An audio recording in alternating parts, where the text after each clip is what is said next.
No matter how many spells and divine powers you possess, I wield but a single sword, capable of slaying men, claiming lives, subduing demons, vanquishing monsters, moving mountains, traversing seas, and establishing peace across the realm. Chapter 1. Lin Mo. In the enchanting month of March, amidst the gentle rain of Jiangnan, Lin Mo, clad in a blue robe and barefoot, ventured into a bamboo grove with a paper umbrella. Deep within the grove lay wine and beauty. The wine was exquisite daughter red, and the beauty was a renowned courtesan from Yangzhou, invited to celebrate a triumphant banquet held by the Rainflower Tower in his honor. He had accomplished his inaugural mission from the Rainflower Tower with remarkable success, the assassination of General Yuan Shinggong of the Sui dynasty, and in the process, he had also eliminated Yuan Wudi. Yuan Shinggong had risen from obscurity, becoming a general of the Sui dynasty, revered as the god of war in the north, all within a mere 30 years. Yet, Yuan Shinggong's success paled in comparison to that of his brother, Yuan Wudi, who ranked third on the weaponry list as the Overlord Spear. Though merely third, Yuan Wudi was feared and respected, for it was widely believed that he would one day live up to his name and become invincible. The first on the weaponry list, the Holy Buddha, was nearing death, and the second, the Stunning Sword, had been in seclusion for a decade, leading many to speculate its demise. Thus, it was inevitable that the Overlord Spear, Yuan Wudi, would ascend to the top of the list. However, Lin Mo had slain Yuan Wudi. Consequently, the once promising Overlord Spear met his end at noon. Yuan Wudi's death was unnecessary, but he made the fatal mistake of intervening when Lin Mo sought to eliminate Yuan Shinggong. This outcome astonished the world, and Lin Mo was confident that the Rainflower Tower was equally surprised. Perhaps they had not anticipated his success when dispatching him to assassinate Yuan Shinggong, but Lin Mo had exceeded all expectations. Thus, the Rainflower Tower honored Lin Mo with a lavish feast, inviting the most renowned and beautiful courtesan from Yangzhou to celebrate his achievement. The wine flowed freely, and the courtesan was intoxicating. Lin Mo, who harbored little affection for either wine or courtesans, found himself unable to refuse, lacking a valid reason to decline. In the depths of the bamboo grove, with a red clay stove and fine wine, night deepened, and the rain intensified. Lin Mo raised his final cup, gazing down at the courtesan nestled in his embrace, gentle as water. You should leave now. The courtesan paused, then laughed lightly, her delicate form swaying as she whispered, Tonight, I shall not depart. Lin Mo smiled, a sight that momentarily bewitched the courtesan, who realized that while some may appear unremarkable, their smiles can reveal an extraordinary beauty. Lin Mo was such a person, yet he seldom smiled, for each time he did, it heralded death for someone. Since he refused to leave, then stay. As he spoke, Lin Mo rose, lifting his cup, his voice calm as it echoed through the bamboo grove. Upon drinking this wine, all past grievances shall be laid to rest. Should you seek to slay me, it shall not be deemed ungrateful should I seek to slay you. It shall not be deemed forgetful. Heaven and earth bear witness to this. I shall drink first as a gesture of respect. Lin Mo downed the wine, shattering the cup, and laughed heartily. What a thrill. Come forth, all of you. The wind howled, the rain lashed, and the bamboos swayed like blades. Moments later, a group of cloaked figures emerged silently from the shadows. You truly cannot be concealed, spoke the leader, his tone indifferent as he stood with arms crossed, peering at Lin Mo, a flicker of complexity in his gaze. Lin Mo, upon seeing the Tower Master, should you not kneel and beg for mercy? Someone cried urgently. Lin Mo remained expressionless, his gaze fixed on the leader, who was none other than Hua Shisan, the master of the Rainflower Tower, ranked fourth on the weaponry list as the Deathblade, the most feared assassin in the world. I find myself pondering a question. Lin Mo addressed Hua Shisan. Why do you seek to kill me? Chapter 2. The 14th Sword. Hua Shisan regarded Lin Mo's sword, his voice low. Do you know why I tasked you with the assassination of Yuan Shinggong? Why? Lin Mo inquired. Years ago, I suffered defeat to Yuan Wudi by a hair's breadth. For 20 years, he has overshadowed me on the weaponry list, and my Deathblade has fallen to the Overlord Spear. By sending you to slay Yuan Shinggong, I aim to disrupt Yuan Wudi's plans, allowing me to reclaim my rightful place as third on the weaponry list. Hua Shisan spoke with a hint of disappointment, drawing his own sword. Yet, I never anticipated you would succeed in killing Yuan Wudi, especially with the Deathblade techniques I imparted to you. Is that the reason? Lin Mo replied, bemused. Indeed, it is rather absurd. A killer ought not to concern themselves with such trifles. However, you do not understand. The Rainflower Tower has endured for 2 centuries, and the Deathblade has held the 3rd position for just as long. until my defeat by Yuan Wudi. For these 20 years, my singular focus has been to vanquish Yuan Wudi and reclaim my place. Yet before I could confront him, you took it upon yourself to do so, employing the very techniques I taught you. Hua Shisan sighed. What I lost should be reclaimed by me, not through your assistance. You may have slain Yuan Wudi, but you should not have done so with my Deathblade techniques, as they belong to me. I have taught you that an assassin may lack emotions, but they must possess conviction. I understand now. You are truly a man of conviction, Lin Mo acknowledged, realizing that Hua Shisan had waited 2 decades solely to defeat Yuan Wudi and restore the Deathblade to its rightful place. Now, with Lin Mo having slain Yuan Wudi, Hua Shisan had no choice but to come for him. Because Lin Mo's Deathblade was not Hua Shisan's Deathblade, an assassin may lack emotions, but they must possess conviction. Promises made to others and to oneself must be fulfilled. Otherwise, one is unworthy of being an assassin. For during assignments, assassins often encounter unforeseen circumstances. Without sufficient conviction, one is prone to hesitance and abandonment of their mission, thus unworthy of being a proper assassin. Hua Shisan was a competent assassin, and Lin Mo believed he too was. At least for the past 2 decades, he had been trained towards becoming an exceptional assassin. Thus, it must only end in bloodshed. The rain fell, the wind rose, and the swords clashed. Bamboo leaves sliced through the air, the storm raged, and the killing commenced. The sword energy surged through the bamboo grove. Hua Shisan's techniques had reached their zenith, having evolved the Deathblade into the 13th sword. This sword was swift, faster than lightning, quicker than the raging winds, impervious to the falling rain. Yet, it was not sufficient. For Lin Mo's sword was swifter still, surpassing even Hua Shisan's 13th sword. The strike left no trace. The wind and rain continued to lash against the bamboo grove, yet Lin Mo's blade came to a halt, leaving only Hua Shisan standing. Hua Shisan held his sword, motionless, gazing at the stunned courtesan. He spoke slowly. This is not the Deathblade techniques I taught you. The 13th sword cannot be this fast. What swordplay is this? The 14th sword. My 14th sword, the very sword that felled Yuan Wudi. Lin Mo sighed, turning away to sheath his sword, looking at Hua Shisan. Relying solely on the Deathblade techniques cannot bring down Yuan Wudi. I had considered teaching you if you desire to learn. But alas, only now do I realize there exists a 14th sword, of which I was unaware. Hua Shisan sighed, his head tilting as he fell lifeless.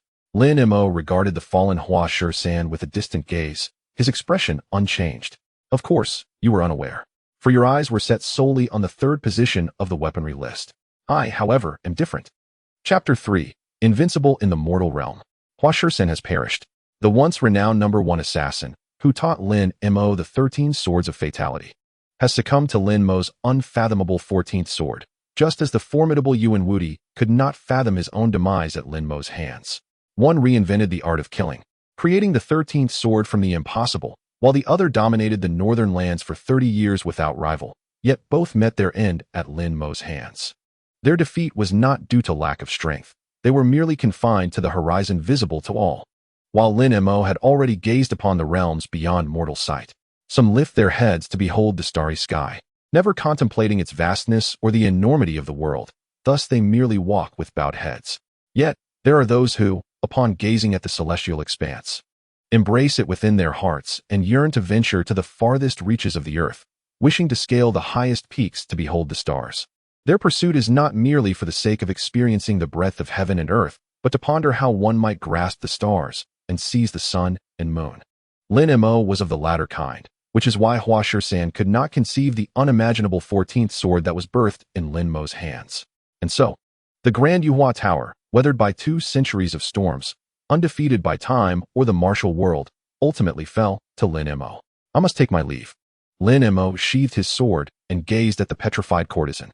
Your wine is potent, yet the poison is insufficient. No, I do not. I truly know nothing. Please do not kill me. The courtesan, roused from her stupor, gazed at Lin Mo with tear-streaked cheeks, her voice laced with desperation. As long as you spare me, I shall comply with your every wish. I am still a maiden, and I possess many ways to please a man. The courtesan met her demise beneath Lin Mo's sword. She was indeed a strikingly beautiful woman, and Lin Mo could not help but wonder if she might be deemed the fairest in the world. Yet, beauty was futile. For a woman who sought to poison him, no matter her allure, was of no consequence. Lin Mo was an assassin, unburdened by pity or sentiment. However, it seemed that he could no longer continue as an assassin. As Lin Mo stepped out of the bamboo forest, he suddenly realized that Yuhua Tower was no more. Henceforth, he would no longer be an assassin. Reflecting on this, a sense of despondency washed over him. He could have been an exceptional assassin, but now he could only aspire to become a master. From the world's foremost assassin to the world's foremost master.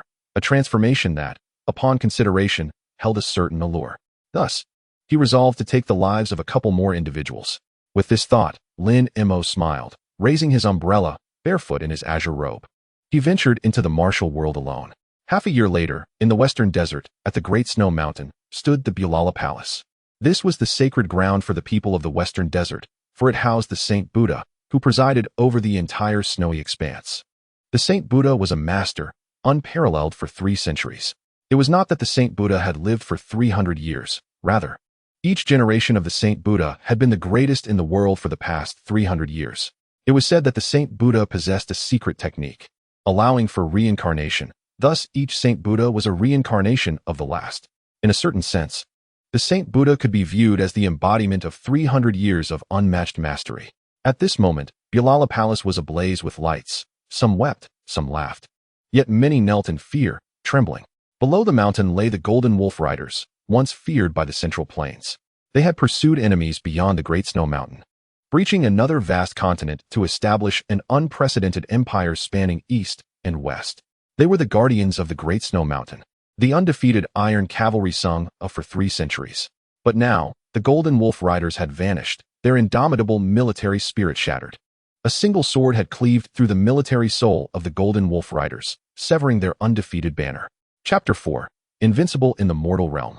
Part 2 now? That very sword was embedded before the statue of the Buddha in Bulala Palace. Barefoot and clad in azure, Lin Mo disregarded the fearful murmurs that branded him a devil. He merely gazed at the Saint Buddha he had slain and sighed. He had once believed that the Saint Buddha truly possessed the secret of reincarnation, that he had lived for 3 centuries. Yet it was all a ruse. There was no secret of reincarnation, nor a Saint Buddha who had lived for 300 years. Only a diamond relic, capable of passing on vital essence. For 3 centuries, each generation of the Saint Buddha drew upon this relic to inherit the power of their predecessor. Hence the unbroken lineage that was revered by the world as the greatest. Unfortunately, Lin Mo was stronger still. Having unraveled the secret of the Saint Buddha, Lin Mo felt a sense of ennui. He casually discarded the diamond relic, a treasure revered by Bulala Palace. Indifferent to the glimmers of greed in the eyes of those around him, Lin Mo raised his umbrella and turned to depart. Rain was imminent. Months later, Lin Mo stood before the 10 Absolute Pass. The 10 Absolute Pass was a renowned locale within the martial world, famed for the 10 absolutes, the absolute clouds, absolute winds, absolute mountains, and absolute trees. Yet, these were not the true reasons for the pass's renown. The 10 Absolute Pass gained its fame centuries ago when it was said that an unparalleled master had secluded himself within, ultimately unraveling the secrets of heaven and earth, transcending the void, and achieving immortality. Since then, the 10 Absolute Pass became a destination for many who sought to emulate that supreme master, imprisoning themselves there in hopes of grasping the mysteries of transcending the void and achieving immortality. Among them was the second-ranked sword on the weapon list, the Jinghong sword. Hailing from a lineage of sword deities, the Jinghong sword was formidable, perhaps even surpassing the nominal Saint Buddha. For the deceased Hua Shisan had claimed to have challenged Yuan Wudi and scaled the Great Snow Mountain, yet he had never dared to challenge the Jinghong sword. Thus, the Jinghong sword might indeed be the true number 1 in the world. However, Lin Mo was unconcerned with such matters. He even hoped that the Jinghong sword was stronger than the world's foremost master, for such a challenge would invigorate him. His swordsmanship had not seen growth in a long time. After the 14th sword, there should be a 15th sword, or perhaps even more. Yet, he could no longer deduce this, as his opponents lacked sufficient strength. Ultimately, Lin Mo never encountered the Jinghong sword, for the latter had perished, just as the world had speculated. The Jinghong sword, ensconced within the 10 Absolute Pass, seeking to fathom the mysteries of transcending the void and achieving immortality, was not the legendary Supreme Master. Thus, the Jinghong sword's self-imposed confinement led to its demise. This was a tragic affair.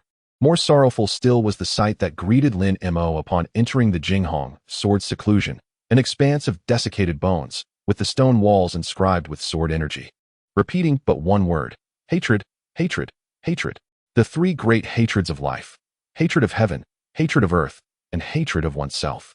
The sequestered Jinghong sword had accumulated them all, an endless hatred for heaven, an infinite disdain for earth, and a profound loathing for a severed path ahead. From the remnants of the Jinghong sword's sword intent, Lin Mo discerned that the Jinghong sword too had sought its own 15th sword but had failed. It was not due to inferiority when compared to that legendary supreme master. Rather, it was because the very fabric of the world had shifted. A deeper melancholy enveloped Lin Mo as he recognized that perhaps one day, he too would find himself like the Jinghong sword, confined atop a mountain, drawing boundaries around himself until he perished. For to be invincible is the loneliest fate of all, and Lin Mo had indeed become invincible in this mortal realm. Yet, beyond this point, there lay no path forward. Chapter 5. Loneliness for an individual, reaching a dead end, surrounded by desolation, may be the most poignant despair. Lin Mo ought not to feel despondent, nor should he succumb to despair. He was merely 21 years old, and he was invincible in this mortal realm. He could retreat into the world, dominating the realm, summoning winds and rains, or advance into the court, commanding 1,000,000 troops, stabilizing the mountains and rivers. Or, at the very least, he could be that youthful figure in a thin blue shirt, riding a horse by a slanted bridge, with a myriad of red sleeves beckoning. Yet, Lin Mo knew he had exhausted all paths. He had severed every route he wished to tread. Now he stood atop the mountain peak, surveying the world below. With no way to ascend to the heavens or descend into the earth, confronted only by a precipice, with his path entirely cut off. So, how could one soar to the skies? Thus, the world no longer held the foremost assassin or the greatest master. Only a swordsman who yearned to inquire how one might fly alongside the sun. In truth, many wished to label Lin Mo as a madman, yet they refrained. For despite his seemingly unhinged demeanor, his sword remained invincible. He had once ascended the great Lin Temple, in a place renowned as the ancestral ground of martial arts in the Central Plains, as if entering a realm devoid of mortals, where 3,000 monk soldiers retreated in fear, unable to approach, allowing Lin Mo to sip tea in the scripture repository undisturbed. He had also ventured alone into the royal cities of the 7 kingdoms, a single sword slowing the lords and another lightening the princes, perusing the tomes of the armory. He had traversed the Dragon Tiger Mountain, soaring like a celestial being, surveying the lesser mountains, laughing before the deities, and conversing with the king of hell in his hall. Ultimately, Lin Mo could only conclude that the heavens had lost their magic, that the world was devoid of immortals, and that the spiritual energy had waned for 500 years, with no knowledge of how many more years it would take to begin anew. Yet, one might ponder, in several hundred years, when the spiritual energy revives and the immortals return, this world shall know no one like Lin Mo. Thus, was it lamentable? Grievous? Fortunate? It was indeed lonely. Clear skies. Light rain. In the state of Yan, in Handan, Lin Mo held a paper umbrella, barefoot in a blue shirt, walking through the rain. Today, he had come to Handan with the intent to kill. With no other options, he had to return to the promising profession of an assassin. For there were far too many deserving of death in this world. This was the place. Lin Mo halted, gazing at the grand residence before him. The mansion was large and bustling, with guards stationed at the entrance and a continuous stream of people arriving to present gifts. Standing in the rain, Lin Mo seemed somewhat out of place amid the affluent figures entering and exiting the high gates. The guards at the entrance took notice of Lin Mo. He was aware he had drawn their attention, but he cared little, lost in thought, recalling how he had been trained as an assassin in the Rainflower Pavilion, contemplating how one should act in such a situation. Assassins are a profession steeped in blood, a refined art. To the world, assassins are cloaked in mystery, skilled in poison, disguise, and infiltration, ideally appearing unremarkable to approach their targets unnoticed, striking swiftly and departing quietly. Lin Mo had once mastered all these techniques, yet upon successfully assassinating Yuan, it seemed he had forgotten them all, charging in recklessly. Hence, disguise, infiltration, and poisoning appeared to hold little significance, for Lin Mo was far too formidable. As he observed a vigilant guard approaching with drawn sword, Lin Mo deemed it simpler to charge forward. Regrettably, who could have anticipated that upon his arrival, the target was celebrating his 60th birthday? How intriguing that a traitor who ascended through betrayal could live to such an age. Who are you? Today marks the 60th birthday of Duke Tian of the state of Tian. This matter does not concern you. Leave at once. Chapter 6. The Soul Reaper. The guard bellowed at Lin Mo. Lin Mo glanced up at the guard, sighed, and exhaled a breath that transformed into sword energy. Clang, clang, clang. The sword energy surged forth. 2 guards groaned in shock, their expressions filled with terror as they beheld their severed blades. witnessing Lin Mo nonchalantly continue his advance. Unable to contain themselves, they screamed, "An assassin! An assassin! Where's the assassin? Protect Duke Tian! Who dares to rampage in the Duke's residence?" The cry of assassin plunged Duke Tian's residence into chaos, with people scattering in disarray. Lin Mo remained undeterred, proclaiming, "Tian Wangxing, come forth to face your death. Old one, who are you?" A figure emerged, sword in hand, righteous indignation in his gaze fixed upon Lin Mo, his eyelids twitching in surprise. "Wait, Wang Yu, do not act yet. I wish to know who seeks my life." Duke Tian Wangsheng stepped forth calmly, his gaze landing on Lin Mo as he spoke with a hint of detachment. "Who sent you?" The widow of the Qin kingdom, Lin Mo replied coolly, revealing no intention of concealment. His employer had requested that he inform Duke Tian Wangsheng of his would-be assassin before striking him down. Moreover, he was curious about Wangsheng's reaction. This was one of the few pleasures he had found since returning to his former trade.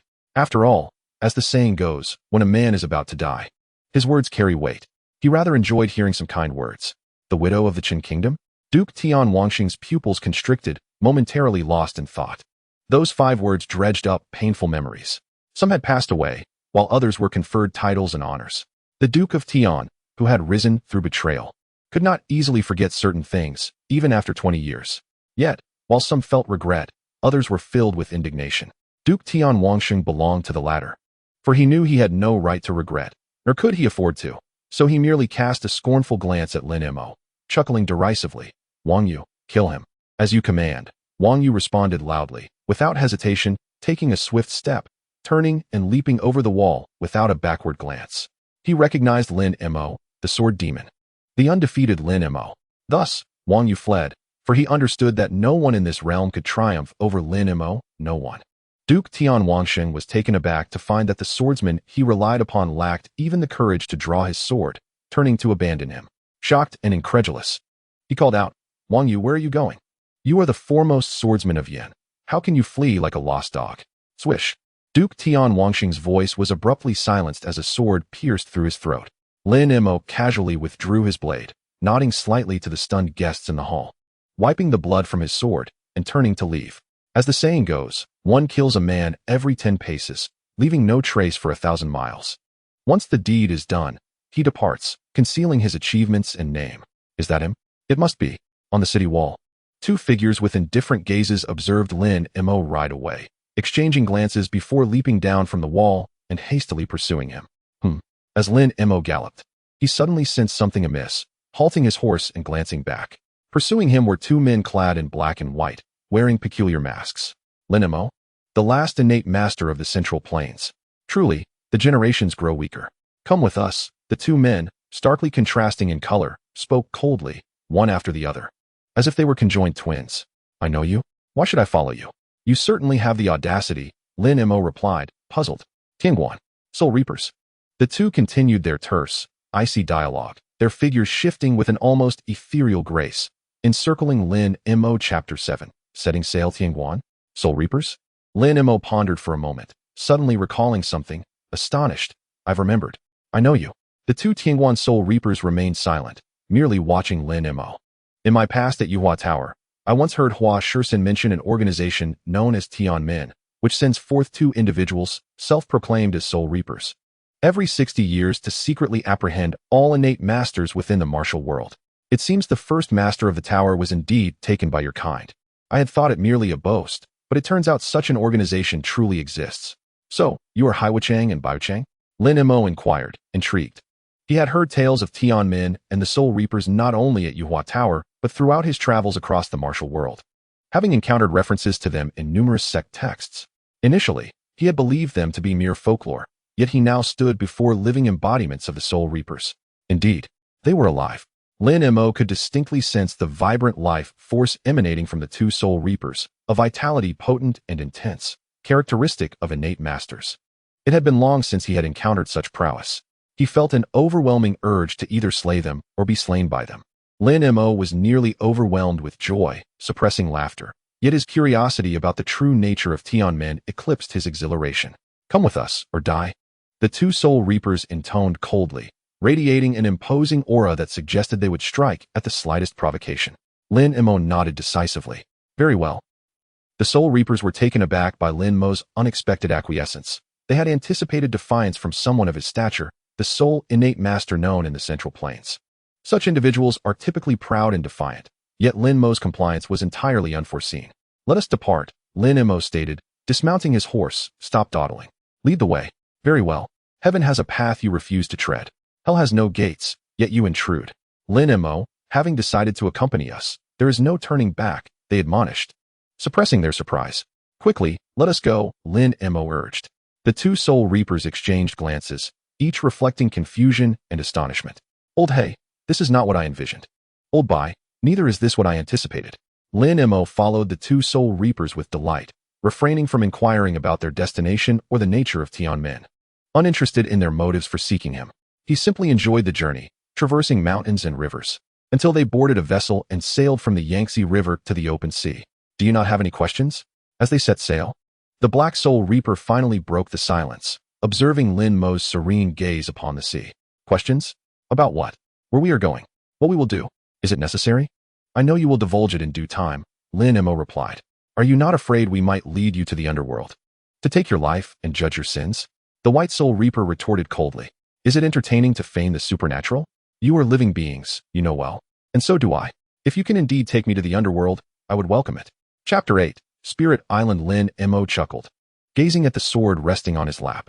5 years ago, my swordsmanship and cultivation have made no progress.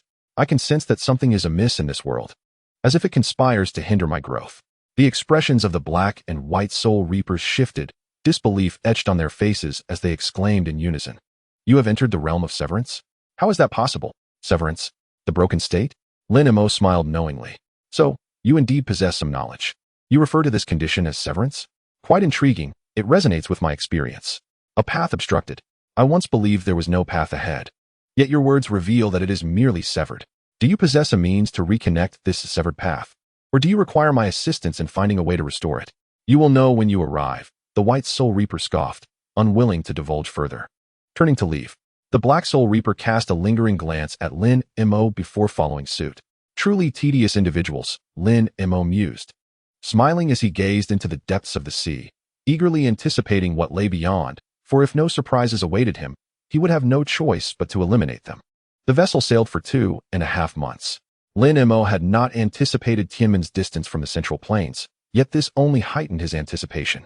He felt a twinge of regret for not having considered venturing out to sea sooner. Tianmen, concealed deep within the ocean, would return to the Central Plains every 60 years in search of innate masters. What were their intentions? What did they seek? Lin Mo's curiosity intensified. Thus, despite the monotony of the ocean voyage and enduring several storms at sea, he persevered until the vessel finally reached a remote island, far removed from civilization's splendor. "This is it." Upon the vessel's arrival, Lin Mo was instantly enraptured, disregarding the Black and White Soul Reapers as he disembarked onto the island, his eyes shimmering with disbelief. This place was unlike any he had encountered before. Indeed, it was entirely distinct. The island and the depths of the sea exuded an essence he had never felt before. Lin Mo was uncertain whether this was what the ancients referred to as the spiritual energy of heaven and earth. He merely sat cross-legged, instinctively practicing, as his muscles craved to absorb and refine the essence that lingered in the air of the island. Soon, a mist of white emanated from his forehead, and his skin glowed like jade. Yet, Lin Mo abruptly opened his eyes, disappointment shadowing his features. Not enough. Far from sufficient. Indeed, as the ancients had spoken, in the twilight of heaven and earth, spiritual energy dwindles, and no one ascends to immortality. Although some spiritual energy still lingered here, it remained too sparse to genuinely support our ascent to Tianmin and the path to immortality. Lin Mo rose, his gaze piercing as he regarded the Black and White Soul Reapers. Over the years, he had traversed the world, seeking a path forward, striving to comprehend the essence of his 15th sword. Regrettably, he had gleaned nothing, ultimately succumbing to skepticism regarding the ancients' claims of dwindling spiritual energy. Yet now, Lin Mo was certain. The words inscribed in ancient texts were not mere fantasies. This island still bore remnants of spiritual energy, albeit too scant to facilitate genuine cultivation. Chapter 9. Su Mu Yang. The twilight of heaven and earth, the depletion of spiritual energy, the severance of paths. These notions had once seemed fanciful, ethereal legends. Yet now, they stood validated. Lin Mo spoke softly, his gaze intense as he regarded the black and white soul reapers. My interest in Tianmin grows ever stronger. It appears you possess many secrets of this world, and for that, I am pleased. You shall not be disappointed, the black soul reaper replied, casting a deep look at Lin Mo. The master has yet to emerge from seclusion. For now, you shall reside on the front island. In a few days, when the master has emerged, you will be summoned. With that, the black and white soul reapers turned to depart. Lin Mo, with his sword in hand, observed as He Wuchang and Bai Wuchang departed. His gaze flickered for a moment before he sheathed his sword, unhurried. After all, he had waited for many years, so a few more days was of no consequence. Having sheathed his sword, Lin Mo paid no heed to the whereabouts of He Wuchang and Bai Wuchang. Instead, he glanced toward the direction indicated by He Wuchang, where a row of wooden houses stood. They appeared to have aged, showing signs of decay, yet upon closer inspection, they were adorned with exquisite details. Not encountering anyone else, Lin Mo remained calm. Since I am here, I shall make myself comfortable, he resolved, settling into one of the wooden houses. Days passed without the sight of another soul, not even He Wuchang or Bai Wuchang. As though he and the ebbing tides were the sole inhabitants of the island, living in splendid solitude. Lin Mo did not feel lonely. He had long grown accustomed to solitude, and besides, he had his sword for companionship. Each day unfolded simply. He practiced swordsmanship at sunrise and rested as the sun set and the tides receded. After several days, Lin Mo finally encountered another person, a woman, or more accurately, a young girl, a shepherdess. The girl, tending to a flock of sheep, seemed startled to encounter another person. After a brief pause, she managed to utter 2 words, her voice hoarse from disuse. She paid no mind to whether Lin Mo was hungry and turned back to tend to her sheep. No need, Lin Mo replied, intrigued by the shepherdess's identity but refraining from asking immediately, merely gesturing for her to continue. You are a good person, the shepherdess said, halting her actions to turn and earnestly address Lin Mo, a smile illuminating her face. Lin Mo found himself wanting to smile in return. Back in the Central Plains, he often felt out of place due to his lack of worldly desires. Yet now he perceived that this girl seemed even more peculiar than himself. So you deem me a good person simply because I do not partake of your sheep? He pondered, curious about the reasons behind the shepherdess's compliment. After all, throughout his journey, he had received numerous evaluations, yet never had anyone labeled him a good person, not even those he had aided. After raising them for so long, one grows fond and cannot bear to eat them, she replied with a nod, gazing at her sheep. Then, lifting her gaze to Lin Mo, she introduced herself. I am Su Muyang. Su from Suzhou, and Muyang means shepherd. Lin Mo, he acknowledged with a nod. Your name is not pleasant, she remarked, wrinkling her brow and pouting slightly. Likewise, Lin Mo retorted, a shepherdess from Suzhou, I presume? Su Muyang shook her head. I was once a citizen of you. A long time ago. How fares you? Lin Mo inquired. You no longer exists. It vanished 300 years ago, she replied. Lin Mo gazed deeply at Su Muyang, contemplating her words. It is gone? That makes sense. So many years have passed. Well, I must take my leave. I shall treat you to sheep another day. Su Muyang lowered her head, pondering for a moment before turning to depart. A strange woman, Lin Mo mused as he watched her leave. Chapter 10. The summons. Lin Mo regarded Su Muyang's retreating figure, deep in thought. Externally, she appeared to be a mere 16 or 17-year-old girl. Yet his intuition indicated that she was far from an ordinary maiden. A heaviness cloaked her, devoid of youthful exuberance. If one disregarded her countenance, one might mistake her for an elderly woman, worn down by years of life, devoid of passion for existence. However, Lin Mo had no intention of delving deeper. In a certain sense, he too had lost much of his zest for life, save for his unwavering pursuit of the sword. Su Muyang's presence shattered the long-standing tranquility of the island. The following day, dawn broke anew. Lin Mo encountered Bai Wuchang once more. Follow me. The master wishes to see you, Bai Wuchang stated coldly, turning without further ado, leading the way. Lin Mo, unfazed, followed with his sword in hand. They journeyed northward, the vegetation becoming increasingly sparse, devoid of any other structures, until they soon arrived at a vast pit. Is it down there? Lin Mo inquired, perplexed.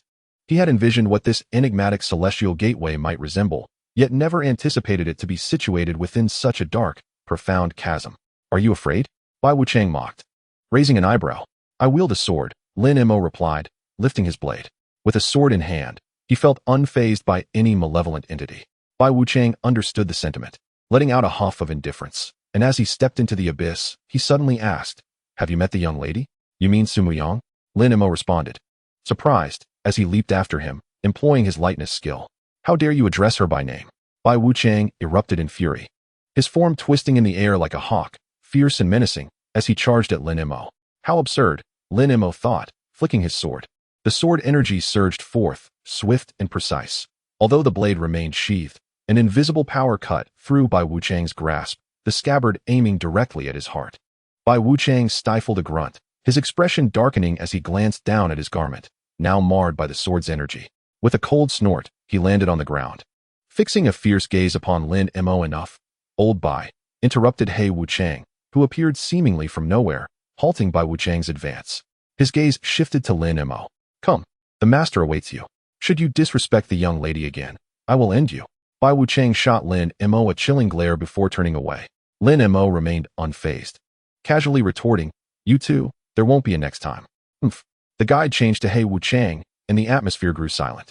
Yet, Lin Mo sensed that He Wuchang bore none of the latent hostility that Bai Wuchang possessed. He harbors feelings for Su Muyang. Lin Mo broke the silence unexpectedly. He Wuchang paused, then sighed, you've seen through it. Quite evidently, Lin Mo nodded. It appears to be a secret admiration, stemming from his insecurities. The young lady saved him. He is but a fool, He Wuchang stated, abruptly halting. Enter, the master awaits you inside. Understood, Lin Mo agreed, casting a glance at the cavern before him, which bore a resemblance to a sepulchre. However, upon stepping within, Lin Mo discovered his initial impression to be erroneous. The cavern was unexpectedly opulent, adorned with ever-burning lamps, luminous pearls, and various earthly luxuries. Indeed, it resembles a royal tomb, Lin Mo reflected as he beheld the man who was presumably the master of the Celestial Gate. I am Su Fu, the master of the Celestial Gate. The man turned to face Lin Mo. He exhibited no ostentation. Yet Lin Mo felt an immediate weight upon his heart, an unprecedented pressure. It was as if the figure before him was not merely a man but a formidable beast in human form, powerful, terrifying, and domineering. This individual was a master, undeniably beyond Lin Mo's level. Instinctively, Lin Mo tightened his grip on his sword, a surge of impulse coursing through him. Indeed, a sword enthusiast, Su Fu smiled knowingly. Do you comprehend why I have summoned you?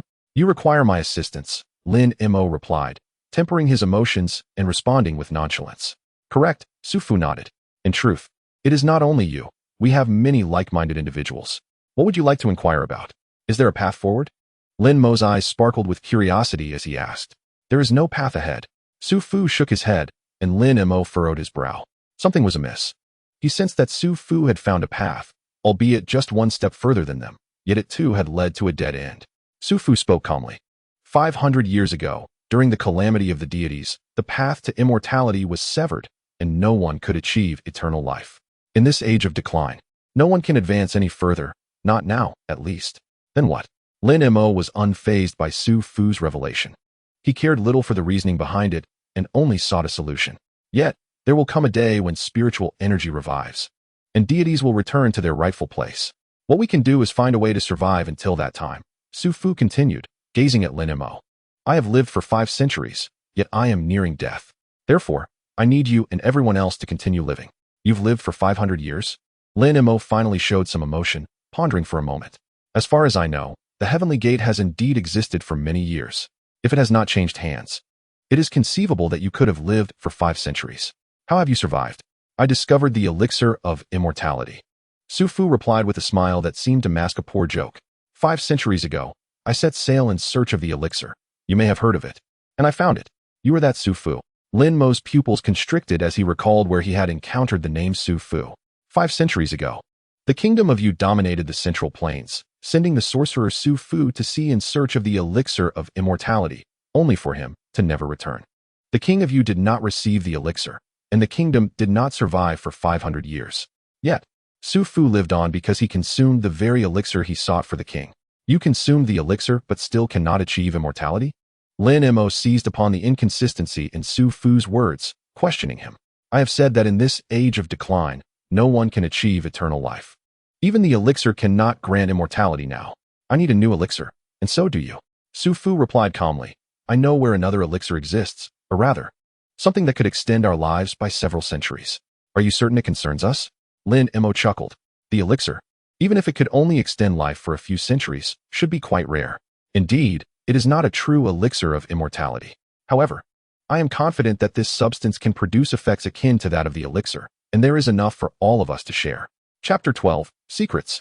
Su Fu nodded. Perhaps it could allow us to live not just another 500 years, but even 1,000. That should be sufficient to wait until the spiritual energy of this realm revives. Yet, you still have not disclosed what this substance is that could extend our lives by several centuries, Lin Mo inquired. Su Fu fell silent. A dragon. Perhaps the last divine dragon in this world. Lin Mo was momentarily taken aback, staring blankly at Su Fu, trying to ascertain whether he truly understood the gravity of his statement. A dragon? How could there possibly be dragons in this world? But if Su Fu has indeed lived for 5 centuries, and if there truly exists an elixir of immortality, then what is so strange about the existence of legendary dragons? Just a divine dragon, Lin Mo mused, his composure shaken. After a long pause, he finally steadied himself and spoke. So, your quest over these 5 centuries to gather masters from the Central Plains was to hunt the dragon? Indeed, Su Fu nodded, not denying it. To slay the dragon. My own strength is insufficient. Thus, I require your assistance, just as you require mine. For I alone know where the dragon resides and how to extract its essence to ensure our continued existence. What of the individuals you sought before? Did they all fail? Lin Mo asked. No. In fact, the dragon-slaying plan has yet to commence. The location of the divine dragon is not one that can be accessed at will. We have been waiting for the right moment to enter. In 2 months, we shall be able to go. So you are fortunate. You have arrived just in time for the last opportunity. If that is the case, it seems I am indeed rather lucky. However, I still have questions. When you mentioned we, did that include the masters you previously sought from the Central Plains? Lin Mo probed. I do not believe that the elixir you initially obtained could be shared among so many. If it truly existed in such quantity, you would not need to contemplate hunting the dragon. I have only 2 elixirs of immortality. Su Fu shook his head. Yet they are still alive. I have lived for 5 centuries. I have found ways to prolong their lives. Of course, this comes with its own limitations and cannot be compared to a true elixir of immortality. Such as? Lin Mo pressed for details. For instance, you will only meet the others when the time comes to depart. Moreover, if this endeavor fails, it will be the end for us. Su Fu suddenly coughed. If you wish to know how they survived, let Hua Shisan take you to Tiantai, where you can find all the answers you seek. I am weary. Excuse me. With that, Su Fu turned to leave. Lin Mo detected a faint metallic scent in the air, reminiscent of rust, along with a subtle, oppressive cough that followed Su Fu's departure. He appeared to be nearing death. Lin Mo murmured to himself, turning around only to find Hua Shisan had silently appeared behind him. How intriguing. Su Fu, who consumed the elixir of immortality, is ultimately destined to die. He even knew 5 centuries ago that he would perish, thus seeking powerful allies to prepare for the dragon hunt 500 years later. He was aware that he could only survive for 5 centuries. How fascinating. This grows more interesting by the moment. Lin Mo suddenly burst into laughter, glancing toward the cave entrance, where Hua Shisan reappeared silently. Chapter 13. No one lives forever. To Tiantai? Hua Shisan inquired. Not yet. Although I have many questions, I am also hungry, Lin Mo replied, smiling at Hua Shisan. Su Muyang, I want to eat lamb. Hua Shisan was momentarily taken aback, his gaze growing increasingly frigid. You should not offend the lady like this. Xiaohei, you may leave. A voice resonated from the depths of the cave. Su Muyang emerged slowly, stating, I am reluctant to kill the lamb, so let us eat something else. Very well. Lin Mo nodded, disregarding Hua Shisan, and followed Su Muyang out. You are quite an unusual individual, Su Muyang observed, noting Lin Mo's distinct demeanor compared to previous visitors. Perhaps it is because I have not lived long enough. Lin Mo pondered. Those who live too briefly and those who live too long may both be rather different. I belong to the former. What of you? The latter? What would you like to know? Su Muyang asked, perceptively. Su Fu mentioned he obtained 2 elixirs of immortality. Did you consume one? Lin Mo asked directly, having summoned Su Muyang for this very inquiry. Su Muyang nodded. Is that the only reason you called me out? No, I merely wanted to confirm another matter.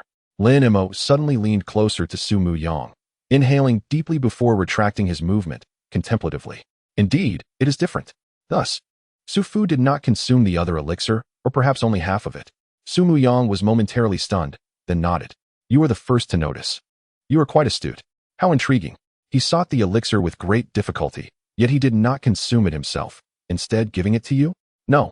Perhaps it was never meant for you. He genuinely wished to bring the elixir of immortality back to King Yu. However, he returned too late.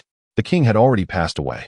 Let me ponder this. Because he failed to return the elixir in time, you, as his daughter, were thus condemned. Su Muyang, your name. Could it be that you truly were once a shepherdess?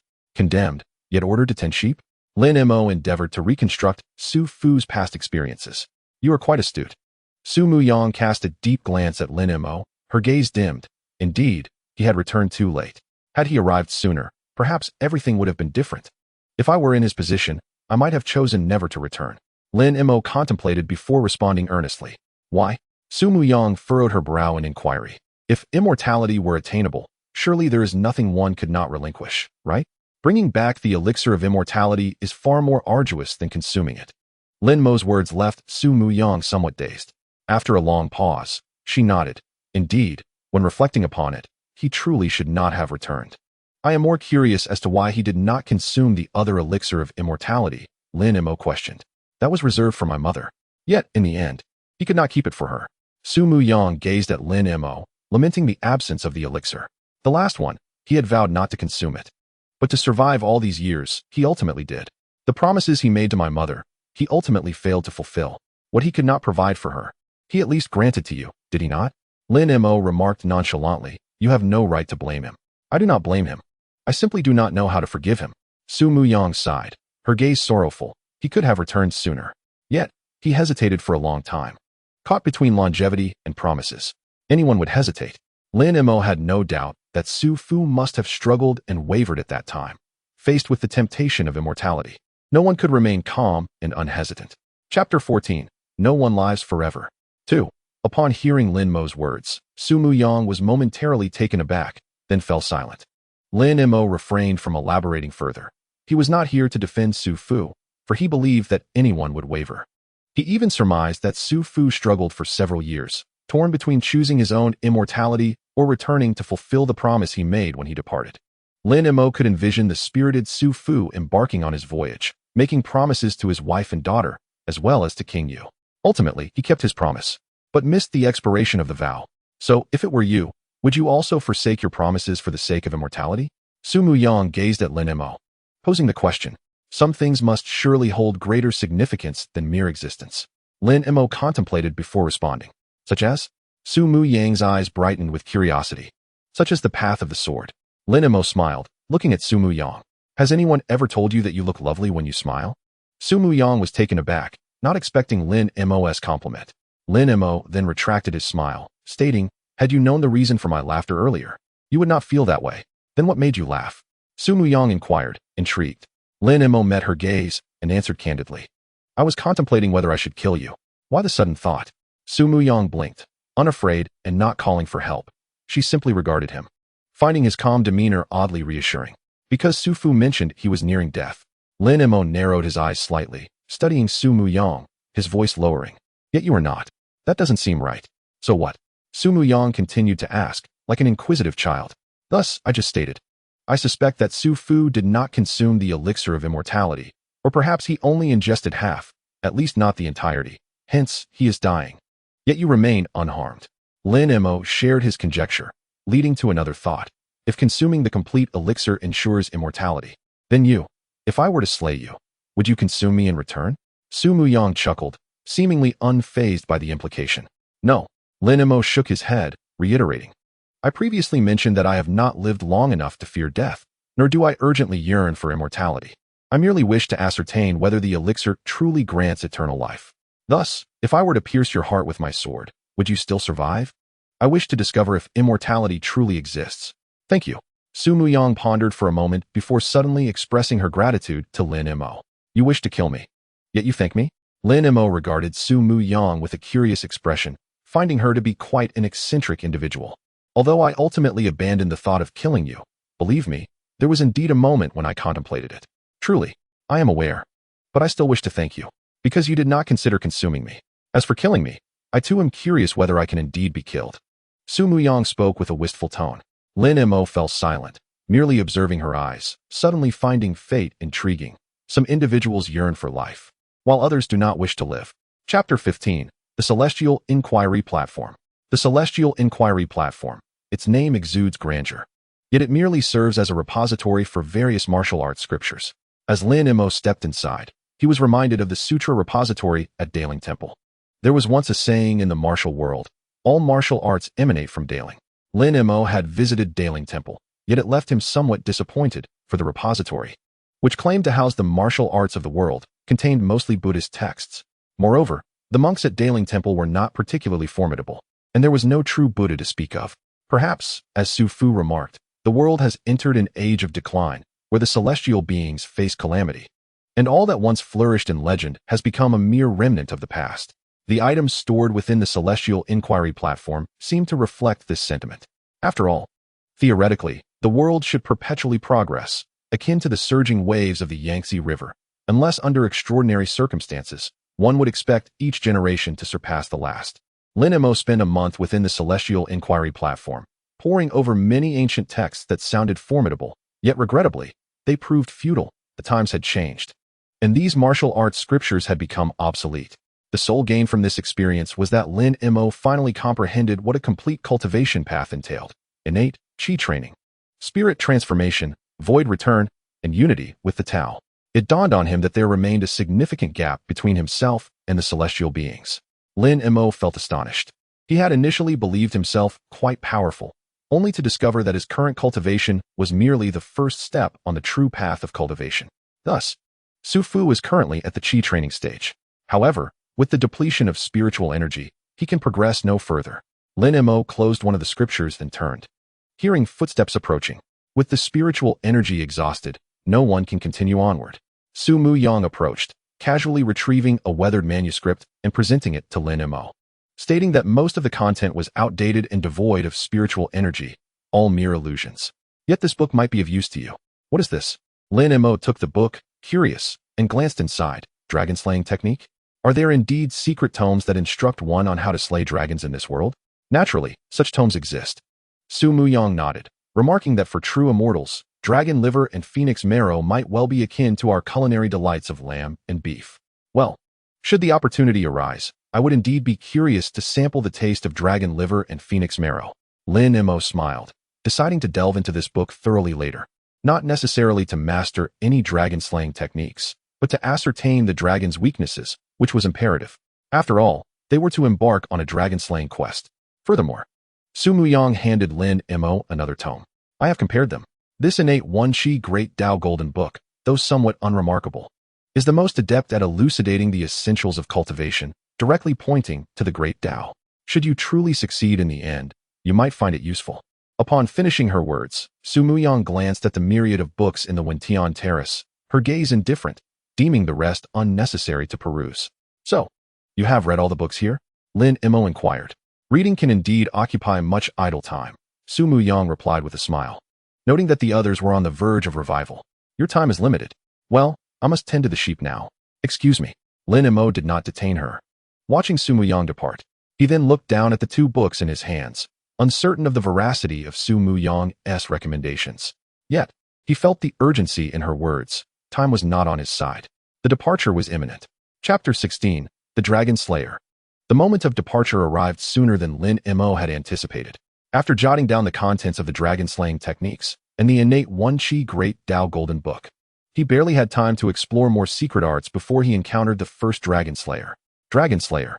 Lin Mo found such a title quite fitting, for they were strangers to one another, and he had no desire to know an ancient figure who resembled a decrepit corpse, seemingly risen from a coffin.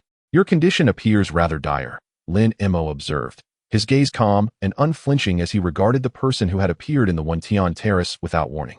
I require blood, the other rasped, resembling a vampire from legends, their green eyes fixed upon Lin Mo in a chilling manner. There is no blood here that you seek. Lin Mo replied with a smile, his sword in hand, quietly watching the figure. The individual scrutinized Lin Mo intently, advancing like a beast, their eyes growing increasingly fierce. Bah! The sound of a sheep bleating pierced the air, prompting Lin Mo to raise an eyebrow as he witnessed the figure vanish from the Wentian Terrace. Moments later, the frantic cries of a flock echoed from outside. Lin Mo hesitated briefly, then followed the sound with his sword drawn, soon encountering Su Mu Yang once more.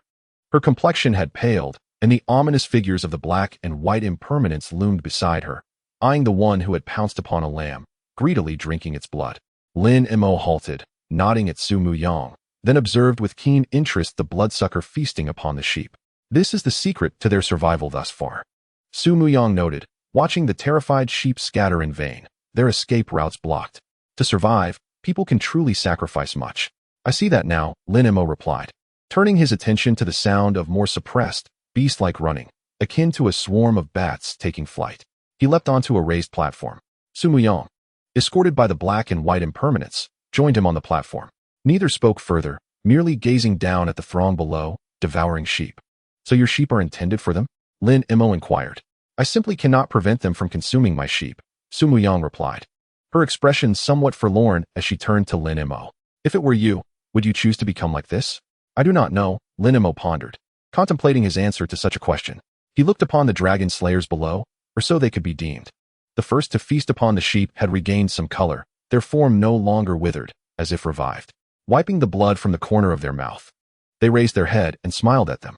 Living requires a price, the individual remarked, seemingly attuned to Su Muyang's inquiry. Your father bestowed upon us the hope of immortality. Thus, it is only natural to pay a small price for that hope. Though you may not believe it. I was once a vegetarian. Do not tell me you were a monk. Lin Mo chuckled, noting the scar on the individual's head. Amitba, I was, but now? I am not. The figure nodded, seemingly unashamed, candidly stating, now I only wish to survive and personally inquire of the Buddhas on the Spirit Mountain. Inquire about what? Lin Mo asked, curiosity piqued. The individual grinned, their demeanor now devoid of any ferocity, radiating a sanctity akin to a Buddha. Am I a Buddha? Chapter 17. Not enough people. Lin Mo found the situation increasingly intriguing. These dragon slayers, summoned by Su Fu and having languished on this nameless island for countless years, were indeed a fascinating assembly. Among them were former high monks from the Great Lin Temple seeking counsel from the Buddhas on Spirit Mountain, ambitious sovereigns who once dreamt of ruling an eternal dynasty, and renowned heroes who had sought victory but found none. There were assassins, Taoists, butchers, and generals. Yet now, they were merely a group of survivalists, reluctant to succumb, lured by Su Fu's promise of immortality. Regardless of one's extraordinary prowess or indomitable spirit, in the end, all must face the inevitability of death. Therefore, in the pursuit of life, humans can offer much. With a day remaining before departure, Lin Mo quietly observed these individuals. He now understood the means by which Su Fu had sustained their existence to this day. It was undeniable that Su Fu was a clever individual, otherwise, he would not have discovered the elixir of life and lived until now. Utilizing ancient methods of corpse alchemy and the residual spiritual energy, albeit sparse, in this locale, Su Fu had enabled these individuals to exist in a peculiar state between the living and the undead, thereby prolonging their vitality. Yet, as Su Fu had stated, this was a desperate measure. Aside from their ghastly, zombie-like appearances and bloodlust, Lin Mo sensed that their vitality was visibly dwindling. He had no doubt that, should they do nothing, these individuals might not endure beyond a year. However, that was sufficient. After all, for these people, surviving to this point meant relinquishing all worldly attachments. Even the essence of being human, not merely to exist in a coffin, but to grasp the hope of immortality that Su Fu had promised. I find myself pondering, what if Su Fu has deceived you? What if there are no divine dragons in this world, and no one can attain immortality? Lin Mo suddenly recalled an amusing thought and began speaking, but before he could finish, he felt an overwhelming surge of murderous intent and malice envelop him. All eyes turned toward him, their gazes laden with palpable, terrifying obsession. Lin Mo perceived the dreadful fixation in their eyes. Thus he ceased speaking, not out of fear, but because their reaction had already provided him with the answer. The journey ahead appeared fraught with peril. Lin Mo rose from his seat, disregarding the gazes of those around him, and slightly nodded. Then, see you tomorrow. The current generation of youth, how intriguing, someone murmured, and no one else spoke. Silently awaiting the arrival of the next day. The following day, the time to embark had arrived. They were still taking a boat, albeit a larger one than the tower ship Lin Mo had previously traveled on. Hei Wuchang and Bai Wuchang appeared on the deck, waiting for everyone to board. Yet, no one hurried, their eyes expressing indifference as they waited. After a prolonged wait, it was time to board. The departure was imminent. Su Fu emerged from the cabin, exuding an aura of authority and strength, his presence commanding without anger. He looked at the crowd and spoke calmly. We lack sufficient numbers. A raspy voice replied, and Lin Mo turned to see who it was. He recognized this man, who left a deep impression on him compared to the other solitary dragon slayers. This individual resembled the king of Chu, Xiang Yutian, from 2 centuries ago, accompanied by 2 loyal subordinates of innate talent. Indeed, we are short on people. Chapter 18, Departure. Another person chuckled coldly, echoing the sentiment with a sinister tone. Lin Mo recognized him too. After all, he had a connection to him as the first master of Yuhua Tower, Hualu. Lin Mo had seen his portrait during his time at Yuhua Tower. You all. Su Fu's gaze was indifferent as he looked at Xiang Yutian and Hualu, his tone firm. If you are unwilling to board, I shall not force you. Father. At the wooden cabin, Su Muyang approached, clad in white, slowly and apologetically. I just paid tribute to my deceased mother. I am late. Young lady, what are you doing here? Return. Su Fu's pupils constricted as he reprimanded. Father, if I do not come, they will not follow you. Su Muyang smiled knowingly. Having seen through everything, their desperate belief in you means they will not agree to leave me behind. They will insist that I accompany you. Miss, you jest. We are merely seeking longevity together.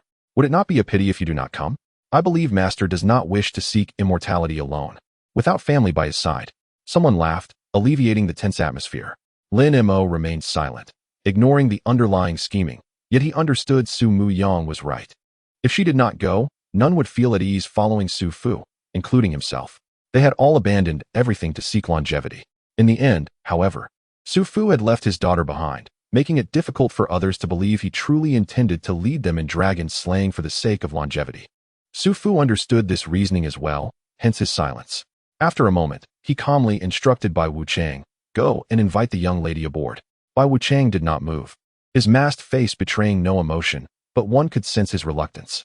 Hey, Wuchang sighed, let me handle this. With that, he leapt from the deck, soaring like a great bird, landing on the beach, extending his hand. Miss, please. Su Muyang nodded, no longer glancing at the others. Lowering her head, as she followed He Wuchang onto the ship. Everyone is here. Let us board. Xiang Yutian observed Su Muyang boarding and nodded to his subordinates. Beginning to embark, Lin Mo, remaining inconspicuous, followed the crowd slowly onto the vessel. Upon reaching the deck, he noticed Hualu suddenly halt, as if recalling something, and exclaimed, wait for me a moment. I will be right back. With that, Hualu turned and dashed towards the island. Shortly after, smoke and fire erupted from the island. Lin Mo glanced at Su Fu, already guessing Hualu's intentions, curious about Su Fu's reaction. Su Fu's expression remained unchanged as he spoke quietly with Su Muyang, while He and Bai Wuchang beside him paused, instinctively moving to disembark and investigate. However, before they could act, Hualu returned at a brisk pace, a wild grin on his face, leaping onto the ship, seemingly exhilarated, and laughed aloud. We can set sail now, Master Su. I burned down your home. I hope you don't mind. You seek death. At that moment, He Wuchang and Bai Wuchang realized what Hualu had done and drew their swords in anger. Stop. Su Fu waved his hand to halt them, casting a calm glance at Hualu. One must sacrifice to gain. This bold act is indeed a good omen. Thank you, Hualu. Haha, you're welcome, you're welcome. Hualu laughed heartily, and the others joined in, their laughter echoing to the skies. Lin Mo did not laugh. He noticed that Su Muyang remained serious, her gaze fixated on the flames rising from the island, drifting further away, leaving behind all earthly attachments. Chapter 19. Hualu. In the deep sea, with a solitary sail, Lin Mo stood at the bow of the ship, gazing at the vast azure sea, which appeared like a fine line, as though he were the only person left in the world. What are you looking at? Su Muyang emerged from the cabin, her white dress billowing elegantly. A sight to behold. I am watching the land. Lin Mo turned, his gaze calm, unaffected by Su Muyang's beauty. I have a question for you. Ask away. Su Muyang approached Lin Mo, standing shoulder to shoulder with him, gazing at the sea. She anticipated he would inquire about the purpose of their journey or about others aboard. However, to her surprise, Lin Mo asked, is young lady your childhood name? Su Muyang paused, nodding then shaking her head. It was an old name. Only he still calls me that. Please, call me Su Muyang. Very well. Lin Mo nodded, falling silent. Su Muyang, unable to contain herself, countered, why the sudden inquiry? Professional habit, Lin Mo replied. Getting a name right is a necessary respect for employers and objectives. Almost forgot you were once an assassin. Su Muyang leaned against the ship's railing, pondering. She asked, what does it feel like to kill? Lin Mo contemplated for a moment. Honestly, it feels like nothing. After all, people are destined to die. Yet you still fear death. Su Muyang teased. Brushing her hair back, everyone on this ship fears death. Lin Mo considered this, unable to argue, merely nodding. Avoiding death is always preferable. But who can truly avoid death? Su Mu Yang's gaze fell. Though it may be inappropriate to say, my intuition warns me that this journey may lead to misfortune. Ironically, those who boarded this vessel seeking immortality are ultimately pursuing death. This is a path of no return. I hope you are prepared. I have my sword.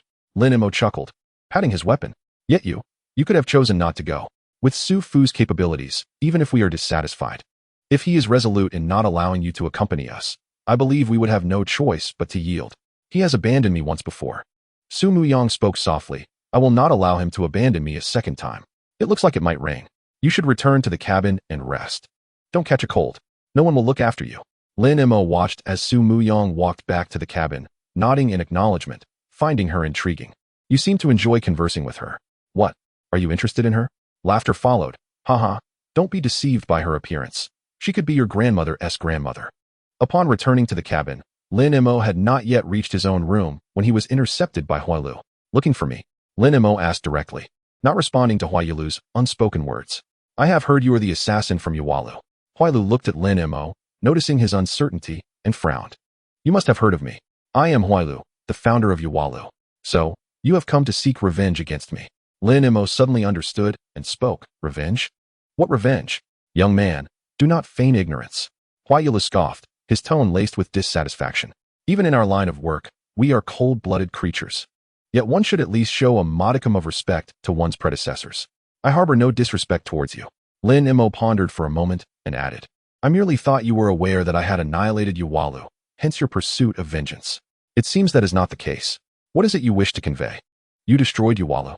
Chapter 20, Supplies. Huailu was taken aback, entirely unprepared for such a revelation as he stared blankly at Lin Mo. Lin Mo assumed he awaited an explanation and candidly elaborated. Flower 13 resented me for usurping his position on the weapon list and sought to kill me. I had no choice but to eliminate him, and subsequently, many assassins from the organization sought revenge for him, which forced my hand to slay them as well. Huailu felt he could hardly keep pace with Lin Mo's narrative. Initially, he approached Lin Mo, believing he could forge an understanding, if not an alliance. At least a temporary collaboration. Yet, he found himself confronted with this unexpected outcome.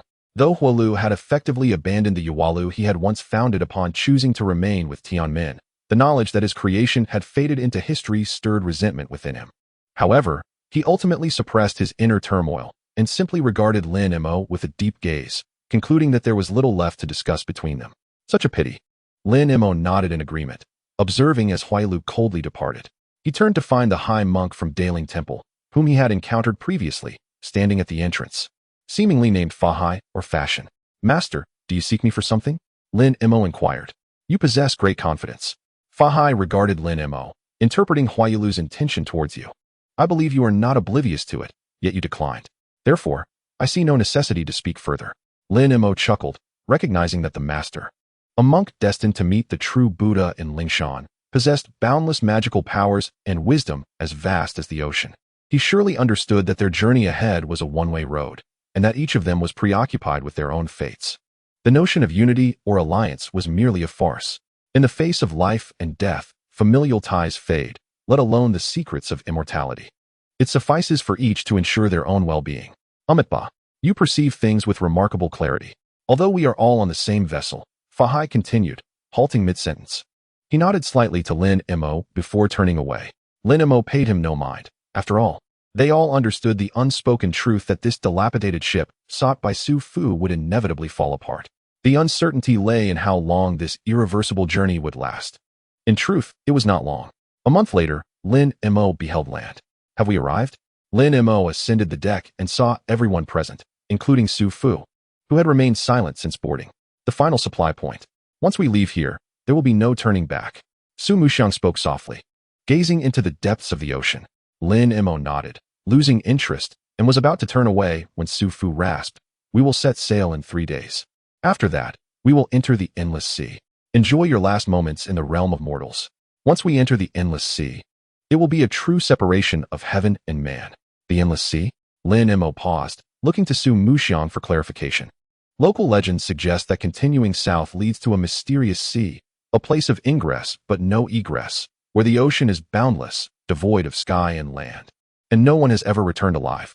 Some tales even declare it the world's end, Su Muxiang stated, enunciating each word carefully. A place believed to be the final resting ground for all sentient beings. You may interpret it as the Yellow Springs. Chapter 21, A Shocking Turn. The Yellow Springs that stretch from the Azure Heights to the underworld. Lin Mo and Su Muxiang spoke in unison, exchanging a glance, and fell into silence, their gazes drifting towards the depths of the sea. A fog began to rise. After gazing at the ocean for an extended period, Lin Mo suddenly felt his vision blur, as if the surface of the sea was shrouded in mist, concealing endless secrets. Aren't you getting off the ship? Su Muxiang asked. Although this is a wild land, there are indigenous people living here. You possess a sword. For these 3 days, you could live like an emperor. My sword is not intended for such purposes. Lin Mo replied lightly, suddenly frowning. I will go down to take a look. Su Muxiang followed his gaze, but saw nothing. After a moment's hesitation, she decided to accompany him, believing Lin Mo would not act without reason. Crossing through the jungle along the shoreline, a metallic scent filled the air. Behind the thicket lay a village inhabited by natives, where violence and slaughter were the easiest means of conquest. Lin Mo did not shy away from brutality, and Su Muxiang was not an innocent shepherdess. Upon realizing this would be their final supply point, she was not entirely unprepared for certain occurrences. After all, humans are not naturally inclined to share, and to obtain what one desires, blades and swords are often more effective than other means, at least in this context. However, this did not extend to the annihilation of humanity. It spiraled out of control. Lin Mo unsheathed his sword, his tone discontent. You should have anticipated this. They cannot withstand the allure of blood. Apologies, I did not foresee it would unfold this way. I believe they would resort to other methods. Su Muxiang's face paled as she saw the two figures, Black and White Wu Chang, standing helplessly at a distance. The initial plan should not have manifested like this. They had intended to use violence to coerce the natives into providing sufficient food and fresh water, but did not anticipate that the blood would incite others to lose control, transforming conquest into a brutal slaughter. Calm them down. Lin Mo spoke, sword in hand, stepping into the scene of carnage. With his sword aimed, the aura surged, blocking those caught in a frenzy. Quickly, assist Lin Mo in restraining them. I shall seek my father. Su Muxiang reacted, shouting at the two Wu Chang. Black and White Wu Chang hesitated momentarily. They are merely a group of natives. Stop them. That is an order. Su Muxiang declared angrily. Black and White Wu Chang exchanged glances, steeling themselves to charge forward. Feeling the weight of their predicament, it would be exceedingly difficult for the three of them to halt a bloodthirsty mob. Even if Su Fu arrived, it would be a challenge to quell this unforeseen massacre. You seek death. Huailu clutched a native with one hand, seemingly possessed, sinking his teeth into the man's neck and drinking deeply of his blood. As the sword aura surged toward him, Huailu, with bloodshot eyes, turned upon Lin Mo, who approached silently, drawing his sword. With a sinister grin, Huailu abandoned the native and lunged at Lin Mo too slow. Lin Mo spoke slowly, his gaze devoid of emotion. Even though Huailu reacted with lightning speed, charging like a bolt, to Lin Mo, it appeared slow, slow, slow. Too slow, so slow that in an instant, Lin Mo discerned over a dozen vulnerabilities in Huailu, possessing myriad methods to bring him to a state of calm and compliance. However, in the end, Lin Mo chose the method that ensured silence above all else. Chapter 22, A Sword. The dead are the quietest. Thus, Huailu met his demise. A swift sword. What manner of sword is this? Huailu stared blankly at Lin Mo, lowering his gaze only to see the blade embedded in his chest. Without needing to turn around, he sensed Lin Mo's sword piercing through his heart. The 13 deadly swords. Lin Mo was taken aback by Huailu's weakness.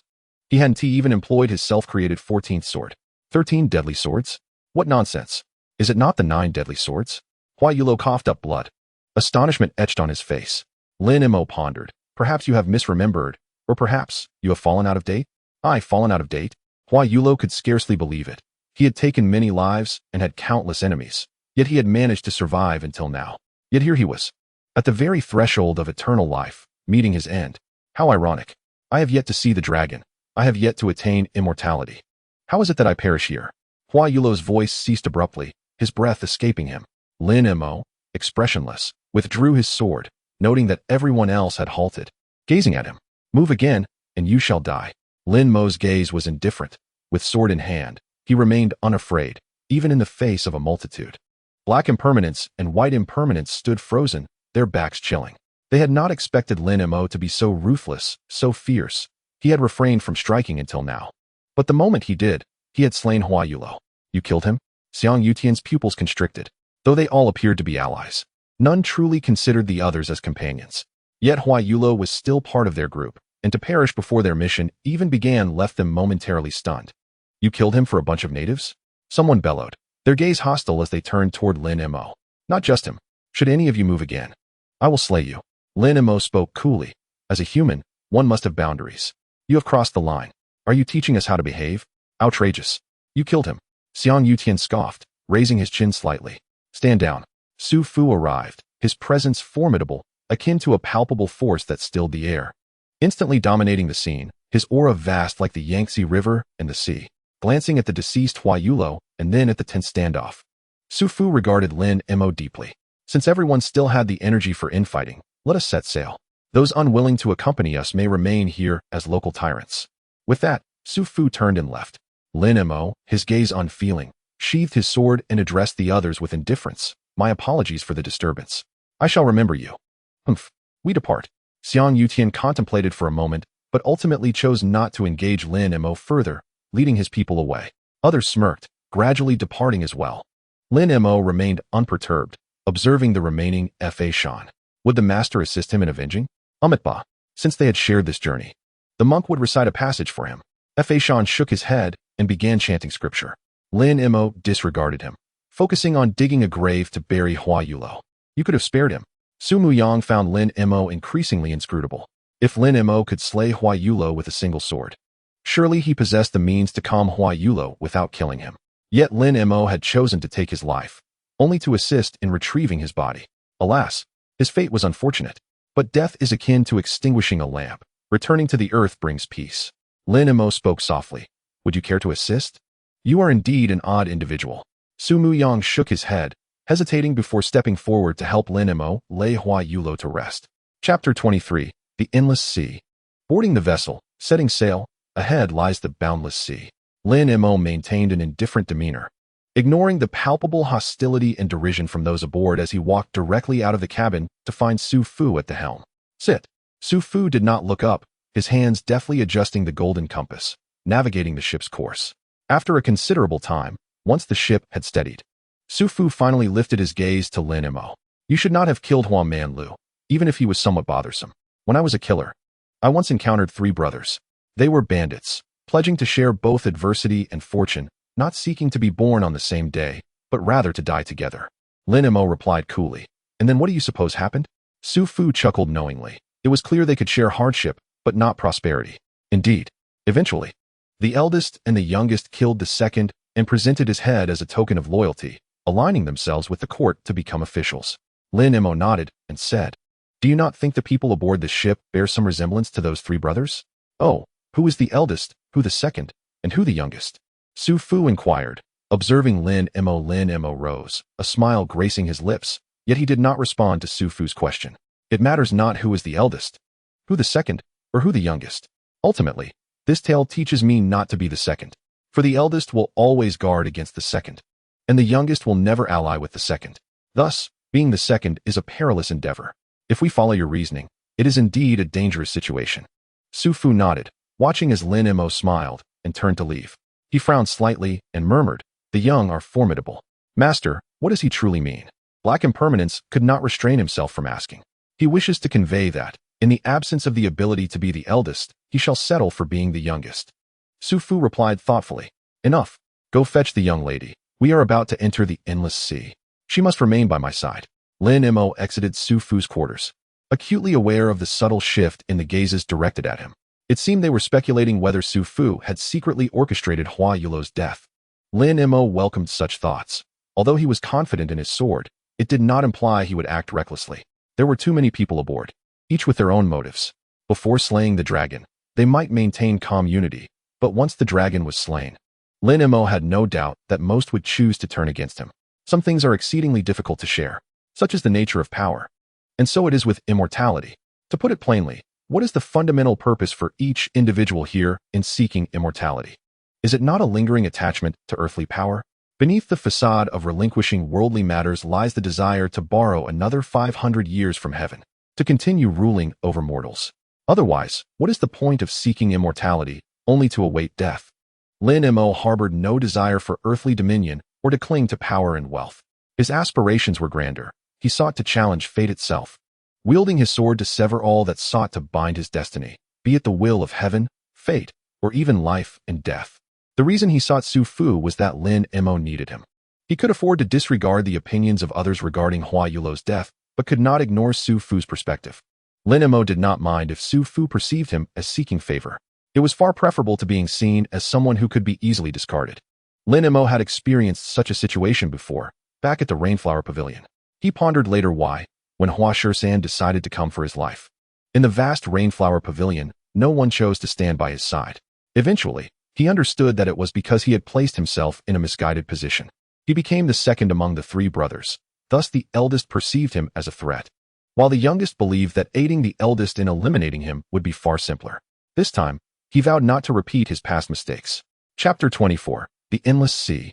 2. The weather changed suddenly. Fa Shan abruptly lifted his head to gaze at the sky and spoke. Lin Mo followed his gaze and indeed noticed a stark transformation. The originally clear and sunny sky was suddenly shrouded in gloom. The heavens seemed to sag as if bending down to meet the surface of the sea, creating an eerie calm before an impending storm. Yet, this was not the greatest change. The most significant alteration lay upon the ocean's surface, where the water had darkened, as though a drop of ink had fallen into clear water, tinting the entire expanse with an ominous hue. To ascertain whether this was merely an illusion brought about by the change in the sky, or if the sea had genuinely transformed, someone hastily gathered a sample of the water. Indeed, the sea had changed color. The individual gasped, his expression shifting to one of disbelief. He let out a chilling scream, reminiscent of a wraith, causing everyone to turn their attention towards him. They then beheld his arm, which had touched the seawater, now reduced to white bones. A sight both macabre and shocking. By the time others reacted, that person had already been corroded to a skeletal remnant, scattered across the deck, plunging everyone into a profound silence. A deathly stillness enveloped the ship, as all present fell into a hushed stupor, staring blankly at the remains. Just moments ago, that skeleton had been a living being. Was he truly dead? Lin Mo inhaled deeply. Throughout the years, he had witnessed numerous methods of murder, including lethal poisons that caused immediate death and specialized concoctions designed to erase evidence. Yet, he swore this was the first time he had encountered such perilous seawater. The unfortunate soul had been exceedingly cautious, yet merely brushing against a single drop of the water had resulted in his swift demise. So, is this ocean truly what it appears to be? It appears we have not erred in our search. Su Fu emerged from the cabin, glanced at the ghastly skeletal remains on the deck, paused momentarily, and upon hearing the others recount the incident, felt a surge of unexpected delight. It was only when he sensed the hostile gazes directed at him that he nodded and explained, I had previously warned you all. The endless sea is fraught with treachery. Unlike the outside world, one must tread carefully. Now you have witnessed the consequences of recklessness. Su Fu, do you not think we require a clearer explanation? Xiang Yutian interjected coldly. It was one thing before, but now you ought to clarify our destination. Where exactly are we headed? What is this place? Indeed, Su Fu. At this juncture, there is no need for concealment. You promised to guide us to slay a dragon, yet this does not resemble a dragon's lair. Rather, it resembles the realm of the underworld. The realm of the underworld? Lin Mo furrowed his brow, casting a glance at the inscrutable Su Mu Yang behind Su Fu. A thought struck him, recalling Su Mu Yang's earlier words, and he blurted out, could it be that we are truly en route to the underworld? Lin Mo, what do you mean? Xiang Yutian exclaimed in fury. A journey to the underworld was anything but favorable.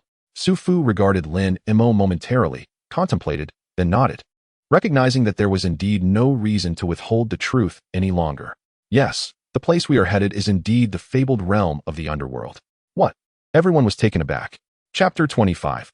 Towards death to embrace life. 1. Su Fu, do you even comprehend what you are saying? Xiang Yutian roared in anger. We followed you with the hope of seeking longevity, not to venture into the realm of the underworld or to behold the river of forgetfulness. Not just Xiang Yutian, but the majority, including Lin Mo, were rendered speechless by Su Fu's revelation. Su Fu had promised to lead them to slay a dragon, harnessing its power for immortality. After months of sailing, they had believed Su Fu was guiding them to the mythical dragon palace, only to discover he was leading them to the underworld. The disparity was unfathomably vast. Amitabha, while I have stated that I will not enter hell, Su Fu, we are not inclined to take a tour of the 18 layers of hell. Quite the contrary, if anyone wishes to send us to hell, we shall ensure they descend instead. Master Hua Shisan could no longer remain silent. What jest is this? We are not journeying to the Dragon Palace, but to the underworld. Even the Buddha would be enraged. Have you not heard of embracing death to attain life? Su Fu replied calmly, undeterred by the outrage of the crowd. I have mentioned that the world is in its final days, and spiritual energy is waning. Even divine dragons, if they linger in the Dragon Palace, face inevitable demise. Only in the underworld, where extremes turn back upon themselves, can one find remnants of spiritual energy, allowing for survival. Furthermore, it is well known that to achieve longevity, aside from cultivation and elixirs, one must venture into the underworld to amend the book of life and death. Though this notion was steeped in myth, it was not without basis. In these times of dwindling spiritual energy and the absence of immortals, it was likely that the book of life and death also no longer existed. Yet, the pursuit of longevity undeniably necessitated a journey into the depths of the underworld. Moreover, it was too late to turn back now that they had arrived. Damn it! Someone cursed, making to return to the cabin, intent on turning the ship around. Su Fu, you can venture to the underworld alone. I have no desire to accompany you on this path to death. However, before he could finish, he froze in disbelief, staring at the direction they had come from. Following his gaze, Lin Mo observed that the sea they had traversed had vanished entirely. I have warned you. This is a road of no return. Su Muyang spoke softly, having approached the edge of the ship. Before anyone could react, he shook his head. Hasten. This vessel will not endure for long. A chill ran down Lin Mo's spine as he rushed to the ship's edge and peered down. Discovering that a multitude of floating bones had emerged in the water, their ghastly forms clawing at the ship's hull. What the hell are these things? Xiang Yutian too noticed the transformation in the water, gasping in horror. Even among those present, who were accustomed to bloodshed and violence, the sight of the floating bones, akin to vengeful spirits, sent shivers down their spines. Then, without warning, a decrepit ghost ship materialized, its hull in tatters, revealing a deck piled high with skeletal remains. It seemed to sense something. Abruptly turning, its empty eye sockets fixated upon them. Chapter 26. Towards Death to Embrace Life. 2. How intriguing. Are we being regarded as prey? With a clang, Lin Mo unsheathed his sword, holding it firmly, a sense of exhilaration surging within him. This sudden turn of events caught Su Muyang's attention. Are you not afraid? I have taken lives before. Lin Mo smiled, a glint of coldness flashing in his eyes, but he had yet to slay a ghost. To speak frankly, I was initially skeptical about the tales of dragon slaying that you all spoke of. After all, words alone lack credibility, until I laid eyes upon a divine dragon. I could hardly believe in the existence of dragons in this world. However, now, Lin Mo observed the ghost ship, which had ceased its movements, merely turning to regard the scattered white bones. If even these skeletal frames could animate, it seemed there was indeed an air of the underworld here. If the underworld exists, then perhaps the existence of dragons and the secret to immortality is not mere fantasy after all. Ba, your words resonate with a truth that the monk feels keenly. Hua Shisan paused for a moment, then gradually comprehended, his eyes brightening with understanding. As the saying goes, if I do not enter the hell, who will? Dear friends, our hopes for immortality are indeed within reach. The others slowly began to grasp the situation. Though they could not definitively ascertain whether this place was the underworld as Su Fu described, the bizarre occurrences seemed to validate Su Fu's claims about immortality, dispelling doubts of deceit. Though remnants of resentment lingered over Su Fu's past deceptions, as Lin Mo and Hua Shisan had articulated, the eerie expanse of the endless sea bolstered their conviction in the reality of longevity. Su Fu, you had better not be concealing anything else from us, Xiang Yutian declared fiercely, regaining his composure as he witnessed the ghost ship, which had appeared abruptly, moving autonomously through the absence of wind, bearing a cargo of skeletal remains that drew nearer. The sounds of skeletal hands scraping against the ship's hull grew increasingly distinct. What shall we do now? Should we strike them down again? The crew aboard the ship, seasoned and ruthless, soon regained their composure after the initial panic induced by the strange phenomena, maintaining their fortitude in the face of these terrifying skeletal apparitions that would have frightened ordinary souls. Rather, they exhibited an aggressive demeanor, eager to seize the initiative. Do not concern yourselves with them. Our priority is to enter the true underworld before the ship sinks. Su Fu shook his head, evidently prepared for the skeletal apparitions before them, commanding the black and white impermanents to procure a multitude of burlap sacks. Lin Mo casually sliced open one sack, frowning slightly at the sight of soil. Indeed, Su Muyang remarked nonchalantly, did you not say that to return to the earth is to find peace? This soil can help quiet them, preventing further entanglement. After all, we are the ones who disturbed their slumber. Are you certain the soil will be effective against these beings? I had anticipated a more sophisticated solution. Lin Mo replied, somewhat taken aback. Yet he did not hesitate to grasp a handful of soil and cast it toward the skeletal figures in the water. As expected, the bones that were dusted with soil fell silent. But alas, the tide soon washed away such tranquility. I believe there may be a simpler solution. Xiang Yutian signaled to his subordinate, who hesitated momentarily before leaping into the air, sword in hand, landing upon the drifting ghost ship and cleaving a skeletal figure in two. The sound of cracking bones echoed as the seemingly fearsome skeleton shattered with a single blow. Indeed, they are merely fragile husks.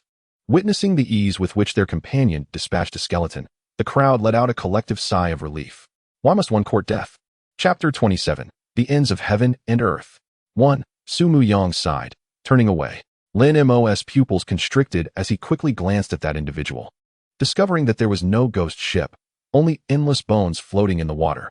The one who had landed on the ghost ship remained oblivious, believing he was still aboard. Yet, in reality, he had severed not only a skeleton but also his own escape route. Come back. Xiang Yutian yelled in anger, but it was too late. In the blink of an eye, the waters surged, flesh turned to bone, and all could only watch in shock as he was silently engulfed, becoming yet another part of the infinite bones in this boundless sea. Damn it, what on earth is happening? Where's that ship? Xiang Yutian turned and demanded. Do you think this is just any ordinary place? What do you expect us to do? Do you think this is a game? Before Su Fu could respond, Su Muyang scoffed. This is the endless sea, the edge of heaven and earth, the fabled boundary between the underworld and the mortal realm. Even as the world approaches the end of its laws and spiritual energy wanes, it is exceedingly difficult for the underworld to manifest in the human realm. Yet, the underworld remains the underworld, a realm of shadows and reincarnation. Do you think you are in your royal palace? Those who know nothing should simply obey. Impudent. Xiang Yutian had not anticipated Su Muyang's sudden assertiveness, and he erupted in fury. That is enough, Xiang Yutian. Su Fu finally interjected. This is not your palace, and we are not your subjects. If you are unwilling to cooperate, you may leave with your entourage. Otherwise, be quiet and heed the instructions of the lady. To listen to a woman? Su Fu, are you jesting? Not only Xiang Yutian, but even Lin Mo was taken aback. He had assumed that Su Fu would be issuing commands at this juncture, yet it appeared that Su Muyang was the one with true authority upon their arrival here. If you two have studied for 5 centuries, retaining all knowledge of the underworld's lore, then we may consider your counsel. Su Muyang replied coolly, a self-deprecating smile gracing his lips. Did you think that while you were in slumber, I merely tended to sheep? Ba, knowledge knows no boundaries. It is the adept who prevails. Since Miss Su is well-versed in this domain, we would be grateful for your guidance. Fa Shan chimed in, seeking to ease the tension. His gaze fixed on Su Muyang. You are too courteous, master. I only wish for everyone to return alive. Su Muyang spoke softly, gesturing toward the endless sea before them. My father has made this abundantly clear. As the world approaches its end, the spiritual energy diminishes. Even the underworld cannot sustain itself. After all, if the legends hold true, the genuine underworld does not intersect with the human realm, but exists in a realm of profound mystery beyond our comprehension. Much like the fabled paradises, they depend on the heavens yet remain independent from them. However, with the decline of spiritual energy, whether it be those paradises or the underworld itself, both are on the verge of collapse, hence the possibility of manifesting in the mortal realm. Other paradises may have already perished with the waning of spiritual energy, but the ghostly underworld, as the resting place for all sentient beings, would be the last to fade into oblivion. The evidence lies before us.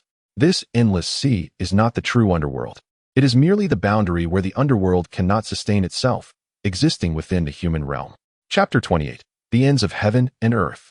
2. What we must do is traverse this endless sea swiftly and enter the true underworld. Su Muyang asserted, shaking his head. Although this is not the authentic underworld, it is influenced by its ominous energy, thus teeming with peculiarities. Everyone must refrain from applying earthly logic to this situation. In conclusion, do not act recklessly. Otherwise, we may truly disturb the slumbering spirits within this endless sea. Even in the absence of spiritual exhaustion, these wraiths possess a power that could drag us into an endless abyss. Is it merely these skeletal remains? Despite the loss of a subordinate, Xiang Yutian's countenance remained unperturbed, exuding confidence. After all, based on the performance of these skeletons, the threat they posed was relatively insignificant, easily dismissed. I hope you can still utter such words shortly. Su Muyang stood steadfastly at the bow alongside Su Fu, who was adjusting the course with a golden compass, directing the operations of the black and white impermanents within the ship's hold to hasten their advance. Meanwhile, under Su Mu Yang's command, the others tirelessly scattered soil from the ship to thwart the skeletal hands rising from the sea, preventing them from damaging the vessel. "Look over there," someone exclaimed suddenly. Lin Mo turned towards the voice, momentarily lost in thought. Before them, the sea appeared abruptly severed, as if they had reached the end of the world, where the horizon formed a singular line, resembling the sky descending to carve out a chasm on the ocean surface. Lin Mo moved to the mast, gazing into the distance. And at the edge of the heavens and the sea, he wondered if it was a cliff or something else.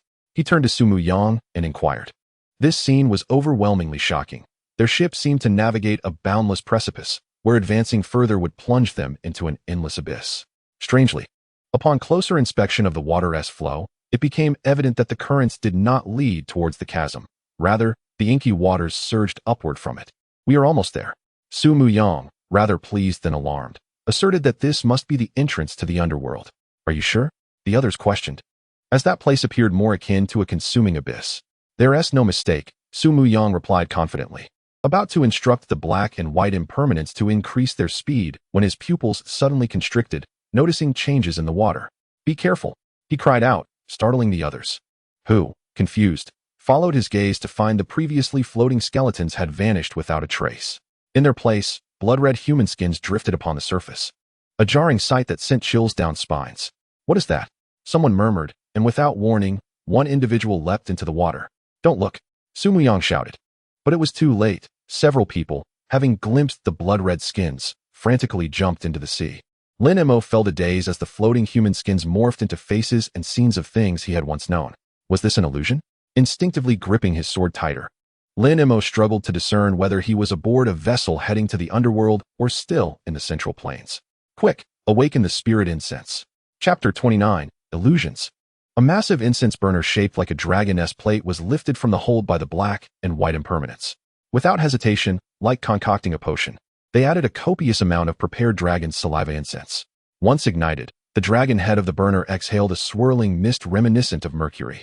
Initially, the smoke carried a foul odor, but soon transformed into a refreshing scent akin to the sky and sea, invigorating the mind. The peculiar fragrance jolted Lin Mo awake, realizing he had unconsciously approached the ship's edge, nearly tumbling into the ocean. "What just happened?" he asked Su Mu Yang, shaken. "This is the method of spirit illusion," Su Mu Yang replied gravely, observing that most of the crew, under the influence of the awakening incense, were regaining their senses, though their expressions remained grim. He remained alert to the sea's changes while explaining. "Ghostly entities often employ spirit illusion to directly affect the mind and soul, ensnaring individuals in a trance, leading them to lose themselves. I had thought, after the great upheaval and depletion of spiritual energy, even if this place were affected by the underworld's aura, the malevolent spirits should have lost their abilities to cast such harmful illusions. Yet, unexpectedly, there has been a deviation. No, perhaps it is not a deviation." Su Mu Yang's gaze sharpened as he pondered the possibilities. After the upheaval and the waning of spiritual energy, human efforts have limits.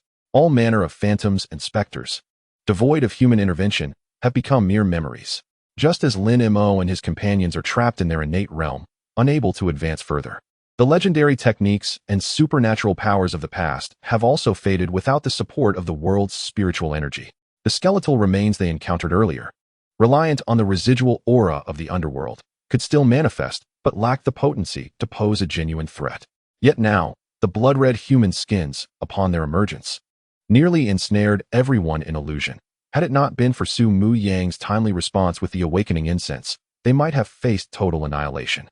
After all, Lin Mo and his companions had never encountered an attack that directly impacted their psyche before. Ah, so it was an illusion, Lin Mo realized, his brow furrowing as he observed the incense burner still exhaling mist. "It seemed you were prepared, yet why did you appear surprised?"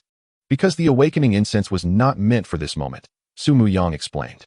After all, they were still in the realm of humans. And even under the influence of the underworld's manifestations, such scenarios should not have arisen. I had anticipated its necessity only upon entering the underworld. But now what went awry? Even if this place was affected by the underworld's leaking aura, it should not have been sufficient to enable them to cast illusions. "Look over there." "What is that?"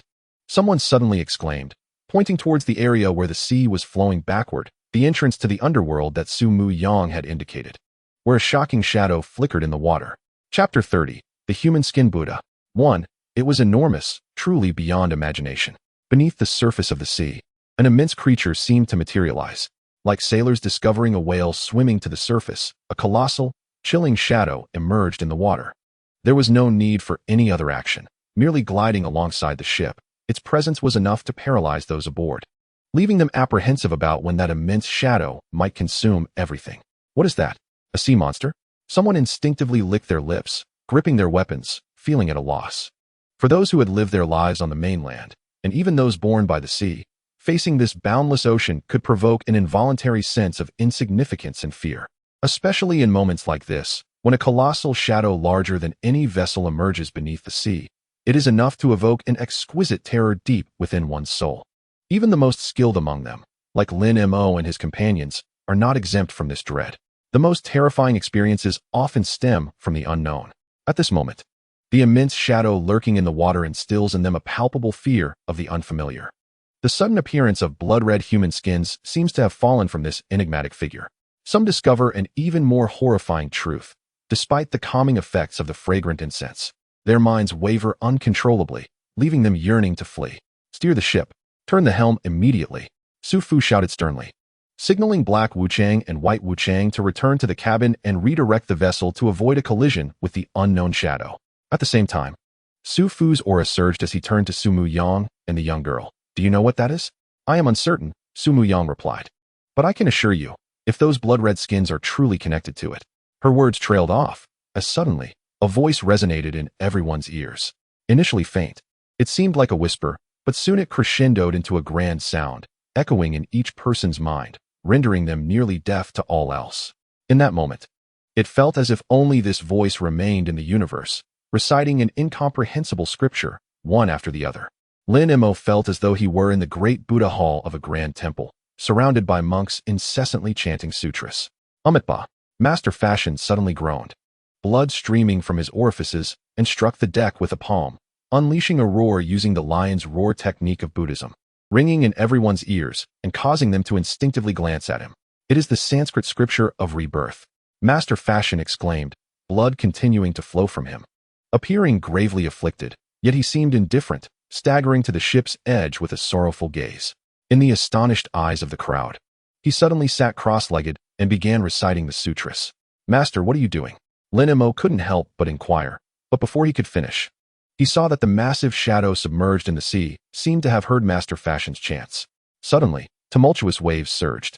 Amidst the incredulous stares of all, the shadow broke the surface, revealing an immovable figure, a Buddha cloaked in countless human skins. Chapter 31. The Human Skin Buddha. 2. It was an utterly shocking sight. Everyone stood frozen, unable to comprehend.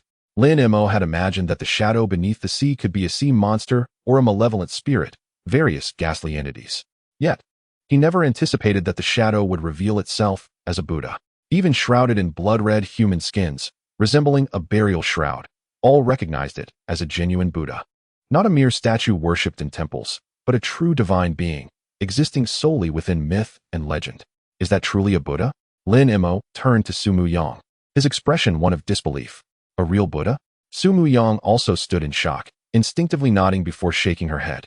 I do not know, but I can confirm. It is dead. Can a Buddha die?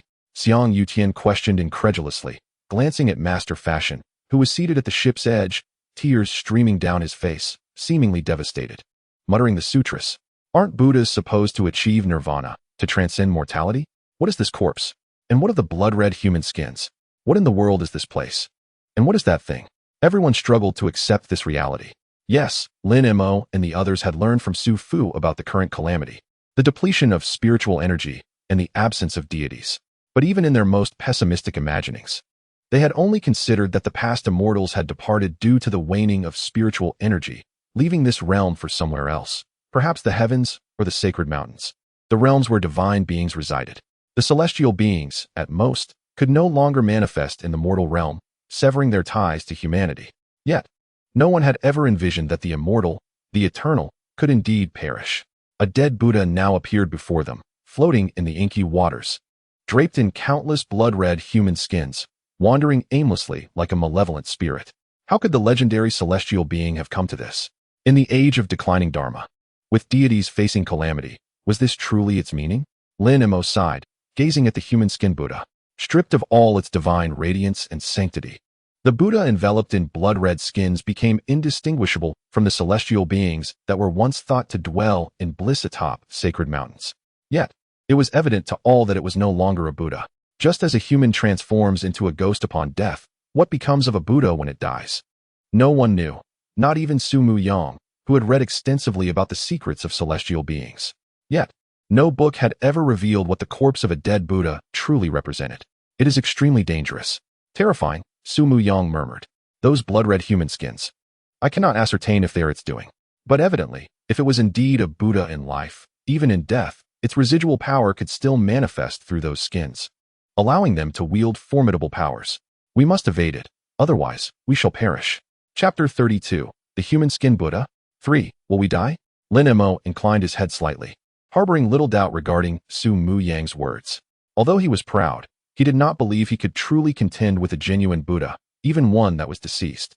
It appears to have fixated on us, someone exclaimed as the human skin Buddha emerged from the depths, its blood-red eyes gazing vacantly in their direction, the waves crashing as it drew closer. Countless blood-red skins began to peel away from its form, seemingly tainted by the sins of all living beings. No one knew what would transpire upon its approach, but an ominous premonition gripped them all. Once the human skin Buddha drew near, they would meet their demise.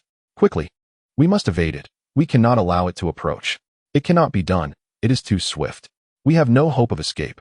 Black Wuchang cried out in terror from the cabin. Altogether, strike! Su Fu roared, stepping forward and unleashing a powerful wave of energy with a swift motion of his palm, creating a visible shockwave that surged forth, roaring like a golden dragon as it struck the ocean's surface, propelling the vessel away from the human skin Buddha. So this is the power of the Qi refinement realm? This was Lin Mo's first encounter with Su Fu's prowess, and though he had long known Su Fu's strength surpassed the innate realm, he now bore witness to a level of skill that transcended their understanding. However, having never witnessed Su Fu's prowess, I remained uncertain about the distinction between the innate and the Qi training realms. Yet, as soon as Su Fu made his move, Lin Mo immediately grasped what it meant to reach the Qi training stage. Indeed, it was extraordinary. Thus, does reaching the Qi training realm signify the ability to manipulate the forces of heaven and earth, completely transcending human limitations? Lin Mo murmured, his eyes glimmering with insight. Although it was merely a glimpse, he understood that a vast chasm separated the innate from the Qi training realm, a difference akin to heaven and earth. The former was merely the pinnacle of mortal capability, while the latter was a state of unity with the cosmos, capable of wielding the powers of nature. With just a single strike, Lin Mo instantly recognized the disparity in realms between himself and Su Fu. To describe it as a difference between clouds and mud might be an exaggeration. Yet Lin Mo was acutely aware that he could not replicate the effect of Su Fu's strike, even with the unparalleled 14th sword. For Su Fu's attack had transcended the realm of humanity. If one were to compare, it might well be the elusive 15th sword he had long sought. Su Fu, once this matter is resolved, I shall challenge you to a duel.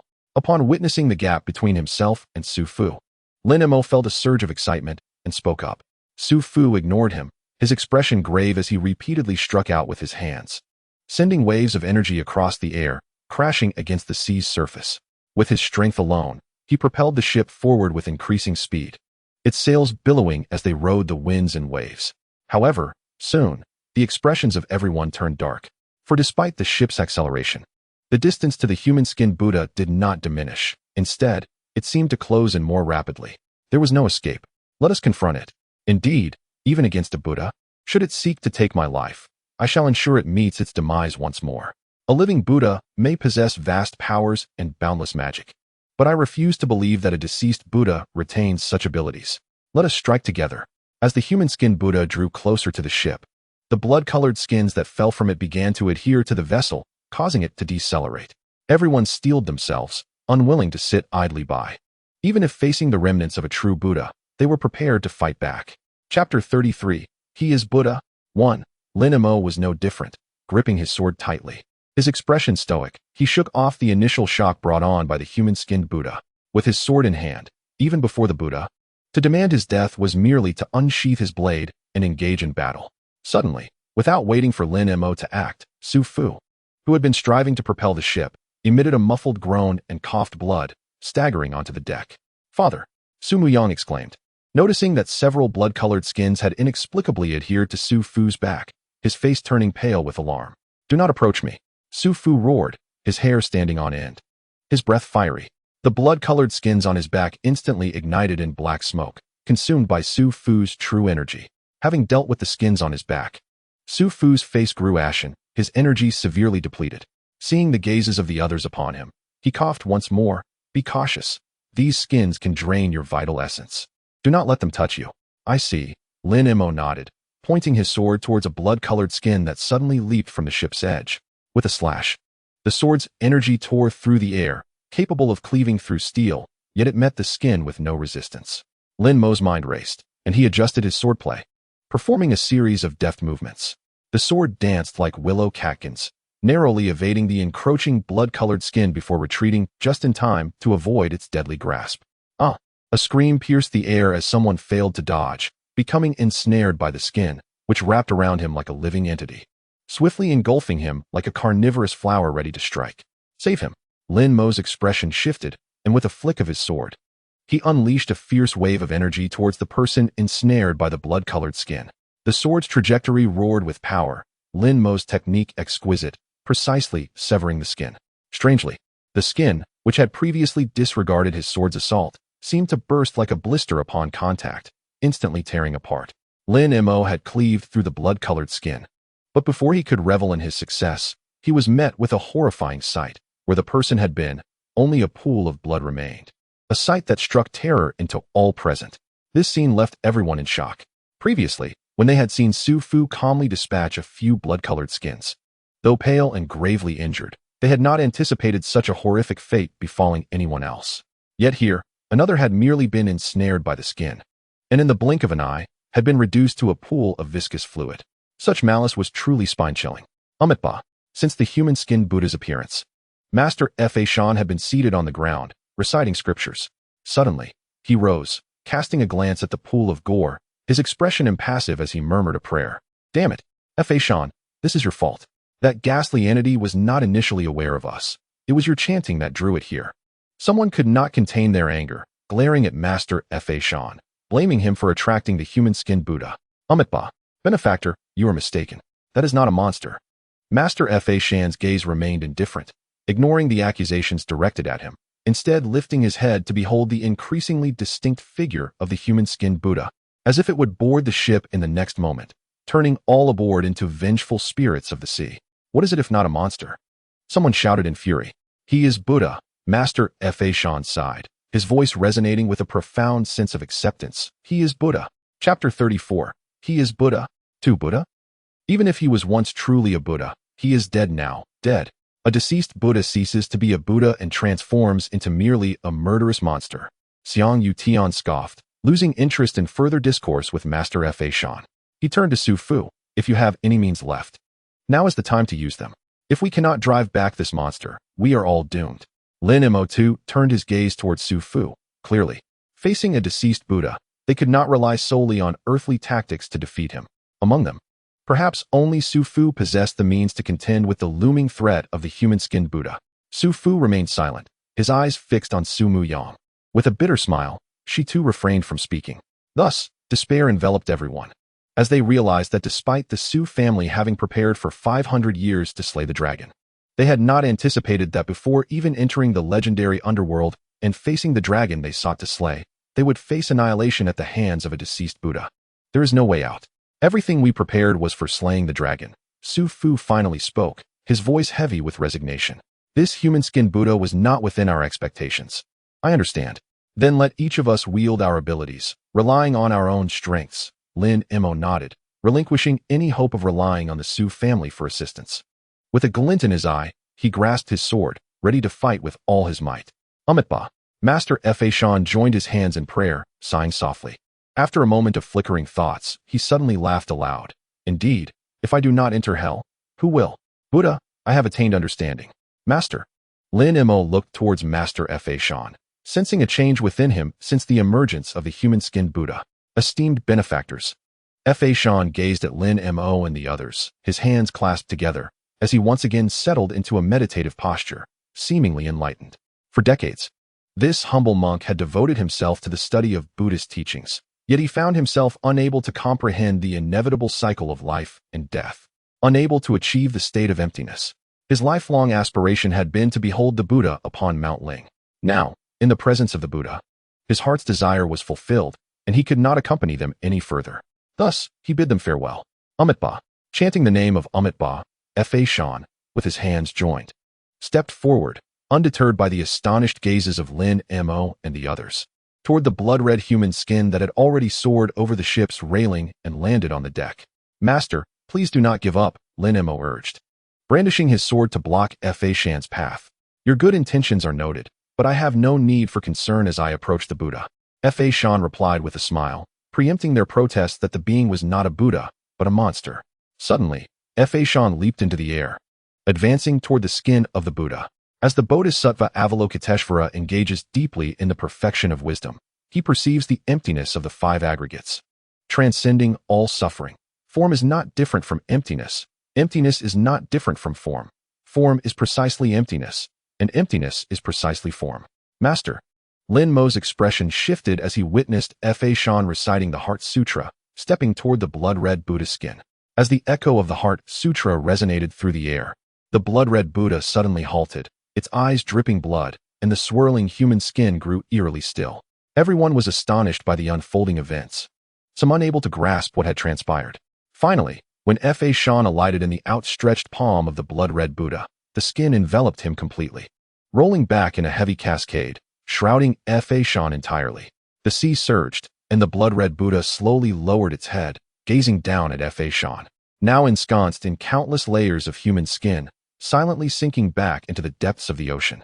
The air was filled with the faint echo of Fa Shan's voice. He is the Buddha. He is indeed the Buddha. Chapter 35, The Dawn of Enlightenment. The unexpected turn of events caught everyone off guard. Su Fu, acting decisively, disregarded any thoughts about why Fa Shan chose such a path, urging everyone to harness their energy and hasten forward while the blood-red Buddha vanished. Lin Mo remained still, contemplating why Fa Shan would make such a choice, pondering why the blood-red Buddha chose silence after Fa Shan's demise. Indeed, it was a demise. Lin Mo did not believe that Fa Shan could survive once he fell into the hands of the blood-red Buddha. You are wondering why Master Fa Shan chose to embrace death, aren't you? Su Muyang approached Lin Mo, tilting his head in inquiry. Indeed. That is the question on my mind, Lin Mo replied, nodding. So you share my thoughts? Su Muyang nodded silently, his brow furrowed with confusion. Though my understanding of Fa Shan is limited, it seems he would not be the type to seek death lightly, especially after having endured such hardship to survive. You know him better than I do. Do you think he would willingly seek his end? Lin Mo looked at Su Muyang, asking. Although I want to connect the blood-red Buddha's departure with Fa Shan's choice to embrace death, allowing everyone to feel that Fa Shan discovered the secret of the blood-red Buddha and sacrificed himself to save us. We all know that Fa Shan is not the type to sacrifice himself for the greater good. Such a person would not exist on this ship, having waited in a coffin for centuries merely for the possibility of immortality. What he was before, I do not know, but he was likely a great monk. Su Muyang mused, a hint of irony on his lips as he regarded Lin Mo. Yet, when a person is solely focused on survival, all those ideals are cast aside. Indeed, Lin Mo sighed. The Buddha's demise has brought forth a bloodthirsty spirit. How could a mere monk, who has not attained Buddhahood, fare any better? It is evident that his choice was not born from discovering the secret of the blood-red Buddha, nor was it an act of heroism to save us. Perhaps he simply could no longer endure. The ancients said that to hear the truth at dawn and die by dusk is acceptable. Fa Shan, with an unwavering desire to live and endure the great calamity of the world, aspired to reach Mount Ling and behold the Buddhas. It seems that this very hope compelled him to break all precepts, abandoning a lifetime of Buddhist practice, ultimately leading him to board this vessel. However, now that the foundation of his survival has crumbled, he finds himself lost. Su Muyang contemplated for a moment, suddenly grasping Fa Shan's motive for embracing death. Initially believing that mere survival, even amidst filth and transgressions against Buddhist law, would suffice. Fa Shan felt his devotion remained intact because all his desires and aspirations were directed toward reaching Mount Ling. He believed that when the time came, whether he faced a Buddha or a demon, the Buddhas of Mount Ling would render judgment upon him. Yet, he could not reach Mount Ling and instead witnessed the fall of the Buddha. The very Buddhas of Mount Ling, whom Fa Shan longed to see, had perished. This shattered the faith that had sustained him through a life of corruption. You may be right, Lin Mo acknowledged, nodding slightly at Su Muyang, leaning toward this possibility. As for the blood-red Buddha's departure after Fa Shan's demise, it might merely be a coincidence, perhaps a sign that even the blood-red Buddha harbored a lingering remnant, wandering the vast, endless sea in search of someone to affirm that it was not a demon but a Buddha. Chapter 36. Entering. This line of thought led me to ponder a question. Su Muyang suddenly smiled as he observed the other passengers on the ship frantically urging the vessel toward the entrance of the underworld. All aboard this ship anticipate slaying dragons and achieving immortality. But what if, upon entering the underworld, we find we have arrived 500 years too late? What do you mean? Lin Mo inquired. The implication is quite simple, Su Muyang said softly. 500 years have passed. If the Buddha has perished, what has become of the dragon? Lin Mo's pupils constricted, instinctively tightening his grip on the sword. Su Muyang chuckled. I was merely jesting. But soon, we shall truly enter the underworld. I must prepare some things. You should also get ready. The conditions inside may differ entirely from what you have encountered before. Lin Mo squinted as he watched Su Muyang turn to leave, glancing at his sword before breaking into a smile, sheathing it and murmuring, how intriguing. So, Su Muyang, what is your purpose for living? A creaking sound echoed as Lin Mo gripped his sword, noticing the ship's bow slightly deforming, as if struggling to squeeze through a narrow crevice. The vessel swayed, and the sounds of the sea grew increasingly distinct. Lin Mo stepped forward, standing at the ship's bow to peer below. It was a peculiar sensation. Visually, their ship now hovered halfway over an endless chasm, the retreating waves threatening to topple the vessel into the abyss. Yet, Lin Mo could feel that the ship had indeed made contact with solid ground. Despite the seemingly empty void ahead, the sensation of collision assured him they had arrived at their destination. What appeared to be an empty expanse was, in fact, a portal to another realm. The ship had docked. There was no further passage. A voice rang out loudly, eyes flickering as they gazed into the void before them. Yet no one dared to act rashly. Su Fu. So how do we enter? All eyes turned to Su Fu. His expression remained impassive. Observing as Su Muyang began directing He Wuchang and Bai Wuchang to pack the items prepared in the cabin. He nodded and spoke, take what you need. Then follow me. Lin Mo exchanged glances with the others. Their eyes briefly met before parting, and no further words were spoken. They silently gathered their belongings, watching as Su Fu took the lead, guiding Su Muyang and the two enigmatic figures into the void. They vanished. The rope remained, like a conjuring trick. Su Fu and his companions instantaneously disappeared, leaving only a segment of rope as a marker, extending into the emptiness. The rope was intact. Someone tugged at the rope to confirm its soundness, but seeking further assurance, they noticed Lin Mo had already stepped forward. With Lin Mo as an example, the others exchanged glances and silently followed suit. Was this the realm of the underworld? As Lin Mo stepped forward, he felt no sensation of falling. Beneath his feet lay damp earth, instilling a sense of reassurance. However, darkness quickly enveloped him, obscuring Su Fu and the others from view. Instinctively, he reached for a torch, only to be restrained by a hand. Cold, soft, and delicate, it was Su Muyang. Do not move. Remain silent. Su Muyang whispered in his ear, the subtle warmth of his breath brushing against Lin Mo's skin. Lin Mo instinctively tilted his head away, unaccustomed to such intimacy. His pupils constricted slightly, but he soon adapted to the encroaching darkness and then beheld a flicker of light. Chapter 37. The Head Butterfly. To call it light would be a misnomer. It resembled fireflies dancing in the fields on a moonless night, scattered, sparse, and somewhat chilly, yet sufficient to instill a semblance of calm. However, this tranquility swiftly morphed into unease. For those points of light were not harmless creatures to be cradled in one's palm. On the contrary, when Lin Mo finally discerned what those glowing entities were, an instinctual terror surged within him. It was akin to a frog encountering a snake. Perhaps the latter was not a grotesque beast, yet the inherent dread of a natural adversary was palpable. The head butterfly. Su Muyang whispered an explanation, offering Lin Mo a vial of a peculiar-smelling liquid to sprinkle upon himself to evade detection by the head butterflies. The name alone suggested a formidable foe. Lin Mo scrutinized the luminous creatures, dubbed head butterflies by Su Muyang. Upon closer inspection, they were not particularly fearsome. In fact, they could be considered exquisitely beautiful. The patterns on their wings, though oddly contorted, emitted a phosphorescent glow that lent them an enchanting allure. Yet Lin Mo's intuition warned him of their perilous nature. They thrived on the consumption of souls.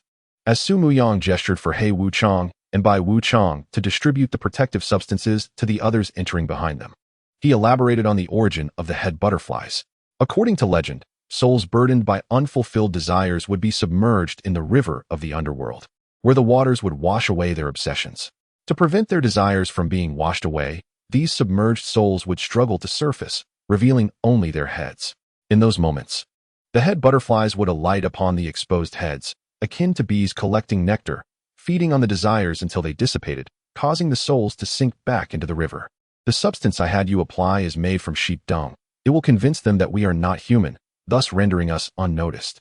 At this point, Su Muyang turned to Lin Mo. Do you understand? If a head butterfly fixates on you, it will perch upon your head and drain away everything within.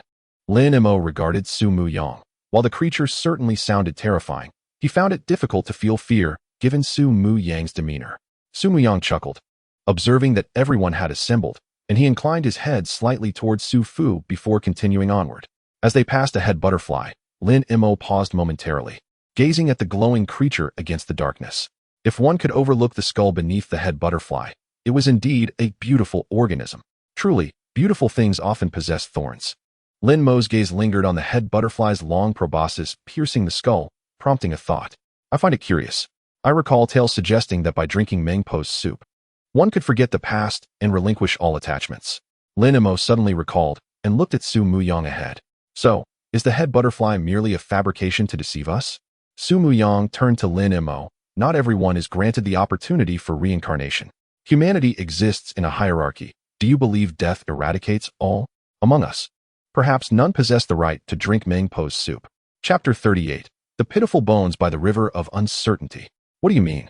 The group, including Lin Mo, paused in confusion at Su Muyang's words. They had long ceased to believe in the nonsense of universal equality. However, if there truly exists an underworld, then the legends of reincarnation must hold some truth. At most, as depicted in myths, those who commit grave sins would be judged by the Yama King and cast into the depths of hell. The virtuous reincarnate, while the wicked are imprisoned. This seemed plausible. Yet Su Muyang's words suggested otherwise. Even the divine requires mortals to enact justice. Does virtue truly beget reward? Su Muyang murmured, in truth.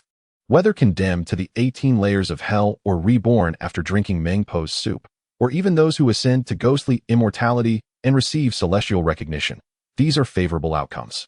Descending into hell is also a form of fortune. The most tragic fate is to plummet into the river of the underworld, with no hope for future lives and no past to reclaim, ultimately becoming fodder for the head butterflies, sinking into the river, with souls shattered and eternally lost. Lin Mo fell silent, shaking his head. This is the first time I've heard that descending into hell could be considered fortunate. Is it truly a blessing to endure the tortures of purgatory, never to find liberation? To feel cold and warmth, pain and suffering? Does that not surpass being a stone or a tree? Su Muyang smiled. Ignorance and oblivion, complete annihilation. This is the greatest sorrow for sentient beings. Yet, in fact, the vast majority of sentient beings ultimately meet this fate. If the underworld persists, perhaps we too shall meet this end. Even if we aspire to be wandering souls, suffering in hell day after day, the realm of the underworld has never been more benevolent than the mortal world. Otherwise, the river would not be rife with vengeful spirits and unresolved desires. Pitiful are the bones by the river of uncertainty, akin to those lost in dreams of spring. Enough. Let us proceed. Our destination lies far ahead. Su Muyang cast one last glance at the head butterflies, not looking back, and continued onward. Lin Mo remained silent, stepping forward, when suddenly chaos erupted. A voice bellowed in anger. This is utter nonsense. Good and evil will be rewarded. The cycles of yin and yang are the ultimate truths of heaven and earth, witnessed by both humans and spirits. In the grand domain of the underworld, the realm of reincarnation, where the dark forces reside, how could it be as sordid as you claim? What so-called human-headed butterflies? I see them as mere fabrications from you. A foolish girl pretending to speak as a ghost, seeking to deceive us. In a fit of inexplicable rage, without any forewarning, an individual suddenly struck out. Aiming at the nearest human-headed butterfly, I severed that wretched creature, rendering your lies powerless. Jia Daoist, have you lost your mind? Those who recognized him gasped in shock, unable to believe he would act so impulsively. It was too late to intervene. Jia Daoist's actions instantly stirred the countless glowing human-headed butterflies lurking in the darkness. their radiant luminescence converging like a tide, causing everyone to feel a sudden halt in their breath. "Quick, flee!" Su Muyang cried out urgently. Su Fu obediently followed her lead, without hesitation, grasping her hand and leaping forward to escape. The others, too, dared not linger, even if they remained skeptical of the tales regarding the human-headed butterflies. When the swarm of glowing creatures buzzed toward them, instinctively, they all chose to flee.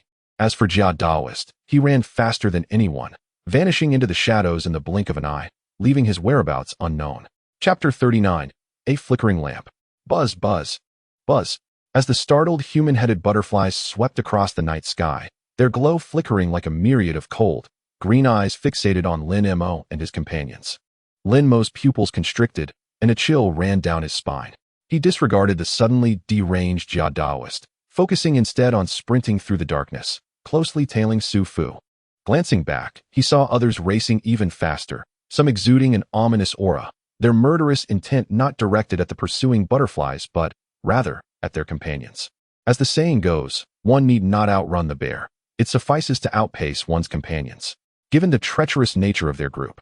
United cooperation in times of peril was nothing more than a dream. Even couples might abandon each other in dire straits, let alone Lin Mo and his companions. Observing that some were on the verge of resorting to violence, intending to use a fellow companion as bait to slow the approaching butterflies, Su Muyang suddenly called out, "Stop!" "Huh?" Su Fu, puzzled, halted, trusting Su Muyang's judgment. "Are we not fleeing?" Lin Mo inquired. "No need." Su Muyang shook her head, her gaze fixed on the swarm of butterflies. With a sigh, she added, "They cannot catch up anymore." "Are you certain?" someone questioned. Skepticism evident in their eyes as they refocused on the butterflies, only to realize Su Muyang's meaning, frozen in place. Lin Mo, too, grasped her intent, for it was evident that the once mighty swarm, now dwindled and sparse, was diminishing at a visible rate. Ultimately, all that remained was a solitary human-headed butterfly, swaying and struggling to fly.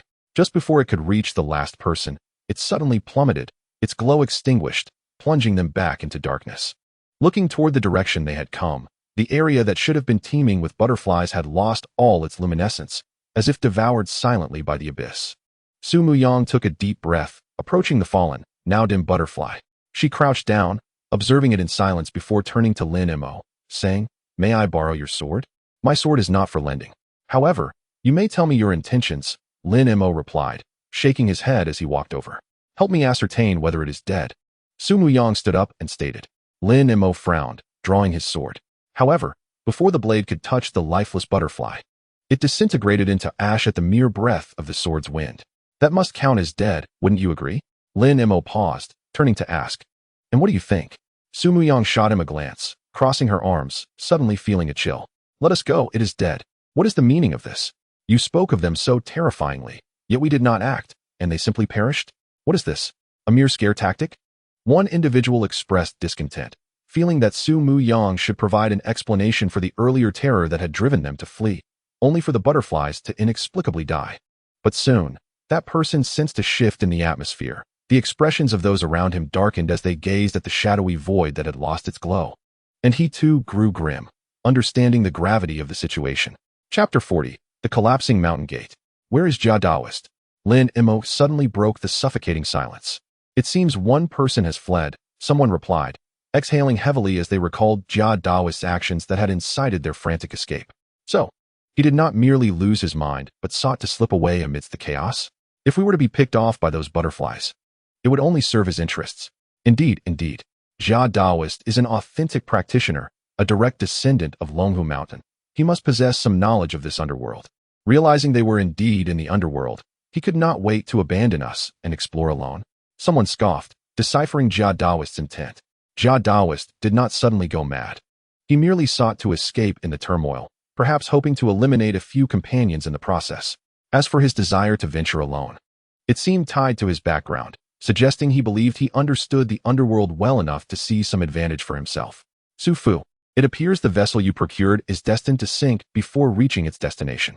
Xiang Yutian snorted, casting a glance at Su Fu, his eyes flickering with the unspoken question that hung in the air, though he swallowed back his words. "If anyone wishes to depart, now is the time. Should another incident like Jia Daoist's occur, do not blame me for being merciless." Su Fu gazed expressionlessly at Xiang Yutian, speaking coldly. Is no one leaving? Excellent. Then let us proceed. I shall make it explicitly clear. Until we encounter the dragon, should anyone dare to disrupt our unity, we shall strike as one, with lethal intent. Su Fu's gaze swept across the group, noting their silence. He nodded at Su Muyang, and they continued on. The atmosphere grew heavy with silence as they advanced, as if traversing an endless wasteland, pausing only occasionally for Su Fu and Su Muyang to determine their path before pressing onward. For 3 days, they walked without incident. The world around them eerily quiet, draped in a shroud of desolation, so silent it threatened to drive one mad. The worst possible scenarios brewed in their minds. Yet they bore it in silence, each aware that if they continued in such a manner without encountering anything, they might never reach their ultimate destination, and the entire group could spiral into chaos. Look, there is something ahead. One person finally broke the silence. Lin Mo followed the direction of his finger and beheld an ancient edifice standing forlornly amidst the desolate expanse. Its crumbling walls etched with the scars of time, a scene steeped in desolation. Yet, despite its forlorn appearance, it represented the most encouraging news he had encountered in recent days. Compared to the lifeless wilderness traversed before, this dilapidated structure imbued the surroundings with a semblance of vitality. Consequently, all, including Lin Mo, found themselves quickening their pace. As they approached, the ruin became increasingly discernible, revealing a broken plaque and toppled statues, while remnants of footprints hinted that someone had ventured here. Has someone been here? Lin Mo pondered, examining the tracks on the ground. Could it be the Taoist Jia? If there were no other living souls in this cursed place, it would likely be him. Xiang Yutian spoke coldly, directing his gaze toward the shattered hall. I shall investigate. Let us go together, others chimed in. And soon they hurriedly entered the crumbling sanctuary. Chapter 41. The Great Emperor of Donghua. Lin Mo remained still. Su Muyang, equally unmoving, inquired, Aren't you coming in? Do you believe Taoist Jia would pass through the empty gate without entering? Lin Mo shook his head, surveying the dim hall before his gaze fell upon the toppled statue amidst the ruins. Do you know whose sanctuary this is? Following Lin Mo's gaze, Su Muyang beheld the half-destroyed statue, now too decayed to identify the legendary deity it once represented. Yet, without hesitation, he declared, It must be the legendary Great Emperor of Donghua. Ah, the Great Emperor of Donghua, the one known as the Eastern Sovereign? I've heard tales of him. How he reincarnated and fell in love with a peony spirit known as by mutant. Lin Mo mused. Is that the prevailing rumor now? Su Muyang was momentarily astonished, struggling to grasp the notion before realizing, when one perishes, their essence is extinguished, leaving only whispers for posterity. After 5 centuries without the manifestation of deities, such tales are hardly surprising. When celestial beings exist, mortals dare not speak lightly of them. They revere the divine and keep their distance. Yet, in times of great calamity, when the celestial beings remain silent, the reverence wanes, leading to a proliferation of conjectures. Su Muyang pondered whether Lin Mo, too, had lost his awe for the legendary celestial beings. He then asked, Do you know why this statue is so ravaged and decayed for years, yet I can still accurately identify it as the statue of the Great Emperor of Donghua? Why is that? Lin Mo expressed genuine curiosity. Although he was aware of Su Muyang's extensive knowledge of the arcane secrets of celestial beings, he had not expected Su Muyang to recognize the identity of the statue amidst the desolation of the hall. Yet, surprisingly, Su Muyang named it without hesitation. It is quite simple. In the netherworld, no statues are erected. Even the Ksitigarbha Bodhisattva, who has presided over the underworld for millennia, cannot compel the spirits to honor him with a statue and incense offerings. If anyone were to boldly establish a statue in this realm, it would be the Great Emperor of Donghua. Su Muyang spoke with authority about these celestial secrets. The Great Emperor of Donghua, revered as the deity of Mount Tai, was bestowed with divine authority, having governed life and death since the dawn of creation, even after enduring countless tribulations and celestial conflicts. Though the Great Emperor of Donghua may no longer preside over the underworld, he remains the only one entitled to have a statue erected and receive offerings in this realm. As he spoke, Su Muyang smiled, acknowledging that despite the various power struggles and incursions by the celestial beings into the netherworld, the Great Emperor of Donghua embodied the true orthodoxy of the underworld. Thus, the spirits of the underworld could disregard the deities and heavenly beings, but they could never defy the Great Emperor of Donghua. In essence, the statue of the Great Emperor of Donghua present in the underworld symbolizes that this realm remains under his dominion. I see, Lin Mo nodded, choosing not to delve deeper into the discussion, for he had gleaned a glimpse into the legendary world of the celestial beings from Su Muyang's words. After ascending to divinity, it is not a retreat from conflict, but rather a participation in it. Chapter 42. Who can escape death? What are you pondering? Su Muyang inquired, noticing Lin Mo's sudden silence. I am contemplating the aftermath of this calamity, with the depletion of spiritual energy. How many of the myriad celestial beings will remain? Lin Mo's gaze grew distant as he spoke. In this chaotic world, countless heroes have turned to dust. I once believed that in the face of such a great calamity, the celestial beings would unite to weather the storm. Yet now, I find myself questioning. The heavenly realm also faces turmoil, and the sacred mountains are not without strife. After this calamity, which of the legendary celestial beings can truly escape death? Su Muyang fell silent, instinctively glancing at Su Fu. Su Fu met Lin Mo's gaze with a cold determination, affirming, even if the celestial beings were to perish, it holds no concern for us. Their deaths would be preferable. If they do not perish, they will occupy positions we require. Rest assured, I witnessed that dragon enter the netherworld with my own eyes. It is still alive. Lin Mo chuckled, choosing not to argue with Su Fu, simply nodding, I hope so. However, it has been 500 years since you last saw that dragon. I am still alive. Therefore, the dragon cannot be dead. Su Fu smirked, a glint of malice in his eyes. They have emerged. Su Muyang interjected, breaking the tension between Lin Mo and Su Fu as they turned their attention to those exiting the dilapidated hall. That treacherous Taoist Jia has left us nothing. An exasperated voice cried out. Curse him. I no longer wish to slay dragons. I want to find that treacherous Taoist Jia and exact my vengeance. Indeed, he arrived here before us, undoubtedly seizing all the treasures within. We must locate him and reclaim what is rightfully ours. He cannot have gone far. We still have time to pursue him. Yes, let us hunt down that traitor, Taoist Jia, before discussing the dragon slaying. As they entered the crumbling hall, those who emerged exchanged furtive glances, uniting in purpose to capture the fleeing Taoist Jia before addressing the matter of the dragon. Lin Mo observed the group with a knowing smile, realizing that their fervor suggested they had not returned empty-handed. Even if they had not obtained tangible benefits, they must have sensed the presence of something worthwhile within, for their excitement was palpable. Su Fu shared a similar sentiment, glancing curiously at Su Muyang, wondering if there truly was some hidden treasure within the dilapidated hall. Su Muyang remained silent, casting a cold glance at the motley crew before him, and replied indifferently, Do as you please. We shall directly confront the dragon. Those willing to follow may do so, while those who are not can seek out the Taoist of Jejio on their own. This realm of the underworld has been inherited for millennia, offering numerous benefits. If anyone has alternative thoughts, feel free to act accordingly. Su Fu, is this your intention? Xiang Yutian could not help but shout. Su Fu, with an impassive expression, stood in front of Su Muyang, stating, The intentions of my young mistress are my own. Ladies and gentlemen, I do not concern myself with what you have seen or gained within that hall. The underworld is right here, after we slay the dragon. You shall have ample time to explore at your leisure. However, as my young mistress rightly pointed out, our primary objective remains the slaying of the dragon. Chapter 43. The Ghost Gate, the City of Untimely Death. Humph. Xiang Yutian fell silent, and others nodded in agreement after a moment of contemplation. Thus the group continued onward.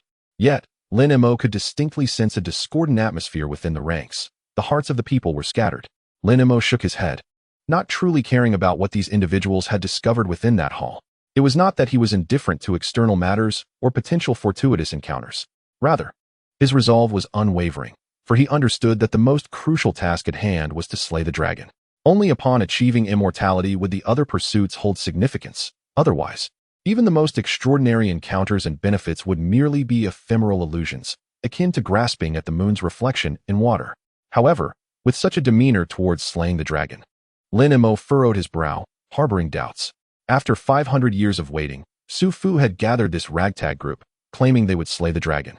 Yet it felt more akin to preparing a feast for the dragon. You are troubled. Su Muyang appeared beside Lin Mo, speaking softly. Is my distress so evident? Lin Mo retorted. Your sword. Su Muyang pointed at the blade in Lin Mo's hand, which he had been absent-mindedly drawing and sheathing. You observe with great acuity. Lin Mo acknowledged, tightening his grip on the sword. How much longer must we travel? Not wishing to pursue the topic further, Su Muyang simply stated. The divine dragon has entered the underworld with a singular purpose, to survive by leveraging the lingering spiritual essence within. Therefore, it must be found where that essence is most potent, and such locations are scarce. Lin Mo instinctively glanced at the compass in Su Fu's hand. So, that device is meant to measure the spiritual essence? Indeed, Su Muyang nodded, then leaned closer to Lin Mo's ear, whispering, "If I were you, I would seize an opportunity to depart." Without waiting for Lin Mo's response, he quickened his pace to join Su Fu. Lin Mo furrowed his brow. Comprehending Su Muyang's implications, it was clear that Su Muyang had lost hope in their dragon-slaying expedition. But to leave? Lin Mo gazed at the sword he held. He was still young and did not, like the others, yearn intensely for immortality. Yet, a world where progress was stifled felt exceedingly dull. True invincibility breeds profound solitude. And Lin Mo had been lonely for far too long. Thus, even if the path ahead were indeed a one-way street, he resolved to march onward without looking back. For he yearned to behold greater mountains and vaster seas. Damn it, Jejia's Taoist has gotten ahead of us yet again.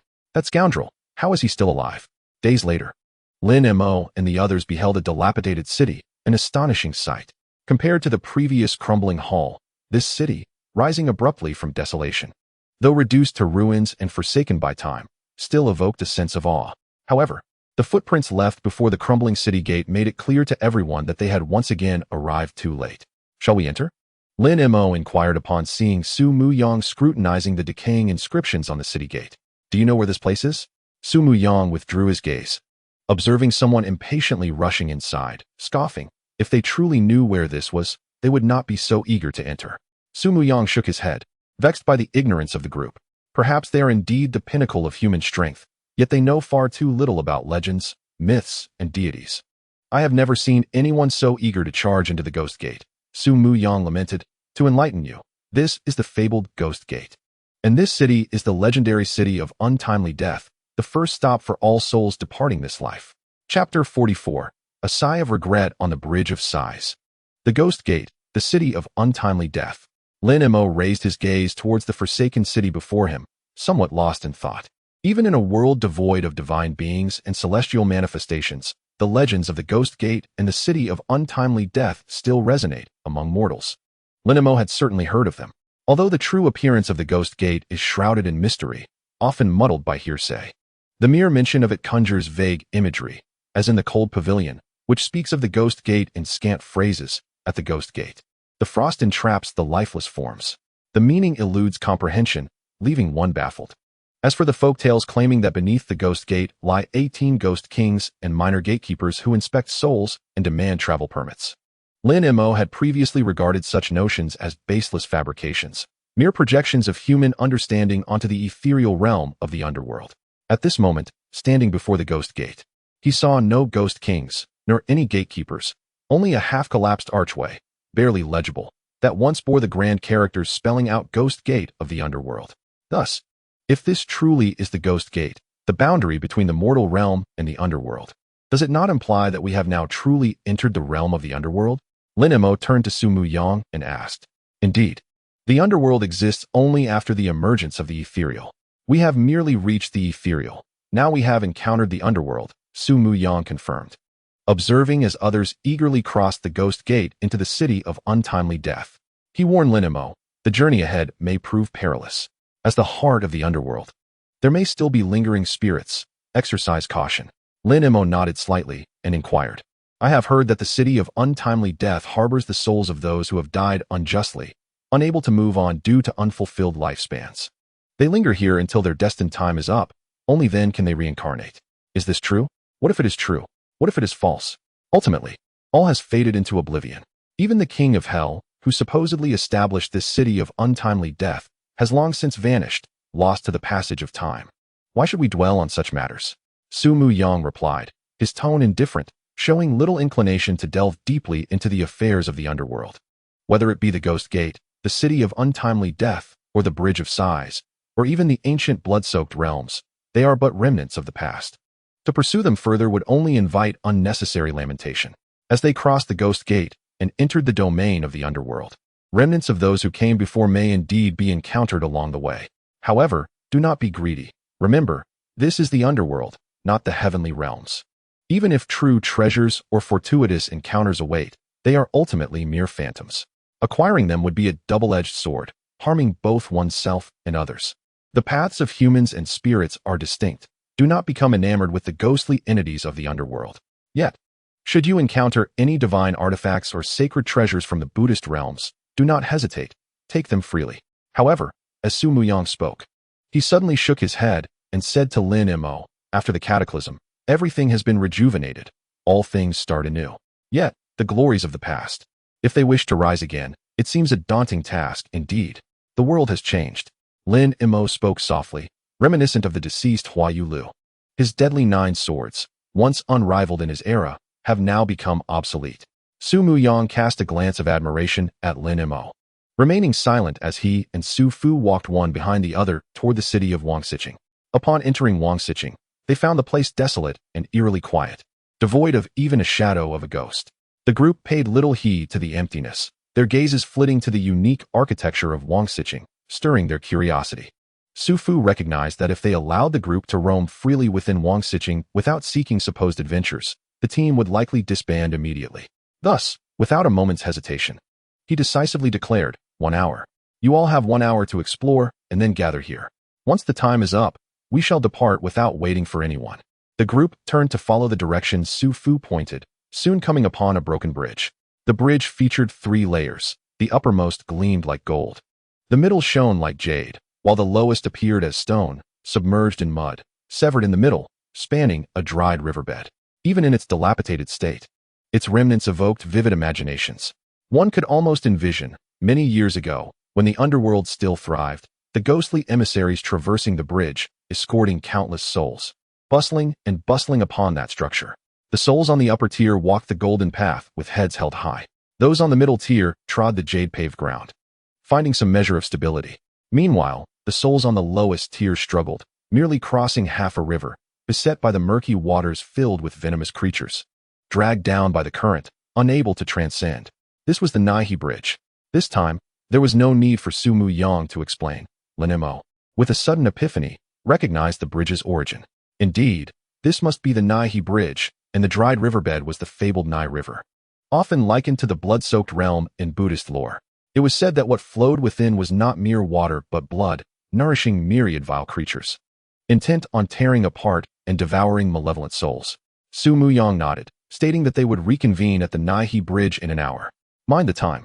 Our fates are not yet entwined enough to linger on the Naihe Bridge for 3 years. The group fell silent, exchanging glances but uttering no more words. They dispersed, each seeking fortune within the desolate city. Unlike the others, Lin Mo did not set out to uncover any hidden treasures in Wangxicheng. He merely nodded slightly at Su Muyang and, without further words, approached the broken Naihe Bridge, sword in hand. Su Muyang's eyes flickered with curiosity, wanting to follow but was called back by Su Fu. Young lady, do not get too close to him, Su Fu warned in a grave tone. He is not a good person. Su Muyang smiled in response. Are there any good people here? Su Fu fell silent, only able to insist, in any case. You must not approach him. These individuals are dangerous. You must stay by my side. Lin Mo paid no heed to the exchange between Su Muyang and Su Fu. He stood before the severed Naihe Bridge, eyes glimmering, crouching down to trace the edge of the broken structure. Previously, doubts had lingered in his mind. Logically, even if a great calamity had befallen the world, extinguishing the immortals and vanquishing the spirits, as the saying goes, when the people leave, only the empty building remains. The disappearance of deities and spirits should not have resulted in the complete decay of the underworld's architecture. Yet, as he had observed on his journey, every edifice was dilapidated. There could be numerous explanations for this, such as years of neglect or weathering. Much like many long-abandoned houses in the mortal realm, they easily succumbed to ruin. However, this was the underworld. Lin Mo could not fathom the splendor the underworld must have possessed during the zenith of the celestial beings. But it seemed improbable that a realm inhabited by spirits would be as fragile as a mere hut exposed to the elements. Thus, the so-called Great Calamity was not solely due to the depletion of spiritual energy, rendering the immortals unsustainable. Before the energy waned, it appeared that some had foreseen the impending doom. Consequently, a massacre was unavoidable. The celestial beings and spirits began a tumultuous conflict before the true decline of spiritual energy took hold, sweeping through the heavenly courts and the underworld. As Lin Mo pondered deeply, he understood that his conjecture was likely closer to the truth than not. In times of peril, individuals tend to scatter. During the chaos of the mortal realm, even a bowl of porridge or a bag of rice could instigate treachery. The celestial beings and spirits were not exempt from this fate. A simple calculation revealed that after the depletion of spiritual energy, those who could have lived eternally would find their survival rate reduced to a mere fraction. In such circumstances, who would live? Who would perish? Lin Mo was reluctant to view the exalted celestial beings through the lens of mere mortals, but the evidence before him seemed to indicate otherwise. Even the immortals could harbor mortal hearts. As he stood before the severed Naihe bridge, Lin Mo could not discern the true greatness of the celestial being's powers. Yet, as he reached out to touch the edge of the broken bridge, he felt certain that it had been cleaved. Despite the passage of time, merely touching the edge of the Naihe bridge allowed Lin Mo to sense the cataclysmic battles that had transpired there. The lingering malevolence transcended time and space. Even as spiritual energy waned and the celestial beings dissipated into the ether, he could still envision figures rising from the ground, their gazes distant and filled with malice. A singular strike wielding immense power. Thus, the Naihe bridge lay shattered, the river below, which had flowed for millennia, abruptly dried up, scattering countless souls, leaving only the remnants of the bridge to narrate the events of yore. What severed the bridge was a sword. Lin Mo, momentarily dazed, simply sat upon the broken bridge, his hands meticulously exploring the severed surface, leaving no crevice untouched. Through repeated touches, he gradually envisioned a sword, an earth-shattering sword. This sword was nameless, akin to fire, wind, thunder, and lightning, divine in nature. In the grip of a single hand, with one stroke, it could obliterate myriad laws, move mountains, traverse seas, and shatter the heavens and the earth. This was not a mere mortal sword. This was the sword of heaven and earth, of the divine. More frightening still was the palpable dominance and wildness that permeated it. Beyond the sword itself and its technique, the sword seemed alive, every inch of its blade imbued with the will of its master. This sword was formidable, Lin Mo murmured to himself, suddenly inspired. Glimpsing a path ahead in the realm of swordsmanship, he was uncertain of its accuracy, but at this moment, the remnants of the sword scars on the broken bridge had granted him a fleeting insight into the way forward. To wield the sword with one's being. Lin Mo drew his sword, resting it across his knees, tracing the blade with his fingers. He spoke softly to himself, having practiced swordsmanship for 20 years. He knew his weapon intimately, as if it were an extension of himself. He had created the extraordinary 14th sword, yet the 15th sword had always eluded him. Even after mingling with Su Fu and others, Lin Mo's understanding of the path of cultivation remained somewhat nebulous. Chapter 47, The Path of the Sword. In truth, with Lin Mo's intellect, having comprehended the entirety of the ancient cultivation realms, he could somewhat envision that if there were still a path forward in the swordsmanship, it would likely not stray far from the established realms of innate, qi cultivation, spirit transformation, void return, and unity with the Tao. Thus, if one were to deduce from these ancient realms, Lin Mo, having reached the pinnacle of innate, would inevitably find that any further breakthroughs in swordsmanship could only manifest in the next realm of qi cultivation. However, the pressing issue was the depletion of spiritual energy, rendering any advancement in qi cultivation unattainable. Thus, unless there was a resurgence of spiritual energy allowing Lin Mo to step into the realm of qi cultivation, any attempts to transcend in swordsmanship would yield no fruit. Alternatively, if the realm of swordsmanship were merely an adjunct to the cultivation realms, one might question whether swordsmanship is truly a profound path of cultivation or merely a technique of slaughter along the journey of cultivation. Swordsmanship should not solely be a tool for killing. Lin Mo sighed. Despite being an assassin, he has always perceived himself as a swordsman born for the sword. Without such unwavering conviction, he could not have achieved what others deemed impossible, crafting the 14th sword, which has already transcended the limits of innate. Lin Mo lowered his gaze upon the long sword resting across his knees, his eyes shimmering as he recalled the myriad insights gained since embarking on the path of swordsmanship. The lethal 9 swords created by Huolu evolved into the 13 swords after generations of inheritance. This evolution was a testament to the innovative spirit of future practitioners, absorbing the wisdom of their predecessors. Likewise, the 14th sword, conceived by Lin Ran, emerged from a similar impetus. Initially, he diligently practiced the 13 swords, imitating the techniques without daring to make any alterations. Gradually, however, he realized that the 13 swords he practiced belonged to Huolu, not to him. Thus, he began to make incremental changes, transforming Huolu's 13 swords into his own, ultimately leading to the natural emergence of the 14th sword. He discovered that he could wield his sword faster, more fiercely, and more ruthlessly. Therefore, there was no need for spiritual energy or to step into the realm of qi cultivation. All he needed was his sword, to be swifter, ever swifter. Lin Mo envisioned the celestial being who severed the bridge of oblivion, pondering how such a monumental strike was unleashed.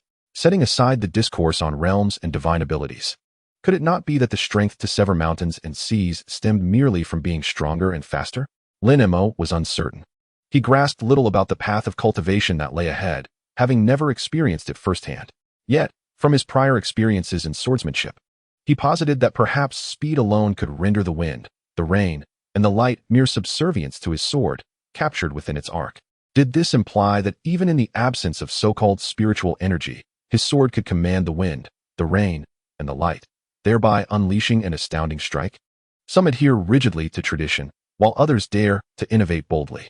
Lin Mo understood that perhaps the best course lay in following the path laid down by predecessors, progressing step by step, ultimately revealing the way forward in swordsmanship. Yet, he was unwilling. Whether spiritual energy would resurge remained uncertain, and whether he could ascend to the next realm of cultivation was equally ambiguous. However, the path of the sword must not falter, especially as he now caught a glimpse of its potential future. Chapter 48. The Path of the Sword. Qi cultivation, Qi cultivation. Ultimately, all paths of cultivation converge upon this essence of Qi. Yet, in the face of dwindling spiritual energy, how can one cultivate the meridians? Is it true that apart from the so-called spiritual energy, there exists nothing else in the world? The wind, the rain, the light. Suddenly, Lin Mo rose, sword in hand. His gaze unfocused, as if entranced.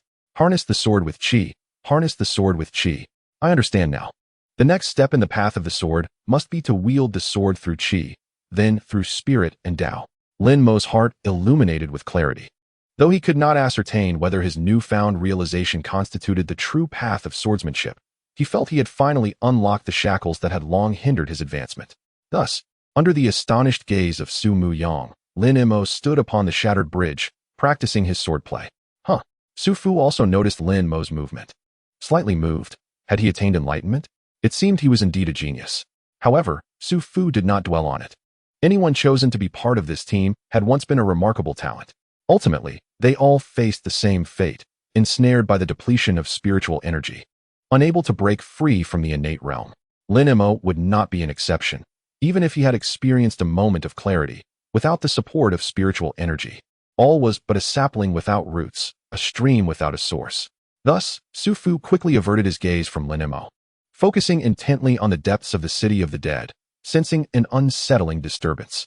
Soon, not only Su Fu but even Su Mu Yang, who lacked martial prowess, felt a palpable sense of unease. Footsteps. Once the depths of this dilapidated city lay silent, where even a falling pin could be heard. Now, however, frantic footsteps echoed, devoid of accompanying sounds, yet the mere presence of such hurried steps felt amiss. Something was wrong. Su Fu's gaze sharpened as he caught sight of figures fleeing along the crumbling streets, each face etched with terror, yet not a sound escaped their lips. Only the frantic rush of their escape. Hey Wu Chang, Bai Wu Chang, protect the lady. I shall investigate. Su Fu decisively commanded, instructing He Wu Chang and Bai Wu Chang before darting forward like a flash of lightning. Shu, seeing Su Fu approach, Xiang Yutian, who ran at the forefront, gestured for silence, signaling for Su Fu to remain quiet. Su Fu understood, swallowing the words that were on the tip of his tongue, his gaze fixed on the depths of the street. His pupils narrowing as he beheld a young girl emerging from the darkness, her eyes bleeding, devoid of pupils, only ghastly blood-soaked sockets remained. Her mouth cruelly sewn shut. Her appearance was heart-wrenching, and yet she smiled as she batted at a round object, seemingly engaged in some playful game. Upon closer inspection, it was unmistakably a human head she was toying with. She is a ghost, Xiang Yutian silently proclaimed. We have attempted to slay her, but our attacks are futile. Moreover, it seems she is playing a game with us, a game where those who speak shall perish. Su Fu nodded slightly, his gaze flickering as he grasped why everyone remained silent, fleeing in panic. Do you have any means to confront her?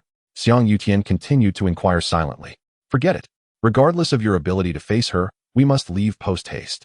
There is surely more than one ghost here. Su Fu nodded, silently retreating, opting not to engage the ghost. Chapter 49. The Night of 100 Ghosts.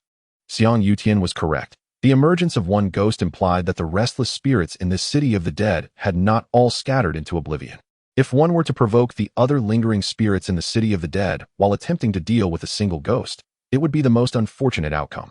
Su Fu assessed the situation and discreetly withdrew, signaling to Su Mu Yang and the Yin and Yang emissaries to leave immediately and avoid further complications. Su Mu Yang took a deep breath, striving to suppress the dread that welled up at the sight of the female ghost trailing slowly behind them, now distinctly visible. Indeed, there are still malevolent spirits surviving. We must proceed with utmost caution. Su Muyang inscribed on Su Fu's hand. I am aware. They must have sensed it as well. Glancing at the anxious and perspiring group, Su Fu suddenly felt that encountering this malevolent spirit might not be entirely detrimental. At least, following this encounter, they would be less inclined to act recklessly. After all, while these individuals might be adept at taking lives, slaying a spirit, especially one that has survived the calamities of the underworld, is a near impossibility. Human martial prowess holds little sway against the ethereal. Even with the extensive preparations Su Fu had made over 5 centuries for his journey through the underworld, he felt no fear in confronting a malevolent spirit. However, the sheer number of threats was unknown. He was unwilling to squander his years of preparation here, for the road ahead remained long. Let us go? If she dares to follow after we leave the city of the dead, I shall eliminate her. Su Fu silently conveyed to the now flustered group. Instantly, they regained their composure, inhaling deeply and endeavoring to ignore the female ghost who was patting heads behind them. It was then that Su Muyang suddenly recalled something and instinctively turned to look at Lin Mo, who was still practicing swordplay on the broken Naiha bridge. Su Fu also remembered Lin Mo. His gaze hardened as he decisively grasped Su Muyang and turned to leave. The others remained silent, casting a glance at Lin Mo, who was engrossed in his practice, exchanging looks before following Su Fu. Prepared to abandon Lin Mo, Su Muyang hesitated, looking at Su Fu, silently questioning. Why not call him? He is in a state of enlightenment and cannot communicate. If we interrupt him, he will only respond with anger, thus attracting the attention of that malevolent spirit. Su Fu shook his head. We cannot place everyone in peril for the sake of one individual. Su Muyang was dissatisfied with Su Fu's explanation, believing they should not forsake Lin Mo in such a manner. However, before she could further persuade Su Fu, a piercing howl rang out. The group's retreat faltered as they turned to see Lin Mo on the broken Naiha bridge, emitting a howl, his sword shimmering like a dragon, causing pain to their eyes. You spoke. The girl with the severed head lifted her gaze, suddenly tearing open her stitched mouth to reveal an empty cavity devoid of a tongue, blood streaming forth in a ghastly display. You spoke. Another wretched roar followed, as the girl cackled maniacally, ripping apart the mouth of the severed head in her hands, seizing the tongue and tearing it free, shoving it into her mouth and chewing voraciously, blood cascading down. You spoke. Therefore, I can consume your tongue. Before the words faded, a chilling sound erupted as the girl transformed into a spectral shadow, lunging toward Lin Mo on the broken bridge, shrieking with delight, I shall devour your tongue. Lin Mo's eyes were tightly shut, his expression impassive. Upon hearing the howling wind, his sword instinctively swept through the air. Chapter 50, A Night of 100 Ghosts. Tu-hee! The malevolent spirit shrieked, entirely unconcerned by the sword that Lin Mo wielded.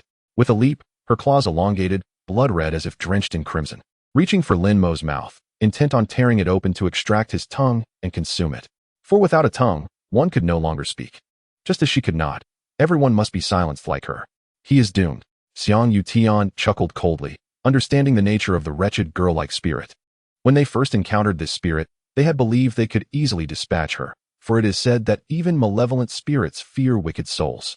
This girl, however, was unlike any spirit they had previously encountered, yet they certainly considered themselves to be wicked individuals. In truth, each of them had blood on their hands, having killed more than some peasants would see in a lifetime. Though they were astonished that malevolent spirits still roamed the city of the dead, they initially felt little fear. At least not as one might expect of an ordinary person faced with a ghost. However, as they struck out with various means, they found themselves utterly unable to harm this spirit, ultimately suffering losses as several of their number had their heads severed by her. It was then that Xiang Yutian and his companions chose to flee, realizing that the spirit was beyond their capability, and even Su Fu's ability to confront her was uncertain. From Su Fu's demeanor, it was evident that despite his assertions of confidence in slaying the spirit once more, the reality was likely far more complex. If Su Fu struggled, then what hope did Lin Mo have? Xiang Yutian and the others shook their heads, doubting Lin Mo could contend with such a spirit. After all, this malevolent entity could not be vanquished by mundane sword techniques. Let us depart. While the spirit's attention is drawn to him, we should hasten our exit. Su Fu signaled to the group, sharing no optimism regarding Lin Mo's chances against the spirit. He understood better than anyone that if they were merely wandering souls in the human realm, a martial artist could leverage their vitality to repel a ghost. Yet here, in the underworld, Even amidst its ruin, it remained a realm of shadows, and the spirits here were not easily subdued by mere vigor. On the contrary, the lingering malevolent energy in the underworld rendered these spirits even more fierce, and many techniques that could typically be employed against spirits would be suppressed by the underworld's aura, rendering them ineffective. Unless Lin Mo had cultivated his qi and entered the realm of energy manipulation, he could inflict no harm upon that spirit. Suddenly, Su Fu's expression shifted, halting Su Mu Yang's movements. Xiang Yutian, keen-eyed, noticed Su Mu Yang gripping a talisman. Understanding that the Su family possessed means to counter the malevolent spirit, he thought it best not to abandon a companion in need. Su Fu, why not attempt to save him? Su Fu's expression remained impassive as he regarded Xiang Yutian, aware that his suggestion was not born of altruism, but rather curiosity regarding their method of confronting the spirit.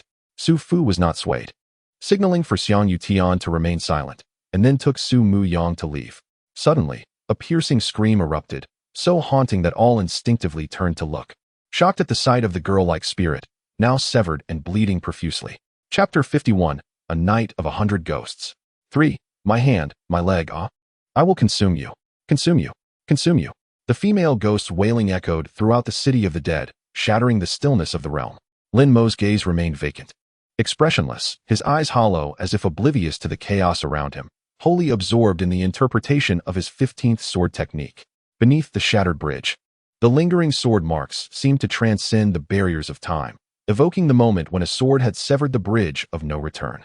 Although what he could truly comprehend from those scars was merely a superficial understanding of that fateful strike, it nonetheless propelled Lin Mo's insight into the 15th sword toward a higher realm, one that belonged to the mastery of swordsmanship through qi. Thus, the sword energy surged forth, akin to a mighty tide. As Lin Mo wielded his long sword, the air was propelled around him, stirring the remnants of the shadowy spiritual energy still lingering in the depths of the underworld. The severed bridge began to tremble as if it sensed the temporal crossing of that original strike, slowly reviving in response to Lin Mo's sword light. A tempest arose, and the sword energy howled. Lin Mo remained expressionless, his gaze distant, continuing to swing his sword, unleashing one strike after another. Each slash cleaved through the air with ferocity, causing the wails of the vengeful spirits to intensify. The apparitions surged, the vengeful spirits seemingly multiplying in number, surrounding Lin Mo in a frenzied assault. Yet, they were repelled by the sword energy, blood flowing as they sustained countless injuries. What manner of swordsmanship is this? How can it invoke the underworld's shadowy essence and unleash a tidal wave of sword energy without the aid of true qi? Su Fu, in utter astonishment, could scarcely believe his eyes. This was the first time he had witnessed someone capable of channeling the ethereal energies of the underworld purely through physical prowess, achieving feats typically reserved for those who had cultivated their qi. This defied all logic. Was Lin Mo's body forged from adamantine? How else could he, with mere flesh and blood, replicate the effects of true qi? Mastery of sword through qi? No. In a world devoid of spiritual energy, let it be mastery of sword through the very essence of the sword itself. Lin Mo suddenly erupted in laughter, his heart fully enlightened. If the traditional path of cultivation involved ascending through various realms, gradually elevating one's swordsmanship from controlling the sword with the body to wielding it with qi, then now, in the face of his own cultivation limitations, he would reverse the process. He would master the qi through the sword, forcibly harnessing the energies of heaven and earth, whether they be spiritual or elemental, to propel forth a power that transcended innate limits. Lin Mo felt that even if the world's spiritual energies were never to return, as long as he could persist on this path, he could once again cleave mountains and seas with a single sword, replicating that moment when he had severed the bridge of no return. For he had discovered his own path of the sword: speed, speed, speed. As long as his sword could move faster than the wind, the rain, the lightning, and the very fabric of light and darkness, then beneath that blade, even a mortal form could wield the power to annihilate worlds. This was the true essence of the sword path, not merely a reliance on the methods of cultivation. Alas, to achieve swifter strikes, he himself must also grow stronger. Chapter 52, The Night of 100 Ghosts. 4. Lin Mo let out a deep sigh, aware that the notion of relying solely on the sword path without the need for cultivation was inherently flawed. For human strength is finite. To unleash the breathtaking strike that had once severed the bridge of no return, one must indeed possess formidable power capable of executing such swordsmanship. Otherwise, even with an understanding of the ultimate sword path, lacking the strength to enact it would render it but an empty illusion. The true gain from this moment of enlightenment, aside from the 15th sword that now surged within Lin Mo's grasp, was the firm resolution it instilled in him regarding his sword path. Even if spiritual energies were to revive and various methods of cultivation re-emerge in the world, Lin Mo's resolve would remain unshaken. For he understood that all his future cultivation would merely serve to strengthen him, granting him the power to grasp the ultimate essence of the sword path he had glimpsed. After the 15th sword, there would follow the 16th, 17th, 18th, and countless more, with no end in sight. The greater his cultivation, the more formidable his sword would become. There was no need for additional supernatural means. With a single strike, all could be obliterated. A piercing cry shattered the air, awakening the entirety of the city of the wronged dead. Lin Mo, momentarily lost in the joy of comprehending the 15th sword, was jolted back to reality by the wretched ghost before him. The pitiful spirit, with a stubbornness akin to blind devotion, fought against the newly realized 15th sword. The chilling sword energy left numerous scars upon her, rendering her appearance tattered and frail, yet she remained fierce, howling defiantly, unwilling to yield an inch. As her anguished cries reverberated, everyone could distinctly feel the winds begin to stir. The wind grew fierce and cold. In the deathly stillness of the city of the wronged dead, a chilling breeze erupted, howling with sorrow. Su Fu's expression shifted dramatically. He realized that the remaining vengeful spirits had been stirred from their slumber. The night of 100 ghosts. The mournful cries of spirits echoed from all directions. As phantoms and specters converged, their chilling presence palpable. A figure, drenched in a blood-like hue, emerged as if returning from a sea of blood, letting out a piercing shriek that suddenly materialized before the young girl's ghost. It was a malevolent red-clad specter, her face twisted in rage, who wasted no time before lunging toward Lin Mo with bloodied hands. Bring it on. Lin Mo felt exhilarated rather than fearful, having just grasped the elusive 15th sword. He was in high spirits. With a heart eager for challenge, he did not retreat but advanced, shaking his sword. The sword energy howled as it clashed with the red specter's grasping hands. With a grunt, Lin Mo was sent flying, coughing blood, astonished as he gazed at the fierce red specter that had shielded the young girl's ghost. This ghost is incredibly powerful, Lin Mo thought, sensing weakness in his right hand that held the sword, as if it had been dislocated. Unfazed, he reached out with his left hand, feeling around for a moment before he heard a crack as he reset his dislocated arm. Stumbling to the ground, he held his sword protectively before him, smiling at Su Fu and the others, who looked on in anger. It seems we must fight side by side now. You bastard. Xiang Yutian cursed furiously. The initial presence of only the young girl's ghost had already made them contemplate abandoning Lin Mo. Now, they found themselves surrounded by a multitude of vengeful spirits, the haunting winds closing in around them. To make matters worse, the red specter appeared to be exceedingly formidable, possibly even a specter king. Chapter 53. The Book of Tranquility. 1. A piercing wind howled, shadows of spirits loomed. There was no time to blame Lin Mo. Everyone stood shoulder to shoulder, gazing at the encroaching vengeful spirits, each feeling a prickling fear. As if each step brought forth a new vision, Lin Mo and his companions stood mere paces apart. Yet it felt as though they were worlds away. The sights each of them beheld were vastly different. The night of 100 ghosts. Rivers of blood flowed, as if the legendary 18 layers of hell had descended upon them. Various phantoms obscured the specter's trails, leaving behind a scene of grim and foreboding hell. In the realm of legends, there exist various terrifying infernos: the hell of white bones, the blood sea hell, the oil cauldron hell, the knife mountain hell, the grinding wheel hell, the ice-cold hell, the blazing hell, and the hell of starving corpses. These myriad, formidable hells materialized before the onlookers, evoking a more profound dread than mere malevolent spirits. Amidst this eerie procession of spirits, the horror of the underworld surged, sending chills down spines. Break! A thunderous roar erupted as Su Fu bit his tongue, his masculine vitality mingling with true energy, akin to a sudden clap of thunder that shattered the illusion. His countenance pale, he reached out and swiftly yanked back Su Muyang, who had nearly slipped away from his grasp. Su Muyang, heart pounding, felt the remnants of fear as his pupils constricted. He realized he had been but a step away from unknowingly falling into the grasp of a headless specter. He hastily shouted, "Quick, light the awakening incense and read the peaceful book." With a resounding thud, He Wuchang acted without hesitation. Slamming the incense burner, he carried onto the ground. Flames flickered as he ignited the previously used awakening incense, calming the spirits and breaking free from the ghostly illusion. Meanwhile, Bai Wuchang swiftly produced a scroll from his backpack, unfurling it before Su Muyang. Taking a deep breath, Su Muyang accepted a withered branch, sealed in white wax and yellowed with age, from Bai Wuchang. He seated himself before the open scroll and spoke solemnly. Father, I shall illuminate the peaceful book now. Until I fully ignite it, do not let the malevolent spirits disturb me. Understood. Su Fu nodded, aware of Su Muyang's intentions. He wasted no words. Stepping in front of Su Muyang and coldly addressed Lin Mo and the others. Let us act together to buy time for Yang. Lin Mo slightly inclined his head, sword in hand, aligning himself with Su Fu.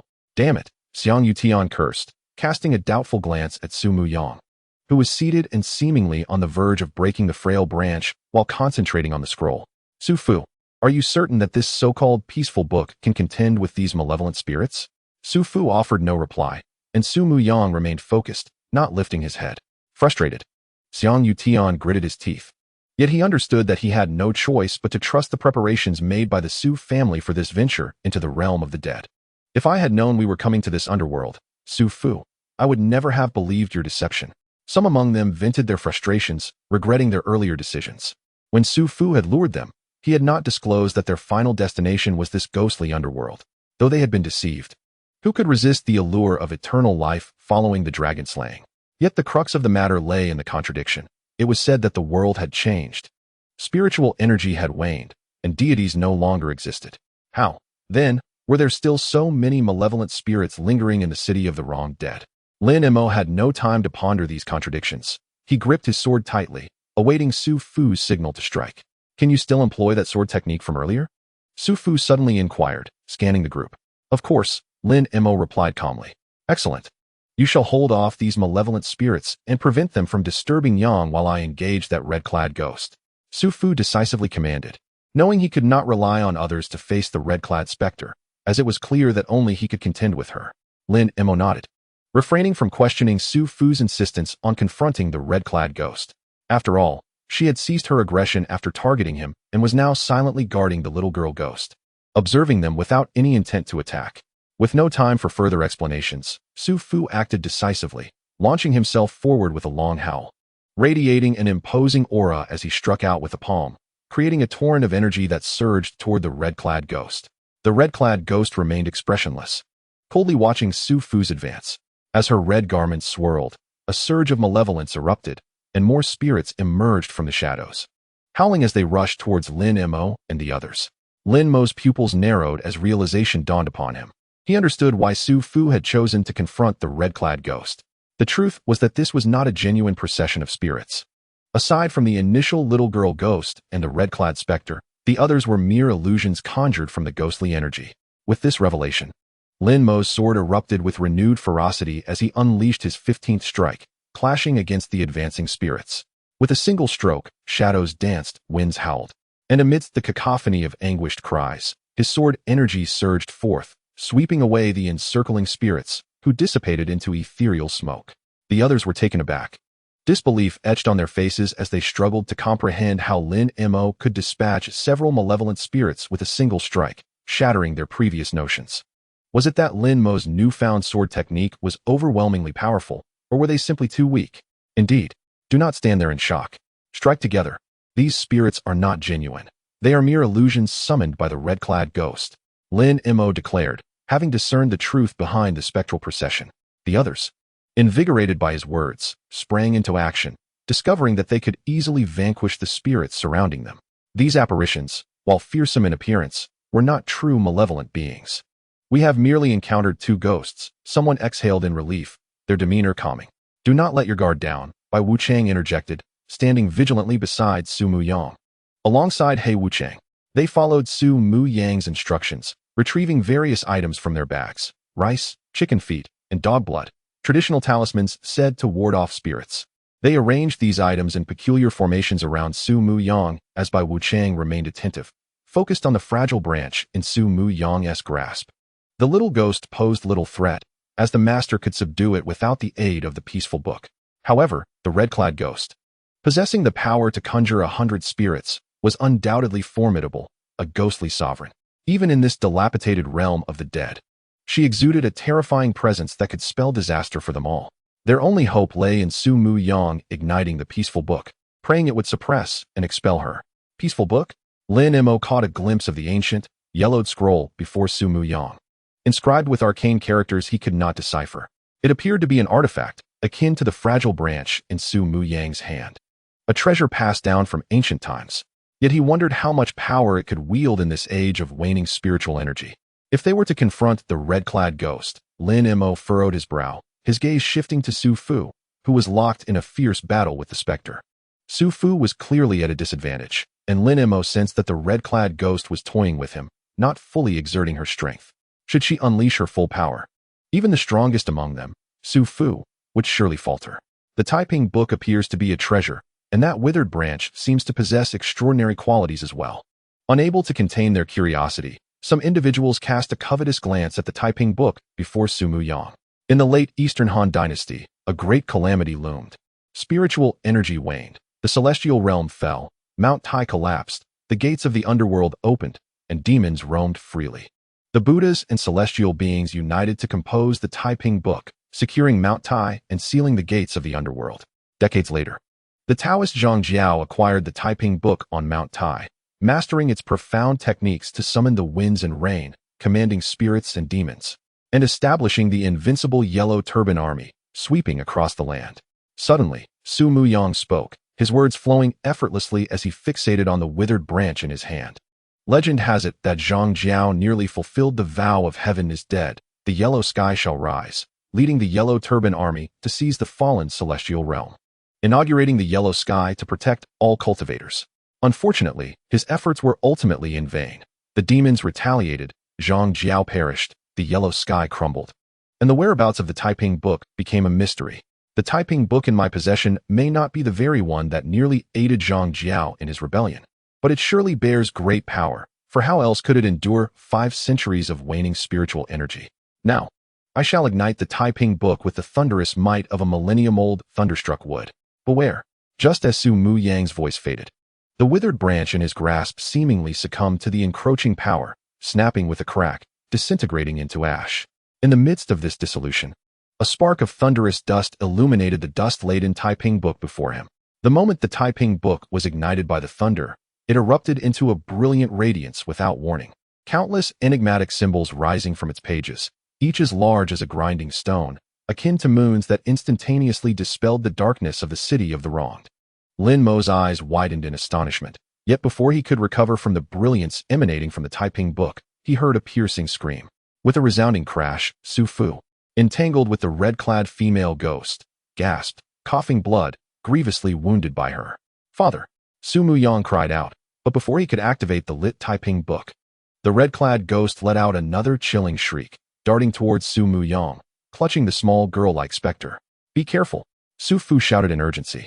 "She is not a ghost king. She is the lord of the underworld. I shall intervene," Lin Mo declared, sword in hand, without hesitation, positioning himself before Su Mu Yang. With no restraint, he unleashed the 15th sword technique he had just comprehended, the sword energy soaring to meet the oncoming red-clad ghost. Chapter 56, Moths to the Flame. 1. With the sword in hand, Lin Mo focused entirely, seeing only the blade before him, indifferent to whether the entity before him was a ghost king or a lord of the underworld. Even if the Emperor of Heaven or the Buddha stood before him, he would merely wield his sword and strike. A piercing scream filled the air. Lin Mo remained expressionless, his gaze unfocused, observing the red-clad ghost shielding the small girl-like specter with one hand while casually gesturing with the other, devoid of any trace of warmth. Yet, the chilling aura surged as if the entire city of the wronged was grasped within her grasp, simple and unadorned, merely a clutch and a grasp. Lin Mo's sword began to splinter under the overwhelming force, a terrifying power bearing down upon him. Clarity flooded Lin Mo's mind as he realized he was destined to perish. He could not withstand the red-clad ghost strike. No one could. Neither Su Fu nor the newly comprehended 15th sword technique. "Move!" Su Mu Yang shouted in anger, uncertain if Lin Mo could survive the red-clad ghost's assault, yet aware that he could not. In desperation, she seized the aged Taiping book from the ground, marked with signs of decay, and hurled it at the red-clad ghost. Seeing the symbols from the book suspended mid-air, her heart racing, Lin Mo gasped, blood spilling from his mouth, staggering to the ground, a stark black handprint lingering on his chest, mere inches from shattering his ribcage and reducing him to mere fragments. Yet, it did not end there. Rather than finishing Lin Mo, the red-clad ghost's gaze remained fixed upon the Taiping book. When Su Muyang tossed it, she seized it without hesitation. Grasping the Taiping book was akin to clutching a searing iron, her hand emanating smoke, as if she were on the brink of being ignited. However, despite the agony, she clutched the book tightly, gazing at the suspended symbols resembling a full moon, and then, to everyone's astonishment, she slowly extended her arms, along with the girl-like specter, as they beheld the symbols descending from the sky. The symbols, akin to falling stars, plummeted downwards, creating a tremendous uproar as they struck the red-clad ghost. A terrifying power erupted, igniting the air, and all present watched in astonishment as the red-clad ghost remained stagnant, desperately holding onto the wailing specter, refusing to evade the impending onslaught of the Taiping book's might. Heavenly thunder stirred the earth's fires, the air crackled, the sky flickered. Thunder and flames surged, activating the residual power within the Taiping book. The cacophony of thunder and fire engulfed both the red-clad ghost and the girl-like specter entirely. Lin Mo stood momentarily dazed, watching as the red-clad ghost and the girl-like specter burned in the radiant flames of the Taiping book, disintegrating inch by inch. Throughout it all, the red-clad ghost emitted no sound, as if the flames summoned by the Taiping book posed no threat to her. Yet, from the continuous wails of the girl-like specter, Lin Mo and the others understood that the flames unleashed by the Taiping book were akin to torturous hell for spirits. Chapter 57, Moths to the Flame. 2. We were mistaken. She did not seek to destroy the Taiping book, nor did she wish to kill me. Instead, she awaited my ignition of the Taiping book, yearning for its power to grant them release. Su Muyang suddenly spoke, helping Lin Mo to his feet, noticing the grievous wound on his chest. She took a significant amount of glutinous rice from the white wuchang and pressed it against the dark handprint on Lin Mo's chest. Immediately, a thick black smoke rose, and Lin Mo let out a muffled groan, feeling utterly drained. Your injury is not severe, but the Yin energy has entered your body. If not removed promptly, you shall await your demise, Su Muyang explained. The glutinous rice can draw out the Yin energy within you. Tend to yourself. I must check on my father. What of the female ghost? Lin Mo inquired, pressing down on his wound, his gaze unwavering on the red-clad ghost still enduring the Taiping book's thunderous purification. He could discern that the red-clad ghost and the girl-like specter would unlikely survive the radiant onslaught of the Taiping book. Yet, uncertainty lingered, primarily due to their limited understanding of spirits, leaving them puzzled as to why the red-clad ghost willingly bore the Taiping book's wrath, previously exhibiting such ferocity. The sudden leap into danger, akin to a moth drawn to a flame, perplexed Lin Mo and the others. She merely sought liberation. Su Muyang appeared to comprehend the actions of the red-clad female specter, trapped in a space where life was unattainable and death eluded her. Thus, she was condemned to exist in a state devoid of meaning, which perhaps was a form of torment. Lin Mo furrowed her brow, observing Su Muyang, as she felt that his words seemed to describe her own predicament. Perhaps it was due to an undisclosed connection with the Taiping book. It was possible she intended to utilize the power of the Taiping book to transcend this realm, following in the footsteps of long-vanished immortals and Buddhas. After a moment's reflection, Su Muyang waved his hand, declaring he would go to see his father. Lin Mo did not impede him, noticing someone stealthily approaching the dimming glow of the Taiping book. As if aware of Lin Mo's gaze, the individual remarked coolly, "It seems it has truly vanished into thin air, soul scattered. What a pity. I had hoped to demonstrate the might of my Tathagata palm to this female ghost." Lin Mo couldn't help but smile, while the others gazed at the man in silence. This man, surnamed Tian, had long lost his true name. It was said he was once a butcher, known colloquially as Tian the Butcher. His lineage boasted a technique believed to be passed down from the legendary cook Ding. But after a fortuitous encounter, he merged this ancestral skill with techniques of blood and wood blades, and the wind chase blade, creating his own school, reaching a preternatural state, and becoming infamous as a notorious flower thief in the martial world. Lin Mo's impression of him was one of shamelessness and an insatiable lust. Their acquaintance was brief, and Lin Mo had gathered so much about Tian the Butcher not from personal conversation, but rather through his incessant chatter, as he sought to engage her due to her closeness with Su Muyang. It was rumored that had it not been for Tian boasting of his family's blade techniques and some obscure skills related to dragon slaying, the overprotective Su Fu would have already dispatched him. At this moment, while the others mocked Tian's absurd bravado, Their gazes were nonetheless fixated on the position of the red-clad female ghost, not out of desire to strike a final blow while she still lived, but rather in contemplation of the Taiping book. Chapter 58, The Gift of a Sword. However, to everyone's dismay, as the flames dissipated, both the red-clad female specter and the ghostly girl perished, their souls scattered. Likewise, the Taiping book, which had once summoned thunder and fire, was utterly obliterated, leaving not even a trace of ash. Tian the butcher, undeterred, squatted down, scraping the ground with his knife, as if intent on digging 3 feet deep. It was not until Su Muyang returned, supporting Su Fu, that Tian reluctantly sheathed his knife. His eyes flickered, and he gazed at Su Muyang with lecherous intent, saying, "Oh, celestial maiden, do you possess any other books? Heavenly books, earthly tomes, or perhaps even a little yellow book would suffice. Tian, do you seek death?" Su Fu's gaze was sharp as a blade, his complexion pale, clearly wounded from the battle with the red-clad specter, yet his presence remained formidable. "It is merely a female ghost. How could she have harmed me? If you have the leisure to utter such nonsense, it seems everyone is in good spirits. Let us move onward." Xiang Yu Tian chuckled lightly, nodding without further probing, simply addressing Su Muyang. "Miss Su, should you have any formidable techniques, I hope you will employ them sooner next time. We may be indifferent, but it seems somewhat unfilial to exhaust your father so." Su Muyang regarded him with cold detachment. The Taiping book was originally intended for use upon reaching Yinfu Mountain. Now that it had been utilized prematurely, its implications remained uncertain.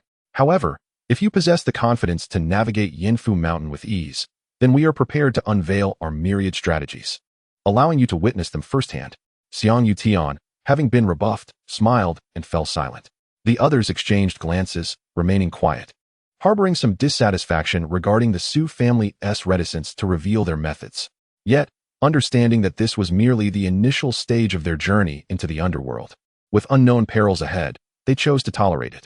The group pressed onward, with Su Fu rejecting Su Muyang's assistance. Despite the evident pallor of his complexion and his injuries, he maintained a domineering presence, sustaining the fragile balance of the party. Lin Mo lingered at the rear of the group, ignoring the reappearance of Tian the butcher, who began discussing women again. He simply gazed at his empty hands. His sword was gone. Can a swordsman, bereft of his sword, still be deemed a swordsman? "Here, take this." Su Muyang approached unbidden, holding out a sword. "See if it suits you." Lin Mo was momentarily taken aback, then nodded, accepting the sword with gratitude. "Thank you. No need for thanks. After all, your sword was destroyed to save me." She waved her hand, intending to say more, but upon noticing Tian's lecherous gaze, she frowned and turned away. TSK, you can't say there's nothing going on between you two. She's given you a token of affection." Tian the butcher remarked enviously, eyeing the sword in Lin Mo's hand. "A beautiful jade for a fair lady, a precious sword for a hero. She gifts you a sword, viewing you as her champion. Ah, you can speak in idioms?" Lin Mo expressed surprise. Chapter 59, Tian the Butcher. "I once held the title of top scholar and was a prince consort." Tian the butcher retorted with indignation. "Do you truly believe me to be an illiterate butcher? Top scholar? Prince consort?" Lin Mo was astonished, gazing at Tian the butcher, realizing that appearances can be deceiving. "Are you deceiving me? Why would I deceive you? In my youth, I was more handsome than you, gifted and erudite, aspiring to cultivate myself, manage a household, govern the state, and bring peace to the world. Countless women, upon seeing me, wept and clamored to marry me. It was truly a case of meeting Tian leads to lifelong regret." With a sigh, Tian lamented. While the world branded him a notorious flower thief, few understood that the pursuit of beauty and fragrance was among life's greatest pleasures. Those women were drawn to my talent, and their affections were mutual. Yet, after meeting me, they felt a sense of inadequacy, realizing how they praised me.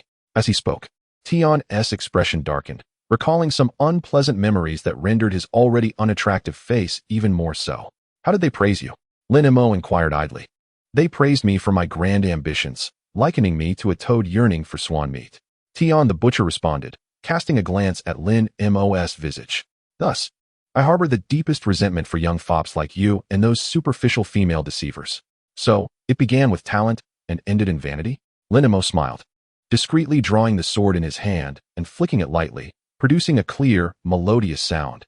It was indeed a fine sword. The butcher Tian was momentarily blinded by a flash of sword light and instinctively distanced himself from Lin Mo. Noticing Lin Mo's subtle smile as he quickened his pace to leave, Tian hurriedly caught up and whispered, "In any case, you must trust me." The more beautiful a woman is, the more deceitful she tends to be. We are all akin to grasshoppers tethered to the same rope. None can escape. We cannot allow that girl from the Su family to lead us by the nose any longer. Is she not merely relying on her knowledge of this underworld? Tian, though not exceptionally gifted, possess considerable knowledge and understanding of this realm. You see, I have talent, and you wield a sword. Why not form an alliance? Oh. Lin Mo regarded Tian with a knowing smile, realizing that the butcher did not approach him without ulterior motives. I possess a sword, but what of your talents? With a confident grin, Tian replied, ask away, nothing can stump me. Should you turn to leave, I shall never mention an alliance again. The typing book. The Lord of the Underworld, Lin Mo stated directly, expressing his eagerness to clarify the matters surrounding them. Although the typing book had been destroyed, and the red-clad female ghost referred to as the Lord of the Underworld by Su Fu had turned to ash, understanding the typing book, which represented numerous relics of immortals and the celestial treasures that once existed in this world, was imperative. After all, the formidable power displayed by the typing book had indeed left Lin Mo in awe. The Lord of the Underworld might reveal the strict hierarchy present within the underworld. Impressive. Tian was taken aback, not expecting Lin Mo to inquire about these two topics. I thought you would ask me about Mount Yinfu.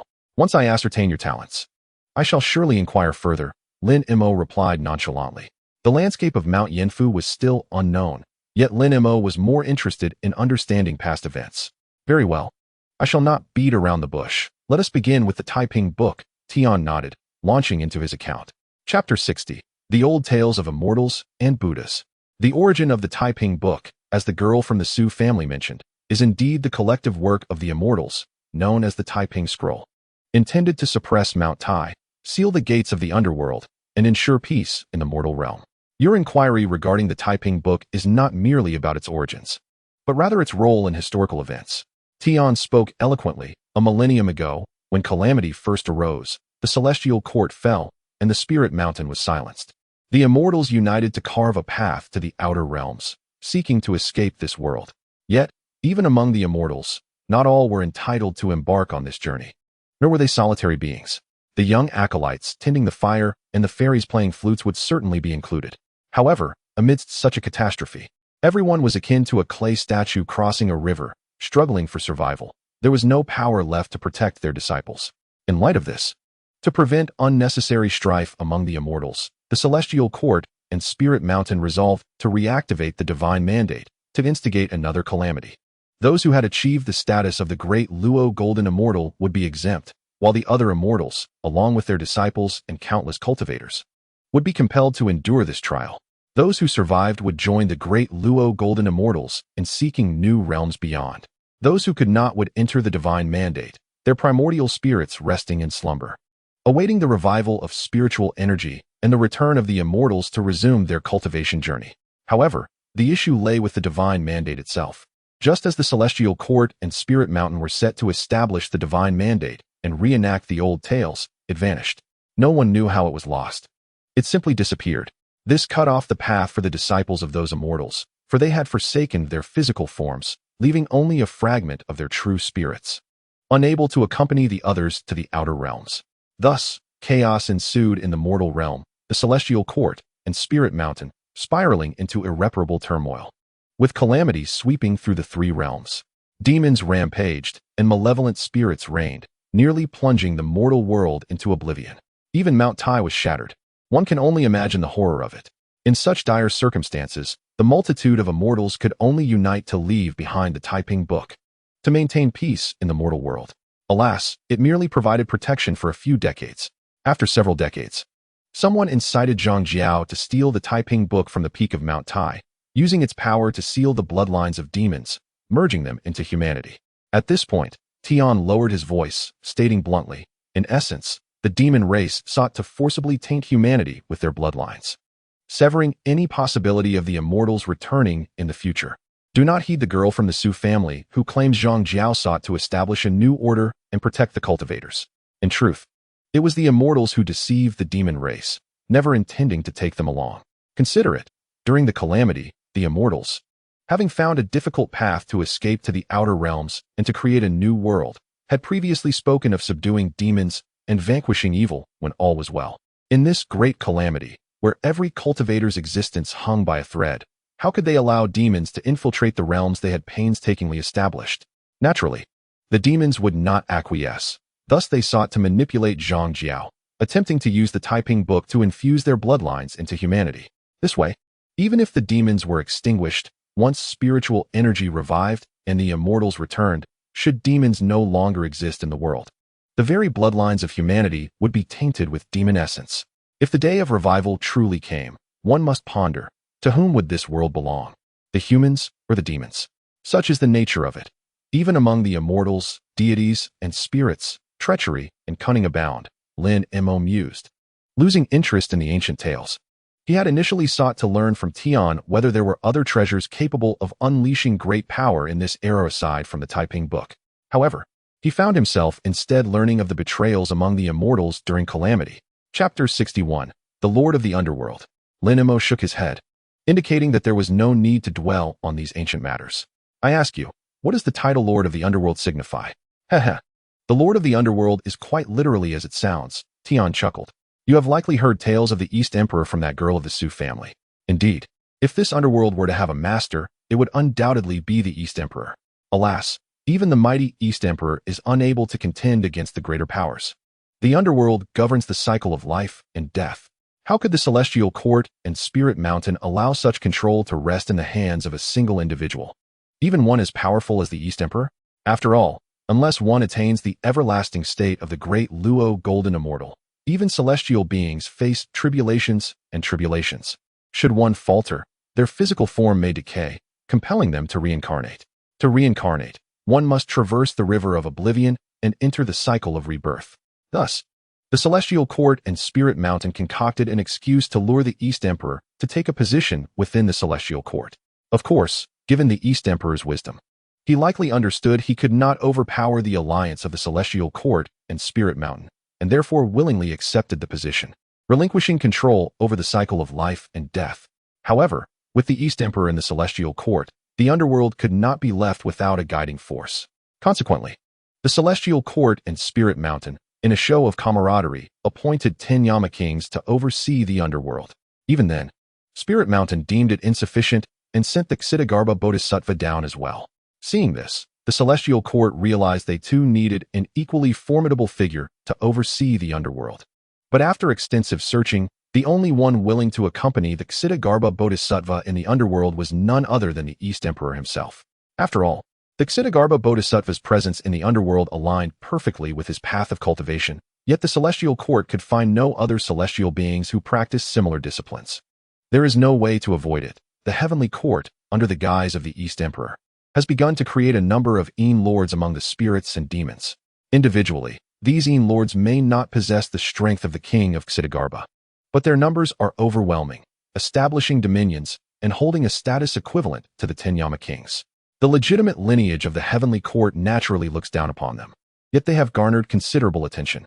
Consequently, the underworld has seen an influx of these Een Lords, representing the highest aspiration for many of the souls and ghostly kings unable to reincarnate. Tian the Butcher licked his lips, recalling that Su Fu mentioned the red-clad female ghost was a Een Lord. Although he could not ascertain the truth, he suspected Su Fu was not mistaken. Apart from the Een Lords, few could have survived the massacre of years past. Yet it struck him as peculiar. If the red-clad female ghost were indeed a Een Lord, why would she seek death as a means of escape? Was there truly some hidden intrigue within the Book of Peace? With a furrowed brow, Tian the Butcher pondered. Lin Mo, uninterested in his musings, merely nodded slightly, finally grasping the essence of the Een Lords. In essence, they are formidable practitioners whose power allows them to stand alongside the 10 Yama kings. These practitioners could be demons or spirits, but they are certainly not the deities and Buddhas of legend who subdue evil and save the masses. Perhaps the red-clad ghost was simply unwilling to see the young female ghost suffer any longer. Lin Mo speculated, noting that Tian the Butcher was equally clueless about the identity of this so-called Een Lord. He waved his hand to interrupt Tian's thoughts, casting a curious glance at him, and inquired, "Though I cannot discern the truth of your words, they are intriguing. Pray, tell me more about Mount Yama." Mount Yama, you say? Tian the Butcher paused his contemplation, raising his head to follow Lin Mo's gesture. In the distance, a majestic mountain rose abruptly, its silhouette piercing the sky without warning. The light was dim, obscuring the landscape within, yet a single glance instilled a profound sense of insignificance in all who beheld it. as if the towering peak grew even more imposing as they approached. This must be Mount Yama. Lin Mo's gaze sharpened, penetrating the gloom, despite the darkness. He discerned a corner of Mount Yama, unexpectedly drawn not to the legendary 10 Yama halls, but rather to the countless white bones scattered across the mountain. Indeed, white bones. Lin Mo confirmed he was not mistaken. The seemingly towering mountain was composed entirely of ash-white bones upon closer inspection. This is Mount Yama, yet it is also a mountain of bones. It seemed as though the remains of all deceased beings had accumulated here over millennia, forming the daunting presence of Mount Yama before them. Be cautious, everyone. Remember to follow orders and refrain from acting recklessly. The realm of the 10 Yama kings is perilous and must be approached with utmost care. Su Fu suddenly interjected, signaling for everyone to halt and offering careful admonitions. The group fell silent, their gazes fixed on Mount Yama, and it was not only Lin Mo who began to realize that this mountain was indeed a mountain of bones. Surely there aren't any bone spirits here? Someone jested. Lin Mo instinctively glanced at Tian the butcher, who appeared bewildered and asked, "What are you looking at me for?" "Nothing. I merely found it curious that you mentioned bone spirits. I wanted to ask you if such a thing could truly exist, considering the sheer number of bones here." Lin Mo replied, narrowing his eyes in a charming smile. Tian the butcher was bemused by his reaction and let out a dry laugh, asserting that it was unlikely for bone spirits to dwell amidst the realm of the 10 Yama kings. Even the famed bone spirit of White Tiger Ridge would not dare to act recklessly in the underworld, while she might be unafraid of the 10 Yama kings. The king of Xidagarba, Esmir Yan, could seal her fate for eternity. Indeed, Lin Mo nodded. However, I wonder, have such bone spirits ever truly existed?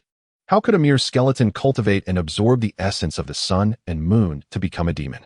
Bone spirits do exist, though there is some exaggeration in the tales, Tian the butcher explained. The White Tiger Ridge is said to be their dwelling, and I suspect it was once home to a tiger demon, which, through unfortunate circumstances, led to its demise and thus gave rise to the bone spirit. He elaborated. You've heard of the saying, to serve the tiger, right? The tiger demon's innate ability was to turn those it killed into ghostly servants. I surmise that the bone spirit was initially just one of these servants, but through a twist of fate, it usurped the tiger demon's power and embarked on the path of cultivation, evolving into a bone demon. Otherwise, it would be exceedingly difficult for an ordinary skeleton to achieve such a transformation. You have quite a perceptive mind, Lin Mo remarked with a smile, urging him on. But you have yet to explain what secrets Mount Yama holds. There are indeed many secrets within Mount Yama. However, I can only recount what it was like when the 10 Yama kings still reigned there. Ah, Lin Mo nodded, grasping Tian the butcher's implication. You suggest that after the great calamity, the 10 Yama kings may no longer reside here, and thus Mount Yama may have undergone significant changes? Naturally, Tian the butcher replied with a smile. During the calamity, celestial beings and all practitioners sought a glimmer of hope amidst the chaos. As you witnessed in the ghostly city and the bridge of forgetfulness, they have fallen into ruin. He continued, why do Su Fu and his companions allow others to scour the ghostly city while remaining inactive? It is because they understand that any treasures or opportunities within have long been plundered during the great upheaval. The root of that calamity lies in the depletion of spiritual energy. Without it, cultivation becomes impossible. In such circumstances, anything that could serve as a substitute for spiritual energy would incite a massacre. The heavenly court, the spirit mountains, and the underworld are all affected. Even in the mortal realm, the near submergence was due to the struggle for resources that could still support cultivation after the decline of spiritual energy. Thus, Mount Yama could not escape this fate. Whether the 10 Yama kings were slain or chose to depart, it is certain that little of value remains within. Even if there is, it has likely been exhausted by the frenzied practitioners. Tian the butcher articulated, of course, that is the worst-case scenario. Perhaps a few lords or ghostly kings are hiding within, occupying the space and barely surviving. Tian the butcher spoke with familiarity. Outside the underworld, the realm of shadows had little to offer. In times when the spiritual energy of heaven and earth still thrived, it may have birthed treasures of the underworld and divine essences. But now, even the human-headed butterflies cannot endure and must await their end, indicating that the realm of shadows has largely collapsed. Those that have persisted until now are remarkable. The underworld, with its assembly of spirits and gods, and the shared governance of celestial beings, is in a somewhat better state than those barren lands. However, only a few places remain significant: the ghostly city, the 18 layers of the underworld, Mount Yama, and the Yellow Springs River, where the king of Xidagarba resides. As for the rest, the Ghost Gate, the 3 Live Stone, the Homecoming Platform, These are merely trivial sites.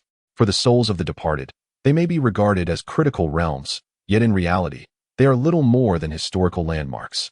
You have already encountered the city of the wrongly executed, leaving only the looming Yanfishan before us, along with the 18 layers of hell and the river of yellow springs behind it. The dragon mentioned by Su Fu, if my conjecture is correct, should reside near the river of yellow springs, for it is the realm of reincarnation and the divine kingdom of Xitigarbha. This underworld likely harbors a wealth of spiritual energy, making it a probable sanctuary for the dragon. Suddenly, the butcher Tian lowered his voice, noting that Yanfishan might indeed conceal some advantages. You say? Lin Mo urged Tian to continue. There is little to say about the 18 layers of hell. It has likely long been desolate. Moreover, there exists a direct path to circumvent it. As long as Su Fu and his companions are not foolish enough to force us into the depths of hell, we should be able to bypass it entirely. If the 18 layers of hell have yet to collapse, even if there are certain benefits within, perhaps even the dragon itself hiding there, we can only stand by helplessly. To venture into the depths would be akin to seeking death without a door to exit. In summary, if my deductions are correct, after crossing Yanfishan, Su Fu should lead us directly to the river of yellow springs, where the dragon is likely to be found. I am uncertain how extensively Su Fu has prepared for dragon slaying, but you have witnessed the formidable presence of that red-clad female ghost. Do you truly believe that we are capable of slaying the dragon? Tian, in a persuasive tone, replied, Su Fu has prepared for 500 years. If he lacked confidence, he would not have brought Su Mu Yang to his demise. Very well. Even if Su Fu's preparations are flawless and we succeed in slaying the dragon, do you genuinely believe that Su Fu will grant us all immortality as he previously claimed? Tian scoffed. Do you not think there are too many of us? More importantly, merely possessing dragon essence is insufficient for true immortality. It may only prolong life. In such circumstances, do you think it more plausible for all of us to share the dragon essence evenly, praying that the spiritual energy revives before we perish, or to minimize the distribution among others to savor more of the dragon essence for ourselves? Indeed, this has been a question I have pondered. Lin Mo sighed, grasping his sword. It seems inevitable that we shall face a bloody storm, with allies turning against one another. However, this is the very essence of your proposal for an alliance, is it not? We are allies now, after all. You possess the talent, and I wield the sword. Well said, Tian chuckled, glancing at Lin Mo's sword before retracting his gaze. He grasped Lin Mo's arm, ensuring that no one could overhear them before lowering his voice. Yet, even so, it is not entirely secure. You have seen just how powerful Su Fu is. I may not be certain of how many meridians Su Fu has opened, but the gap between innate abilities and chi cultivation is vast. Even with your extraordinary swordsmanship, it would be quite challenging to contend with Su Fu, especially considering the unknown number of trump cards he possesses. Therefore, I believe we must bolster our own advantages before confronting the dragon. Are you suggesting Yanfishan? Lin Mo inquired. Indeed. To be candid, I am aware of a significant advantage within Yanfishan. It undoubtedly remains intact, and if we acquire it, not even Su Fu, let alone the dragon, would pose a challenge to us. Tian's eyes gleamed as he looked at Lin Mo. Lin Mo furrowed his brow. Oh? What is this advantage? Tian hesitated momentarily. What?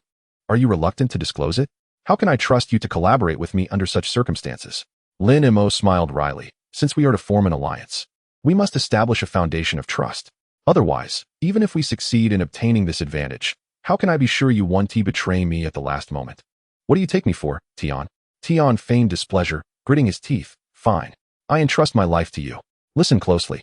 This is a secret I have never even shared with my wife or children. I am all ears. Lin Mo indicated his eagerness. I discovered a tremendous secret about this underworld in Yanfishan from an ancient text.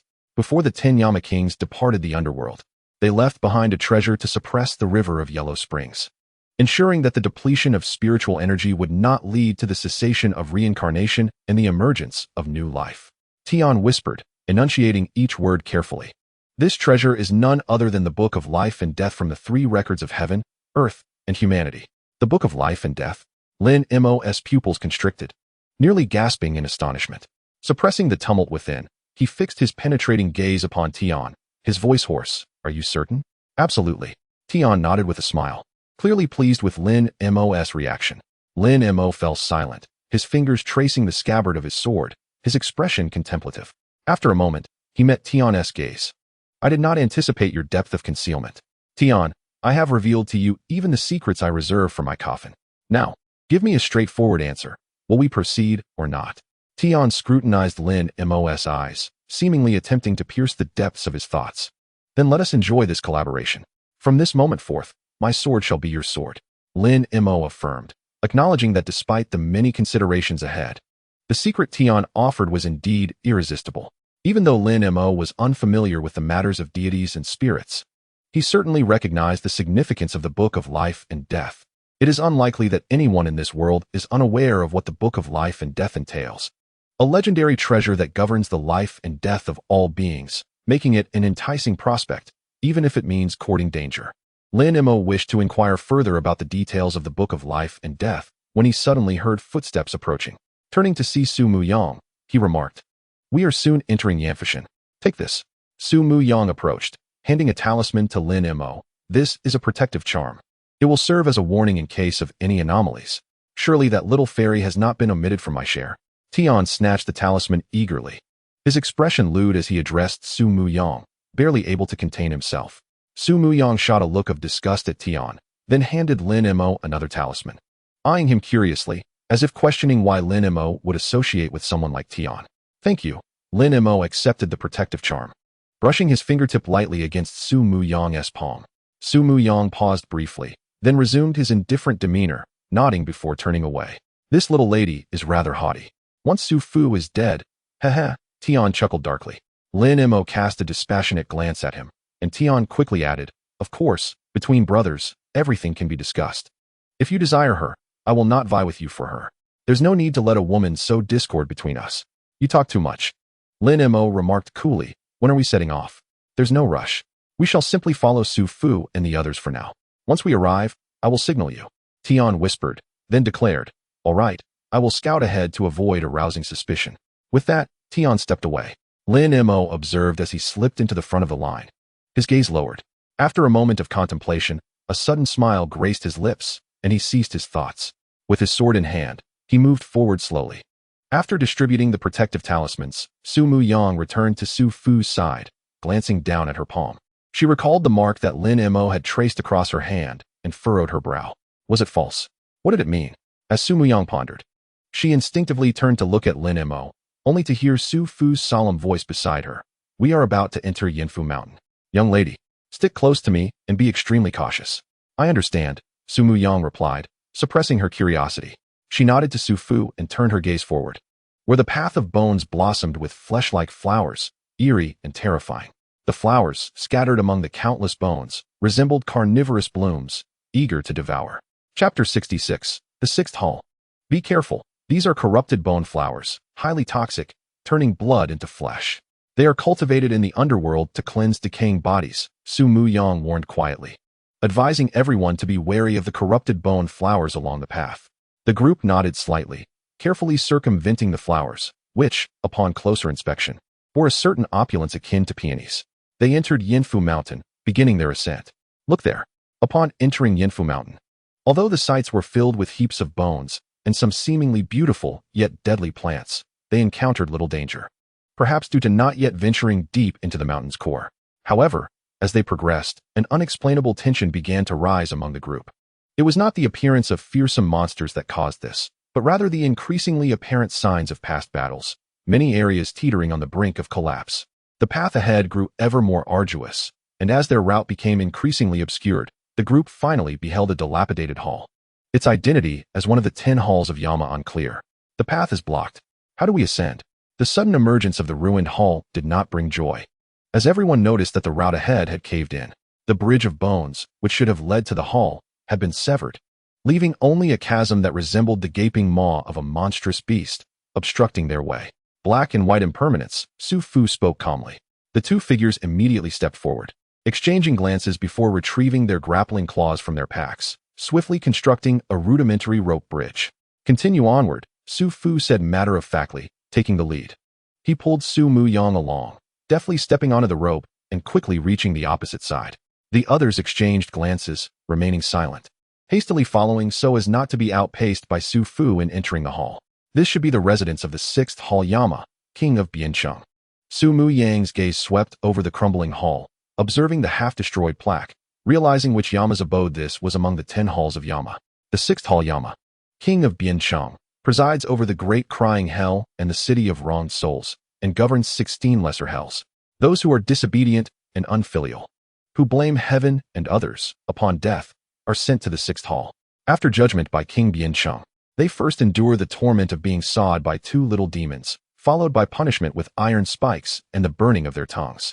They are then cast into the 16 lesser hells to suffer until their sentences are completed, after which they are sent to the 7th hall for further examination. Su Muyang spoke matter-of-factly, causing a chill to creep down the spines of those listening. By the way, the 16 lesser hells established by King Biancheng include the small hell of iron sand where one kneels for eternity, the small hell of being drenched in excrement, the small hell of grinding and bleeding, the small hell of kidney removal and rat bites, and the small hell of thorny nets and locusts. Enough. That's enough. Please stop. One person finally could not contain themselves, interrupting Su Muyang. Do these matters even relate to what we are about to do? Not at all. Su Muyang replied with a smile. I merely wish to provide some insight into this legendary king of Biancheng. By the way, I trust that none among us will be sent to the 6th hall, correct? Young lady, please do not frighten them. Let us proceed, Su Fu interjected, his gaze fixed upon the hall that once belonged to King Biancheng. Compared to the city of wronged souls, any of the Yama's halls on Yinfu Mountain would be worth exploring, as they were surely to yield some treasures. Chapter 67. The people within the hall. Su Muyang nodded nonchalantly, secretly wishing to elaborate further on the situations of the other halls. For instance, many had heard of the Yama who should rightfully be in the 1st hall, but had been demoted to the 5th hall due to his repeated acts of releasing souls wrongfully. Compared to the 16 lesser hells of King Biancheng in the 6th hall, the heart-tormenting hell of the 5th hall Yama was even more fearsome. Alas, it seemed that no one else shared her interest. Shaking her head, Su Muyang noticed that Su Fu had already taken the lead into the hall of Biancheng. She hurriedly followed. The others trailed behind, and with each step forward, their pace unconsciously slowed. A peculiar sensation enveloped them. Did you notice? The hall door seemed to have grown taller, someone murmured, instinctively looking up at the shattered entrance. It had previously appeared no taller than 10 feet, yet now, gazing upward, it seemed to soar tenfold. A disconcerting feeling of insignificance arose in their hearts, as if upon entering the 6th hall, they had shrunk to the size of ants. Such trickery! Xiang Yutian struggled to suppress his unease, turning to Su Muyang. The Yama's domain possesses its own mysteries. There is no need for alarm. Let us continue onward. Su Fu spoke in a low voice, unfazed by the sudden transformation before them. He had come here to confront the dragon, essentially wagering everything. The 10 halls of Yama had long been recorded as vanished. Even if they truly existed, it would merely entail a battle to the death. With Su Fu's words, the others regained their composure, gathering their thoughts and exchanging glances as they pressed forward. What had initially appeared to be a modest hall from the outside now felt extraordinarily vast. As the group advanced, everything around them seemed to expand. After traversing the enormous bone bridge, a jolt of fear coursed through them, almost compelling them to kneel. Before them stood a colossal horizontal table, and seated before it were 3 figures, towering like mountains, exuding an aura of both majesty and terror as they drank heartily. The oppressive force enveloping them felt as if a mountain bore down upon their shoulders, instilling an overwhelming urge to prostrate themselves in reverence. A profound tremor taking root in each heart. Su Fu's gaze faltered in disbelief as he stared at the 3 immense figures. Struggling to turn away, he was met with raucous laughter echoing throughout the hall, where countless monstrous figures had emerged, each towering and imposing, gazing down upon them. Even the smallest among them was taller than all present. They appeared as a horde of ants that had unwittingly intruded upon the abode of giants. It's over. We are doomed. The laughter grew increasingly resonant, surrounding them, as someone muttered, their mental state teetering on the brink of collapse. Su Fu felt a wave of anxiety wash over him. He had never anticipated such an encounter upon entering the 6th hall. Who were these figures, resembling gods and demons? Is it possible that all speculations regarding the netherworld are erroneous? The 10 Yama kings have indeed departed, yet the netherworld is not left desolate. Instead, it has transformed into a paradise for demons and spirits. Father, they have perished. Su Muyang let out a muffled groan, coughed up blood, and though beset by an invisible pressure, he managed to utter a phrase that startled Su Fu awake. Chapter 68. Lingering Remnants. Have they truly succumbed? Su Fu's spirit stirred, instinctively echoing Su Muyang's words. In that moment, it felt as if an unspeakable secret had been unveiled, causing the myriad towering demons surrounding them to abruptly cease their laughter, their gazes vacant as they lowered their heads towards the crowd. The three imposing figures engaged in revelry at the long table also halted their drinking, their expressions devoid of emotion, their eyes gleaming with divine light. Fixed upon Su Fu and the others, a wave of piercing agony washed over each individual, as if struck by 1,000 arrows. "Caution," Su Fu grunted, blood spilling from his mouth, summoning his vital energy in a furious display, standing protectively before Su Muyang, struggling to withstand the oppressive force that felt as if the very mountains were bearing down upon him. No further actions were required. The formidable presence of these three figures was such that merely their gaze could bring forth an overwhelming sense of impending doom. "You are already deceased." Shielded by Su Fu, Su Muyang still bore the weight of immense pressure, his bones creaking in protest, yet he summoned the strength to declare, "You have perished." "Huh, ignorant mortal. Do you comprehend who we are? Even the 10 Yama kings, who hold the book of life and death, would not dare to alter our lifespans or dictate our fates. You, an insignificant mortal, dare claim we are dead? How absurd. I am well aware of who you are." Su Muyang gasped, blood spilling forth, yet he stood undaunted, staring defiantly at the three towering figures. "You are the legendary rulers of the thousands of demons of Lion Turtle Ridge, the Green Lion Demon Lord, the White Elephant Demon Lord, and the Great Pung Demon Lord. These three demon lords, masters of the demon realm, are certainly beyond the jurisdiction of mere Yama kings. However, you incurred the wrath of the Ling Mountain, where the Buddhas and Bodhisattvas united to suppress you beneath its depths, destined for eternal confinement. Yet, with the obliteration of Ling Mountain and the arrival of unparalleled calamities, you escaped to this realm. Nonetheless, you are still dead, for this world cannot accommodate your kind." The three figures fell silent, and after a prolonged pause, one finally sighed and raised the enormous wine bowl in his hand, addressing his brethren, "Let us drink together." The other two figures nodded in agreement, their voices resonating like thunder as they lifted their cups. They drank from the bowl and shattered it in a cataclysmic display, shaking the very foundations of the hall. "Huh, indeed, this world cannot harbor us. How we lament. Brother, do not rage. Had it not been for the Buddhas of Ling Mountain shattering our physical forms, we would not have been unable to contend with this treacherous heaven. We lament our downfall at the hands of this realm, unaware of how many of our offspring remain alive. In this desolate world, no one can exist eternally. Hate, hate, hate." The voices of the three figures thundered with rage, ultimately dissipating into ephemeral shadows. The onlookers were left in a state of disarray, nearly unable to stand. Even the mere echoes of their roars reverberated like thunder, leaving all weak and gasping for breath. Su Muyang fared the worst, nearly transformed into a being of blood, teetering on the brink of consciousness. Yet he fixed his gaze upon the fading figures until he finally exhaled a sigh of relief and succumbed to unconsciousness. Young lady, awaken." Su Muyang stirred at Su Fu's call, murmuring, "Father, I saw Mother." Su Fu paused, then looked down to find Su Muyang's expression blank, as if he had spoken not a word, merely stating, "They have vanished." Chapter 69, Her Blood. "Indeed." Su Fu nodded and inquired, "What transpired just now? Were those three figures truly the legendary Green Lion Demon Lord, White Elephant Demon Lord, and Great Pung Demon Lord?" "Perhaps." Su Muyang, uncertain, noted the curious gazes of others and replied, "Regardless of who they are, they have evidently long since perished, leaving only a trace of their lingering will, manifesting through the anomalies of the sixth hall, refusing to dissipate. It is akin to souls who, upon death, believe they still live, endlessly reliving the past, reluctant to depart. They are no different. The crux is not their identities as legendary beings, but rather making them aware of their demise. It seems we are fortunate." Su Muyang spoke calmly. "At least they did not challenge our assertions." "And if they did?" Xiang Yutian queried. "Then, even a mere remnant of their will could spell your demise with a single glance." Su Muyang regarded Xiang Yutian, mustering the strength to rise, and said to Su Fu, "We cannot pursue any other halls. We shall take a detour to the river of Yellow Springs." Su Fu pondered for a moment. It was indeed feasible to circumvent the other halls. Whether the 10 Yama halls or the various hells they once governed, one could pass through without entering, heading directly towards the banks of the river of Yellow Springs.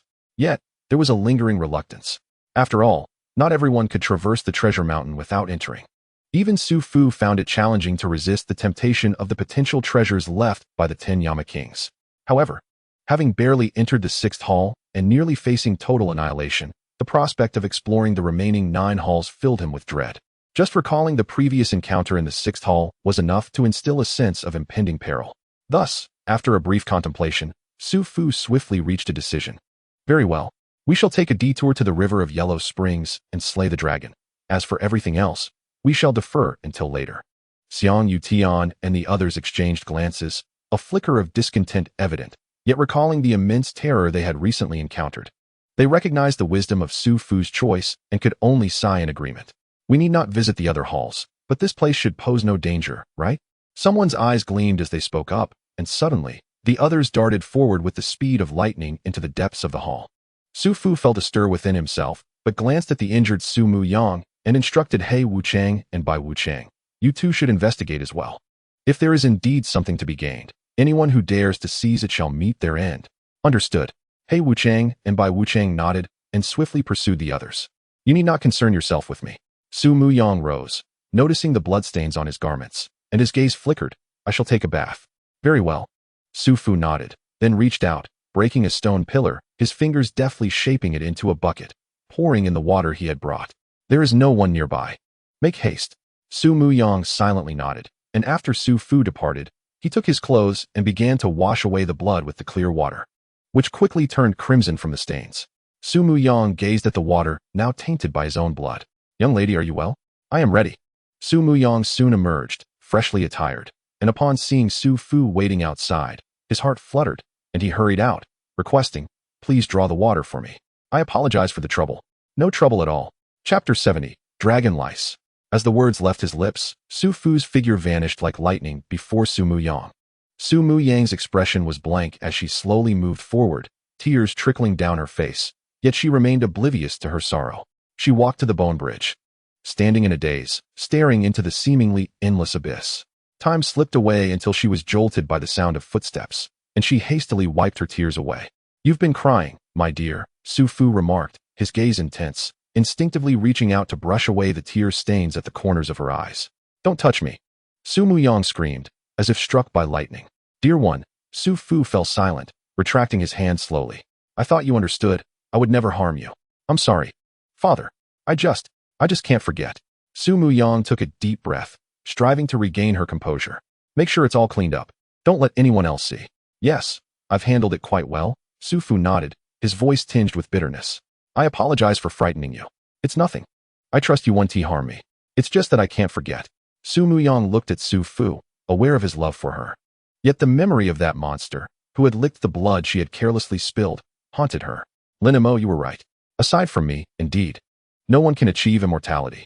Thus, my own immortality may merely be another form of elixir for prolonging life. Lin Mo? Where is he? Su Mu Yang's pupils constricted suddenly.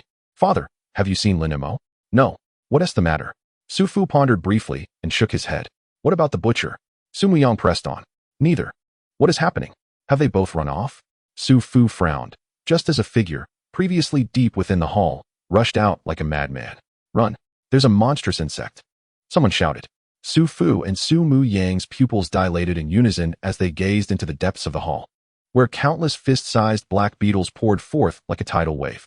The last to flee fought desperately, but those black beetles, of unknown origin, were impervious to blades and possessed immense strength, quickly overwhelming their victims, reducing them to mere bones in an instant. What are those things? Corpse insects, Su Fu exclaimed, astonished by the terrifying creatures within the sixth hall. They must be hellish insects from some minor inferno, not corpse insects, but rather. Su Mu Yang's words faltered, her pupils narrowing in shock. Dragon leeches? How can it be dragon leeches? Let us not concern ourselves with whether they are dragon leeches or not. We must leave this place, Su Fu urged, disinterested in battling a horde of mindless insects. Pulling Su Mu Yang towards the exit. It truly is dragon leeches. How can there be dragon leeches? How can there be dragon leeches? Su Mu Yang turned her head, fixated on the swarm of black beetles pursuing the fleeing crowd, faintly perceiving the patterns on their carapaces, reminiscent of a celestial dragon. It really is dragon leeches. Su Mu Yang sighed deeply, lowering her head in bitter contemplation, her gaze clouded and inscrutable. Su Fu felt a weight in his heart as he met Su Mu Yang's gaze, filled with pity, and he spoke solemnly. There is no need to say more. Everything will be revealed at the River of Oblivion. Do not speak of it, do not. Chapter 71, the Fifth Hall. 1. Su Fu took the lead, ushering Su Mu Yang swiftly out of the sixth hall. As they glanced back, they saw the hall's entrance engulfed in a relentless tide of black beetles.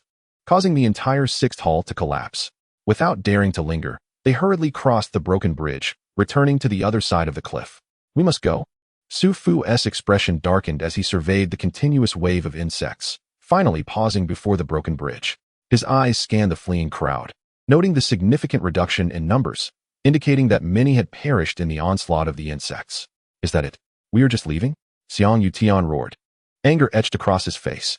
Su Muyang, do you have any way to deal with these insects? If you wish to stay and fight them, then you may do so.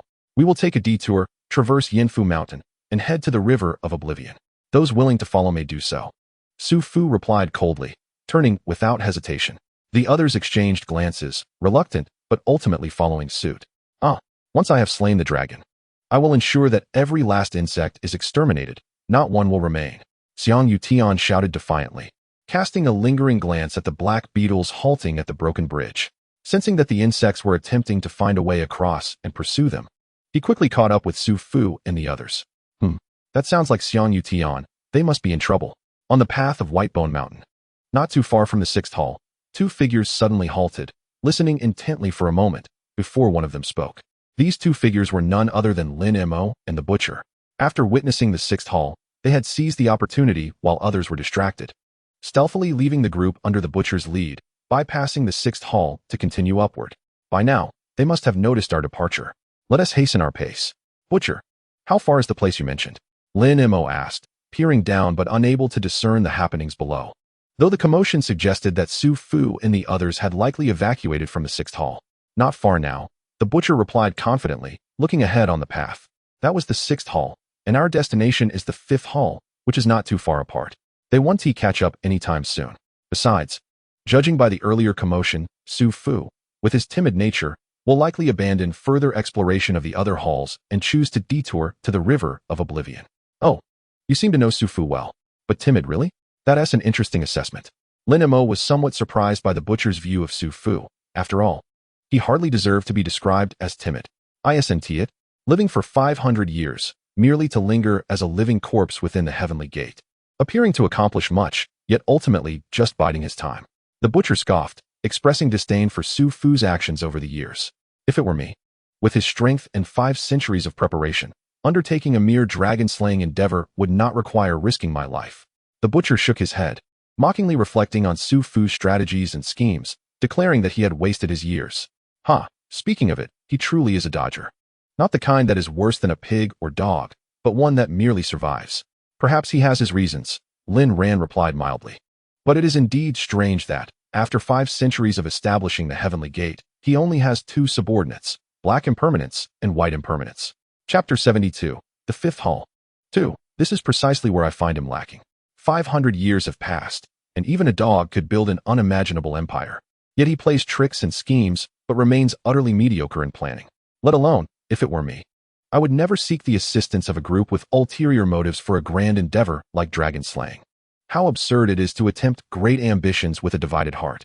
After 500 years, even if he had a bunch of fools under him, they could have been nurtured into innate masters by now. Yet, he has developed the heavenly gate for 5 centuries and still only has a handful of subordinates. Upon reaching this point, the butcher Tian scoffed, saying, "There is something you probably do not know. The black and white messengers who brought you to Tianmin are not the same ones who escorted me here. Isn't that rather intriguing? Oh, are you suggesting that Su Fu is secretly harboring additional personnel? After all, if he has allowed you to survive until now, he naturally possesses a means to have the previous black and white messengers endure as well." Lin Mo furrowed his brow, realizing that for 500 years, the black and white messengers had not been of the same cohort. This newfound knowledge led him to suspect that Su Fu was indeed concealing more than met the eye. This is precisely what renders Su Fu so laughable, Tian Butcher exclaimed, laughing heartily and shaking his head. To reassure everyone, Su Fu promised that he would never extend the lifespan of his subordinates to help him in slaying the dragon. Consequently, every group of black and white messengers has ultimately been ruthlessly discarded by him, left to fend for themselves. There was even an instance when a generation of black and white messengers, unwilling to succumb to old age, instigated a rebellion, only to be personally suppressed and killed by Su Fu. Such cold-heartedness is indeed rare in this world. His subordinates, the black and white messengers, worked diligently and loyally for him, deserving recognition for their efforts, Yet they were ultimately cast aside without a trace of compassion. Do you not agree that Su Fu is indeed laughable? Tian Butcher's words made Lin Mo frown deeply. He was unaware that such rebellions had occurred in the history of Tianmen. However, it seemed only natural to him. If anyone devoted their life in loyalty, fully aware that their master possessed the means to prolong life, yet they were excluded from such benefits, how could they not feel betrayed? What kind of person must one be to treat their loyal subordinates with such coldness? Tian Butcher sneered. This is precisely why I cannot trust Su Fu. He believes that such actions will placate everyone, allowing them to rest easy until the moment of dragon slaying, where he alone will dominate, while others become mere pawns. Yet, one must wonder, if he is so ruthless to his own, how can we, outsiders, trust his promises? But he is quite kind to Su Muyang. Lin Mo suddenly interjected. Of course, she's his own daughter, flesh and blood. He even concedes to give her the elixir of immortality. How could he not treat her well? However, Tian Butcher furrowed his brow, lost in thought. Let us not dwell on that. Perhaps Su Fu is indeed naturally cold and foolish. Or perhaps he is cunning and wise, but that is no longer our concern.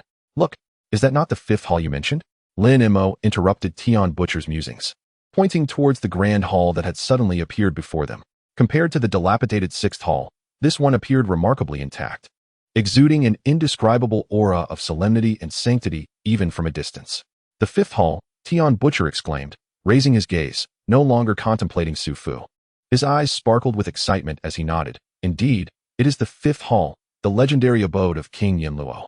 In the beginning, the 10 halls of Yanluo ruled the underworld, with King Yanluo ranked first, possessing unparalleled strength, second only to the Ksitigarbha Bodhisattva who resides by the Yellow Springs. There are even tales suggesting that King Yanluo's power nearly rivaled that of the Ksitigarbha Bodhisattva, making him the true strongest in the underworld. However, due to his allegiance to the Eastern Emperor, he was suppressed by the combined forces of Lingshan and the Heavenly Court, demoted from the position of the first hall master to the fifth hall. Of course, folklore suggests that King Yanluo's demotion was due to his compassion for the wronged, frequently releasing vengeful spirits back to life. Yet, one must consider that a being of such power and authority, nominally governing the underworld, would not be hindered by the act of releasing vengeful souls or even granting amnesty to the deceased. Have you ever seen an emperor forced to abdicate for pardoning a few criminals? Tian Butcher was well versed in matters of the underworld, and upon noticing Lin Mo's amused expression, he chuckled awkwardly. But of course, these are merely my conjectures. Now, let us not waste any more time. Let us enter. Not so fast, Lin Mo said, raising his sword to halt Tian Butcher. While I am unsure of what the fifth hall entails, given the commotion caused by Su Fu and his companions in the sixth hall, there may be hidden dangers within the fifth hall as well. With only the two of us, rushing in recklessly would be rather unwise. They likely won't catch up to us now. It is just the two of us left. If you possess any hidden cards, it is time to disclose them. What hidden cards could I possibly have? Everything I know has already been revealed to you. As the saying goes, fortune favors the bold, Lin Mo. We are but compelled to tread the path towards danger for the sake of legendary treasures like the Book of Life and Death. Tian Butcher chuckled nervously, his eyes flickering briefly before he spoke solemnly. I have seen the Book of Peace. Lin Mo gazed into Tian Butcher's eyes and replied coolly. Although the Book of Life and Death is formidable, surpassing the Book of Peace by many levels, considering the current state of the world, with its spiritual energy waning, its efficacy remains uncertain. Do you truly believe that a book of which we are unaware of its current potency is worth risking our lives to pursue? Let us not forget, if I were to follow Su Fu, after slaying the dragon, he promises me immortality. Lin Mo, do you truly believe Su Fu can grant you immortality? To speak frankly, if he himself cannot achieve immortality, how can he lead us to it? Indeed, I concede that if a dragon exists, and if Su Fu's assertions hold true, then we may indeed extend our lives by several hundred years through the dragon's essence. But have you considered? The Buddha has perished, the 10 halls of Yanluo, and countless powerful beings of the underworld have vanished without a trace. How can a mere dragon possibly endure in such a world? Tian Butcher spoke coldly, finally articulating the most brutal and chilling truth that Lin Mo had long suspected. Lin Mo, stop deceiving yourself. You know, I know, and most among us are aware. When we encountered that human-skinned Buddha in the endless sea, deep down, we had all harbored the worst of fears. Why did Fa Shan choose to leap into the endless sea to be buried alongside that Buddha? There could be many reasons. But the most likely one is that Fa Shan understood there was no hope left. In a world where even the Buddha can perish, What right does a dragon have to outlive beings that are said to exist alongside the sun and moon? Come, tell me, what right does it have? Tian Butcher's voice grew sharper as he proclaimed, in this world filled with countless immortals and demons, they have all vanished. They are dead, all of them. What right does a dragon have to remain alive?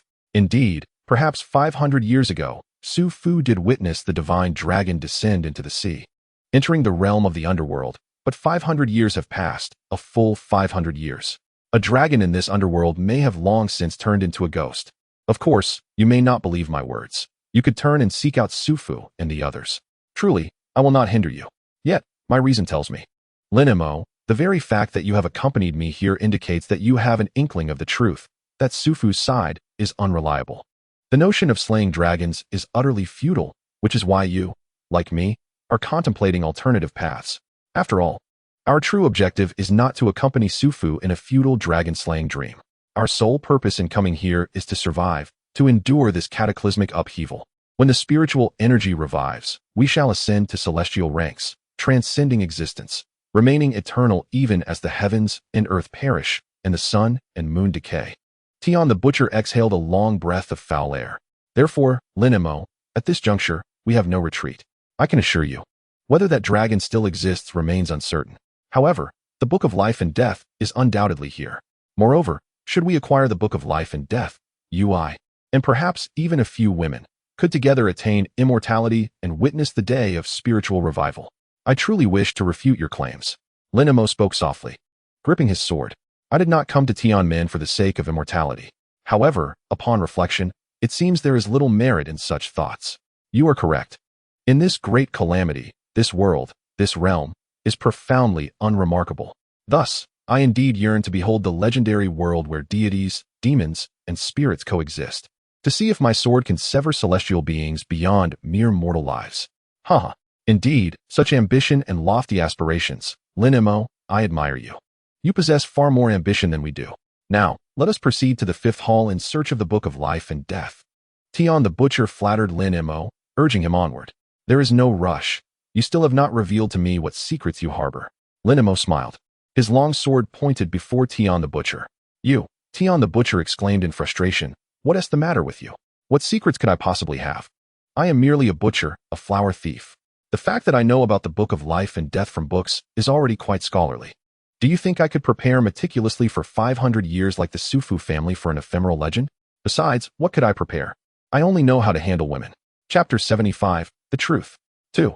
Indeed, how could a butcher possibly possess any hidden cards to contend with deities and spirits? Thus, my inquiry does not pertain to what hidden cards Tian the Butcher might possess. My question is regarding Jia Daoist. Lin Mo spoke in a low voice. Tian the Butcher's countenance changed instantly, and he instinctively took a few steps back, gazing at Lin Mo, what do you mean? Jia Daoist? Did he not leave secretly long ago? He might very well be dead in some forsaken place. Indeed, within this underworld, every step is fraught with peril, and the solitary who departs may well have met an untimely demise, with no one left to claim their remains. However, the one who perished is Tian the Butcher, not Jia Daoist. Lin Mo's tone remained indifferent, his gaze dull and expressionless as he regarded Tian the Butcher. When we arrived at the city of the wrongly dead, at the gates of hell, everyone saw the footprints on the ground, knowing Jia Daoist had arrived first. So you suspect that I am not the true Tian the Butcher, but rather Jia Daoist in disguise? What a farce. Lin Mo, your conjecture is merely a figment of your imagination. Tian the Butcher regained his composure and locked eyes with Lin Mo. Have you forgotten? When we encountered the ghost in red, everyone was preoccupied with fleeing. If I were indeed Jia Daoist, how could I have killed Tian the Butcher under everyone's gaze, then disguised myself as him and mingled among the crowd? Lin Mo, do not presume that you are the only clever one among us. Each of us possesses keen insight, and if I were truly impersonating Jia Daoist, I could not possibly evade their scrutiny. I see now. You doubt my identity as Tian the Butcher because you believe that a mere butcher should not be privy to such secrets, especially since we have not seen any trace of Jia Daoist after arriving at Yanfu Mountain. That is entirely reasonable. The strength of the red-cloaked ghost is not lost on you. Jia Daoist entered the city of the wrongly dead alone and encountered that ghost, naturally leading to his demise without a trace. Furthermore, why should only Su Muyang be learned and talented while I am not? There is indeed a possibility. Lin Mo nodded slightly, finding Tian the Butcher's explanation quite logical. Yet before Tian the Butcher could breathe a sigh of relief, Lin Mo continued. But this conveniently explains why the red-cloaked ghost sought death willingly. Tian the Butcher's pupils suddenly constricted. Lin Mo paid him no mind, continuing. I have long pondered why the red-cloaked ghost would voluntarily seek death, burying herself and that little girl beneath the Book of Peace. Su Muyang suggested it might be because the red-cloaked ghost no longer wished to live, trapped in a place where she could never transcend, seeing no hope, and merely suffering in existence. At first, I thought her reasoning held some merit. However, upon further reflection, it seemed amiss. A living person trapped in the city of the wrongly dead, confined in this underworld, would naturally feel that life is worse than death. But the red-cloaked ghost is a lord, an esteemed lord of the underworld, having existed in this realm for countless years. Would she truly choose to seek death, desiring to disperse her soul and vanish into nothingness simply because she felt trapped? Isn't that absurd? It is indeed quite ludicrous. Tian the Butcher was momentarily stunned, and after a long pause, he spoke softly. I had not anticipated that a dignified lord, having managed to survive until now, would so inexplicably seek her own demise. It is utterly ridiculous, laughably so, indeed. However, upon further contemplation, one must consider that those who achieve the status of lord are likely to possess a certain arrogance. Should they fall into the hands of others, becoming mere pawns, they might prefer death to such indignity. Would you not agree? Chapter 76. The Truth. 3. Tian the Butcher's expression darkened, his gaze sharp as a blade, fixated on Lin Mo, and he remained silent. Lin Mo, undeterred, continued. If we consider the situation in this manner, clarity emerges. Jia Daoist arrived at the city of the wrongly dead first. There, he encountered the living little ghost and the red-cloaked ghost. Utilizing his Taoist skills, Jia Daoist controlled them. No, perhaps initially he only controlled the little ghost, then used her to dominate the red-cloaked ghost. This consumed much of Jia Daoist's time, which is why, upon our arrival, he had yet to leave. Having subdued 2 fierce spirits, he intended to catch us off guard. Yet, Jia Daoist could never have anticipated that Su Muyang possessed the Book of Peace, such a celestial treasure. Moreover, he could not foresee that the red-cloaked ghost, unwilling to remain under his control, would choose self-destruction, preferring to be shattered than to remain whole. Jia Daoist, in his failed scheme, found himself at a loss, resulting in his need to disguise himself as Tian the Butcher and rejoin the group. However, Jia Daoist is not a mere character. He is astute and likely deduced that Su Fu's dragon-slaying plan had already met its demise. Thus, he would never genuinely pretend to be Tian the Butcher, accompanying Su Fu to slay dragons. Hence, he sought me out, though I am unclear as to why he chose to collaborate with me. I surmise it is simply because the endeavors he concocted could not be achieved through his own strength alone. In the face of the head butterfly, he instigated chaos, seizing the opportunity to depart, aspiring to outpace everyone else to acquire something that would grant him sufficient power to attain his deepest desires. Perhaps the red-clad female ghost was merely one of the means through which he sought to gain strength. Alas, a single misstep led to a cascade of errors. He lost the red-clad ghost and was compelled to rejoin the group. The prospect of leaving the group again to regain assistance was now rendered impossible, for we were already advancing towards Yanfu Mountain. Even if there existed a minuscule chance, Daoist Jia would undoubtedly refuse to allow us to enter Yanfu Mountain first. Consequently, he had no choice but to seek a suitable target within the group. For instance, me. It appeared that I was an easy mark. Lin Mo concluded his thoughts and turned to the butcher, Tian. After a moment of silence, Tian suddenly burst into laughter, applauding. What a brilliant deduction, Lin Mo.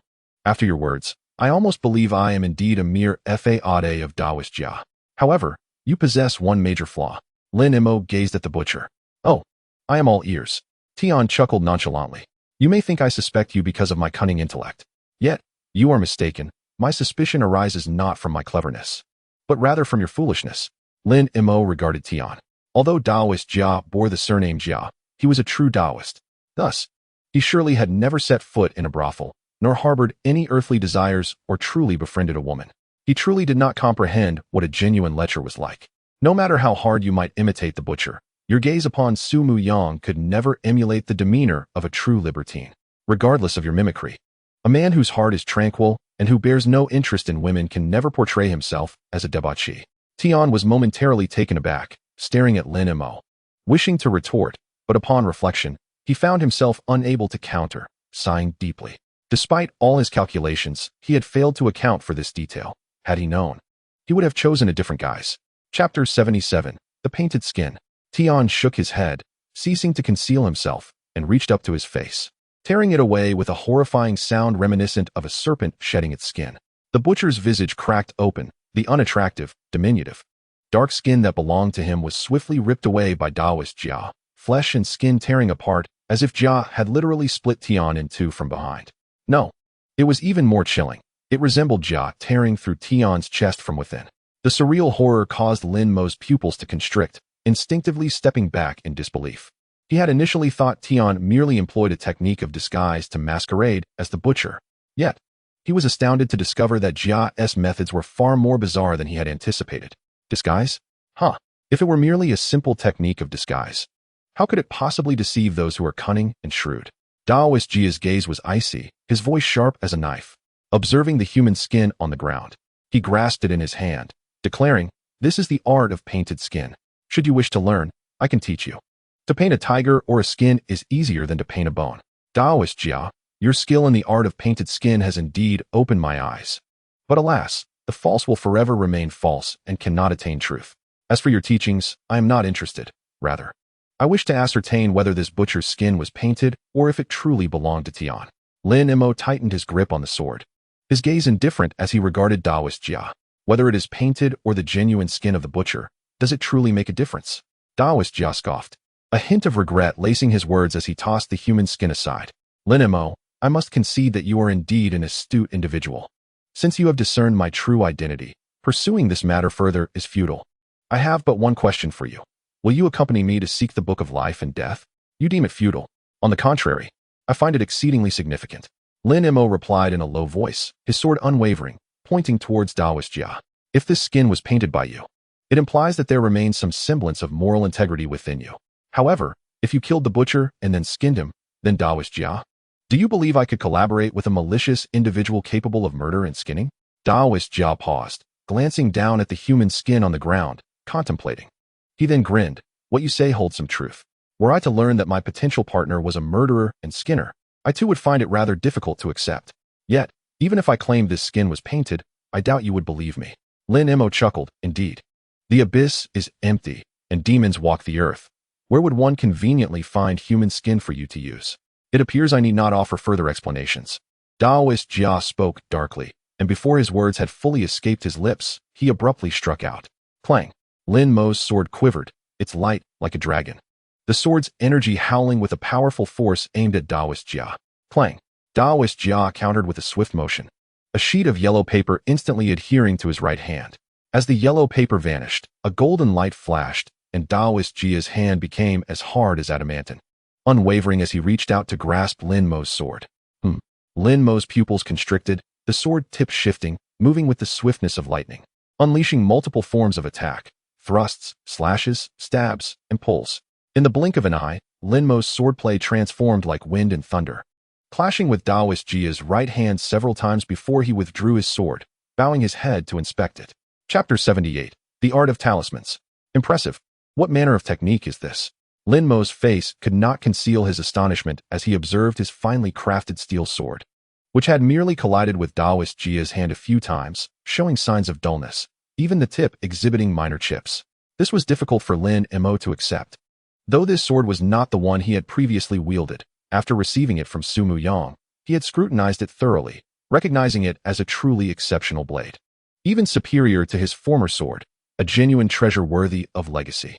Yet, this remarkable sword was now unable to withstand Taoist Jia's flesh and blood, leaving Lin Mo astounded.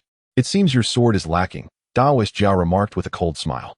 Yet, this is to be expected. It is merely a mortal weapon forged by human hands.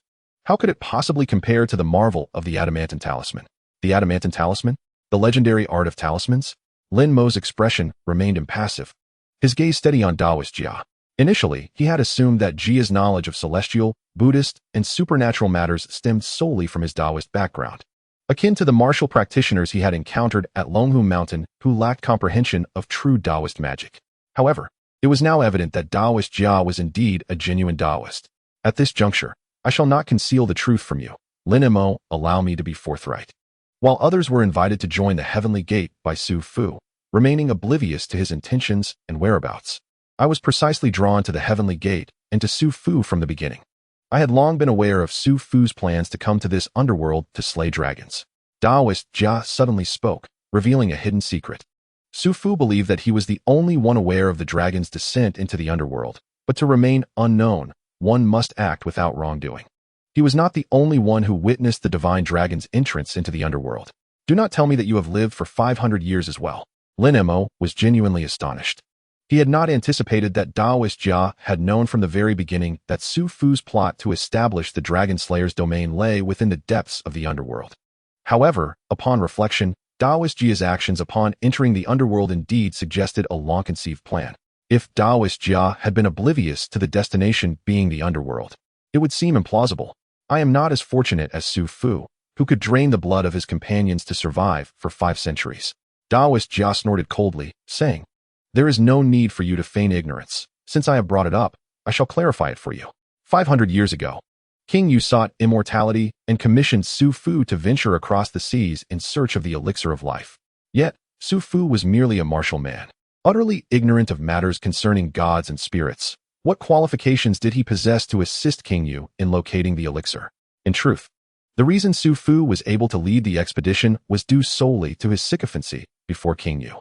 The one truly responsible for the search was none other than my ancestor, while Su Fu was merely a military supervisor." With sword in hand, Lin Mo listened intently, curious about the events surrounding Su Fu's journey to find the elixir 5 centuries ago. At that time, my ancestor collaborated with Su Fu to sail in search of the elixir, and they succeeded, discovering the elixir of immortality within the crumbling realm of Penglai. Yet, at that moment, Su Fu's ambition stirred. He was unwilling to return the elixir to King Yu, preferring instead to consume it himself, seeking eternal life and enjoyment in the mortal realm. My ancestor, perceiving his treacherous intentions, acted swiftly to seize the elixir, inadvertently alarming the divine dragon that guarded it. Chapter 79. The Tale of Taoist Jia. The dragon awakened, and under its might, the entire expedition was nearly annihilated. Ultimately, the dragon crossed the sea and descended into the underworld. My ancestor feigned death to escape disaster, intending to return to the kingdom of Yu with the elixir to aid in establishing an eternal empire. However, it was unexpected that Su Fu also survived the dragon's wrath and seized the opportunity to ambush my ancestor. My ancestor, left with no choice, consumed the elixir himself to prevent Su Fu from attaining immortality and wreaking havoc upon the world. Little did he know that Su Fu, that treacherous villain, would drain my ancestor's blood completely, extending his own life by 500 years. After draining my ancestor's blood, Su Fu believed him to be dead. Yet, he could never have imagined that the elixir's potency would resurrect my ancestor, who returned to the Central Plains, albeit gravely weakened, living for less than a decade before passing, leaving behind my father's lineage. My father inherited my ancestor's legacy and was well informed regarding those events, his thoughts revolving solely around avenging my ancestor by slaying Su Fu. However, who could have anticipated that Su Fu, now a coward after obtaining the elixir, would hide in fear of King Yu's pursuit? He allowed his wife and children to suffer the king's wrath due to his actions, resulting in the ruin of his entire family, save for Su Muyang. My father searched for a lifetime but could not find Su Fu to exact vengeance, ultimately dying of despair. 30 years after my father's death, I had thought the tales of my forebears were merely the ramblings of a delirious mind. Yet, heaven be praised, Su Fu truly still lives, having established the heavenly gate and plotting to slay the dragon. Upon hearing this revelation, I was filled with uncontainable joy. So, you feign ignorance, infiltrate the heavenly gate, and await Su Fu's dragon-slaying scheme to enact vengeance for your family's blood feud? Lin Mo interjected, a semblance of a smile on his lips. Indeed, Taoist Jia affirmed, all I desire in life is to slay Su Fu and avenge my ancestor.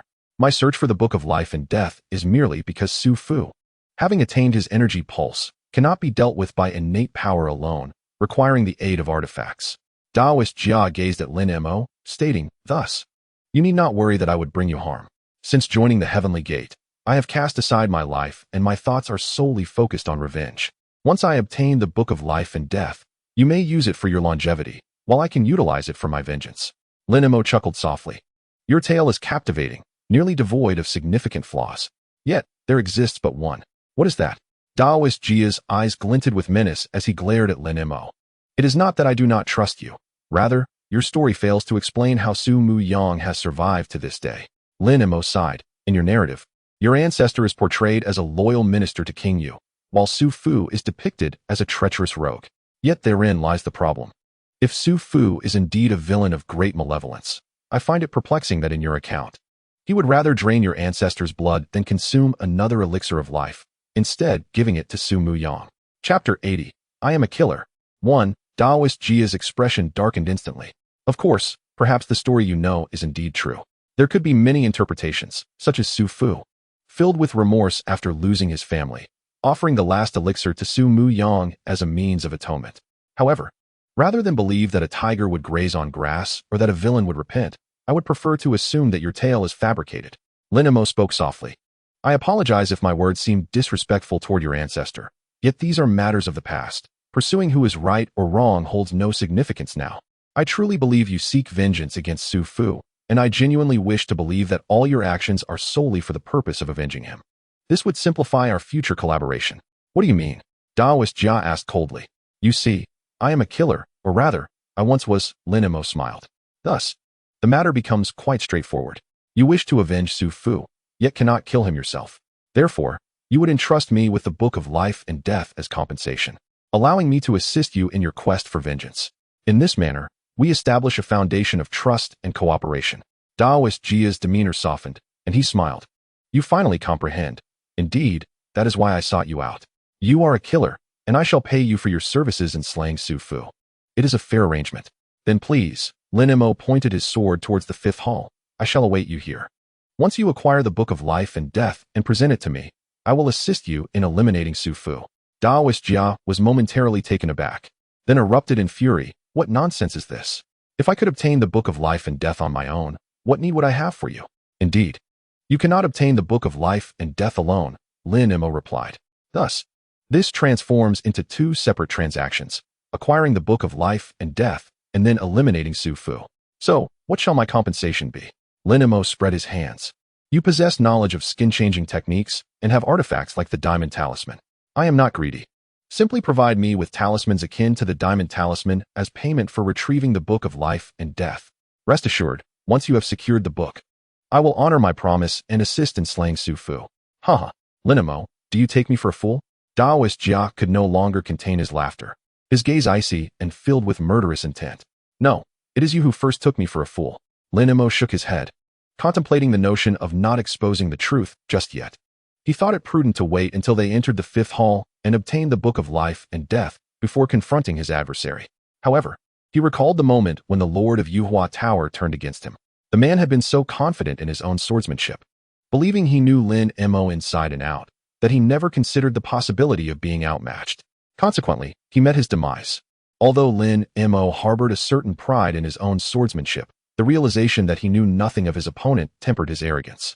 His confidence, though formidable after having vanquished all challengers in the Central Plains, waned in the face of the supernatural beings he encountered in the underworld. Ultimately, he recognized that he was merely an innate being and dared not let pride swell within him. While it may be perilous to conspire with a tiger, at least one knows it is merely a tiger. But with the Daoist Jia, who could ascertain what form he might take? Chapter 81. I am a killer. 2. Thus, Lin Mo opted for caution, determined to uncover the true nature of Daoist Jia before they laid hands on the Book of Life and Death in the 5th hall. He refused to wait until they had endured numerous life and death situations, only to discover that his opponent was a monster disguised in human skin. Do you think you can turn against me here? Daoist Jia sneered. I shan't waste words with you. Today, you shall enter, whether you wish to or not. Is that your assurance?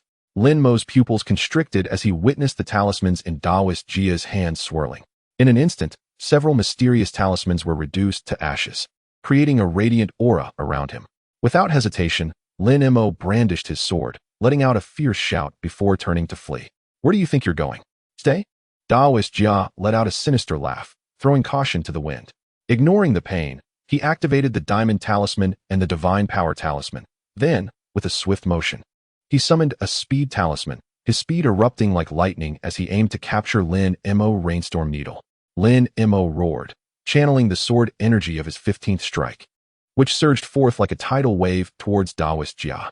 With his left hand, he swiftly produced a short tube from his waist. Daoist Jia reacted with remarkable speed, retracting his hand that was reaching for Lin Mo's sword and retreating rapidly. Despite the protection from the Diamond Talisman, He felt a twinge of apprehension in the face of the legendary rainstorm needle. After all, even with the power of the diamond talisman rendering him impervious to blades and arrows, there remained vulnerabilities within his body. If the rainstorm needle were to strike him indiscriminately, it would be one thing if it were not poisoned, but if it were, danger loomed. Moreover, having been a killer in the past, Daoist Jia had no doubt that Lin Mo would have poisoned the needles. How many rainstorm needles do you truly possess, Lin Mo? I shall see for myself. Boom, boom, boom. Daoist Jia's words were abruptly cut short as he stared, dumbfounded, at the short tube Lin Mo had thrown. It erupted in midair, sending fireworks soaring and illuminating the dim, overcast sky. Fireworks? You must be joking. Daoist Jia cursed in anger, mortified to be forced back by mere fireworks. A profound humiliation indeed. This is not merely fireworks. Listen closely, Lin Mo chuckled, flicking his sword, advancing rather than retreating, and charging at Daoist Jia. Let us wager, shall we? We shall see if you, a master of Daoist arts, can defeat me before Su Fu and the others arrive. Daoist Jia's pupils dilated as he instinctively glanced towards the mountain path, where he indeed discerned voices approaching. There are fireworks. Someone is up there. Could it be Lin Mo and the Butcher Tian? Let us go follow them. You impudent fool. You are not worthy of counsel.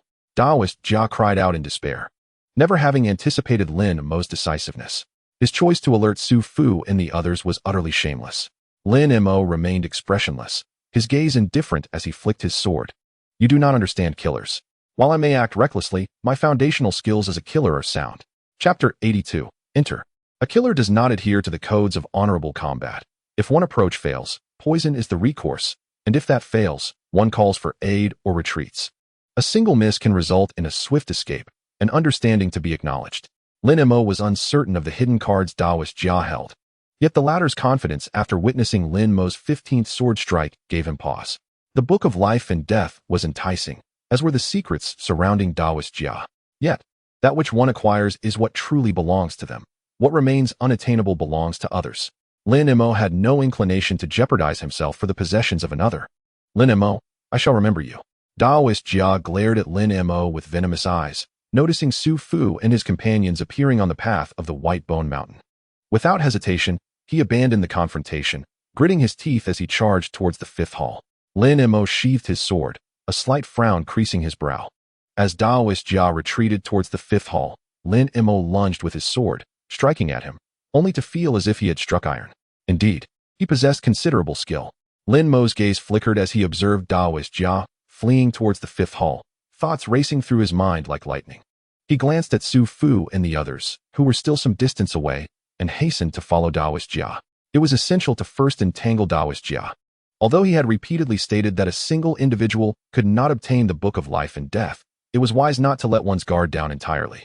Lin Mo resolved to pursue Daoist Jia into the fifth hall, unwilling to let him slip away. As the saying goes, to release a tiger back into the mountains is to invite future troubles.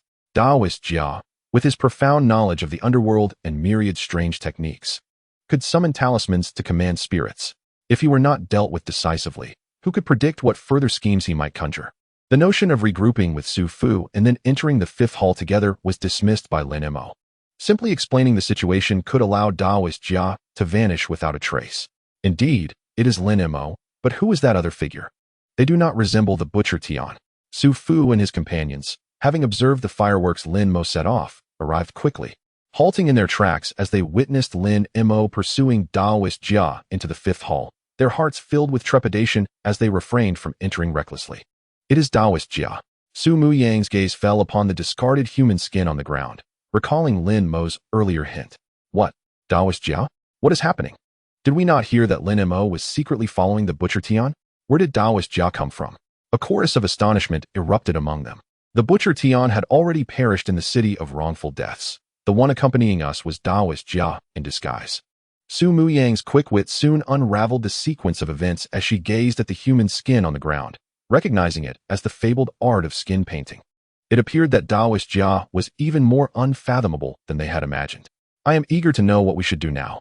Should we pursue them? Xiang Yutian inquired, pointing towards the fifth hall. No pursuit, Su Fu replied firmly. Yes, pursue. Su Muyang interjected almost simultaneously, furrowing his brow as he glanced at Su Fu. Let us not complicate matters. Regardless of whether it is the Butcher Tian or the Daoist Jia, they have chosen to abandon us. Therefore, We need not concern ourselves with them. We shall continue our journey and slay the dragon first. Chapter 83. Ascending to Immortality. 1. No? Su Yang insisted. The Taoist Jia is adept in the art of skin changing, a sorcery far more profound than we previously imagined. It is not merely an understanding of the underworld that he possesses. If we disregard him, he may pose a significant threat to us. No one wishes to be caught off guard by the Taoist Jia after exhausting themselves in the dragon hunt, do they? Su Yang continued. Noting the hesitance in Su Fu's demeanor, he sighed. Even if I have overestimated the Taoist Jia, what about Lin Mo? We have all witnessed his mastery of swordplay, which has attained the level of unity with heaven and earth, allowing him to manipulate the ghostly energies of the underworld. Who among you feels confident in fending off an ambush from Lin Mo? Let us not forget that he was once a cold-blooded assassin. The group fell into contemplation, realizing the validity of Su Yang's words. It was no longer a matter of whether they should pursue, but rather the danger of allowing Lin Mo and the Taoist Jia to roam unchecked. Once they succeeded in slaying the dragon, they would indeed have to worry about a potential ambush. Su Fu cast a deep glance at Su Yang. Noticing the flickers of uncertainty in the other's eyes, now swayed by Su Yang's argument, he nodded in agreement. Very well, we will pursue them. But let me make this clear. Our purpose is to locate Lin Mo and the Taoist Jia, and we must not disturb anything within the hall. Should circumstances turn unfavorable, we will withdraw immediately. We do not wish to repeat the mistakes of the Sixth Hall. Then let us not delay, Xiang Yutian affirmed. We shall pursue them at once. After all, we must see the living or the dead. No one desires to be on guard against possible ambushes following the dragon hunt. With their decision made, the group hastened towards the Fifth Hall. Inside the Fifth Hall, Lin Mo followed closely behind the Taoist Jia. Upon entering, he felt his footing slip, and his body became weightless. A slight exertion sent him soaring into the air, suspended in a state of imbalance. As his pupils constricted, Lin Mo struggled to regain control of his balance midair. He thrust his sword downward, attempting to anchor himself. You dare to chase me? The Taoist Jia turned upon hearing the commotion, witnessing Lin Mo's frantic attempts to stabilize himself. With a menacing grin, he stepped forward as if walking on air, advancing towards Lin Mo with predatory grace. You are merely courting death. Taoist Jia, what is the meaning of this? Lin Mo remained calm amidst the chaos, observing the Taoist Jia's ethereal movements. Gathering his composure, he mimicked the Taoist Jia's techniques, striving to control his own body in the air. Soon, Lin Mo's extraordinary innate ability allowed him to swiftly master the art of aerial balance. With a flick of his sword, he ascended like an immortal, evading the Taoist Jia's onslaught. Die! The Taoist Jia's frustration intensified as he chased Lin Mo, skillfully adapting to the weightless environment, effortlessly soaring after him, delivering another devastating punch. Clang!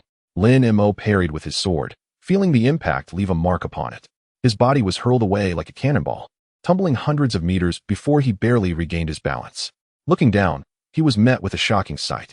Chapter 84. Ascending to Immortality. 2. Within the Fifth Hall. One could not discern the nature of its enchantments, but upon entering, one felt as light as a feather, capable of ascending several meters with minimal effort, suspended in a state reminiscent of riding the clouds. Lin Mo, oblivious to the intricacies of this phenomenon, recognized that the Fifth Hall possessed its own mystique, allowing him to soar without descending. However, as he clashed with the Taoist Jia, he found himself propelled away, out of the hall, and over a bottomless abyss. Although he could maintain his aerial position, a chill ran down his spine, and dizziness overwhelmed him. In that moment of disorientation, the Taoist Jia closed in. Stepping lightly as if dancing upon air, and without hesitation, he produced a talisman, incanting a spell. With a flicker, the talisman ignited, and a wailing specter emerged, charging towards Lin Mo with ferocity. Die! The Taoist Jia's cackle echoed as Lin Mo swiftly raised his sword, unleashing the 15th sword strike. A roar of energy resonating through the air, akin to a meteor shower. In an instant, the atmosphere crackled with friction, sparks igniting. Lin Mo, feeling light as a feather, was once again hurled hundreds of meters away, the ground beneath him vanishing into an endless void. Go! The Taoist Jia, undeterred by the failure of his attack, saw the specter shriek in agony, injured by Lin Mo's sword energy. A fleeting expression of pain crossed his face as he chanted another incantation. The specter swirling with renewed vigor, lunging towards Lin Mo's gaze flickered as he noticed several floating boulders suspended in midair, resembling a celestial pathway leading to an unknown destination. Without engaging the approaching specter, he propelled himself towards the nearest floating boulder. Lin Mo, Where do you think you're going? The specter, guided by the Taoist Jia, clawed at Lin Mo's garments, tearing a piece away as it soared like an eagle descending from the heavens. Lunging for him once more. Finally reaching the floating boulder, Lin Mo found his footing, steadying himself and feeling a sense of relief wash over him. No longer suspended in midair, he could now exert his strength. With newfound composure, he faced the specter, unleashing the 15th sword strike again and again. Boom, boom, boom. The sword energy surged like crashing waves, enveloping the specter in a tempest of power. The anguished cries of the specter echoed as it was battered by the sword energy, its form becoming increasingly translucent. Haha, Taoist Jia, unleash your remaining tricks. Lin Mo laughed heartily, emboldened by his mastery of the 15th sword, confident in his ability to confront the Taoist Jia. Just as this thought crossed his mind, a crack resonated beneath his feet, sending a jolt of alarm through him. In a flurry, he hastily flew towards another floating boulder. Crack! The boulder he had previously stood upon crumbled under the relentless assault of sword energy, plummeting into the abyss without warning. This sudden turn of events stunned both Lin Mo and the Taoist Jia. Lin Mo, though flustered, found himself landing on another floating stone, hesitant to make any sudden movements. Meanwhile, Taoist Jia, filled with dread, turned to flee towards the ground. Chapter 85, Starry Sky Stone. Father, look. It's Lin Mo and Taoist Jia. At the entrance of the 5th hall, Su Fu and the others streamed in, barely having time to absorb the hall's peculiarities before they were drawn to the falling stones. They looked up to see Lin Mo and Taoist Jia suspended in midair. Damn it! Taoist Jia exclaimed in frustration. Initially intending to descend, he realized that Su Fu and the others had arrived, and thus dared not plummet into their trap. Gritting his teeth, he propelled himself towards the floating stone above. Su Fu, you finally made it. Lin Mo saw Taoist Jia returning and let out a loud shout. Shaking his sword as he declared, this 5th hall is truly remarkable, allowing one to soar like a swallow and making these stones float. However, the greater danger lies with Taoist Jia. He possesses the ability to summon spirits and draw talismans. You must not underestimate him. Taoist Jia can summon spirits? The group gasped in surprise, their brows furrowing as they beheld the nearly transparent, yet palpable specter lingering in the air. You guessed correctly. Taoist Jia indeed has some sinister techniques. What are we waiting for? Let us join forces to eliminate him first. Agreed. And Lin Mo, associating with Taoist Jia, is likely harboring ulterior motives. Wait. Su Muyang interjected, interrupting the other's intent to dispose of Lin Mo. We need Lin Mo's assistance to deal with the dragon. The swordsmanship he has grasped is crucial. Am I the only one curious as to how they can fly? And what about those floating stones? Xiang Yutian suddenly spoke. Turning to Su Muyang, Miss Su, do you know the principle behind this? It's simply the starry sky stones, Su Muyang elucidated, revealing the reason for the weightlessness in the 5th hall. Legends say these starry sky stones are celestial debris that allows one to ascend without falling. It is said that even mortals, upon entering the heavenly realm, can fly using these stones. Although it is somewhat rare to see them in the underworld, it is not particularly extraordinary. I see. Miss Su, you truly are well read. So those floating stones are indeed the starry sky stones? Xiang Yutian chuckled lightly, complimenting Su Muyang before shifting his gaze to the floating stones. The others similarly pondered this revelation. Before Su Muyang could react, she noticed Taoist Jia had landed on a floating stone, barely entangled by Lin Mo. She shouted, what are you waiting for? Everyone, quickly. Lend Lin Mo a hand to subdue Taoist Jia. All right, let us strike together. Su Fu exclaimed, clapping his hands, summoning a tempest of energy that roared like a dragon, descending upon the floating stone beneath Taoist Jia. Su Fu, how dare you? Taoist Jia screamed, his spirit plummeting as he frantically sought another floating stone. Lin Mo's pupils dilated, and without hesitation, he mirrored Taoist Jia's ascent towards a higher floating stone. Boom! Amidst a cacophony of crumbling rocks, the ground shook violently. In mere moments, the two floating stones where Lin Mo and Taoist Jia once stood disintegrated and plummeted into the abyss. You! Su Muyang's eyes widened in disbelief as she turned to Su Fu.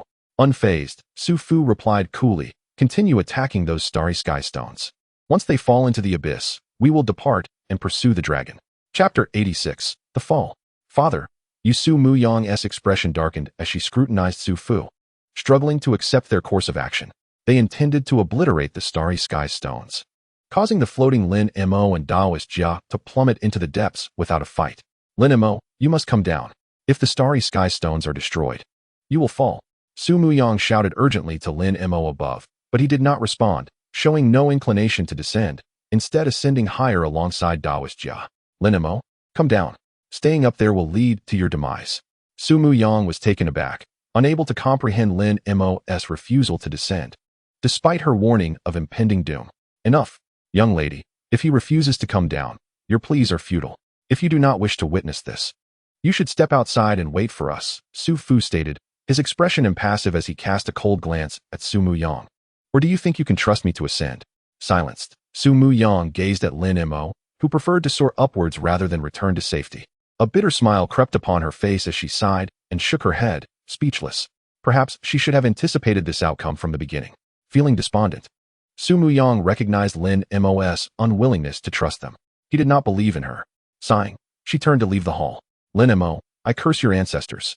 Taoist Jia, no longer able to contend with Lin Mo, desperately soared higher amidst the collapsing floating stones, hoping to find a refuge from the abyss.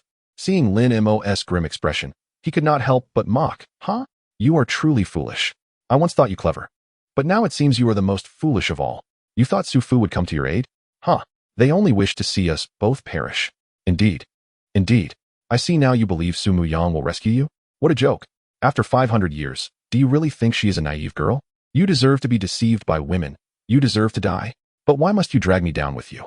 Taoist Jia, infuriated to the point of spitting blood, watched as Su Fu and the others stood firmly on the ground, relentlessly demolishing the floating stones.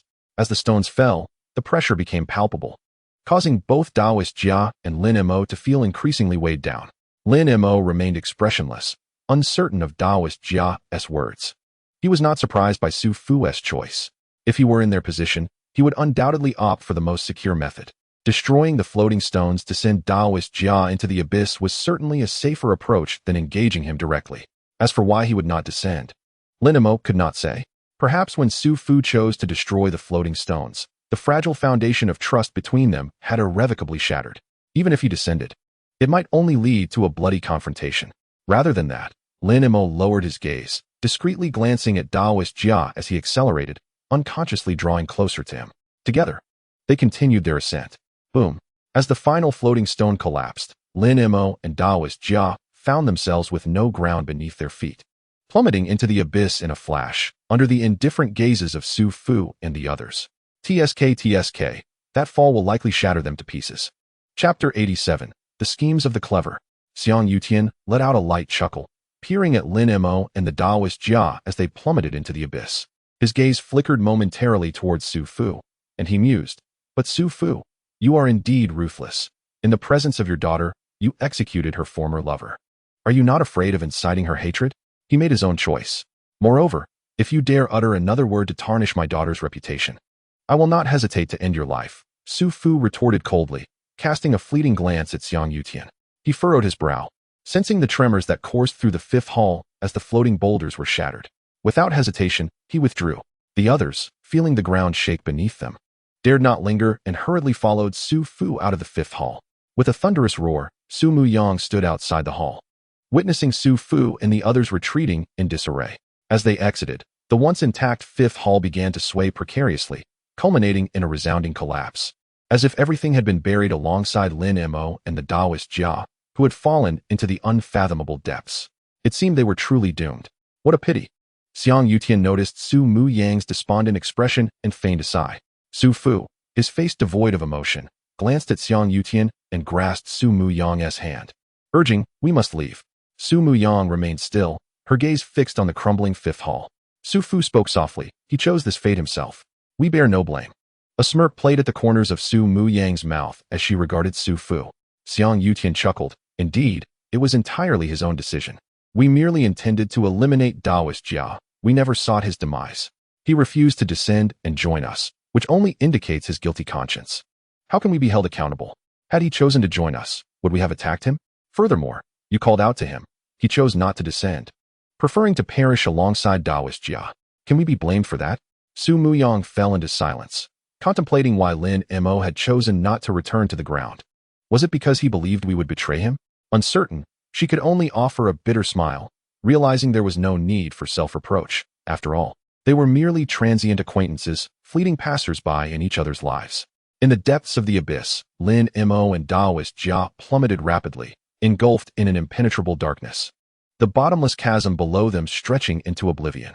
Amidst the darkness, as stones tumbled, Daoist Jia suddenly burst into maniacal laughter. Ha! Lin Mo, you fool. You are your own undoing. Had you followed me in peace, I might have shown mercy and spared your life. Yet, you fancied yourself clever, thinking you could thwart my quest for the Book of Life and Death. How utterly ridiculous. No matter your schemes, you could never have imagined that I would soar. With a crack, Daoist Jia produced a pre-prepared flying talisman, halting his descent in midair, and mocked Lin Mo. You could never have guessed that the Book of Life and Death lies not elsewhere, but right here in the abyss. However, your instincts were correct. I indeed harbor ill intentions towards you. The book is bound by a restriction.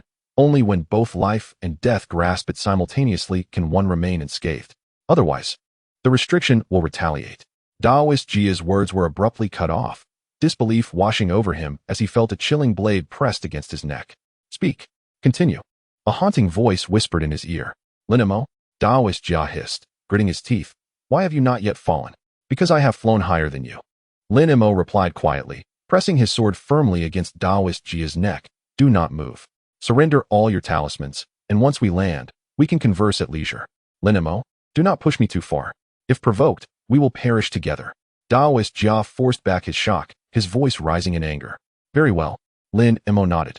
Before Daoist Jia could decipher the meaning of Lin Mo's response, he felt a sharp pain in his throat as Lin Mo unhesitatingly slit it. Blood spurted forth as Daoist Jia, in disbelief, clutched at his neck, desperately attempting to stem the flow, but it was futile. Lin Mo, how could you? How dare you? You are ruthless. Daoist Jia coughed violently, unable to fathom Lin Mo's decisive action. He had anticipated that Lin Mo would consider their mutual demise, but it seemed he had miscalculated. Lin Mo, expressionless, had slain Daoist Jia, feeling his body begin to slowly plummet. Yet, it did not fall straight down, allowing him to breathe a sigh of relief. Without further ado, he began to search Daoist Jia's body. Quickly, he uncovered several talismans, which he carefully stowed away, opting not to use them hastily. Embracing Daoist Jia's lifeless form, he harnessed the residual power of the flying talisman to gently descend to the abyss's terminus. Once grounded, Lin Mo turned his sword and pierced Daoist Jia's heart, ensuring his demise before exhaling a long, weary breath. He surveyed the glowing tunnel ahead, refraining from rushing in. Remaining in place, he took advantage of the glow to inspect his newfound treasures. The most significant discovery was undoubtedly the talismans he had taken from Daoist Jia. Yet their purposes remained uncertain, so he dared not employ them recklessly. The remainder was Daoist Jia's corpse. Lin Mo gazed at the body, cautiously slicing through the Daoist robe, soon revealing a myriad of tattooed inscriptions on Daoist Jia's thigh. Just as I suspected, individuals like Daoist Jia trust no one but themselves. Therefore, if he harbored secrets, they would undoubtedly be etched upon his very skin. Lin Mo mused, albeit these could only serve as references. Lowering his head, he examined the tattoos while calming the turmoil within him. Having plummeted from such heights, even Lin Mo, with his resolute spirit, felt a twinge of fear. Had he miscalculated even slightly, he would have faced utter obliteration. Fortunately, he had indeed guessed correctly. His reluctance to return to the ground stemmed not solely from distrust of Su Fu and the others, but also from the belief that Daoist Jia would not be foolish enough to risk his own destruction merely to eliminate him. In that moment, while others may have been oblivious, Lin Mo understood the truth.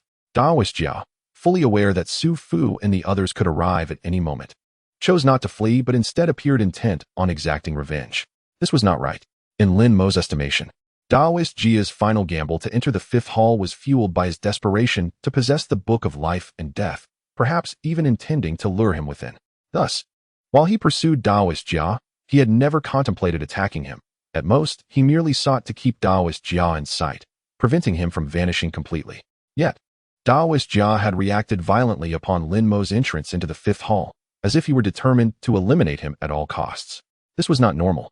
Your cunning schemes have ultimately led to your demise, Lin Mo remarked, his expression impassive, his gaze indifferent as he regarded the deceased Daoist Jia. Had you not been so conspicuous in your intentions, I would not have harbored such suspicions. A person like you, capable of enduring the spittle of others upon your face.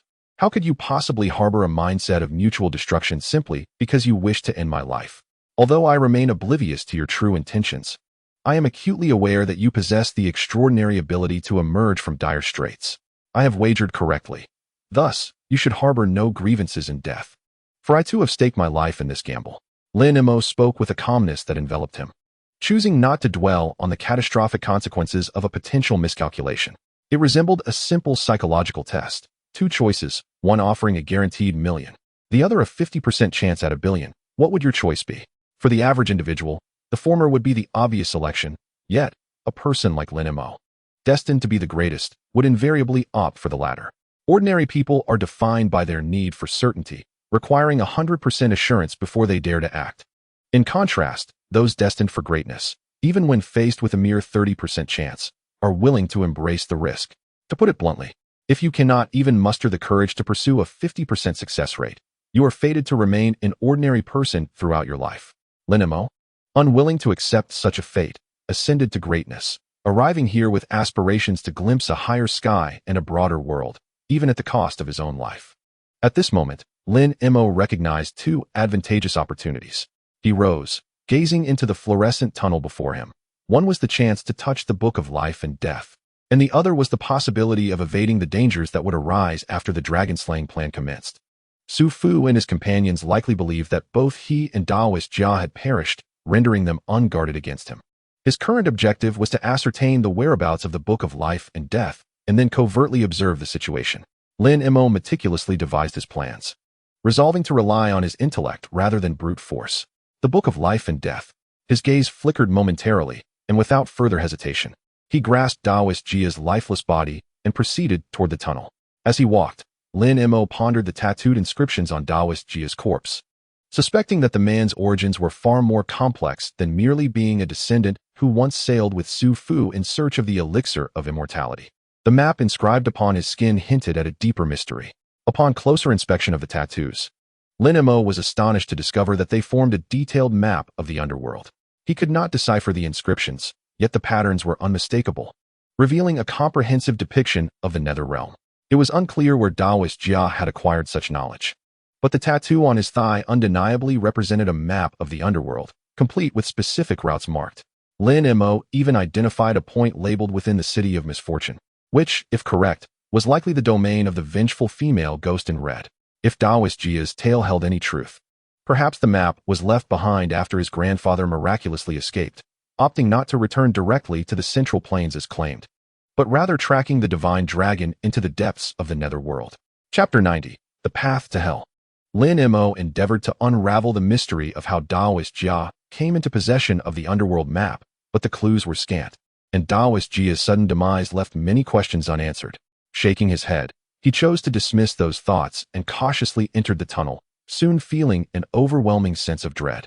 Within the flickering tunnel, shadows danced in a surreal manner, blurring the line between reality and illusion, as countless hellish scenes flickered in and out of existence, rising and falling like waves. It felt as though the entirety of the 18 levels of hell, including the smaller hells established by the 10 Yama kings, had converged in this very spot.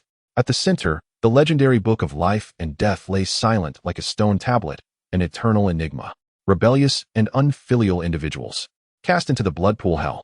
As Lin Mo stepped into the tunnel, the light and shadows shifted, and the myriad hellish scenes surrounding the book of life and death flickered with an almost tangible reality.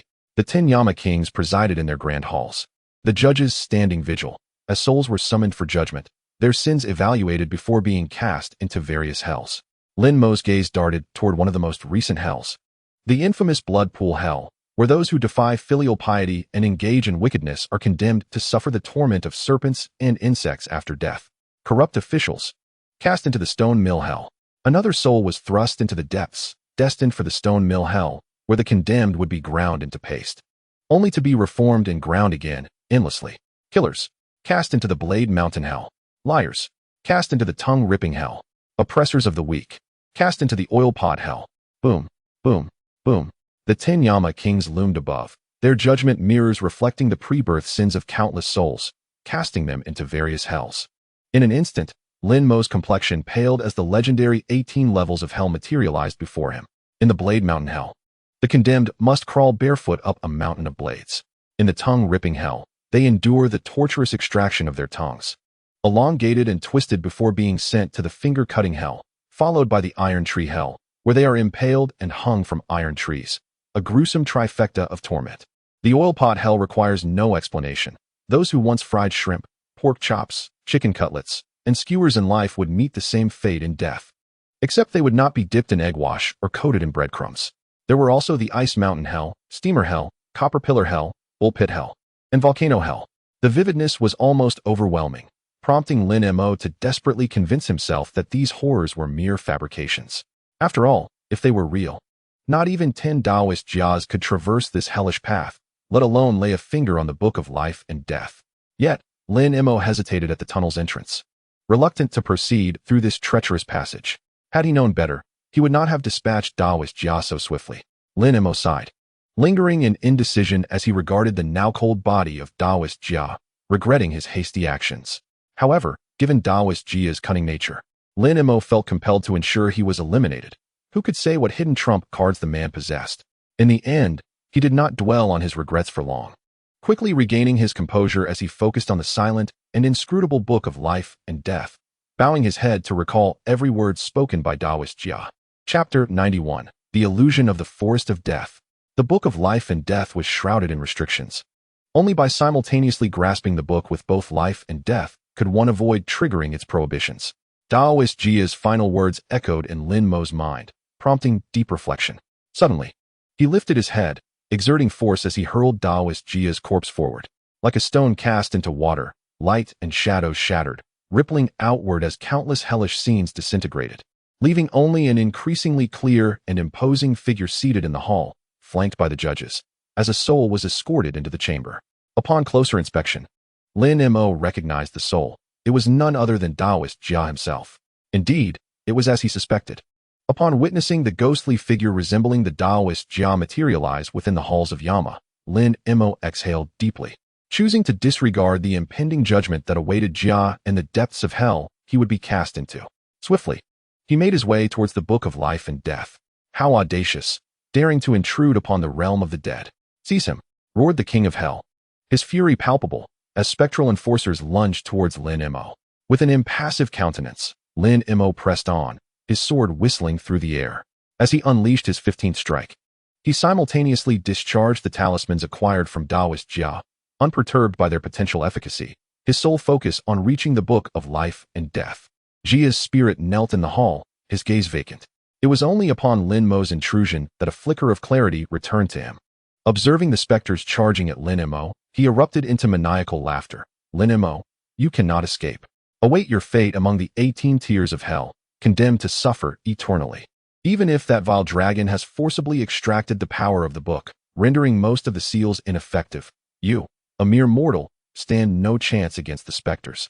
I shall await your demise here, as you are stripped of your soul, cast into this spectral realm, doomed for eternity. Indeed, jia, you are quite the benevolent soul.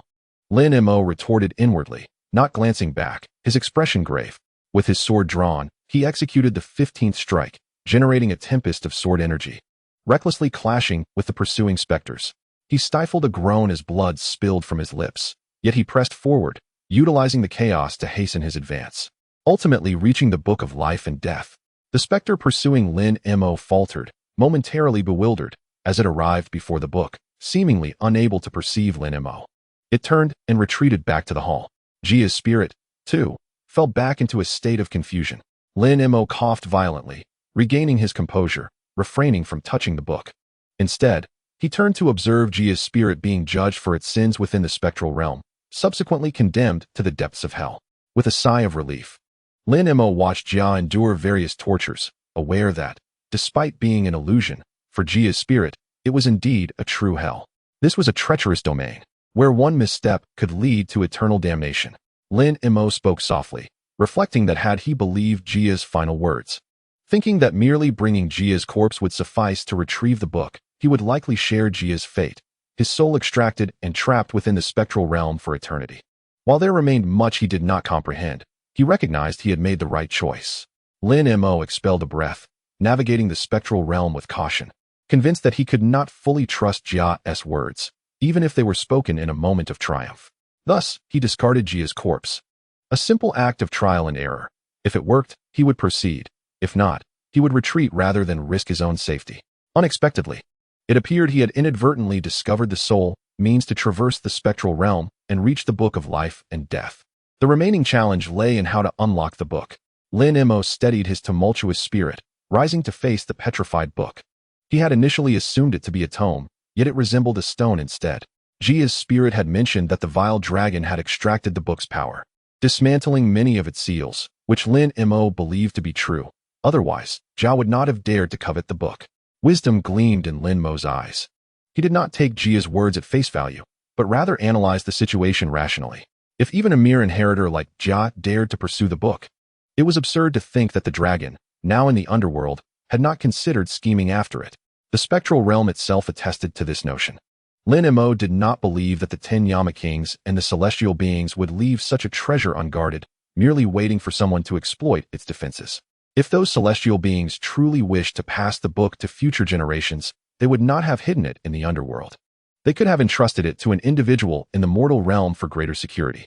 Thus, it was likely that these treasures, laden with various seals, were never intended for others to possess. Even if they were to be inherited, if one was not the chosen inheritor, no amount of effort would yield success. If one could indeed force their way through, the guardians would be left powerless, seething with frustration. Lin Mo surmised that the prohibitions surrounding the book were dreadfully formidable, but the dragon's reckless intrusion had inadvertently created an opportunity for Jia.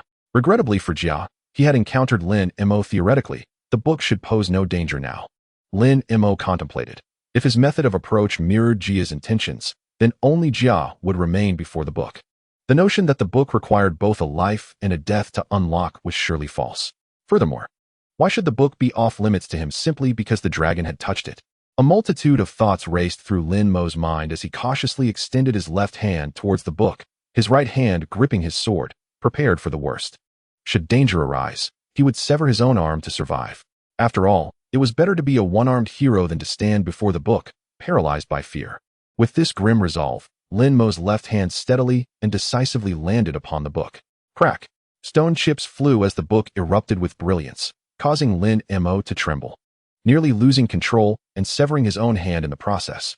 Lin Mo's longevity was proclaimed to be 101 years. Narrowing his eyes to adjust to the sudden radiance, he heard a chilling voice proclaiming his lifespan. As the sound faded, he beheld the book, now inexplicably open to a page detailing his existence in meticulous detail, prompting a frown. This book is not as I envisioned, Lin Mo murmured, his expression darkening. The page chronicling his life detailed everything about him, as if an unseen observer had documented his every moment since birth, preserving it for posterity. This revelation reminded him of a household registry, but it surpassed that in thoroughness, as if his entire life had been inscribed within the book.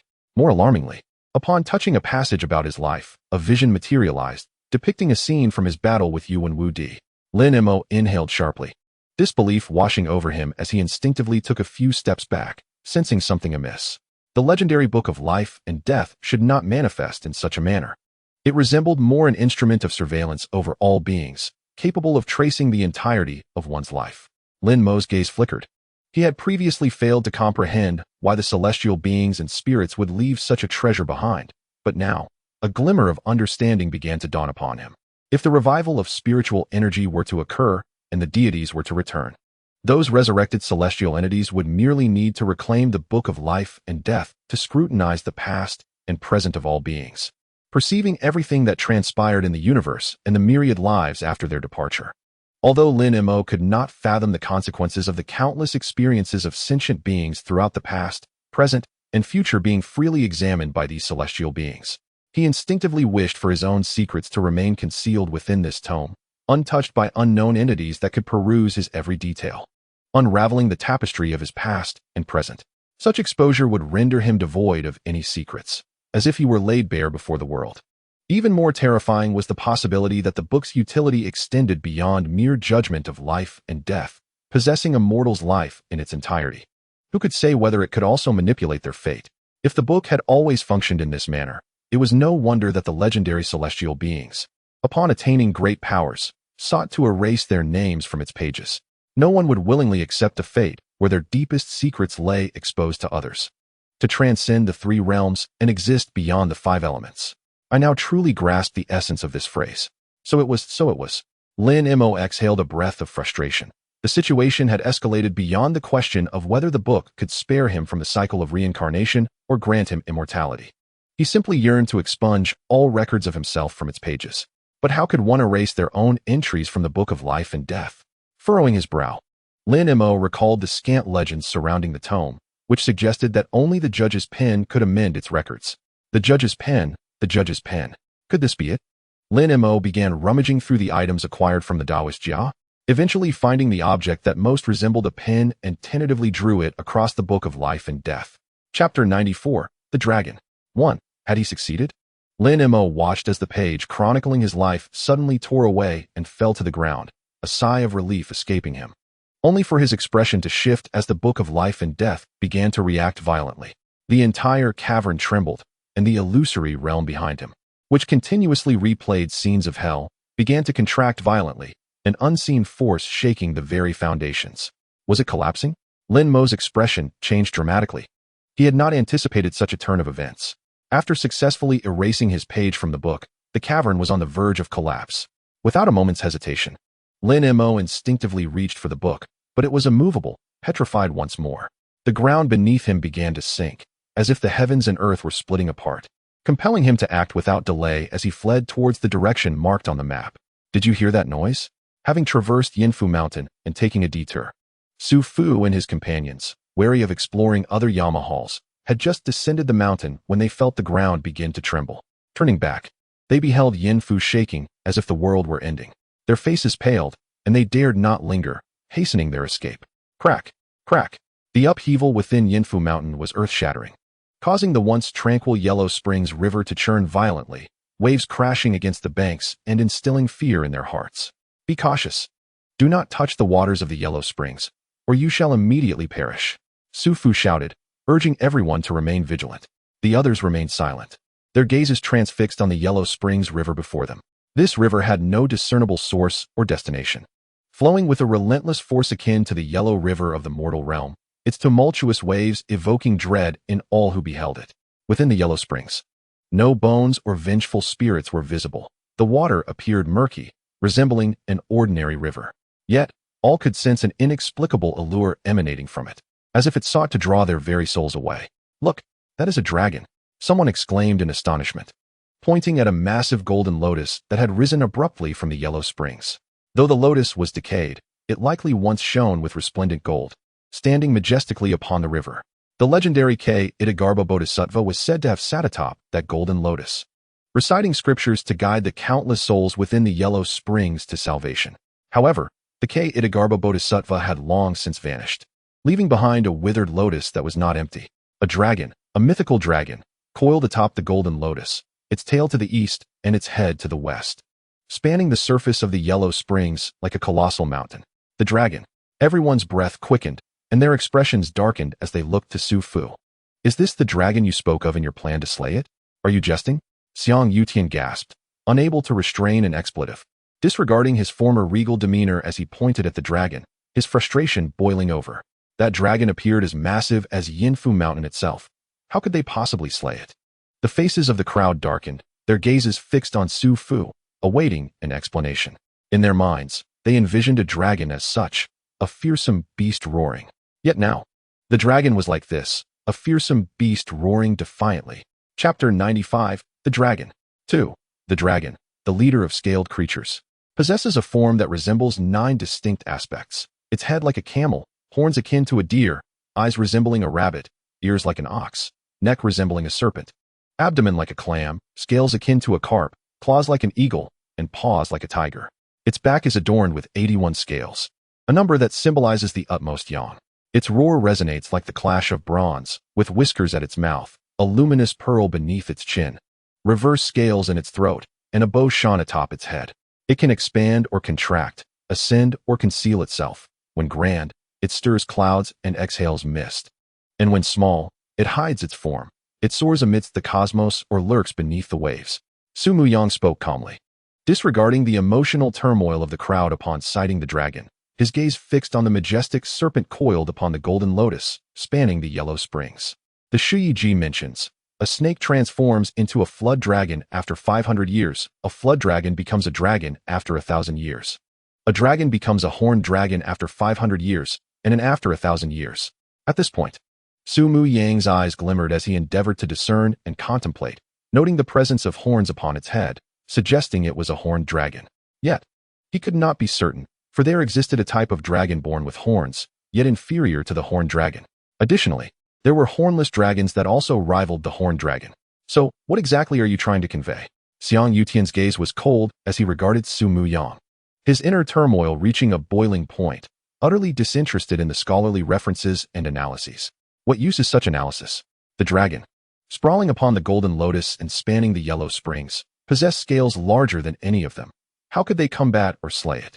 Even if a multitude of ants could take down an elephant, have you ever seen a swarm of ants gnawing down Mount Tai? I am assisting you with the analysis. The variety of dragons is vast, and even within the same species, there exists a hierarchy. Furthermore, the inherently lascivious nature of dragons has led to the emergence of many hybrids possessing dragon blood. Although there are occasions for transformation into true dragons, they ultimately pale in comparison to the genuine dragons. The dragon before us appears to be a true dragon, rather than a hybrid. Ideally, we should hope it is merely a serpentine dragon, yet that seems improbable. After all, it has already descended into the underworld 500 years ago. With the passage of 5 centuries, even if the spiritual essence has waned and the world has undergone significant changes, it would still have evolved into a horned dragon. Fortunately, it has not sprouted wings to become an Yinglong. Su Muyang spoke with a measured tone, but upon noticing the indifference of the others, he scoffed. If it has already evolved into an Yinglong, we might as well turn and leave. The legendary Yinglong is said to possess the power to vanquish Qiyu and Quafu. Even a dragon in shallow waters would not be something we mere mortals could contend with. Haha, Su Muyang, you needn't resort to quoting scriptures to frighten us. To be frank, just looking at this dragon, Xiang Yutian gestured towards the divine dragon, seemingly still in slumber upon the banks of the Yellow Springs River. I feel an overwhelming urge to flee as far as I can. No one is stopping you, Su Muyang retorted coldly. Enough. Silence. Su Fu commanded sternly, turning to Black Wuchang and White Wuchang, instructing them to produce their preparations. Young mistress, step aside. Others, prepare to heed my command for dragon slaying. Su Fu, have you lost your mind? The combined strength of us all Wu and Tea suffice to serve as its snack, and you still wish to pursue your ludicrous dragon slaying plan? Someone shouted in anger, overwhelmed by the sheer terror of facing such a colossal creature that exceeded everyone's imagination. So what? Abandon the dragon slaying plan and wait for death? Su Fu replied dismissively, glancing at the speaker with derision.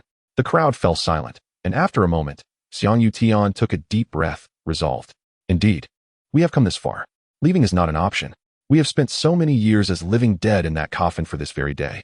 If we do not fight, how shall we know if success is impossible? This time, you've truly led us to our doom. Damn, had I known the dragon you spoke of was such a creature, Su Fu, what kind of fool would I have to be to board your pirate ship? Someone cursed vehemently, yet remained rooted to the spot, unwilling to leave. The others suppressed their fear, stirred by the imposing presence of the divine dragon, their gazes flickering towards Black Wuchang and White Wuchang, who were preparing for the dragon hunt.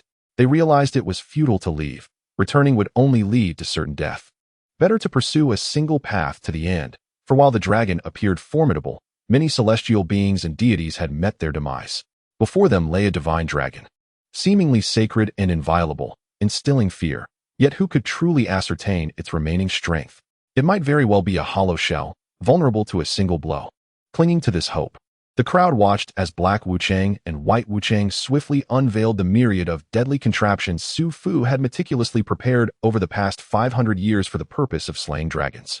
This is the Dragon Slayer crossbow, Su Fu announced, pointing to an enormous crossbow that had just been assembled. The arrowheads were as thick as a man's thigh, adorned with blood grooves etched with innumerable runes. Though somewhat corroded, their mysterious radiance still shone through. The crossbow itself was crafted from an unknown metal, entirely black and seamlessly integrated, with countless runes intricately carved upon its body, resonating with those on the arrows.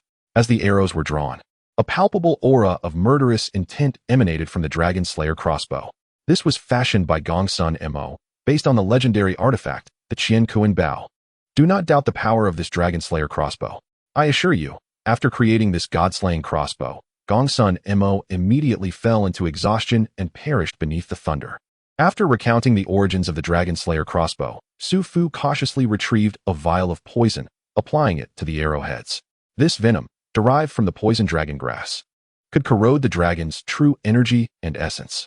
Finally, he produced a charred wooden stake, seemingly struck by lightning, dark and inscribed with countless black runes that resembled chains.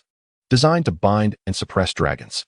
You need not know its purpose. Simply understand that this item was originally intended to restrain dragons. What else? As Su Fu unveiled each meticulously prepared dragon-slaying item, the crowd felt a slight sense of reassurance. Realizing that Su Fu had indeed not wasted the past 5 centuries and had adequately prepared for this endeavor. You will learn of the rest in due time. For now, prepare yourselves.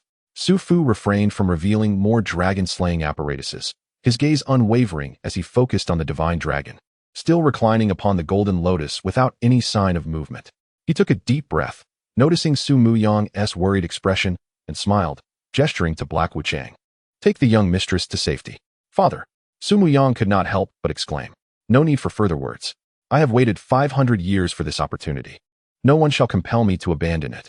Young mistress, merely stand back and witness how I slay the dragon.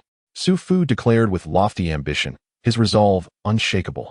Once Black Wuchang had escorted Su Muyang away, Su Fu wasted no time and positioned himself in front of the Dragon Slayer crossbow, preparing to operate it himself.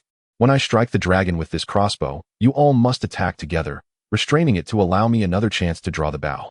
Su Fu's voice was commanding. Xiang Yutian's gaze flickered momentarily before he suggested, Su Fu, why not let me operate the Dragon Slayer crossbow while you engage the divine dragon? After all, your martial prowess is unparalleled. Su Fu shot him a cold glance, scoffing, if you can draw the Dragon Slayer crossbow, I shall have no objections. It is merely a crossbow, albeit a large one. Someone immediately sprang forth, attempting to draw the crossbow, but despite exerting all their strength, the bowstring did not budge. As if it were one with the crossbow, utterly immovable. The others were taken aback, instinctively glancing at Su Fu, who was mocking them. Only true energy can draw the Dragon Slayer crossbow? Xiang Yutian inquired, his expression darkening. Otherwise, what do you think? With your mere mortal strength, do you believe you can activate the runic power of the Dragon Slayer crossbow? Su Fu replied coldly, shoving aside those in his path. This Dragon Slayer crossbow can only be operated by me. Once again, I ask, anyone wishing to withdraw may do so immediately. Do you truly believe we can withdraw? Someone sighed, the menace in Su Fu's words unmistakable. At this critical juncture, who would dare to speak of retreating? They feared Su Fu would turn hostile and strike them down without hesitation. Then let us dispense with idle chatter.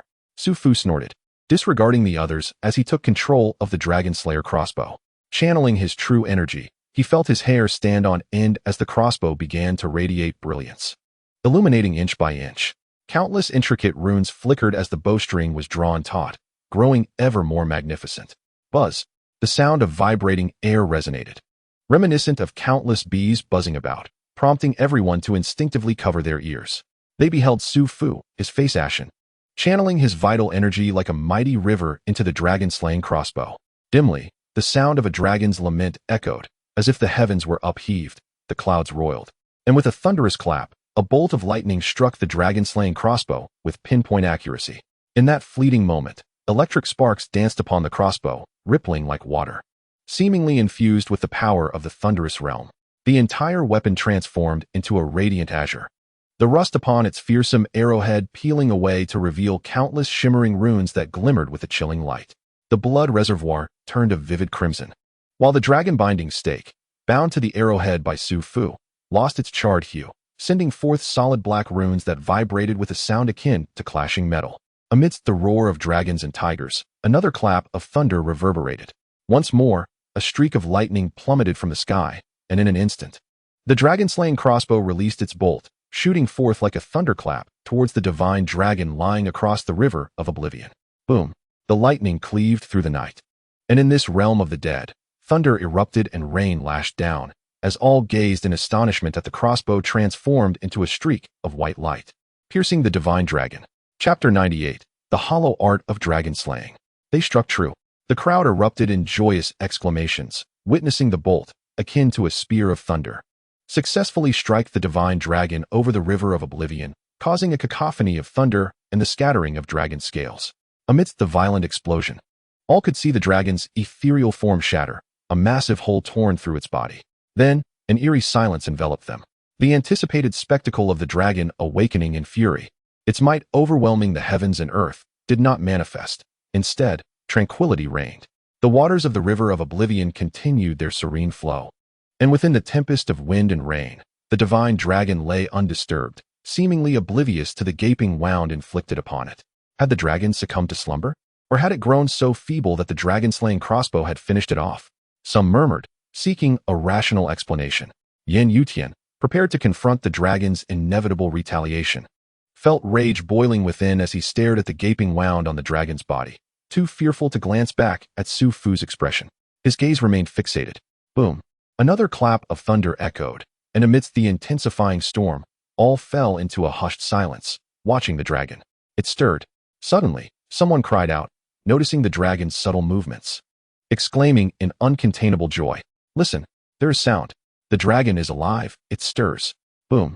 The lightning struck again, illuminating the gloomy sky and revealing the wound where the dragon had been pierced by the dragon-slaying crossbow, and then all fell silent, witnessing black beetles crawling from the wound. Dragon lice.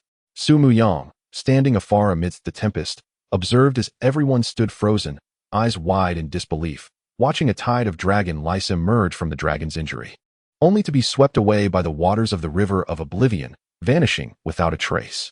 "I warned you. Those are dragon lice," Su Muyang sighed bitterly, witnessing the despair etched upon Su Fu's pale visage, realizing that the worst outcome had indeed come to pass. After 500 years of preparation, now with the skill to slay dragons, yet no dragons remained in the world, a profound tragedy. "The dragon is dead? We arrived too late," He Wuchang murmured, casting a glance at Su Muyang. "You mean to say the dragon is dead?" "Dead. Indeed, long dead. Had we come sooner, perhaps the dragon lice would not have devoured its flesh and blood completely, but now, we have arrived too late. There is nothing left but the dragon's empty shell." Su Muyang exhaled a heavy breath, having anticipated this outcome, and moved towards Su Fu. "Haha, we prepared for so long, waited for years, and now you tell me the dragon is dead." He Wuchang seized Su Muyang's hand, his expression twisted with rage. "He Wuchang, release me." Chapter 99. The most tragic of all is the shepherd. Su Muyang, caught in He Wuchang's grasp, momentarily stunned, met his gaze and sensed the danger. Immediately kicking out at him, He Wuchang caught her leg with a grip like iron, and Su Muyang stifled a cry, feeling the pressure as though he sought to shatter her limb. "He Wuchang, you are overstepping. Do you seek death?" she shouted. "Death? Huh. The dragon is dead. Are we not all left with but a path to death?" He Wuchang laughed maniacally, his eyes glinting with madness. "Wait, I almost forgot. We may face death, but you, dear lady, shall not. You have consumed the elixir of immortality, the true elixir. You shall not perish." He Wuchang's tone shifted, his gaze turning fierce as he tore away his mask, revealing an ancient, grotesque visage. Without hesitation, he lunged at Su Muyang's leg. "Ah, He Wuchang, you have lost your mind," she screamed, feeling the searing pain as he gnawed a chunk from her calf, blood flowing profusely as she struggled against him. With a piece of flesh torn from Su Muyang's leg, He Wuchang appeared as if he had consumed a heavenly morsel, his demeanor transforming. Savoring the taste with closed eyes, oblivious to Su Muyang's desperate escape. After swallowing her flesh, he touched his seemingly rejuvenated skin, his expression growing increasingly savage. "Indeed, the secret is true. Lady, you are the true elixir of immortality. Do not flee. Allow me another bite, just one more." "Lady."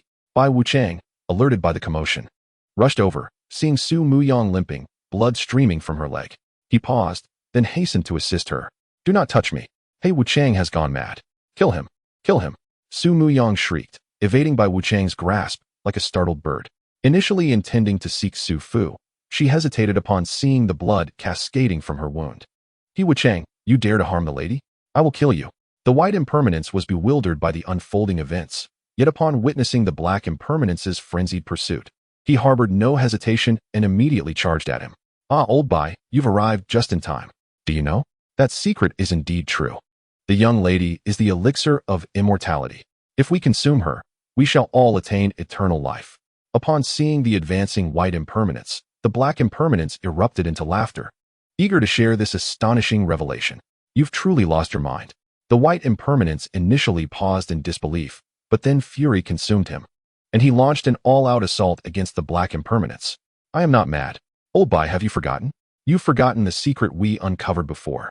Why is it that for 5 centuries, every generation of black and white impermanence has met a dismal end, unable to receive the longevity bestowed by Su Fu? Unlike others who slay dragons for eternal life, It is because the first generation of black and white impermanence unearthed a monumental secret. The young lady is the true vessel of immortality, the genuine elixir.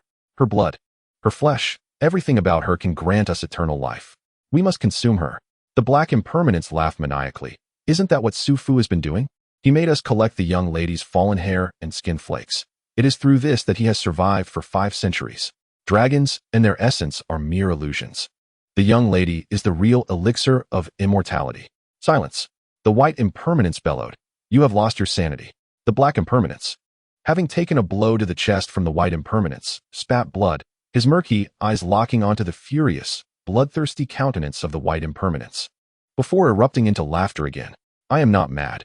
It is you who has lost your wits. Ha ha ha, old boy. Could it be that you have truly fallen for the young lady? You are the one who is truly insane. Immortality is at stake. Consuming her will grant us eternal life. Are you not even tempted? Do you genuinely believe that by saving her, without consuming her, she will be grateful, fall in love with you, and marry you? Ha ha ha, wake up. Look at yourself. You have aged so. Do you think she would ever fancy you? No. She would only be drawn to a pretty boy like Lin Mo, not an old man like you. No, she will not love anyone, for apart from her, all will age, all will perish. Be silent. I will not permit you to speak of the young lady in such a manner. The white impermanence roared, his mask falling away during the struggle, revealing a face ravaged by age and lined with deep wrinkles. Like a clown stripped of its mask, he instinctively covered his face, desperately wishing to conceal his aged, unsightly visage from Su Mu Yang. With a moment's distraction, the white impermanence was struck in the chest by the black impermanence, causing him to spew blood and be hurled away. Young lady, flee. Get as far away as possible. Go alone. Trust no one, not even Su Fu. Run. The white impermanence shouted upon seeing Su Mu Yang still rooted in place. Flee. Where can she escape to? Young lady, this is your destiny. Who told you to consume the elixir of immortality? You cannot escape. Everyone desires to consume you, even Su Fu. The black impermanence cackled, lunging towards Su Mu Yang, while the white impermanence immediately intercepted him. Young lady, quickly escape. Go as far as you can, never return, never trust anyone again, ever. The white impermanence coughed up blood once more, while the onlookers, previously entranced by the lifeless dragon, were finally jolted into awareness by the ensuing battle. Su Fu, pale and alarmed, suddenly turned, suppressing his despair upon witnessing the clash between the two impermanences. You fools, you seek death. Su Fu. The black impermanence was taken aback. Realizing he could not contend with Su Fu alone, he shouted, Su Fu, I have served you loyally for years, with no merit but plenty of toil. I only wish for a piece, just a piece of flesh. Die. Su Fu's expression darkened as he realized the dire situation had indeed come to pass. Despite his ruthless actions over the years to protect the secret held by Su Mu Yang, eliminating every generation of black and white impermanence, he had ultimately failed to keep it concealed. He should have eliminated them before they set out. A fierce glint flashed in Su Fu's eyes as he prepared to strike the black impermanence down. Su Fu, now is not the time for infighting. With a thunderous crash, Xiang Yutian and others arrived. Although they were unclear about the reasons behind the internal conflict, they still intervened to assist the black impermanence in blocking Su Fu's attack. Dare to impede me? Then perish together. Su Fu's murderous intent erupted, his resolve unyielding as he unleashed a devastating assault, striking down anyone who crossed his path. Everyone attack. The black impermanence screamed, Su Fu, you wish to monopolize the elixir of immortality? We have no choice but to fight. Elixir of immortality? Where is it?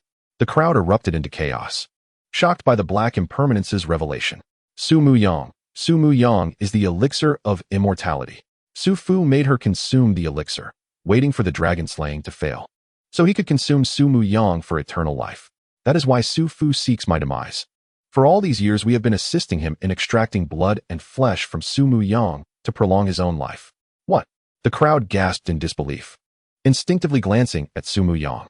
Su Fu's demeanor darkened, his murderous intent palpable as he stepped protectively in front of Su Mu Yang.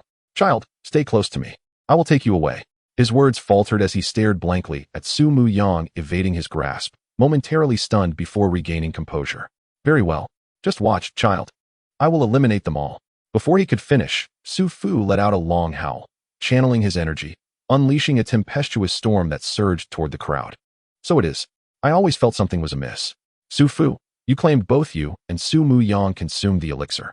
Yet its effects could only sustain you for 5 centuries, not grant true immortality.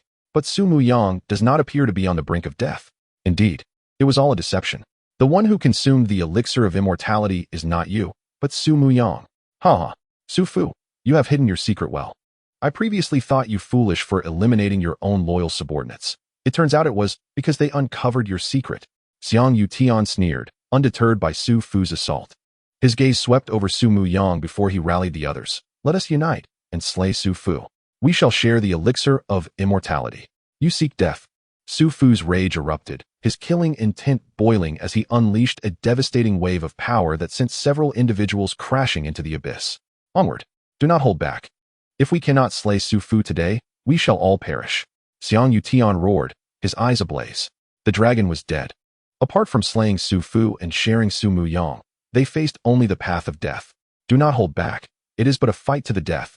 The black impermanence let out a fierce howl, his fingers sharpened like blades as he sought to eliminate the white impermanence, his gaze towards Su Fu now devoid of fear. Kill, kill, kill. Anyone who stands in the way of my immortality shall perish. Su Fu, you wish to monopolize the elixir of immortality. You shall not be spared. In an instant, the crowd was consumed by bloodlust, surrounding and attacking Su Fu. Su Fu's expression was devoid of emotion, as if he had been transported back 500 years. Back then, it was the same. Countless brothers in arms traversing storms and surging waves, crossing oceans to reach the immortal paradise of Penglai. They encountered no divine retribution, nor did they face the wrath of vengeful spirits. Yet they succumbed to the allure of eternal life. For the sake of immortality, parents, wives, children, and brothers were reduced to a single word: kill. Boom. Thunder rumbled. Rain lashed down, and the river of oblivion remained silent, crashing against the banks.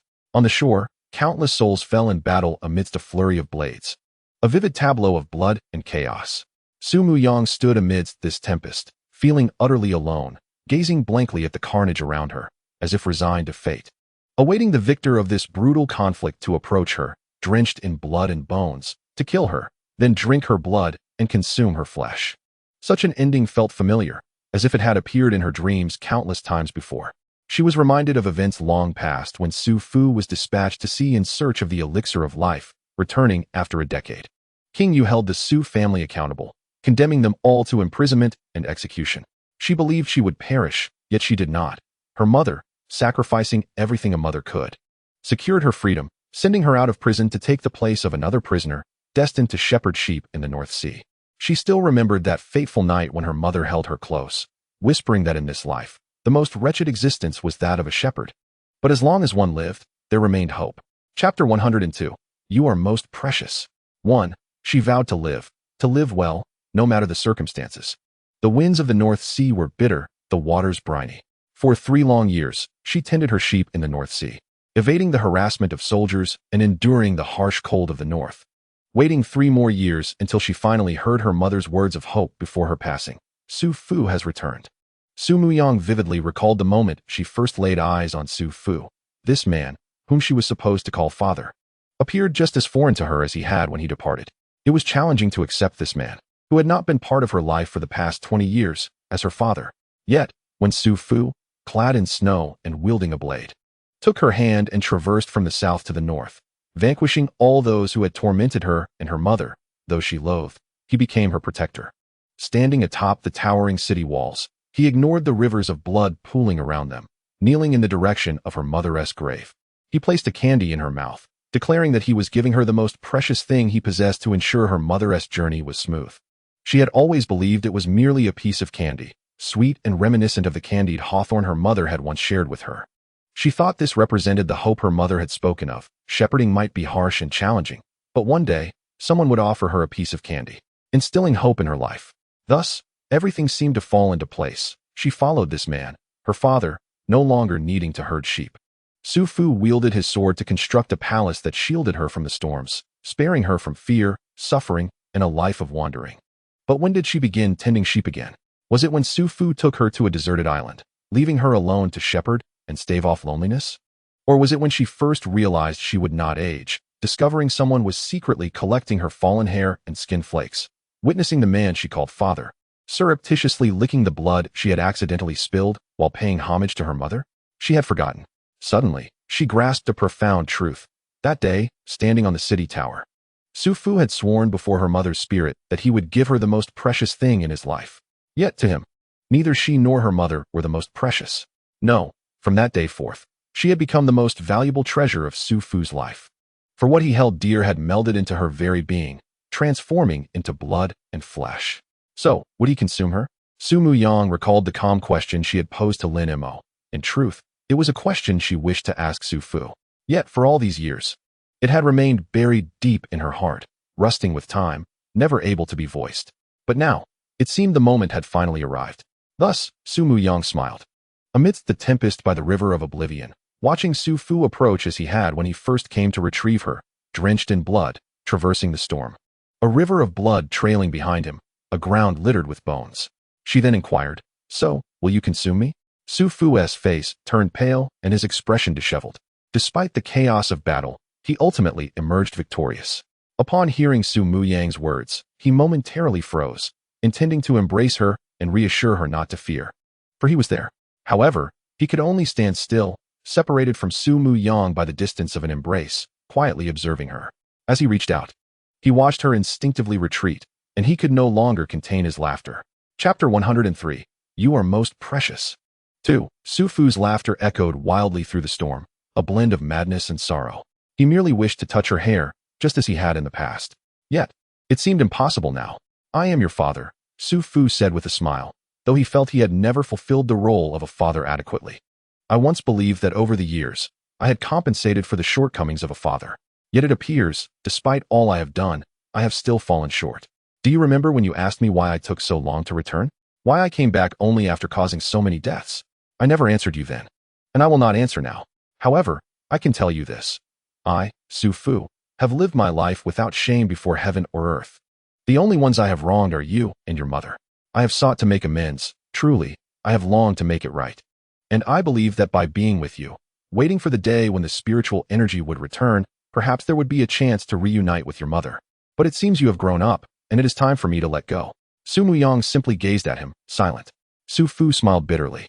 "I promised your mother that day on the tower, swearing before her spirit that I would never abandon you. Yet now, it seems that is no longer possible. I never intended for the one who vowed to protect and care for you to become the source of your fear and anxiety. You fear me. You even asked if I would consume you. Huh, is this something a daughter would say to her father? No. How did it come to this?"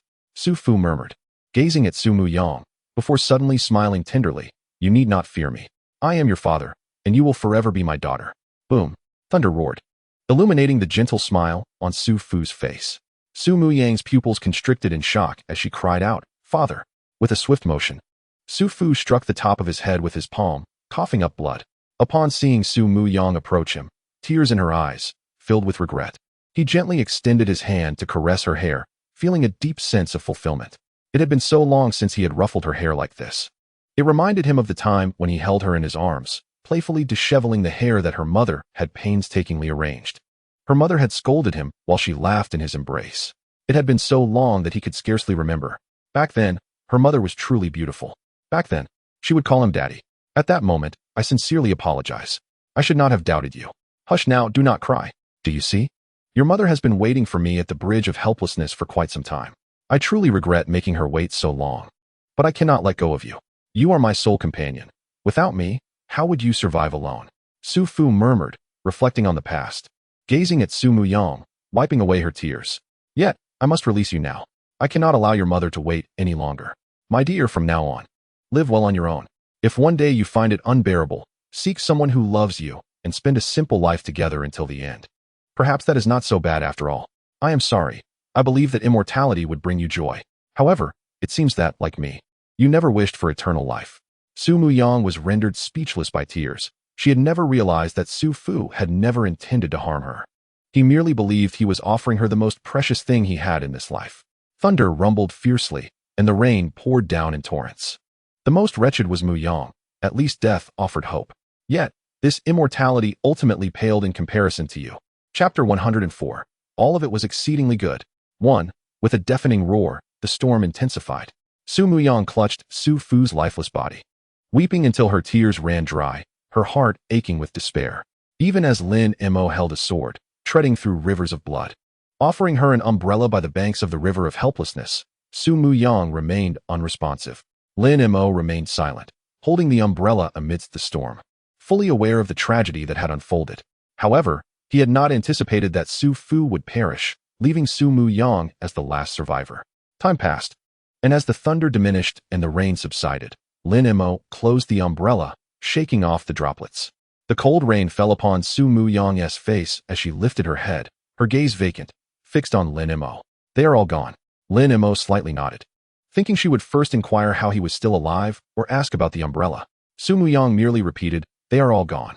You will die too." It was only natural. After all, everyone must face death. But I will not die. Su Muyang let out a bitter laugh, rising to her feet, clutching Lin Mo's collar. "Do you hear me? I will not die. I shall live forever." "I know," Lin Mo replied, "but living forever does not mean you will not face death." He frowned slightly, sensing that Su Muyang had lost her sanity. "Is there a difference?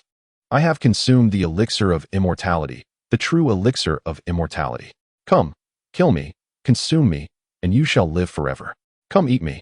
Su Muyang shouted vehemently. Lin Mo pushed her away, bending down to touch Su Fu's cold body. "They are all gone. It would be unkind to leave them in the wilderness. Let us dig a grave and bury them." "Lin Mo, do you understand what I am saying? I have consumed the elixir of immortality. No, I am the elixir of immortality. If you eat me, you will live forever. Why pretend to be a good person now? Were you not drawn here for immortality? Stop feigning righteousness and eat me." Su Muyang struck Lin Mo in desperation, but he paid her no heed. Beginning to dig a grave to lay the deceased to rest.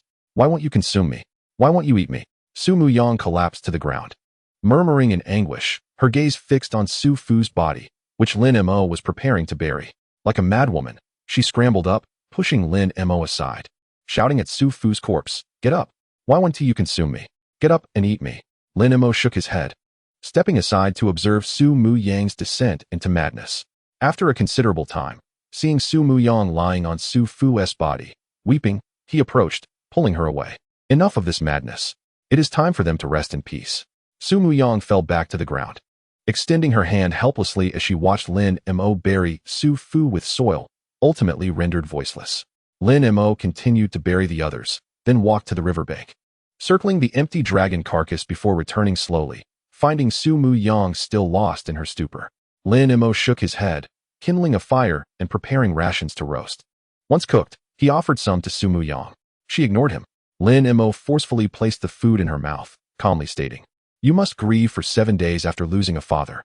Eat something. You will need strength to continue crying later." Chapter 105. All of it was exceedingly good. "Tupa." Su Muyang spat out the food Lin Mo had forced into her mouth, staggering to her feet, ready to confront him. Lin Mo effortlessly restrained her, allowing her to flail and kick, but she could not strike him. "Look at you. You still have the energy to fight. Perhaps you can withstand hunger for a while longer. Rest a bit, and then resume your weeping." While Lin Mo munched on his rations, he teased Su Muyang. Unable to contain herself, she burst into tears once more. "Ah, women are indeed made of water.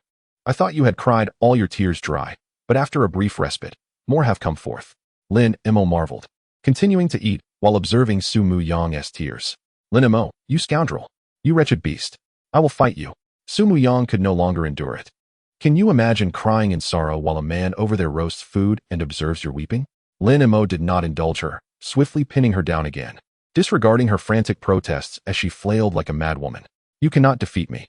Look, I can restrain you with just one hand," Lin Mo stated seriously, observing Su Muyang's breathing quicken as her strength waned. He offered her the roasted food. "How about this? Eat something, regain your strength, and then we can discuss fighting." Su Muyang, panting heavily, glared at Lin Mo, her teeth clenched as she opened her mouth to speak. However, Lin Mo was quicker, stuffing food into her mouth. Cough, cough. Su Muyang coughed violently, nearly choking on the food Lin Mo had forced upon her. She wanted to spit it out, but seeing Lin Mo gaze at her intently with his sword, she gritted her teeth and chewed slowly. "That's the spirit." Lin Mo, satisfied, set his sword down. Having eaten his fill, "If you have something to say, do so now. I am quite interested in hearing it. But that may not be the case in a few days." Su Muyang rolled her eyes, ignoring him. "Now that you are full, let us get back to work." Lin Mo rose, sword in hand, and approached the riverbank. With swift strokes, he cut several scales from the dragon carcass before returning to Su Muyang. Su Muyang regarded him coldly, scoffing, "The dragon is utterly dead. Bringing back a few scales serves as a memento." Without looking up, Lin Mo drove the dragon's scales into the ground before the graves of the deceased, using them as markers. You have died honorably. Su Muyang paused, witnessing Lin Mo's sword dance gracefully, as if he intended to carve names into the scales. Hesitating, she contemplated asking him to create a marker for Su Fu, but refrained from doing so. By the way, what was this person's name? Lin Mo suddenly turned to inquire. Su Muyang merely hummed. What did Qin Guang do before? Lin Mo continued to inquire. He seems to have been a general, Su Muyang pondered, responding in a hushed tone. General Qin Guang, his achievements will be remembered through the ages, forever immortalized. How does that sound? Lin Mo glanced at his own calligraphy, which danced like dragons and phoenixes, the strokes flowing like silver serpents. Indeed extraordinary. Your handwriting is atrocious, Su Muyang remarked, rising to take over. Let me write. You can just carve it as I dictate. Come on, your turn. Lin Mo stepped aside, watching as Su Muyang inscribed delicate characters in the dirt with his finger, graceful and elegant, far surpassing his own efforts. To the grave of my father, Su Fu. Is that it? It lacks grandeur.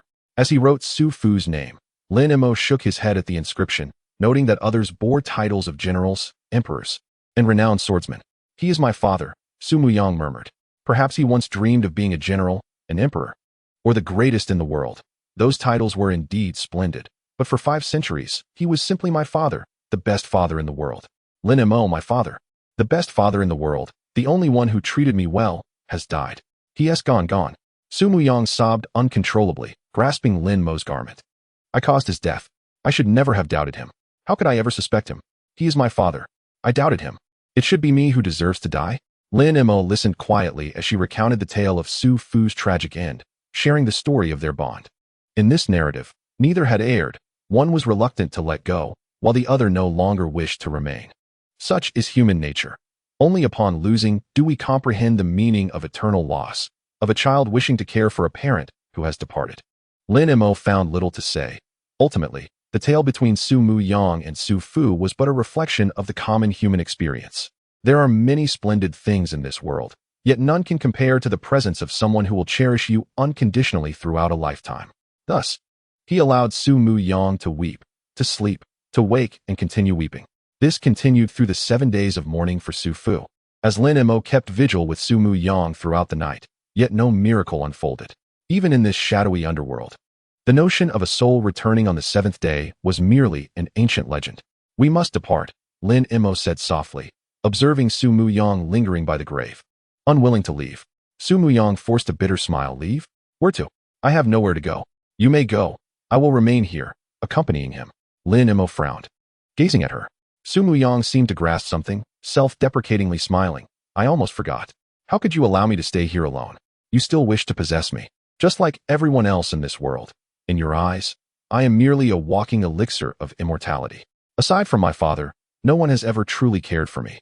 Lin Mo, you may as well kill me. I will not accompany you, just end my life now. I only wish you would leave me a piece of skin, or, if not, at least my hair, so I can be with my father. Su Muyang, I owe you nothing, Lin Mo replied coolly. Perhaps you truly seek death. The river of oblivion is not yet sealed. You can jump in now, and I shall not impede you. Su Muyang laughed coldly. Would you truly let me? There is nothing I would regret, Lin Mo stated. As I told you before, I am different from others. At least for now, I do not yearn for immortality.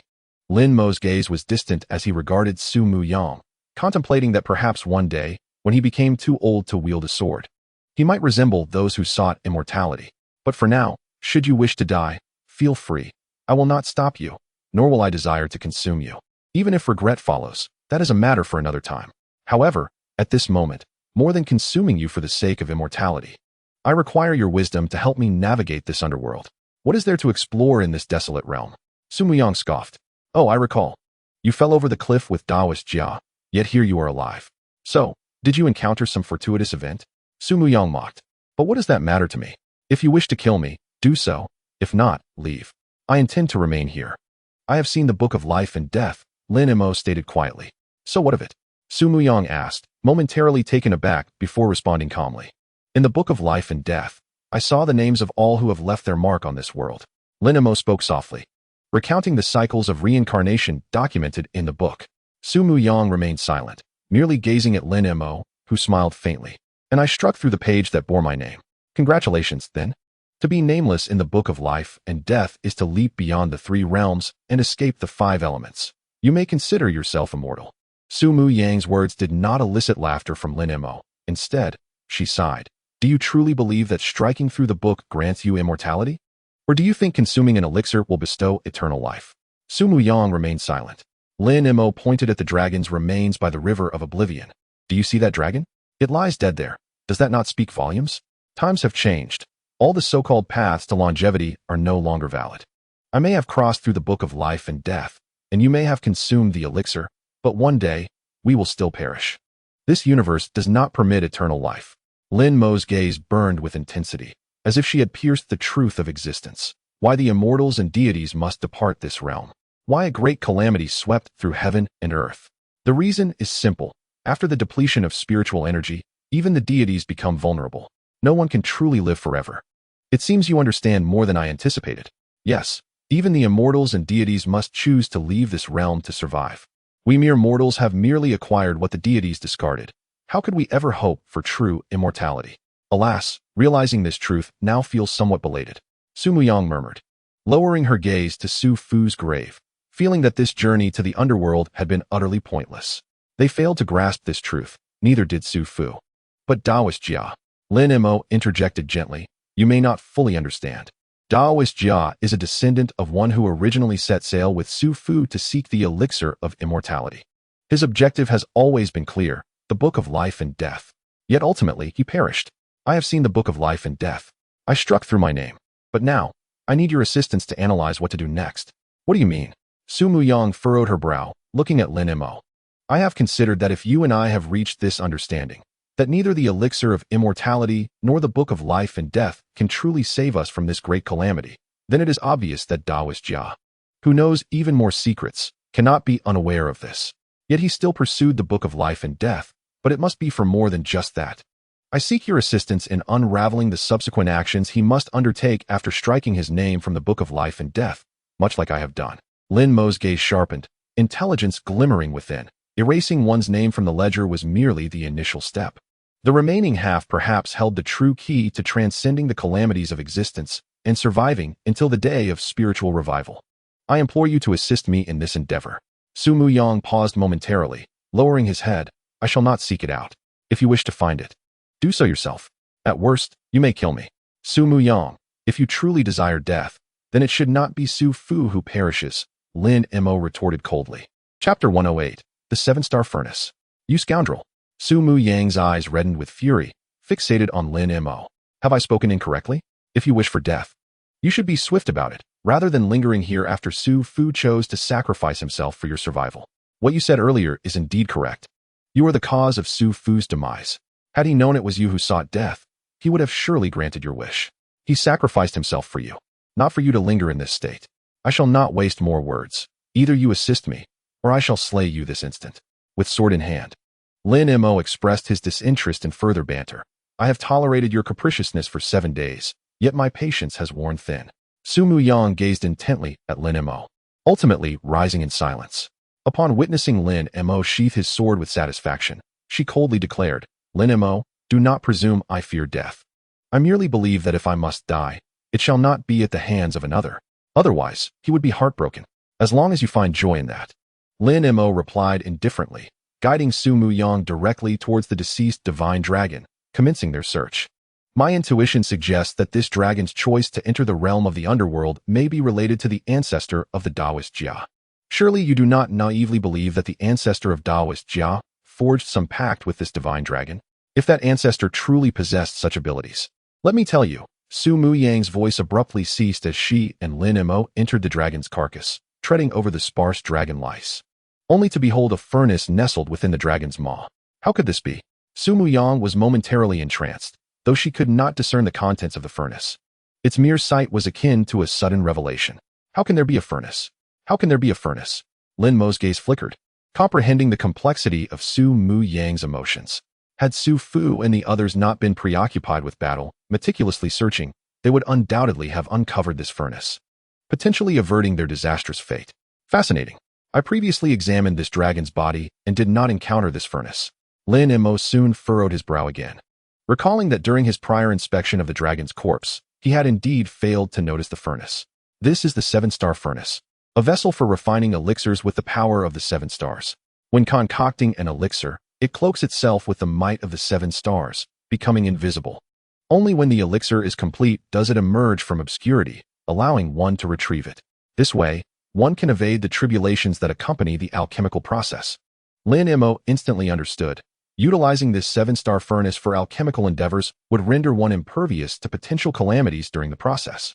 Although it sounded enigmatic, it was reasonable to assume that divine beings would not vigilantly guard the furnace day and night to preempt unforeseen events. Thus, this was likely another object of desire for Taoist Jia. Lin Mo's eyes glimmered with anticipation as he yearned to open the 7-star furnace, but paused to glance at Su Muyang. There is no need to look at me. Since the 7-star furnace has manifested from the void, it signifies the successful refinement of the elixir. You need only retrieve it. Su Muyang coldly responded. You should assist me in retrieving it. Lin Mo raised his sword slightly, stating nonchalantly. Chapter 109. The Reincarnation Elixir. Su Muyang gritted her teeth, ultimately scoffing. To threaten me with the sword I gifted you. Lin Mo, you truly are a scoundrel. Thank you for the compliment. Lin Mo remained unfazed, his sword sharp in hand, leaving Su Muyang with no choice but to grit her teeth and approach the 7-star furnace, reaching out to open it. Have you obtained it? Lin Mo observed Su Muyang standing before the 7-star furnace, unmoving for an extended period, his brow furrowing slightly as he inquired. I have it. However, Lin Mo, you were indeed correct. No, you were slightly mistaken. Su Muyang turned to Lin Mo. Taoist Jia is not merely someone's descendant. He is the one who, alongside my father, embarked upon the sea in search of the elixir of immortality. Lin Mo frowned. How do you know this? Because this 7-star furnace was crafted by Taoist Jia. Su Muyang chuckled, tears streaming from her eyes. As Lin Mo stepped forward to observe the inscriptions covering the furnace, time rewound with the words. Recounting the tale of 500 years ago when Su Fu and his companions set sail in pursuit of the elixir of immortality.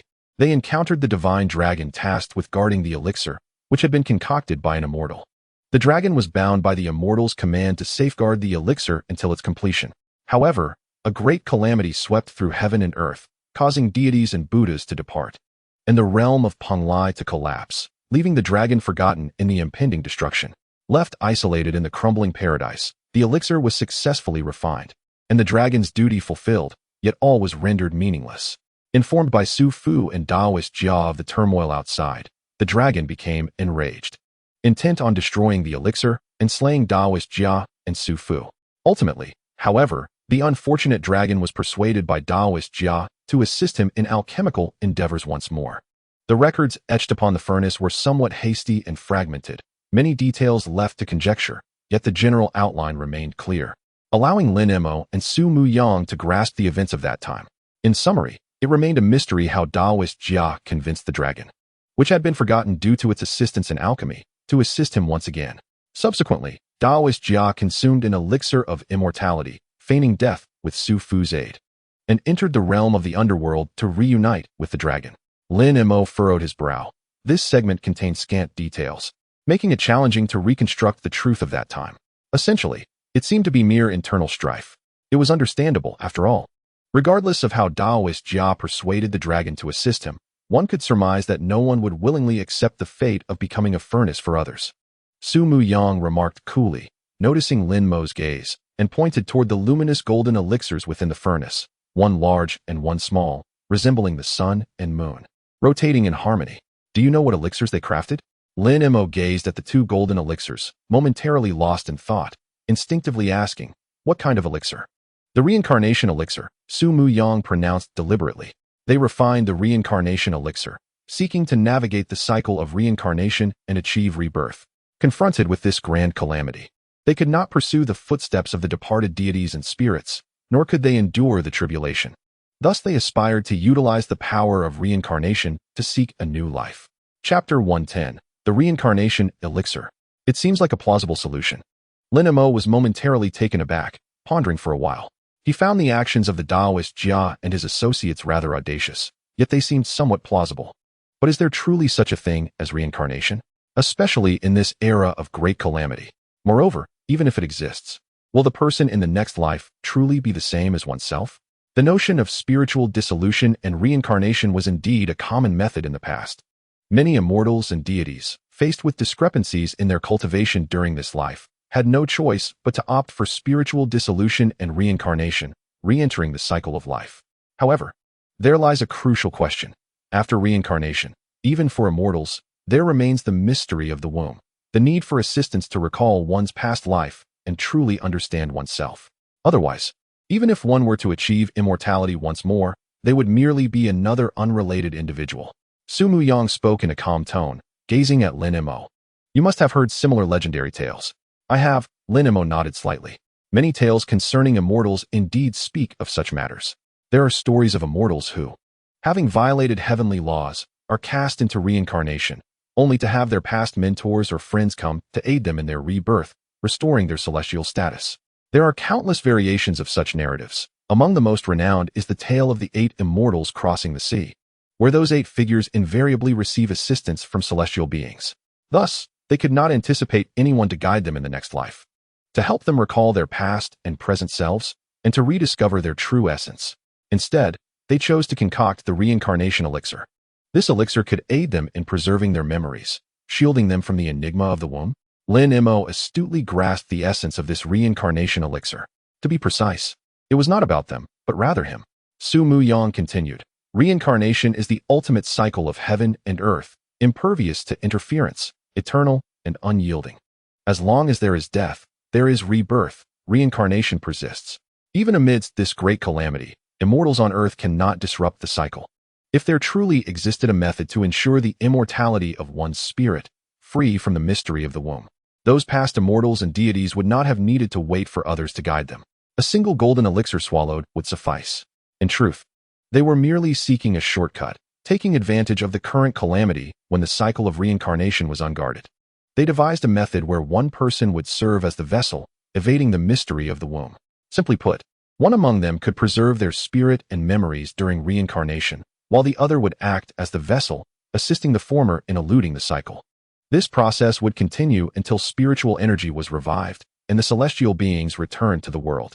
Lin Mo fell silent for a moment, beginning to comprehend Su Muyang's intention. In essence, the two would undergo spiritual dissolution and reincarnation together, with one soul concealed within the other, avoiding the cycle. Thus, the one preserving memories could continue to cultivate, even in an era of depleted spiritual energy and ongoing calamity. They could seek the other, leveraging the effects of the reincarnation elixir to repeat their past actions and re-enter the cycle. In straightforward terms, one would become the vessel, a talisman against reincarnation. Such a method was indeed extraordinary, yet upon careful consideration, it appeared plausible. Chapter 111. In this life, you guide me. You are intrigued. Su Muyang observed Lin Mo's contemplative expression, sneering lightly. Indeed, it is hard not to be intrigued. Lin Mo nodded, finding this world exceedingly dull. If one could retain memories and anticipate the wonders of the next life, it could be an excellent choice. Yes, this dragon was thus persuaded by Taoist Jia. However, whether the dragon or Taoist Jia, neither ultimately had the opportunity to attempt it. Su Muyang remarked pensively.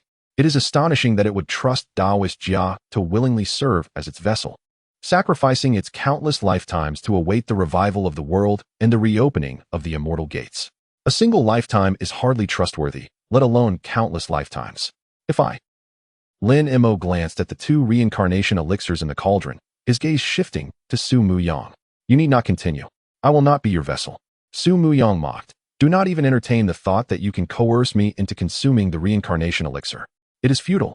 Once I enter the cycle, should I harbor any regrets, I can easily nullify your efforts. Is that so?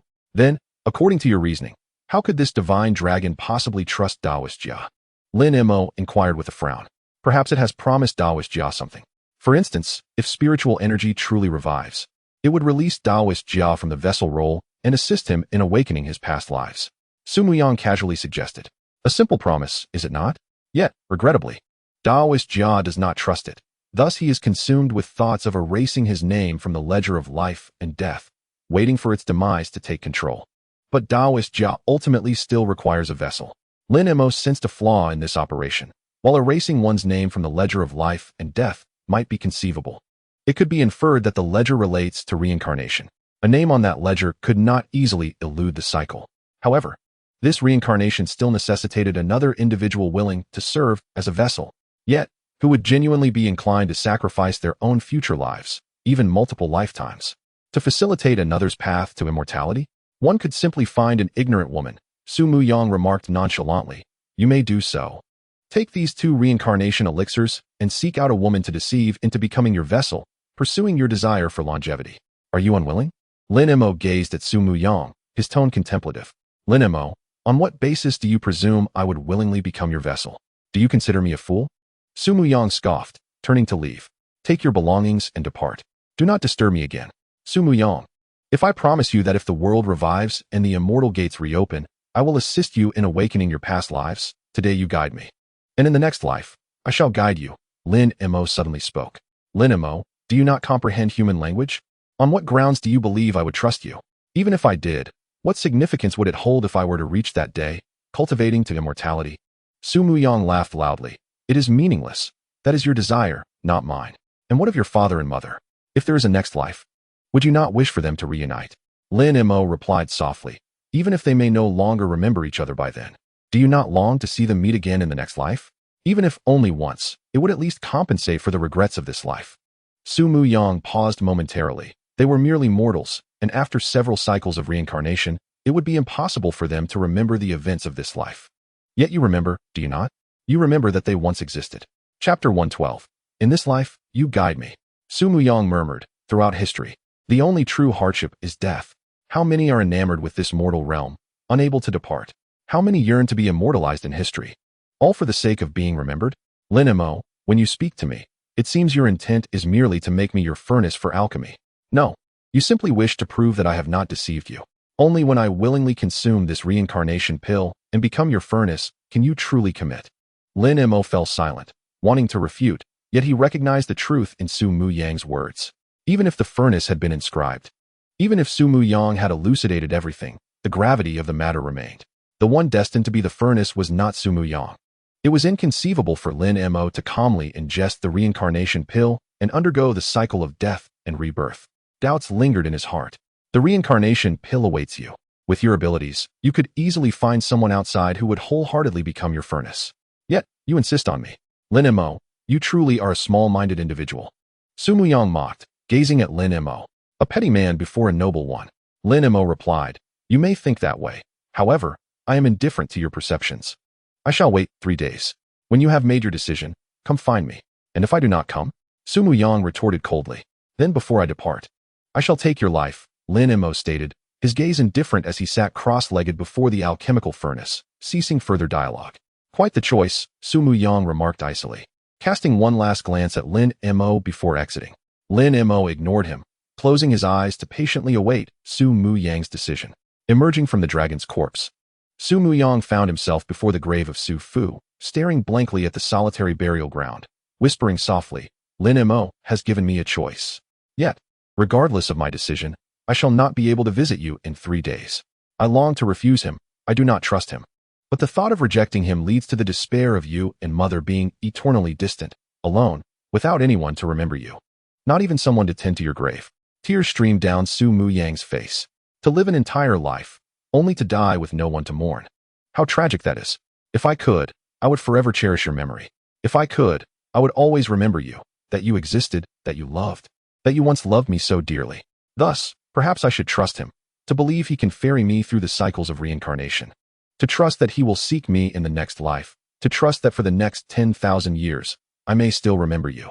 Su Muyang murmured, staying by Su Fu's grave for 3 days and nights, weeping until exhaustion overcame him. With a sigh, he rose and turned to see Lin Mo appearing slowly. Sword in hand, Su Muyang smiled brightly, drying his tears, bowing 3 times before Su Fu's grave. Without looking back, he walked toward Lin Mo. This journey signifies the divide of reincarnation. It signifies the next life. In this life, I shall guide you. In the next, you shall guide me. Lin Mo, should you deceive me? End of Volume 1, Chapter 113. In the next life. Lin Mo awoke from a profound dream, his lips barely forming a pout. He rubbed his temples, alleviating the familiar headache that accompanied each awakening. The night was still deep, under the moonlight. The area surrounding the Lord's mansion retained a dim glow from oil lamps, while the rest of Anil City resembled a rural landscape. After gazing at the night sky for a while, he allowed the tumultuous emotions and the memories surfacing from his dream to settle before glancing at the cloth curtain separating him from the other side. Behind that curtain lay his sister, Lin Qing, who had just celebrated her 10th birthday and was soundly asleep. Moving quietly, he picked up the sword resting on the bedside, stealthily exiting the bedroom like a cat. In the cramped living room, he could hear his father, Lin Wei, snoring, and his mother, Lin Shun, occasionally murmuring in her sleep. He stood still for a moment, absorbing the tranquility of the night. The sounds of genuine human life grounding him in reality, as if this authenticity could fully extricate him from the illusions of his dreams. How intriguing, he whispered, reminiscent of his midnight awakenings. The intertwining of reality and dreams felt like a blend of the tangible and the ethereal. Often, he found it challenging to discern whether he was merely the innocent 16-year-old training at the constable school, part of a humble family with a younger sister, a father who enjoyed drinking, and a mother who supplemented their income by washing clothes. Or was he the Lin Mo who, in dreams, stood invincible in the mortal realm, only to enter the underworld seeking immortality, ultimately forced to accept death and reincarnation in pursuit of a future life? At least reality felt overwhelmingly genuine, while dreams seemed farcical. The dreamscape held no oil lamps, steam engines, firearms, newspapers, or the iron leviathans of industry, nor the spectrum of human emotions. Yet whenever he grasped his sword, he understood that both reality and dreams were authentic. He had indeed transcended the cycle of reincarnation, just as he had hoped, successfully reborn while retaining his memories. But there remained one issue, Su Muyang. Lin Mo's gaze turned cold as he concluded his midnight training, entering the communal washroom. He splashed cold water on his face to regain his composure. This cycle of reincarnation was flawless. He had successfully crossed the constraints of time, transcended the limitations of eras, and rebirthed with all his memories intact. Yet the only dilemma was Su Muyang, whose memories lingered within him. It seemed that Su Muyang had concealed something or manipulated events during their initial reincarnation. Lin Mo was uncertain if the true reincarnation pill would yield such an effect. But the reality remained. While preserving his own identity, he had also inherited Su Muyang's life experiences. On the positive side, acquiring Su Muyang's memories was an unexpected boon, providing him with profound insights into the cultivation of immortality. However, the downside was that each time he awoke from his dreams, entwined with Su Muyang's memories, it felt as though Su Muyang's name was indelibly imprinted in his heart. This sensation was one Lin Mo found deeply unsettling, intensely unwelcome. Chapter 114, 500 years later. 1. Even worse was the emotional residue from Su Muyang's memories, which, after years of entanglement, seemed to subtly influence him. For instance, according to his former self, as a heartless assassin, upon gaining the ability to protect himself, he would have logically chosen to leave this ordinary family behind and pursue his long-desired aspirations in this new world 500 years hence. Swordsmanship, cultivation, immortality. Each pursuit should undoubtedly hold greater significance than remaining in this mundane household, playing the role of an ordinary youth. Yet absurdly, he found himself contemplating how to navigate the assessment at the constable school, eventually stepping into the role of a detective, fulfilling the dreams of Lin Wei, his nominal father. How ludicrous. Lin Mo steeled himself under the cold water, striving for clarity. 500 years had passed. 5 centuries have passed, and the world has transformed remarkably. Dominated by firearms and steam engines, with the Grand Empire reigning over the Central Plains. More significantly, spiritual energy has begun to awaken. Lin Mo inhaled deeply, sensing the faint yet palpable fluctuations of spiritual energy in the air. Although the time for cultivation and the re-emergence of deities and Buddhas had not yet arrived, he was certain that the era had changed. The new world, 500 years later, was undeniably undergoing astonishing transformations. He yearned to escape his ordinary family and his mundane identity as a young man. His aspirations and life should continue the cultivation that he could not complete in his previous life within this new world, relentlessly acquiring every possible resource to achieve the most significant metamorphosis in this nascent era of awakening spiritual energy. He aspired to enter the realms of qi cultivation that he had never reached before, and even aspire for greater heights. His swordsmanship should also continue to ascend, striving towards the 16th sword, the 17th sword, and beyond, instead of being ensnared in this commonplace household, trapped in this ordinary small town. Repeating the mundane dreams of his family. Becoming a detective? What a ludicrous thought. Lin Mo's eyes sparkled as he instinctively tightened his grip on the sword in his hand. He could hardly wait to leave this place, to escape this family, to break free from mediocrity. Mo, are you in there? Why are you up at this hour taking a bath? Didn't you bathe before bed? Don't waste too much water. If the landlady finds out, she'll surely cause a ruckus. The voice of Lin Shun, his mother, echoed from the public restroom. Lin Mo sighed helplessly, releasing his grip on the sword, and responded softly, I know, I'll be out shortly. Make it quick. I'm going to prepare breakfast using yesterday's leftover chicken soup. You're going to love it. Oh, and I saved a chicken leg for you. I've heated it up. Come to the kitchen to eat, but don't let Qing girl see it, or she'll start complaining again. As Lin Mo turned off the water, he dressed while listening to his mother's incessant chatter as she prepared breakfast in the kitchen. In truth, this wasn't so bad. Dressed, he leaned against the wall, watching the morning light gently illuminate his mother, Lin Shun, as she busied herself with a kerosene lamp in the communal kitchen. Gradually, the sounds of life emerged from the surrounding alleys. The early morning alley began to fill with a touch of human warmth. Hello, world. Lin Mo squinted, holding his sword, gazing at the first rays of dawn. Oh, I told you to eat the chicken leg first. Qing girl, don't you dare snatch from your brother. He has been training hard and needs to replenish his strength. Come, let me fry you an egg. You can have that instead. As usual, breakfast consisted solely of Lin Mo, Lin Qing, and Lin Shun. Lin Wei had left early, opting to dine at the police station where breakfast was provided free of charge. Before Lin Wei joined the police force, their household had no breakfast tradition. In fact, most residents in their alleyway did not eat breakfast. Times are changing, many things are evolving. Yet the plight of the poor remains unchanged. Even with the completion of the first railway capable of carrying steam locomotives connecting the capital with Hebei province 2 decades ago, and the establishment of the first genuine gun army in the Diyu Empire, the great steamships that broke through the Eastern Sea expanded to the other side of the ocean, bringing back vast amounts of silver, gold, spices, and cheap slaves. It seemed all these developments bore no connection to the lives of those living in the alley. They even appeared to resist such changes. Progress marches on, with some rejoicing and others resisting. Yet, the relentless march of history does not yield to anyone's will, even in the absence of deities and Buddhas. The collective strength of countless mortals continues to propel this era forward. I'm full. Lin Mo finished his chicken soup noodles, savoring the delicious taste, and handed the last remaining chicken leg to his sister, Lin Qing, who was watching him with eager eyes. Under the reproachful gaze of Lin Shun, he stood up. I'm off to school. I'll be undergoing a month of outdoor training starting tomorrow. I want to be back for a month. You just returned a few days ago. Why are you off for outdoor training again? Lin Shun looked at him with concern. You're going to police school, not the army. Why do you keep going off for training? It's required by the school. I have no choice. Besides, getting fit will help me run faster at the police station in the future, Lin Mo replied with a smile. After sending him off to police school, Lin Wei frequently shared his experiences with Lin Mo, such as the importance of being faster than his colleagues. This was the valuable lesson Lin Wei learned after years of being a police officer. Although Lin Mo was not particularly interested in understanding why, in this seemingly peaceful era, incidents of murder frequently occurred in small towns like Anil City, it didn't matter. He had his sword. Lin Mo secured his sword, nodded at Lin Shun. Suddenly recalling something, he turned to his bedroom, retrieved 3 silver coins, and handed them to Lin Shun. This is the school's allowance for this month. Keep it for yourself and maintain good relations with your classmates. Lin Shun wiped her hands, hesitating to accept. I have money. You should take it. I heard that the Qingping Church is planning to establish a girls' school, enrolling commoner girls, and registration only costs a silver coin. Although there's no allowance. At least she can learn something. I want to send Qing girl there. Lin Mo glanced at his sister Lin Qing and smiled. What does a girl need to study for? Lin Shun muttered. It's always good to learn something. Not to mention, it will help her marry into a good family in the future.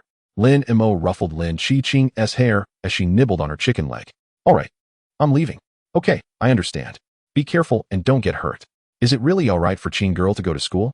As Lin Mo exited the alley, sword in hand, he navigated through those hurling insults at the inconsiderate neighbors emptying their chamber pots from above, dodged the cries of rickshaw pullers, and avoided fresh horse manure on the street. Gradually, he quickened his pace, breaking into a run. He dashed through the streets and alleys of Anil City, reaching the police school just before dawn. Originally, Anil City had no police school. It was too small, with fewer than 50,000 residents, rendering the establishment of a police school unnecessary. In Lin Wei's words, in such a small place, a few dozen police officers are already more than enough. Why build a school? The police station is so tiny that you can hardly fit anyone in. However, in recent years, Lin Mo noticed Lin Wei had complained less about the police school, particularly after Lin Mo enrolled. Lin Wei seemed to have a changed perspective and no longer grumbled about the graduates of the police school taking away their jobs. Ordinary people might think Lin Wei's change of heart stemmed from Lin Mo attending the police school, but Lin Mo knew otherwise. This world is both beautiful and terrible, which is why it needs more police officers. The spiritual energy is awakening. Standing at the entrance of the police school, Lin Mo did not rush in but squinted, carefully observing the surroundings, ensuring there were no changes before he stepped inside. The origins of the constabulary school in Annal City trace back to a burial ground, which the newly appointed lord decided to transform into a school a decade ago, against the consensus of many. While some ridiculed the lord's judgment, Lin Mo, upon his entrance into the constabulary school, discerned that it wasn't the lord who was misguided, but rather that there existed extraordinary individuals in this era. Within the vast Yu Empire, Lin Mo was uncertain whether anyone in the Yu Empire had begun to notice the gradual resurgence of spiritual energy, nor did he comprehend the inception of this wave of revival. However, he was certain of one thing. Amidst this revival, there would be deceitful beings lurking. At that very moment, as he stepped into the constabulary school, a small ghost darted out from the shadows like a playful puppy and landed on Lin Mo's shoulder. Gazing at him with a desperate hunger, ignoring the ghost's longing eyes, Lin Mo walked towards his dormitory and murmured, "Has anything unusual occurred in the school recently?" No. The ghost shook its head eagerly, staring at Lin Mo, pleading, "Lin Mo, I am dying. Please give me something to eat." "You are already dead," Lin Mo replied coolly as he entered the dormitory. Noticing that his roommate Wang had yet to arrive, he closed the door and turned around, his gaze flickering towards the small ghost on his shoulder. "It appears you haven't gone out to cause trouble behind my back." "I am very obedient," the ghost replied.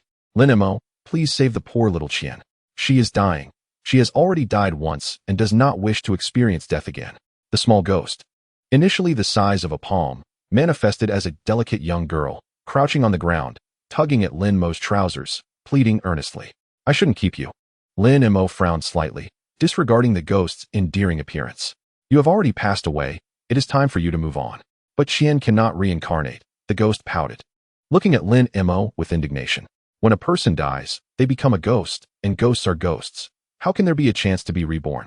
You have been deceiving me. There is no chance to be human again." "Indeed, therein lies the dilemma," Lin Mo sighed, tracing a fingertip along the edge of his sword, allowing a drop of blood to fall for Qian. Immediately, she joyously cradled his blood, licking it as a goldfish would. Lin Mo, expressionless, quietly observed Qian savoring his blood, noting that her once ethereal form seemed to solidify slightly. He attempted to recall any descriptions regarding such circumstances from the memories of Su Muyang, but found it elusive. No records existed in history to explain this newly revived spiritual energy. "Do you know what I am thinking?" Lin Mo asked Qian. "I am contemplating abandoning everything, seizing a ship, and taking you to the underworld to investigate where the cycle of reincarnation has gone awry. Why do you linger in the mortal realm instead of entering the cycle?" "Lin Mo, you truly are a peculiar individual, unlike any 16-year-old boy I have ever encountered. Sometimes, I genuinely doubt your humanity. Yet, your blood tastes exquisite." After finishing her feast, Qian looked up, her eyes reddened, and suddenly lunged at Lin Mo, her nails elongated and sharp as blades. "Just let me have a little more." Lin Mo paid her no mind and sat down at his desk to contemplate. Roar! Qian transformed into a fearsome ghost, circling Lin Mo, cackling ominously. After a lengthy display, seeing Lin Mo remain unfazed, she lamented, "You no longer fear me." "Indeed," he replied nonchalantly. "How can you not fear me? I am a ghost, a very fearsome one at that." She bared her teeth, floating before Lin Mo. "Do you not fear that I might consume you?" Despite her frightening antics, Lin Mo remained unfazed, prompting Qian to burst into tears. "Lin Mo, you are too much. From day one, you have never feared me. While I was alive, no one feared me, and now that I am a ghost, still, no one fears me. I feel such a failure. Everyone is a novice at being a ghost. Why do those ghosts manage to terrify so many while I cannot? I don't want to be a ghost anymore." Qian sobbed, her cries more sorrowful than when she had died. Lin Mo, disturbed by her lamentations and unable to think in peace, finally raised his head. "All right, I fear you. From the first day I met you, I was terrified. Truly, I am frightened to death." Qian wiped her tears, gazing at Lin Mo in disbelief. "If you fear me, why did you strike me with your sword? That hurt. I nearly perished from your blow." "It was precisely because I was afraid that I instinctively drew my sword against you," Lin Mo explained earnestly, reaching for his sword. If you do not believe me, I shall demonstrate. When I am frightened, haha. Qian, with her beauty and charm, seemed incapable of instilling fear in Lin Mo, who clearly held great affection for her. In an instant, her expression brightened, and she cheerfully began to massage Lin Mo's back. I have pondered this thoroughly, Lin Mo said, looking at Qian.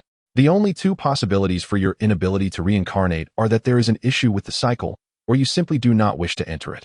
It must be a problem with the cycle. Who would ever prefer to be a ghost rather than a human? Lin Mo remained silent, observing Qian. Just as his roommate Wang burst through the door, carrying a bag of sausages and cured meats. Spotting only Lin Mo, he scratched his head in confusion. I distinctly heard a woman speaking. Lin Mo, are you hiding a beautiful woman from me? Where have you concealed her? Under the bed? With a thud, Wang dropped to the floor to look beneath the bed. Nothing. How strange. Perhaps in the wardrobe? None there either. Wang continued searching, puzzled. Could it be that I truly misheard? Lin Mo watched Wang's futile search and shook his head, waving at the giggling Qian floating above Wang's head. Enough. There is no woman here. Haha. You wouldn't dare hide a woman from me. Wang laughed heartily, plopping down on the bed. Frustrated, Qian, who had been preparing to float onto the bed, swiftly escaped through the window. We brothers have an agreement. Whoever seeks a woman first becomes a dog. We must supervise one another to ensure that no woman tarnishes our pure bodies. Understood. After all, you aim to remain untainted until you reach 30 and become a celestial master. Not just me, but all of us. Wang quickly corrected. Just trust me. Being a constable has no future. Even if one becomes a detective, it is merely a life of servitude. However, if we can become celestial masters, I assure you, we will thrive in this lifetime. Celestial masters, Lin Mo mused. Do you genuinely believe they exist in this world? Of course. You mustn't think I am exaggerating. I have witnessed it firsthand. It is astonishing. With a mere clap of thunder, they unleash heavenly lightning, more powerful than any firearm. When that lightning strikes, all manner of demons and monsters perish without a trace.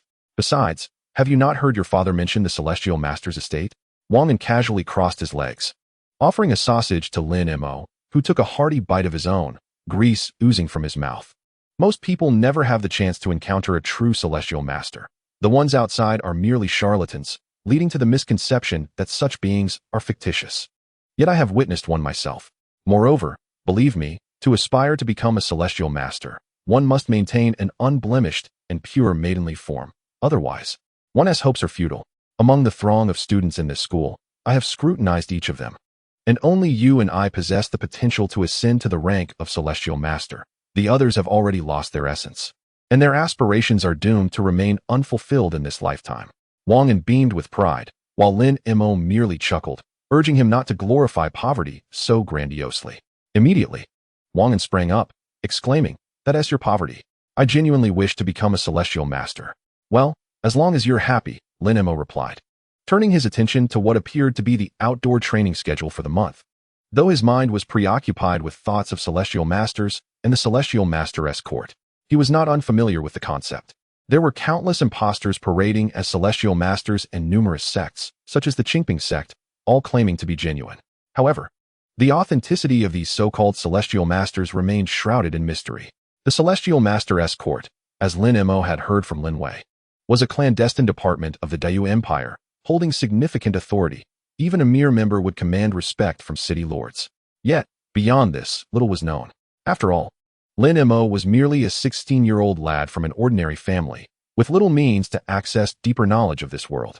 Thus, he yearned to roam the world with a sword in hand, to witness its splendor. Chapter 119, The Legend of the Celestial Master. 2. Suddenly, a sharp whistle pierced the air, and Lin Mo and Wang immediately looked out the window.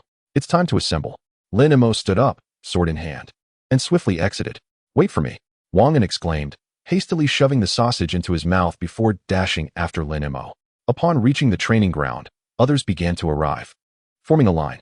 Soon, the chief instructor, Chun Wenwu, accompanied by the head detective of the patrol department, Leo, approached with a stranger, a fair-faced youth. Something's amiss.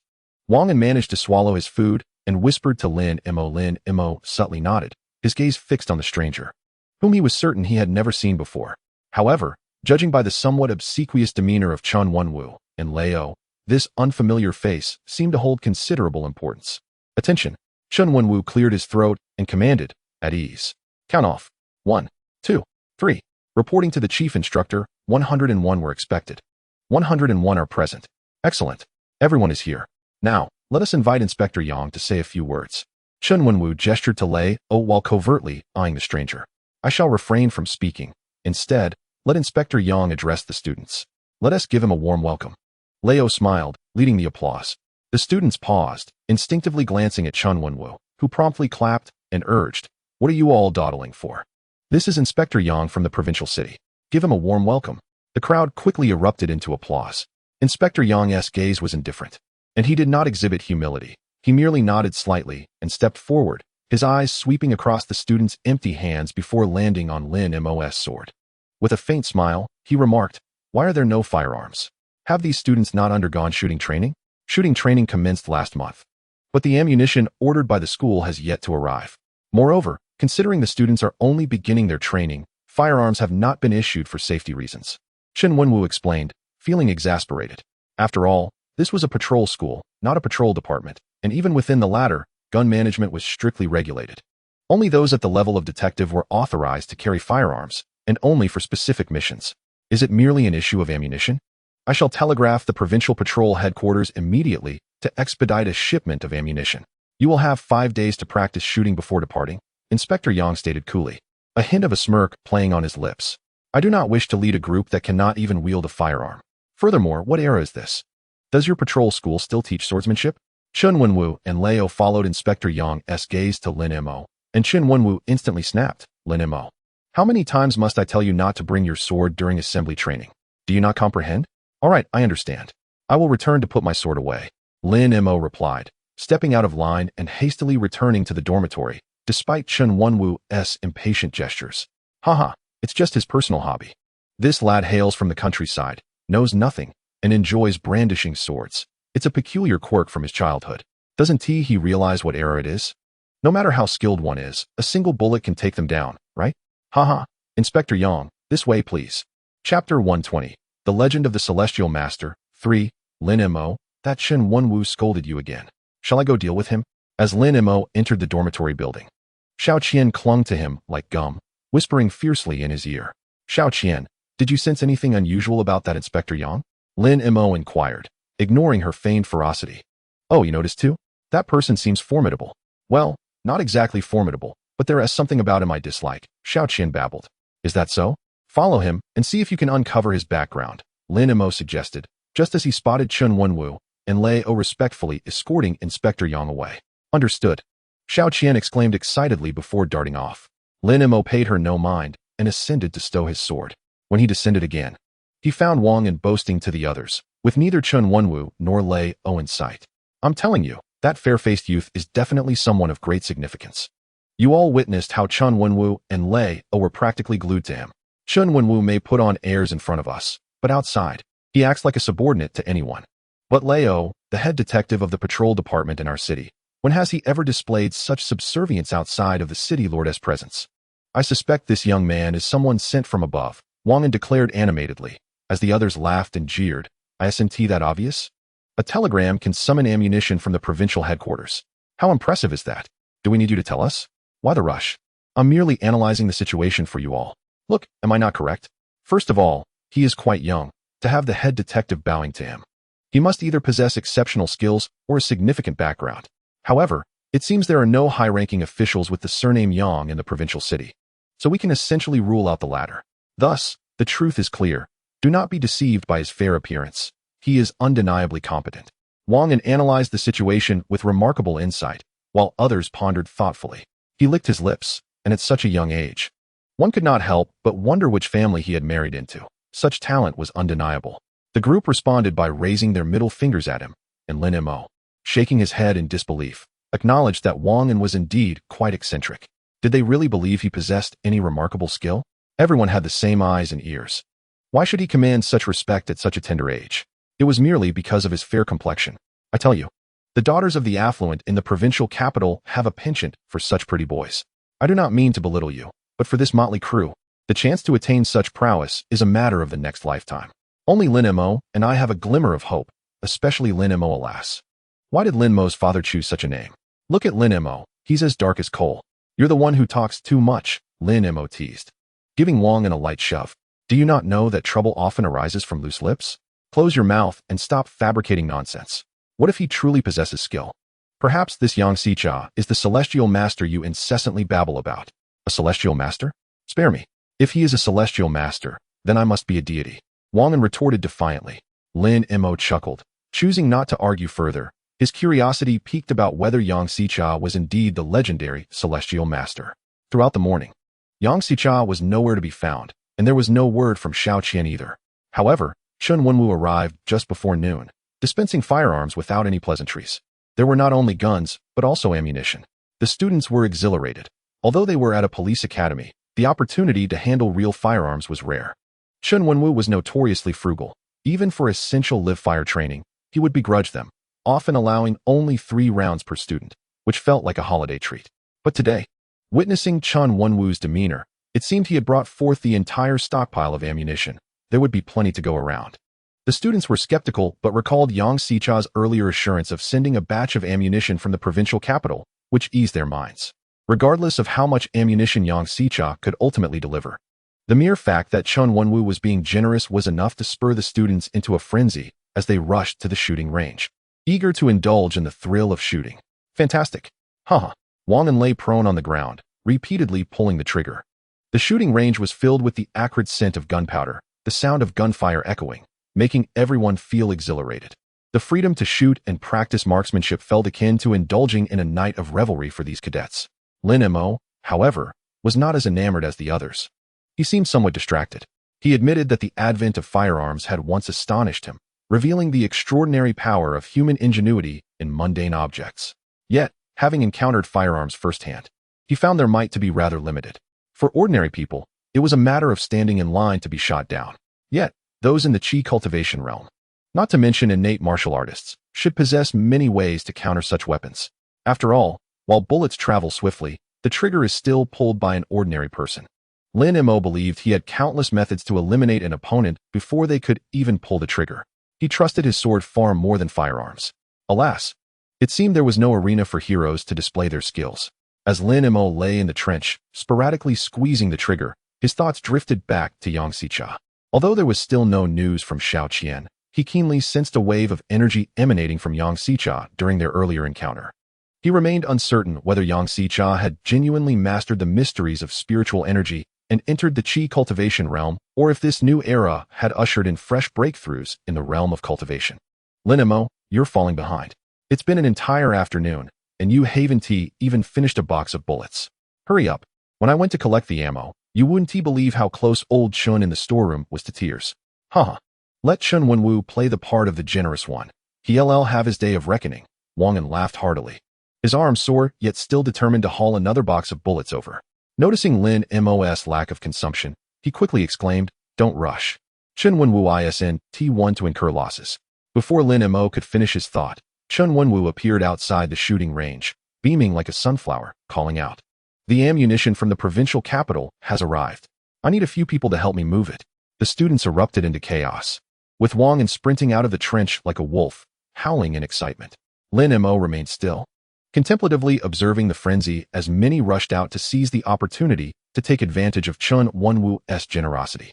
He sensed that this outdoor training arranged by the police academy was unlike any previous ones. That evening, during dinner, Lin Mo spotted Wang and a few others who had gone to fetch ammunition, looking utterly exhausted. Wang's arms were swollen, making it impossible for him to hold chopsticks, and upon seeing Lin Mo, he lamented loudly. The others who had helped fetch the ammunition bore ashen expressions, mechanically shoveling food into their mouths. "What happened? Weren't you all in high spirits before?" Lin Mo asked curiously. "I was such a fool, truly. Lin Mo, I was utterly foolish to believe that Chen Wenwu would engage in a losing venture. I've never been so naive." Wang exclaimed, smacking himself in frustration. "Do you know how much ammunition Chen Wenwu acquired from that pretty boy? 50,000 rounds, a staggering 50,000 rounds. We were all dumbfounded when we saw it, stacked neatly, towering high. I've never seen 50,000 rounds of ammunition in my life, let alone 50,000 kilograms of flour. I haven't seen that either. And theoretically, 50,000 kilograms of flour should be far more than 50,000 rounds of ammunition." Lin Mo chuckled, picturing the bewildered expressions on Wang and the others when they beheld the stockpile. "Stop digressing. Do you know what the crux of the matter is? The crux is, we have to finish this batch of ammunition in 5 days. We must complete it. When I heard Chen Wenwu say that, I nearly lost my mind. There are only a handful of us. How can we finish 50,000 rounds in 5 days? That is 10,000 rounds a day, divided among us. That means we each must fire 1,000 rounds daily. Even if I were to drop dead, I couldn't manage that. Wang An nearly burst into tears. And the others nearby, struck by his words, turned pale, unable to eat, their eyes fixated on Wang An as if they had lost their souls. Surely it cannot be that dire, Lin Mo remarked, momentarily stunned. Though the Great Yu Empire had made significant strides in popularizing firearms compared to 2 decades prior, the quota of 1,000 rounds per day was beyond the capabilities of their humble police academy. Even the elite forces of the Great Yu Empire would struggle to meet such demands. In this day and age, firearms and ammunition are exceedingly expensive. Lin Mo had heard from Lin Wei that on the black market, a single bullet had soared to 3 silver jiao. Presently, Lin Mo's monthly stipend at the police academy amounts to $5 equivalent to 50 silver jiao, which translates to barely enough to procure 20 bullets. This stipend represents the entirety of a family's income from a month of arduous labor in the nearby alley. Of course, bullets acquired through legitimate channels are not as exorbitantly priced as those on the black market, but they still hover around 3 silver hao. Therefore, to amass 50,000 rounds of ammunition, a minimum of 15,000 silver dollars would be required, a sum that many households could scarcely hope to earn in a lifetime. Astonishingly, they are expected to expend this within 5 days. Even Lin Mo, at this moment, couldn't help but feel a twinge of surprise, recalling the pale visage of Inspector Yang, as if he could see the words wealthy and extravagant emblazoned before him. Is it truly possible that we are to expend it all? Lin Mo inquired, pondering whether Chen Wenwu could refrain from deducting a portion. Chen Wenwu wouldn't dream of it. He would eagerly wish for us to use even more. Inspector Yang has stated that for every bullet we fire in these 5 days, he will replenish the supply for Chen Wenwu. Can you imagine how delighted Chen Wenwu must be, wishing for us to shoot as much as possible? Wang An lamented, no longer referring to Yang as a pretty boy. Faced with such a lavish individual, Wang An felt compelled to concede, acknowledging that they were not to provoke him. This was becoming increasingly intriguing. Lin Mo's gaze flickered, a smile breaking across his face as he found the upcoming field training with Inspector Yang more appealing than ever. He believed that this Inspector Yang was indeed generous. Yet the notion of simply handing over 50,000 rounds of ammunition for this group of police academy students to squander was profoundly thought-provoking. Lin Mo was oblivious to the specific role Inspector Yang would play in the field training 5 days hence. However, he was certain that in the face of 50,000 rounds, Inspector Yang could easily summon even the military stationed at the provincial capital. Yet, he chose to wield his wealth and ammunition upon them, which only deepened Lin Mo's curiosity. Now, the critical question was whether Xiao Qian could uncover the true nature of Inspector Yang. Suppressing his musings, Lin Mo joined the others for dinner, only to be herded by Chen Wenwu, as if he were a duck being driven to water toward the shooting range. Everyone gazed at the stacked ammunition boxes beside the range, feeling a prickling sensation on their scalps. Though night had fallen, Chen Wenwu had invested heavily, igniting gas lamps that illuminated the entire shooting range with a brilliant glow. Attention, Chen Wenwu announced through a megaphone, standing atop a makeshift platform of ammunition crates. His voice filled with fervor. Students, I am overwhelmed with excitement. Previously, our conditions at the police academy were inadequate, hindering our ability to cultivate your skills effectively, especially in shooting and firearm usage. As your chief instructor, I carry a heavy heart over this. In this era, firearms are akin to a second life for you. Those of you who aspire to become true officers, fighting against malevolent forces to safeguard the public.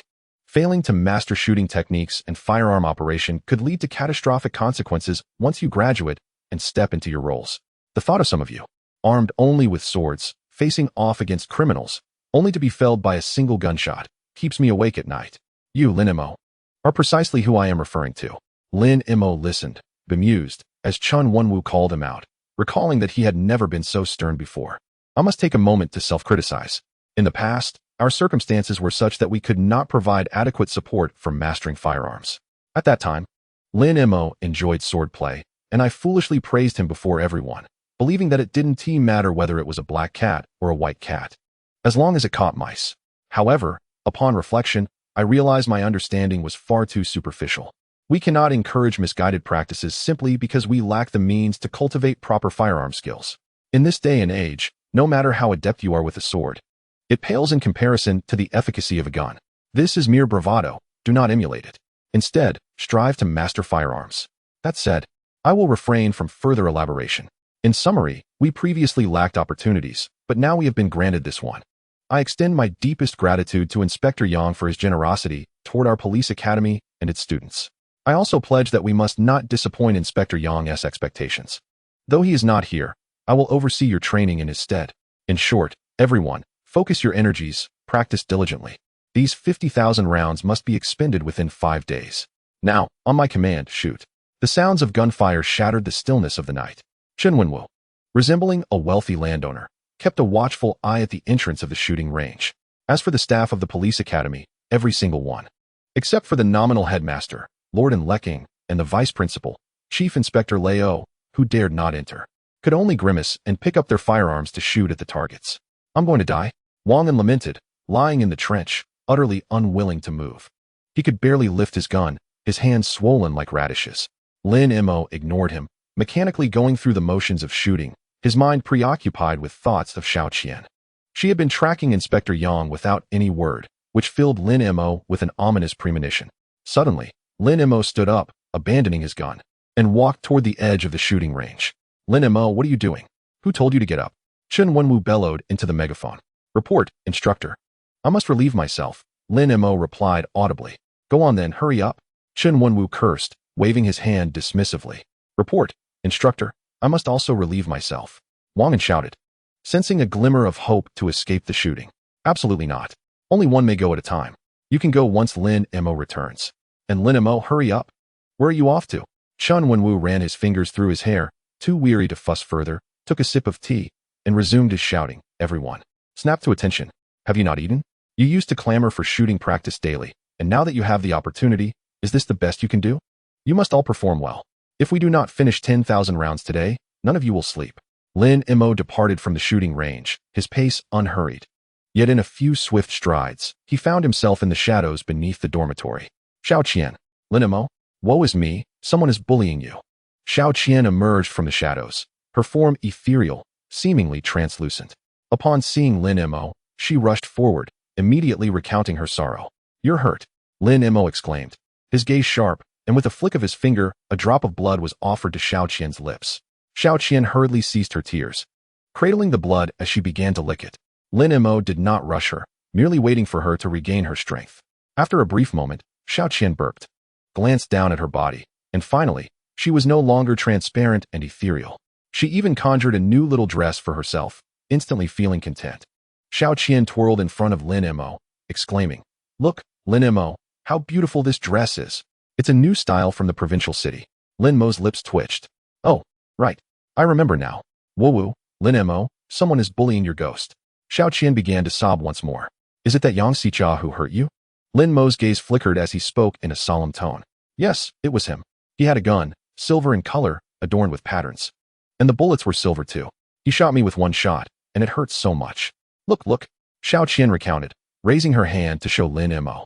Lin Mo glanced at her hand, which was smooth and flawless, silky to the touch.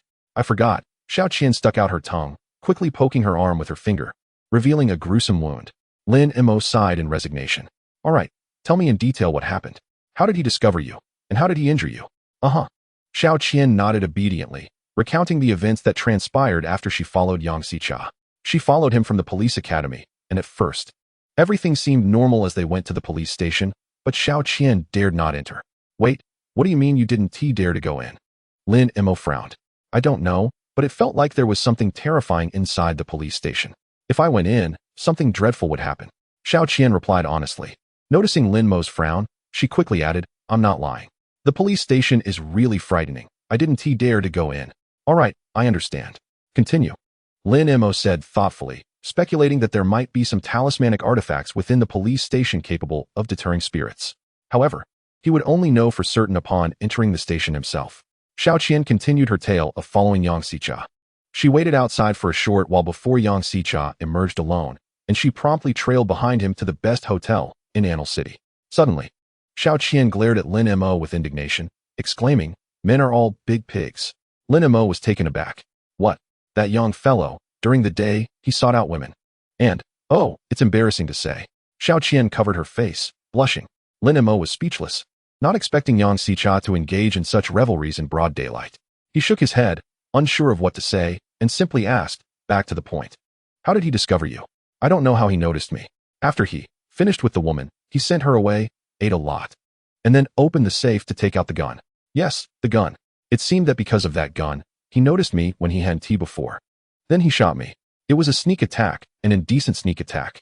I never expected he would suddenly see me and shoot. Xiao Qian became frightened again, as if truly terrified by the gun. She described it in detail, saying, the gun was slightly shorter than the ones you use, with 2 barrels and many intricate patterns. Also, when he held the gun, it was wrapped in yellow paper, which also had strange patterns. A double-barreled shotgun, wrapped in yellow paper? Is it talisman paper? Lin Mo pondered, beginning to piece together the situation. His gaze flickered with surprise, realizing it was quite intriguing. So, has that gun been transformed into a talismanic artifact? Well, it makes sense, considering we are in the era of firearms. Rather than relying solely on talisman swords or knives, enhancing firearms with talismanic powers seems quite reasonable. Indeed, even if the way of cultivation had been severed for a millennium, as long as spiritual energy began to revive, there would inevitably be individuals striving to maintain the legacy of cultivation. However, Lin Mo wondered just how far Yang Xicha and those so-called heavenly masters had advanced in their practices. Excitement gleamed in Lin Mo's eyes, as he felt the thrill of the hunt. Upon sensing the revival of spiritual energy in this era, he had been curious about whether the people of this time still possessed an understanding of cultivation. After encountering Xiao Qian, realizing that the tales of deities and spirits might be resurfacing with the revival of spiritual energy, he became even more suspicious that there were still practitioners of cultivation within the Du Empire. Now, it seemed he could finally confirm his suspicions. Yet, he was uncertain whether these individuals had rediscovered the long-lost methods of cultivation or had forged their own remarkable paths. His anticipation grew. Lin Mo murmured to himself, his eyes sparkling with determination, eager to return to his dormitory, grab his sword, and find Yang Xicha to see whether the speed of that young fellow's gun surpassed the sharpness of his sword. Lin Mo, did you fall into the latrine? Hurry up and come out. Your mother is waiting for you at the school gate. Chen Wenwu's boisterous roar echoed across the playground, causing the light in Lin Mo's eyes to vanish instantly. He sighed, waved at Xiao Qian, indicating that she could play by herself, and then turned with an effort to smile, running toward the school gate. Mo air, over here, over here. As expected, it was Lin Chenshi, accompanied by his younger sister Lin Qiqing. Lin Chenshi carried a large bag, while 10-year-old Lin Qiqing held a small one. What brings you here? I brought you some clothes. Your father came back and knew you were going out for training, so he asked me to cook some preserved meat and eggs for you to take along. Lin Chenshi chattered on, discussing family matters. Lin Mo could only listen quietly, accepting the items while glancing at his sister Lin Qiqing. By the way, I almost forgot. I followed your advice and sent Qing Girl to that girls' school run by the Qingping Church. The church folks adore her and said they would let her attend for free. If she performs well, she might even earn some money. Lin Chenshi quickly pulled Lin Qiqing, who had been hiding behind her, saying, what on earth is wrong with you? You said you didn't want to come, but now you're clamoring to see your brother. Now that you're here, you're hiding again. He*s your own brother, not a man-eating tiger. What are you so afraid of? Lin Chenshi found Lin Qiqing's behavior both amusing and exasperating. The little girl always seemed timid around Lin Mo, yet when he was away, she often thought of him, leaving her reaction perplexing. Come on, thank your brother. Only because he cares about you would I send you to school. Even though there's no tuition, you still need money for food, books, and clothes. Lin Chenshi nudged Lin Qiqing, reprimanding her. Lin Qiqing clung tightly to Lin Chenshi's clothing, glanced up at Lin Mo, and then quickly ducked her head, too timid to meet his gaze. Lin Mo smiled, not minding Lin Qiqing's reaction. He simply said, since you're going to school, make sure to study hard. Don't worry about anything else. If you run out of money, just let me know. All right, I still need to train. You should head back. Actually, I'll walk you back. No need, no need. You're still training, right? Hurry, hurry, don't delay. We'll head back ourselves. Don't worry, we came with your father. He couldn't come to see you and is waiting downstairs. We're off. Goodbye, brother, Lin Chen said hastily. Brother. Lin Qiqing finally called out to Lin Mo, wanting to say something but suddenly swallowed her words, her little face flushed with embarrassment and fear, trembling as she hid behind Lin Chen. Lin Mo's expression darkened slightly as he watched Lin Chen reproach Lin Qiqing for her naivety while pulling her away. He remained silent, only speaking coldly after they had departed. If you scare her again, I will kill you. Chapter 127. With parents present, one should not wander far. 2. At some point, Xiao Qian, who had nestled on Lin Mo's shoulder, suddenly froze, her smile replaced with a look of deep grievance as she began to cry. I just wanted to know if she could really see me. I didn't mean to frighten her. Thus, you are still alive, Lin Mo said indifferently, glancing at the package in his hand, evidently a set of freshly made clothing, likely purchased with the money he had left for his family. With a sigh, he lamented the burdens of parental kindness. In his previous life as an orphan, he had never cared for such things. Now, having been reborn, he had hoped to live unencumbered. Yet, as a human is not devoid of feelings, how could one remain heartless after being nurtured by family for over a decade? Let it be, he concluded. There is still time. I shall fulfill this lifetime's ties. As for the girl, Lin Mo furrowed his brow. He was uncertain whether sending her to the Qingping Church for her education was the right decision. However, since she possessed something unique, it seemed unwise to confine her to a mundane existence of marriage and children. She will decide for herself, he thought, dismissing further contemplation as he turned and departed, carrying his belongings. In the following days, nothing of note transpired, merely relentless shooting practice. Given the incident where Xiao Qian was injured by Inspector Yang, Lin Mo refrained from sending her to observe him, especially since Xiao Qian was still sulking. This little ghost had become increasingly childlike despite her supernatural nature. He could not fathom what had upset her. When she had first accompanied him home, she had known Lin Qiqing could see her, managing to terrify the 7- or 8-year-old girl, resulting in a lasting psychological trauma. Now, she had frightened Lin Qiqing once more. Yet it was Lin Mo who remained unperturbed while Xiao Qian was the one vexed. Lin Mo was not inclined to indulge her. To him, Xiao Qian's status could never compare to that of his family in this life. To speak coldly, his reasons for keeping Xiao Qian around were twofold: to have an assistant and to glean insights into the impact of spiritual revival on this world. Thus, there was no need to placate her. He simply awaited the conclusion of shooting practice before the impending field training. He had a premonition that the suddenly reappeared Inspector Yang might unveil a glimpse of excitement hidden behind this ordinary world. As the time to depart arrived, Lin Mo was not disappointed. Inspector Yang, who had been absent for several days, emerged once more at the police academy. This time, the chief inspector, Liu, did not accompany him. Only Inspector Yang and Chun Wenwu were present. Lin Mo noticed that Yang's demeanor appeared notably darker than during his last visit. Most importantly, he finally spotted the gun that Xiao Qian had mentioned. It hung in Yang's holster, resembling a double-barreled shotgun, with a glinting silver handle adorned with intricate patterns.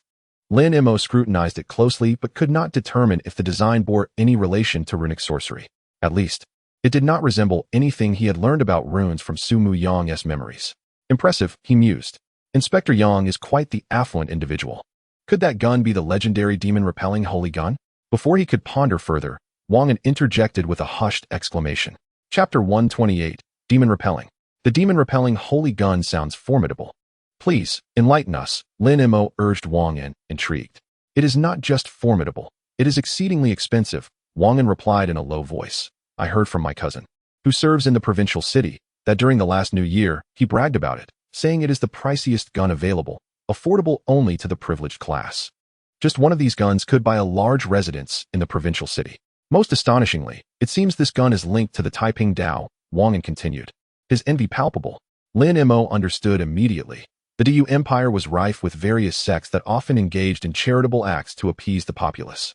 The Qingping Church, where Lin Qiqing was studying, was one such influential sect in the southern regions. However, the Taiping Dao was the most powerful. Although not officially recognized as the state religion, its leader had indeed been granted the title of national master by the imperial family, holding a revered position that had practically mythologized him among the people. It was said that the authentic demon-repelling holy gun had been blessed by the national master's powers and presented to the emperor. Subsequently, many nobles sought to procure one, leading to the production of more. Though these lacked the direct blessing of the national master, they were surely blessed by the Taoist masters of the Taiping Dao. Wang An was envious beyond measure, lamenting that this young man had obtained a true gun blessed by a Taoist master. Lin Mo remained silent, slightly nodding, finding no grounds to contest Wang An's assertions. If there were indeed Taoist masters in the Du Empire, then the Taiping Dao, having been conferred with the title of national master, must possess genuine Taoist masters. Yet, he wondered if only the Taiping Dao had such masters, or if other sects possessed them as well. What connection did the legendary Taoist master's abode have with these sects? Lin Mo found this new era quite fascinating. On one side, the imperial family vigorously encouraged enlightenment, dismissing superstitions, while on the other, various sects flourished vibrantly, creating an intriguing juxtaposition. He resolved to visit the provincial city someday, as Anil City felt too remote and isolated. Many matters concerning the Du Empire remained shrouded in mystery, as if viewed through a fog. Of course, the immediate priority was to navigate through the upcoming field training. Lin Mo retracted his wandering thoughts, refocusing on the somber expression of Inspector Yang. He did not believe this field training would merely be a straightforward exercise with the mysterious and seemingly extravagant Inspector Yang involved. Enough chatter. Please, Inspector Yang, share a few words. Everyone, give him a warm welcome, Chun Wenwu bellowed, turning to flatter Inspector Yang. Yang stepped forward without hesitation, his gaze icy as he scanned the crowd before stating coldly, I will dispense with pleasantries. My only demand during this field training is obedience, obedience, obedience, obedience. I am unafraid to speak bluntly. This training is crucial. Should anyone disregard orders, believe me, I possess 100 ways to ensure you can never find your footing in life. Chun Wenwu's smile faltered, taken aback by Yang's intimidating presence. After a moment of hesitation, he began to clap, urging everyone to join him. Listen up. This time, stay sharp. Anyone who dares to disobey will see how I deal with you. You too. Yang turned, casting a cold glance at Chun Wenwu. Yes, I too, Chun Wenwu replied. Sighing, Chun Wenwu paused momentarily before nodding vigorously, affirming his compliance with the orders given. I will undoubtedly follow your command. Wherever you point, I shall strike, without hesitation. Everyone, prepare your weapons and ammunition. Let us move out. With Yang Sicha's authoritative command, Lin Mo and the other trainees promptly formed ranks and set off, their footsteps pounding against the ground. Ahead, Yang Sicha and Chun Wenwu galloped on horseback, while they chased after them on foot. Damn it, those two scoundrels. They ride horses while we run. Wang gasped, unable to suppress his indignation. Lin Mo maintained a calm demeanor, unconcerned with the exertion. His focus remained on the direction ahead, a slight frown forming as he pondered. Wang'an. This doesn't seem like the way to Anil Mountain. Anil Mountain lay to the east of Anil City, modest in height and depth. Yet it had served as the location for several prior outdoor training sessions at the police academy. However, their current trajectory clearly pointed northward, almost reaching the provincial highway. Didn't you know? The training location has changed. That dog, Yang Sicha, deemed Anil Mountain uninteresting. So this time we are heading to Shaman Island. Wang and S tongue nearly hung out, panting like a dog in the heat. Shaman Island. Lin Mo nodded, striving to recall any information about it. To Lin Mo, Shaman Island was not an unfamiliar name. Indeed, anyone from Anil City would recognize it. Originally, Anil City was not known by that name. Over a century ago, it was merely Shaman Town. However, due to a series of events, the inhabitants of Shaman Town migrated entirely to Anil City. Legends spoke of death row inmates escaping from Shaman Island and mingling with the townsfolk, prompting the provincial authorities to forcibly relocate all residents of Shaman Town to Anil City. Consequently, after the prison on Shaman Island was abandoned, so too was Shaman Town. It's a tale riddled with holes. But it hardly matters. That was over a century ago, and the truth behind Shaman Town's relocation has long been forgotten. Occasionally, some elders mention tales of hauntings on Shaman Island. But as the island became increasingly desolate, such stories faded into obscurity. Damn it, that Yang just loves to stir things up. We're headed to a godforsaken place for training. It's going to be a long month. Wang lamented, had we gone to Anil Mountain, I could have sneaked down the hill to buy some food and drink from the locals. Shaman Island is desolate. And since the provincial city built a coal and steel plant upstream, there isn't a single fish left in the river. Speaking of which, I've never been to Shaman Island. I've heard it's haunted. Lin Mo inquired nonchalantly. Haunted? Nonsense. I've been to Shaman Island. You wouldn't believe it. But the Jinsha River has turned into the Haisha River. It's all because of that coal and steel plant upstream. There are no fish in the waters, no birds in the skies, and the grass on the island is a ghastly black. Last time, my fellow villager, disbelieving the superstitions, went fishing at Shaman Island for 3 days. Not a single fish nor even a blade of grass did he catch. And he returned home so furious that he fell ill. I laughed until I cried. Someone nearby chimed in casually, speaking of hauntings. Did you all hear about that village near Anil Mountain? What was it called? Huanya Village, I think. They say someone spotted a zombie there and even invited a priest from the Qingping sect. Just a bunch of superstitions. There are no such things as zombies or vengeful spirits in this world. Wang Datu, let me tell you something. It's better to believe than to disbelieve. We encountered all kinds of bizarre occurrences at the police station. Just don't wet your pants when you see something strange. Wang Data wouldn't be scared into submission. If he really saw a female ghost, he'd probably be thrilled. Once they reached the provincial highway, running became significantly easier.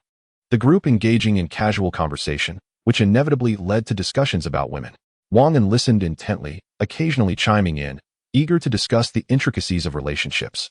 Despite his professed intention to remain chaste for 30 years and aspire to become a master of the celestial arts, Lin Mo, however, remained detached from the discourse, silently running while occasionally glancing at Yang Xicha, who rode ahead.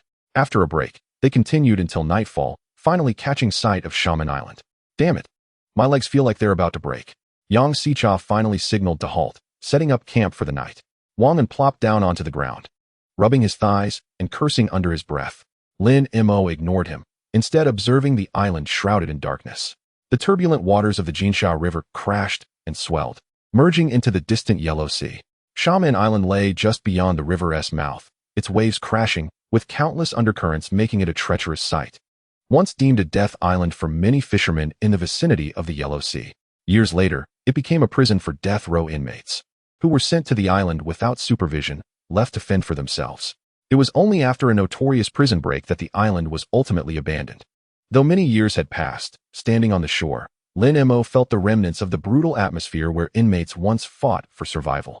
He glanced at Yang Xicha, noticing his apparent disinterest in the island, and pondered whether to send Xiao Qian to scout the area first.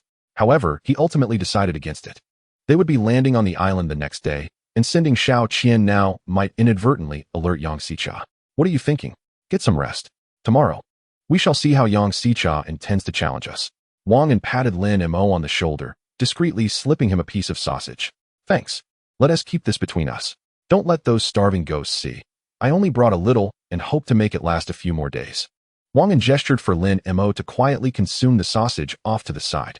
The night passed without incident, and the following day, under Yang Xicha's urging, everyone boarded a fishing boat procured from an unknown source and set sail for Shaman Island. Damn, I always thought you were exaggerating. The grass on Shaman Island is indeed black.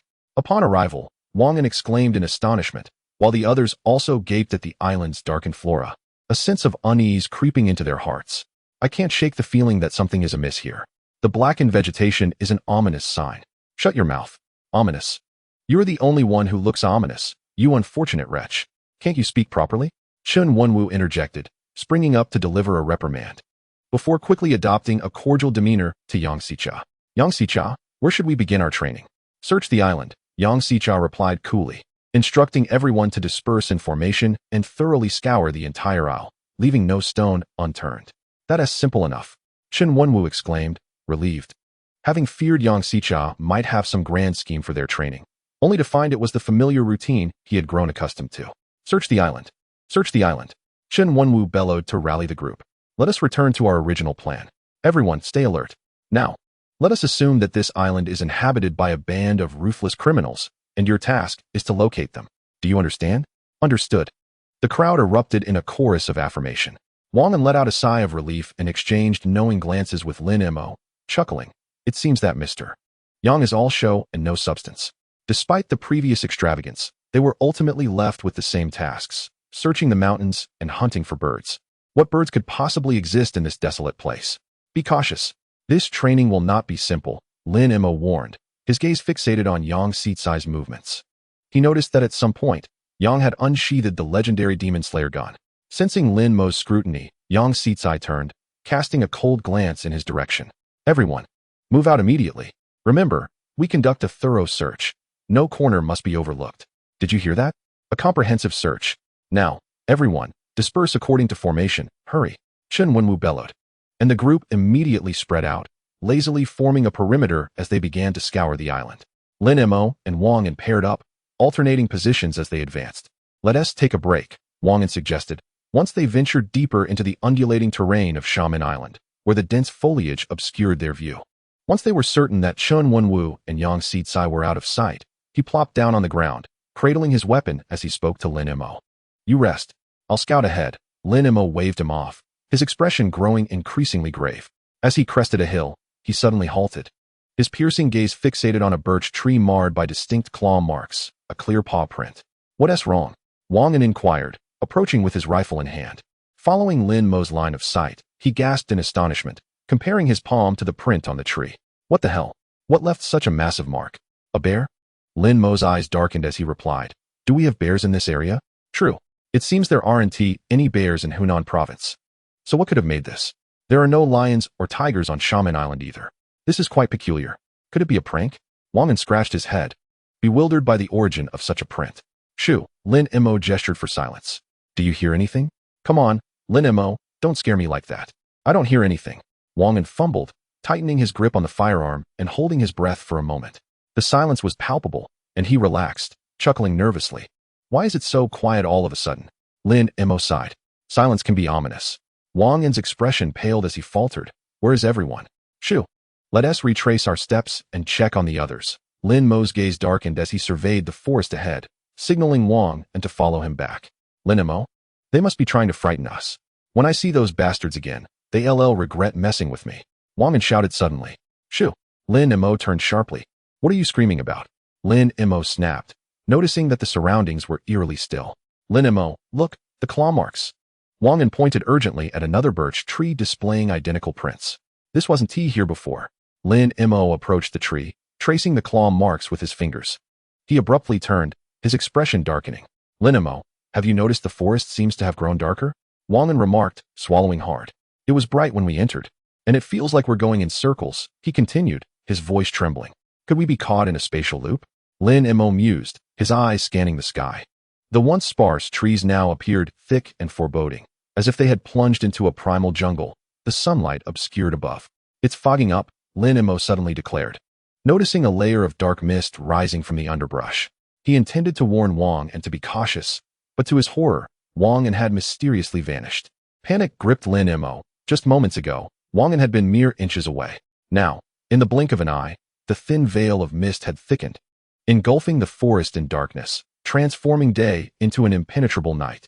Standing still, Lin Mo resisted the urge to search for Wang, instead holding his breath and listening intently. The group had numbered over 100 upon arriving at Shaman Island, yet in less than half a day, it felt as if he were the sole survivor. The others engulfed by the island's silent grasp. Rather than succumb to fear, Lin Mo remained contemplative, muscles taut and breath held, gradually lowering himself to the ground.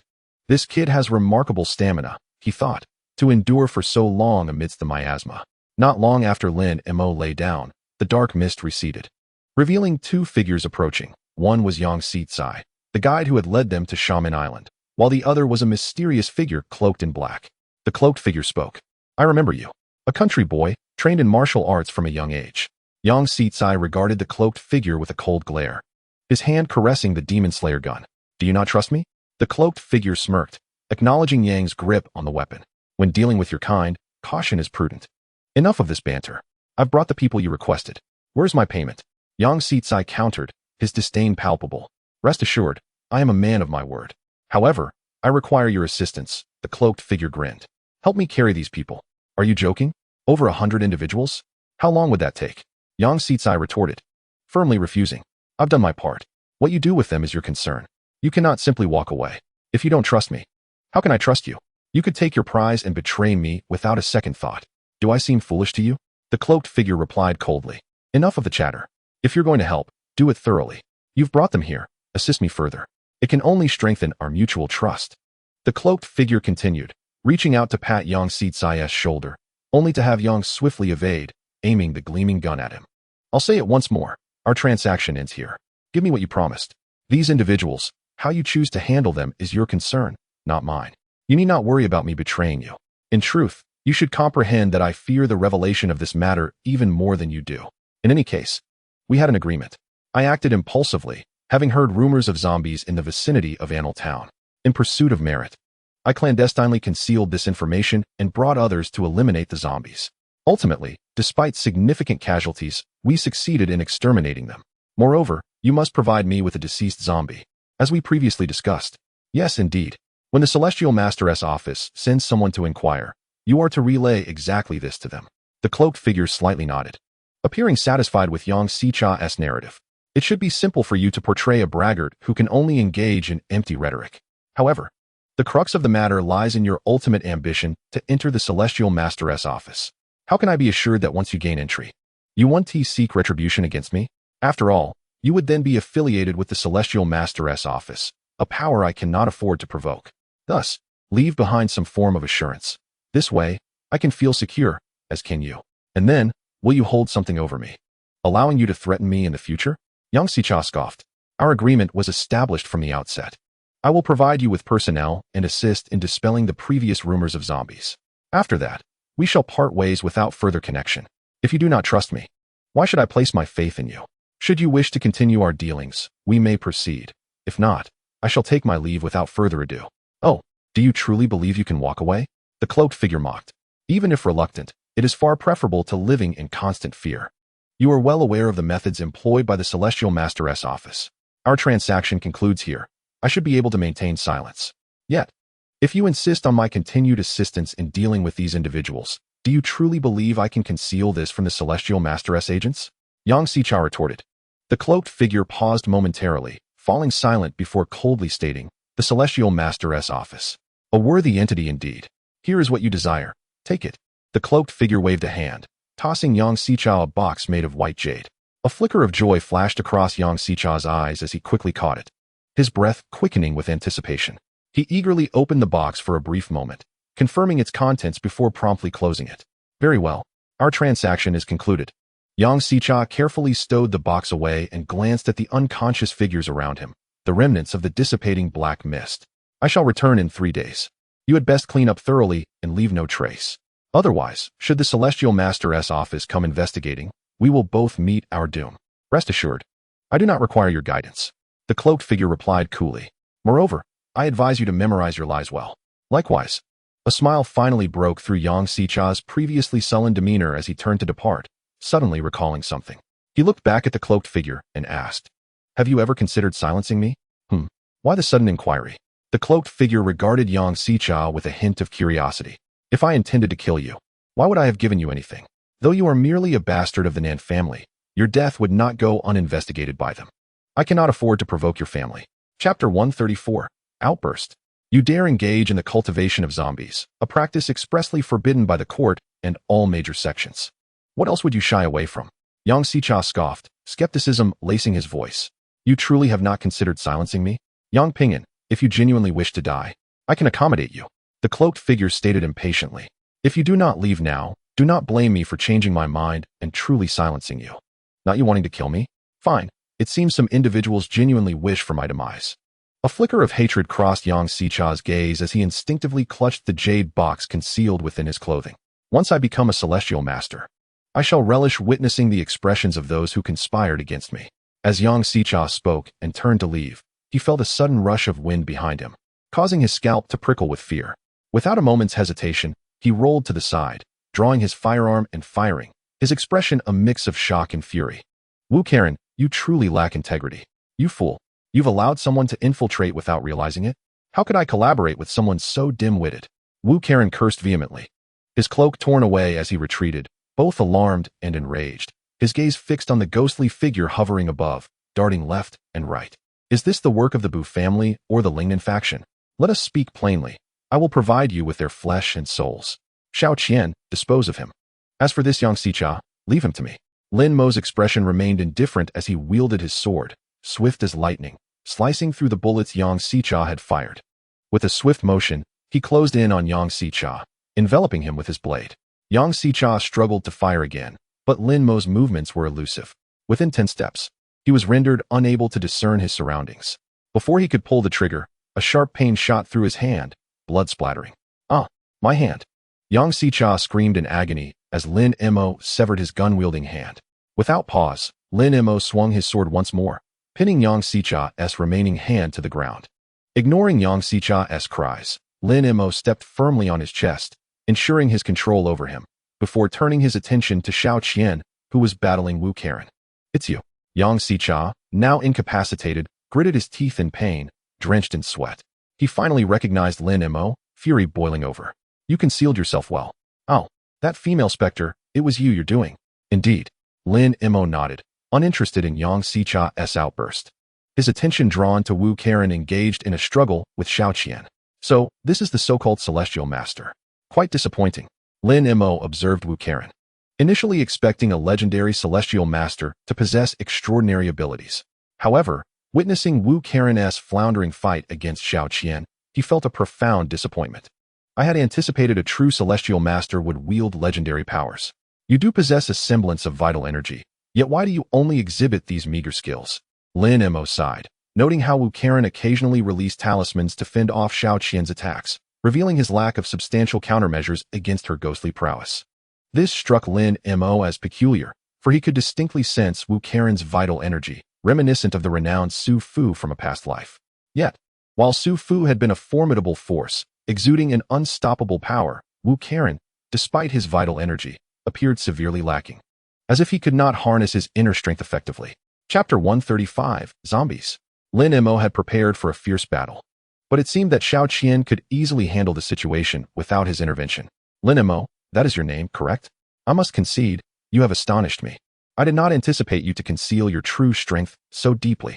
The martial arts realm is profound. I never imagined a genuine practitioner still existed in this world, especially one so youthful. Let us collaborate. I can grant you anything you desire. Yang Xicha, his face pale, regained his composure, suppressing his pain and anger, and forced a smile as he addressed Lin Mo. Money, women, power, speak your desires, and I shall fulfill them. Rest assured, I am not deceiving you. I am from the Nan family. Though merely a bastard, I still possess connections in Xiang province. Uft. Yang Xicha's words were abruptly cut short as he stared in disbelief at Lin Mo. You are far too noisy. Lin Mo, with an impassive expression, sheathed the sword that had just cut across Yang Xichao's throat. Yang, clutching his neck like a suffocating fish, attempted to utter something, his gaze vacant as he looked towards Wu Karen. With a swift motion, Lin Mo propelled himself forward, sword in hand, charging at Wu Karen. Damn it! You actually killed Qin Pingan. You madman. Wu Karen's face paled in shock, unable to comprehend how Lin Mo had so decisively dispatched Yang Xichao. No longer daring to hold back, he swiftly retrieved a bell from his possession and shook it vigorously. Lin Mo halted abruptly, his eyes fixated on the bell in Wu Karen's grasp. He could sense the latent vital energy within Wu Karen, which had been lying dormant, suddenly surging into the bell with the shake. In an instant, the unremarkable bell emanated a brilliant azure light, causing the mountains to tremble. Lin Mo sensed that something sinister on this island had been stirred awake. A sudden gust of foul wind swept through the forest, akin to a tiger descending from the mountains. Several shadowy figures, dark and swift as lightning, charged down from the trees, reeking of decay. Kill him. Wu Karen's complexion darkened as he unleashed a fierce command at the shadowy figures that had halted beside him. The figures raised their heads, revealing their decayed faces and menacing fangs. Zombies. Lin Mo nodded slightly, beginning to comprehend Wu Karen's abilities. With sword in hand, he found it curious that Wu Karen's vital energy was solely devoted to controlling these undead creatures. How peculiar, he mused, that one would resort to such unorthodox practices. The art of raising spirits and refining corpses was indeed among the many cultivation techniques he had gleaned from Su Muyang's memories, but these were all considered heretical paths, not the orthodox way of cultivation. Only demons and malevolent beings would pursue such arts. Yet here was Wu Karen, who had clearly opened his energy channels and cultivated vital energy, reduced to merely commanding zombies. This struck Lin Mo as perplexing. You must be surprised to find that the Bone Sect still has successors after being eradicated. I don't care who you are, whether you were sent by the Nan family to eliminate Yang Pingan, or merely a passerby from the Bu family or Lingnan sect. Since you seek a fight to the death, then let it be so. Wu Karen sneered, a zombie shielding him from Xiao Qian, allowing him a moment to breathe as he watched the remaining zombies charge at Lin Mo. Chapter 136. Monsters. How intricate this is. The Bone Sect, Bu family, Lingnan sect, Qingping sect, Taiping sect, has the spiritual energy of this world not yet fully revived, yet so many sects exist? It appears they have all strayed from the true path. Lin Mo murmured, catching a glimpse of the world behind the practitioners, albeit still unclear as to its nature. Evidently, these individuals had not followed the ideal path, continuing along the ancient ways of cultivation after the revival of spiritual energy. Instead, they had misaligned their paths. Of course, it was too early to conclude anything definitive. Perhaps further revelations would come after he dealt with Wu Karen, potentially yielding greater truths about this world. Resolute in his thoughts, Lin Mo flicked his sword, unleashing a sharp sword aura that whistled through the air. Under Wu Karen's astonished gaze, the brilliance of the sword obliterated all in its path. The 15th sword returning to the world after 500 years. The sword energy swept through the stars, rippling through the mountains. With a series of swift strikes, the approaching zombies found their heads severed, their supposed invulnerability rendered meaningless before Lin Mo's 15th sword. How is this possible? Wu Karen's face contorted in disbelief. Unable to fathom how the indestructible zombies he relied upon had been so effortlessly dispatched by Lin Mo's blade. What manner of swordsmanship is this? Such techniques cannot exist. Lin Mo remained expressionless, his gaze unwavering. With the 15th sword, he eradicated all the zombies that had lunged at him. Taking a step forward, he aimed his sword at Wu Karen's throat, stating, "If you can conjure a silver corpse, I shall turn and leave without a word. But these are merely the most basic of refined corpses. You know of silver corpses? That is a secret of the Bone sect. How could you possibly know?" Wu Karen was increasingly astonished. Thus, it was not due to the current insufficiency of spiritual energy that had compelled them to modify their previous cultivation methods. Rather, the lineage of their teachings had deteriorated to such an extent. Lin Mo sighed, coming to a realization. "Who exactly are you?" Wu Karen gritted his teeth, demanding an answer. "Just a seeker of the Tao amidst the mundane world. No need to rush. We have time to converse," Lin Mo replied, casually swinging his sword to dispatch the zombie entangled with Xiao Qian. With an indifferent demeanor, he swiftly severed Wu Karen's tendons, crouching down to meet his gaze. "Now speak." "Speak of what?" Wu Karen, taken aback by Lin Mo's ruthlessness, realized this was no mere fierce individual. He was a veritable monster, more ruthless than any he had encountered. "Tell me things that pique my interest, such as the Celestial Master, the Celestial Master's residence, and much more." Lin Mo smiled, genuinely curious about this world. "If I tell you, will you let me go?" Wu Karen licked his lips, uncertain if Lin Mo was sincere or deceitful. He regarded Lin Mo's youthful visage, perplexed by the source of his formidable capabilities. A legendary martial arts master? That should not be the case. 300 years ago, the founding emperor had extinguished martial prowess. Suppressing the martial world, and the transmission of martial arts had long ceased. Moreover, what era was this? Who could endure solitude to practice martial arts? The more Wu Karen pondered, the more disconcerted he became, unable to restrain himself from exclaiming, "What kind of monster are you?" Chapter 137. The Great Yu Empire. 1. Now is not the time for you to question me. Lin Mo chuckled softly, initiating his interrogation of Wu Karen. Soon, Lin Mo gleaned more about the Great Yu Empire and the Celestial Master from Wu Karen.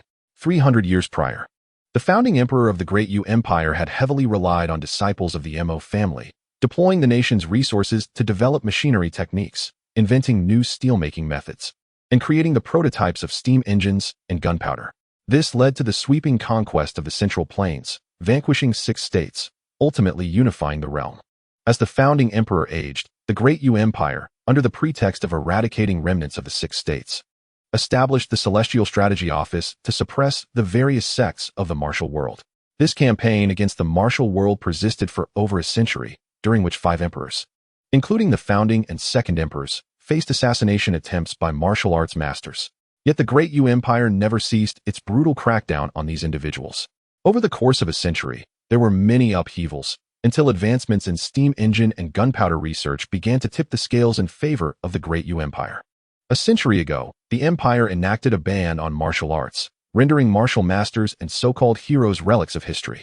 Even if remnants existed, the proliferation of firearms, in the face of their overwhelming firepower, rendered personal combat skills obsolete, leading to the complete decline of martial arts within the Great Yu Empire. 2 decades of martial training could not withstand the might of firearms. Under such circumstances, martial arts naturally fell into decline. The Celestial Master's residence evolved from the original Celestial Strategy Office established 300 years ago. In the past, the founding emperor of the Dayu Empire established the Tian Su Mansion, which gathered a group of extraordinary individuals to combat the various sects of the martial world. Similarly, the present-day Tian Shi Mansion has also attracted gifted individuals from across the realm. However, unlike the Tian Su Mansion of 300 years ago, which was reduced to a mere enforcer for the Dayu Empire, the current Tian Shi Mansion has evolved into a formidable power that can stand on equal footing with the imperial court. The founding emperor once believed that by suppressing the martial world, seizing the weapons of the realm, and severing the transmission of martial arts, he could solidify his dynasty and ensure the Dayu Empire's legacy for generations to come. Yet, despite his meticulous calculations, he could not foresee that although the era of martial experts had faded, the Tian Shi Mansion had effectively usurped the authority of the royal family. The founding emperor, in his zealous pursuit of control, burned books, executed martial practitioners, dismissed various philosophies, and elevated the arts of ink, but fate proved to be relentless. No matter how he arrogantly claimed that human effort could conquer destiny, he could never have imagined that less than a century after his death, the path of the Tian Shi would resurge, rivaling even the esteemed Mo family, and perhaps surpassing it. Indeed, the mechanical arts of the Mo family were exceptionally formidable. Whether it be steam engines or firearms, they had facilitated the Dayu Empire's conquests over the years without a single defeat. Yet, regrettably, while firearms could slay men, they could not vanquish the supernatural. Wu Karen mused to himself, and it was hardly surprising that Lin Mo remained oblivious to these matters. Such ignorance was commonplace. Although the Dayu Empire had improved papermaking and printing techniques, a vast number of its populace remained uninformed, with many having never ventured beyond their provincial cities in their lifetimes. To speak of historical texts regarding the Dayu Empire, even in the small town of Anil, it was inconceivable that any records would contain such secrets. Have you ever seen a dynasty that, while still in existence, would include its hidden histories and public records for the common folk to peruse freely? The historical texts Lin Mo had previously encountered concerning the Dayu Empire were merely embellished tales of peace and praise. If one were to claim a deep understanding of the Dayu Empire, Lin Mo would honestly admit that he was not much different from a country bumpkin. The small town of Anil was simply too isolated in terms of information. At this moment, Lin Mo gleaned from Wu Karen the general history of the Dayu Empire over the past 300 years. Although it was but one perspective, it nonetheless provided a glimpse into the grand currents of history during this period. Lin Mo could not help but marvel. If Wu Karen's account were accurate, then the founding emperor of the Dayu Empire truly deserved the title of an emperor for the ages. He unified the 6 nations, consolidated the realm, burned books and executed martial practitioners, dismissed diverse philosophies, favored the Mo arts, and severed the transmission of martial arts. Each of these actions was a monumental achievement capable of shaping history for centuries. All of these legacies belonged to that founding emperor, and even Lin Mo could not help but sincerely admire him, rightfully labeling him an emperor for the ages. Lin Mo envisioned that had it not been for the subsequent resurgence of spiritual energy, the re-emergence of supernatural beings, and the emergence of the Tian Shi to reorganize the Tian Su mansion to confront the imperial family, the current era would have been vastly different. Indeed, as Wu Karen described, after the first generation of Tian Shi appeared, the Tian Su mansion, which was originally destined to be a mere tool of the Dayu Empire, began to oppose the royal family. The struggle for power and wealth ensued, leading to a century-long conflict. Ultimately, the Tian Shi mansion emerged victorious. Even though the emperors of the Dayu Empire were all wise and martial, fate proved unyielding. Faced with an increasing number of supernatural threats, the royal family was compelled to bow their heads and allow the Tian Shi to establish various sects, enacting measures to control the populace. Lin Mo found this outcome unsurprising. After all, no matter how the Dayu Empire revered the Mo arts or advanced gunpowder and steam engine technologies, as long as firearms could not deal with the supernatural, the empire would have to rely on the power of the Tian Shi to maintain its rule. What surprised Lin Mo was his initial assumption that the Tian Shi mansion was a construct of the Dayu Empire to suppress sects, including the Taiping Dao. It turned out that the vibrant sects active throughout the Dayu Empire were, in fact, offshoots of the Tian Shi mansion. Yet, this distinction held little significance. Given that the Dayu Empire had existed for centuries with a stable monarchy, even the Tian Shi needed the royal family's endorsement to be deemed legitimate. Naturally, if this trend continued, as spiritual energy continued to revive, it was possible that the Tian Shi would ultimately surpass the royal family, returning to an era reminiscent of divine right. However, for now, the Tian Shi were still nominally subordinate to the imperial authority. Thus, the current Tian Shi mansion served as the official institution for the various sects within the court, a mechanism for vying for power and influence. The true strength of the Tian Shi lay within the various sections. Lin Mo began to comprehend the relationship between the Tian Shi mansion, the various sects, and the Dayu Empire. Although his understanding might be somewhat biased, it was a rough approximation of the reality. Indeed, the first generation of Tian Shi had successively passed down the teachings that would eventually evolve into the Taiping Dao, Qingping Dao, and other sections. The founder of the Baigu Dao was also one of the first generation of Tian Shi, renowned in his time. However, Wu Karen's eyes suddenly filled with hatred as he recounted that the second generation of the Baigu Dao's founder was vilified by rival factions, resulting in the Baigu Dao being branded as a malevolent sect and subsequently suppressed by the empire and the Tian Shi mansion. That is to be expected, Lin Mo remarked coolly. While he was unaware of the paths taken by other sects, it was only reasonable that the Baigu Dao, if solely focused on corpse cultivation, would be perceived as malevolent. Others practiced talismanry and weaponry, Why would they not target a sect that dealt with corpses? What do you know? Wu Karen retorted. Do you think the other sects target us because of our corpse cultivation? Ridiculous. After the founding emperor burned books and executed martial practitioners, all previous paths of cultivation were left in disarray. Everyone merely borrowed ideas from one another to fill in the gaps. Our Baigu Dao's methods of corpse cultivation, while perhaps unorthodox, have not descended into true malevolence. Allow me to share a joke with you. Those who once claimed our methods were of the devil later seized our techniques after annihilating the Baigu Dao, rebranding them as their own. The so-called Huangjin Lishur techniques of the Taiping Dao are not fundamentally different from our corpse cultivation. They merely present it more decorously. Wu Karen's anger flared. The true reason they sought to destroy the Baigu Dao was simply because our second generation of founder excelled in refining the cultivation methods ahead of them. They feared our Baigu Dao might dominate, which is why they united against us. Ah, I see, Lin Mo nodded. Disinterested in the power struggles, but curious as to how others became aware of the second generation of the Baigu Dao's advancements. The second generation of the founder had discovered many secrets of the human body through dissection, challenging the Tianshi Mansion's claims of a unique bloodline that had been passed down through generations, proving that ordinary individuals could also become Tianshi. Lin Mo looked at Wu Karen with curiosity. The idea of a unique bloodline among the Tianshi was new to him. If the members of the Tianshi Mansion had indeed rediscovered their path to cultivation from fragmented teachings, how could they be so naive as to believe their abilities stemmed from a special lineage? However, upon careful reflection, Lin Mo realized that during the zenith of his cultivation, he had never encountered the notion that anyone could embark on the path of cultivation. Even in the realm of martial arts, there seemed to be a distinction of aptitude. You may not grasp this, but if ordinary individuals could ascend to become celestial masters, then the might of the great Yu Empire could easily propagate celestial mastery throughout the entire realm, akin to the dissemination of firearms. In such a scenario, the status of the celestial masters within the celestial master manor would inevitably plummet. Just as, centuries ago, a martial arts expert could gain entry into the halls of power, becoming a revered guest of kings and nobles, even capable of swaying the fate of nations, the advent of firearms has rendered martial arts obsolete. No one would be foolish enough to pursue martial prowess, believing it to be a matter of honor, for firearms have extinguished the martial way. If the methods of celestial masters could also be disseminated, allowing anyone to become a celestial master, then those wielding great power in the celestial master manor would ultimately find themselves reduced to mere constables.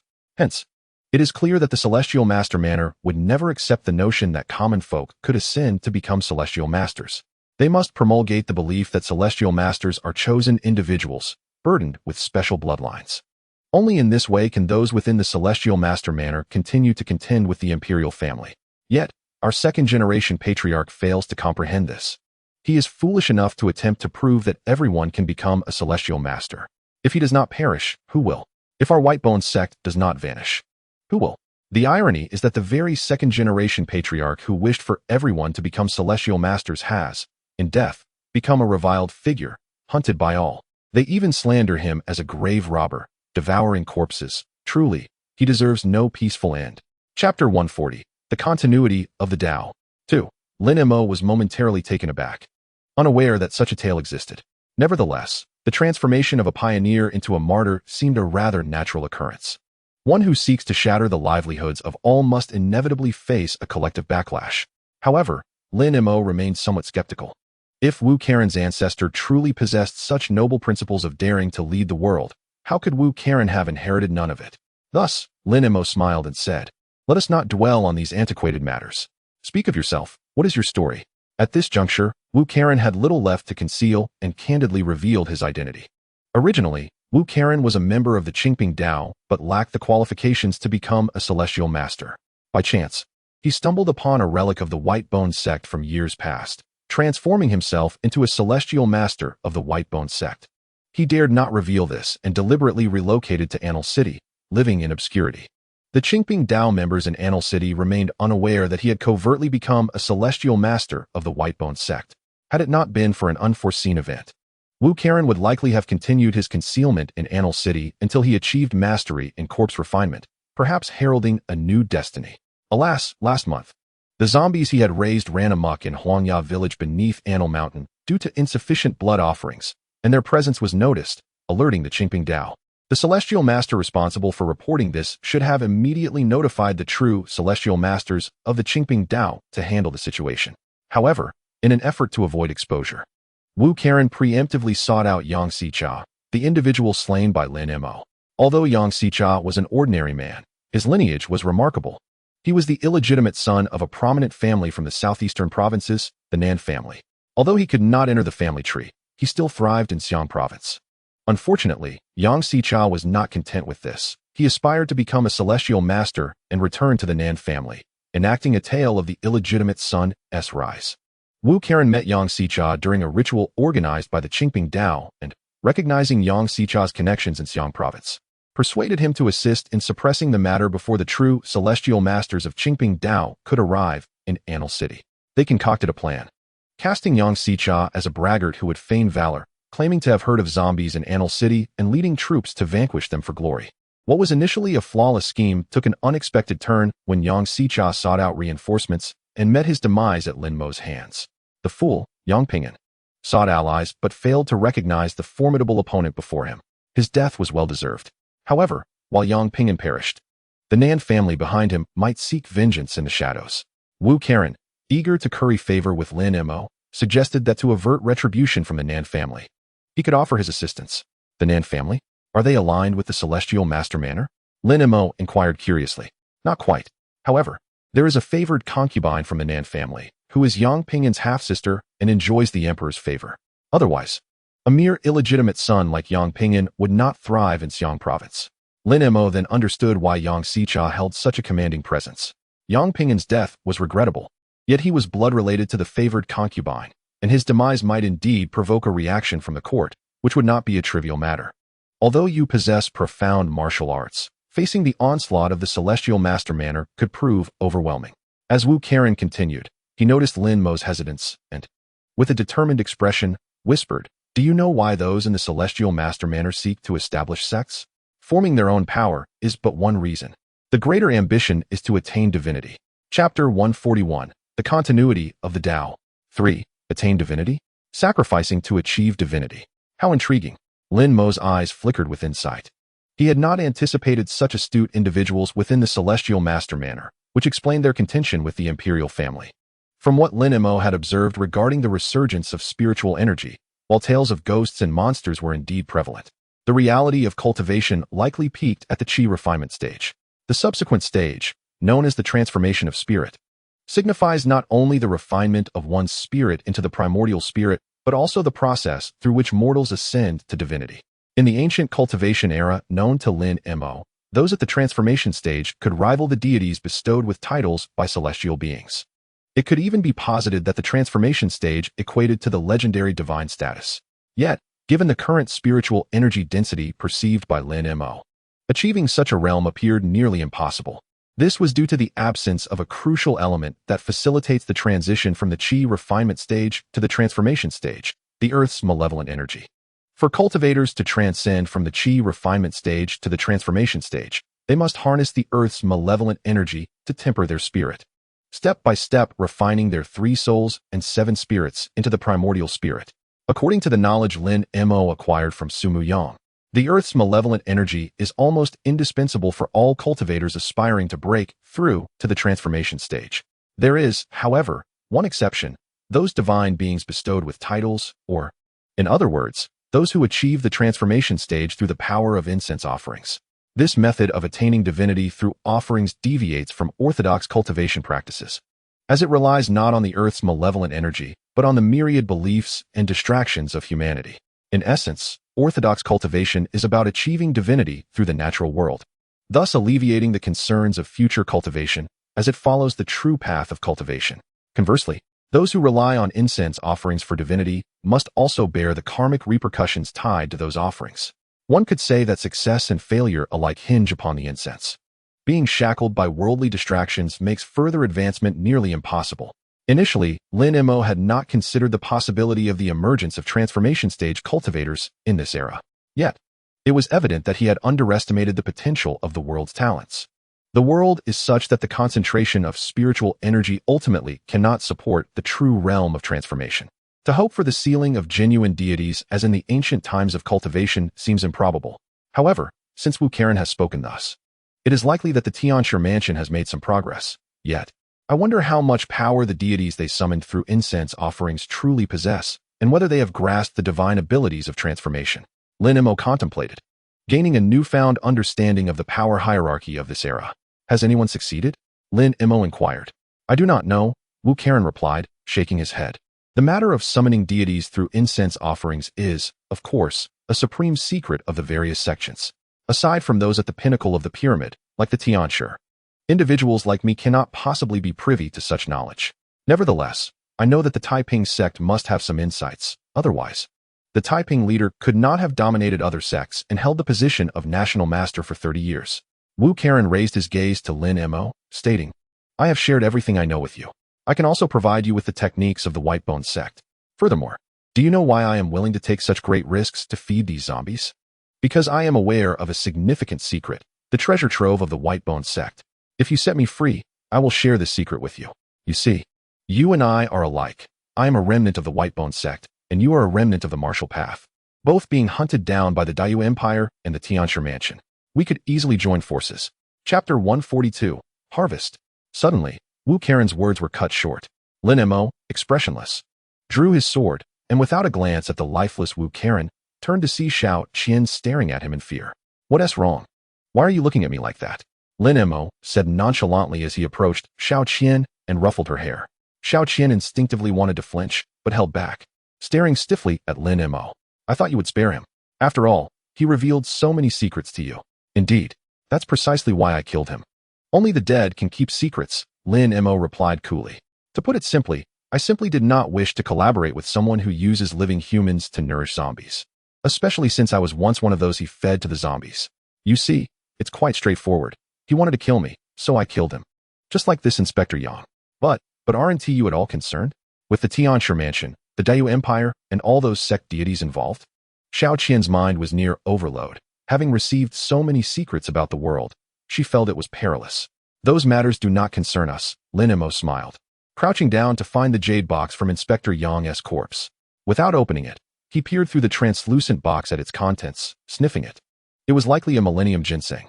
A fine treasure. How can it not concern us? Xiao Qian exclaimed in frustration, seeing Lin Mo still interested in rummaging through corpses. She flitted around him like an agitated parrot. They were all killed by you. Someone will definitely come to investigate. What if they trace it back to you? Let them come, Lin Mo teased. Noticing Xiao Qian was on the verge of tears, he chuckled. All right, no one will suspect us because I will handle everything quite cleanly.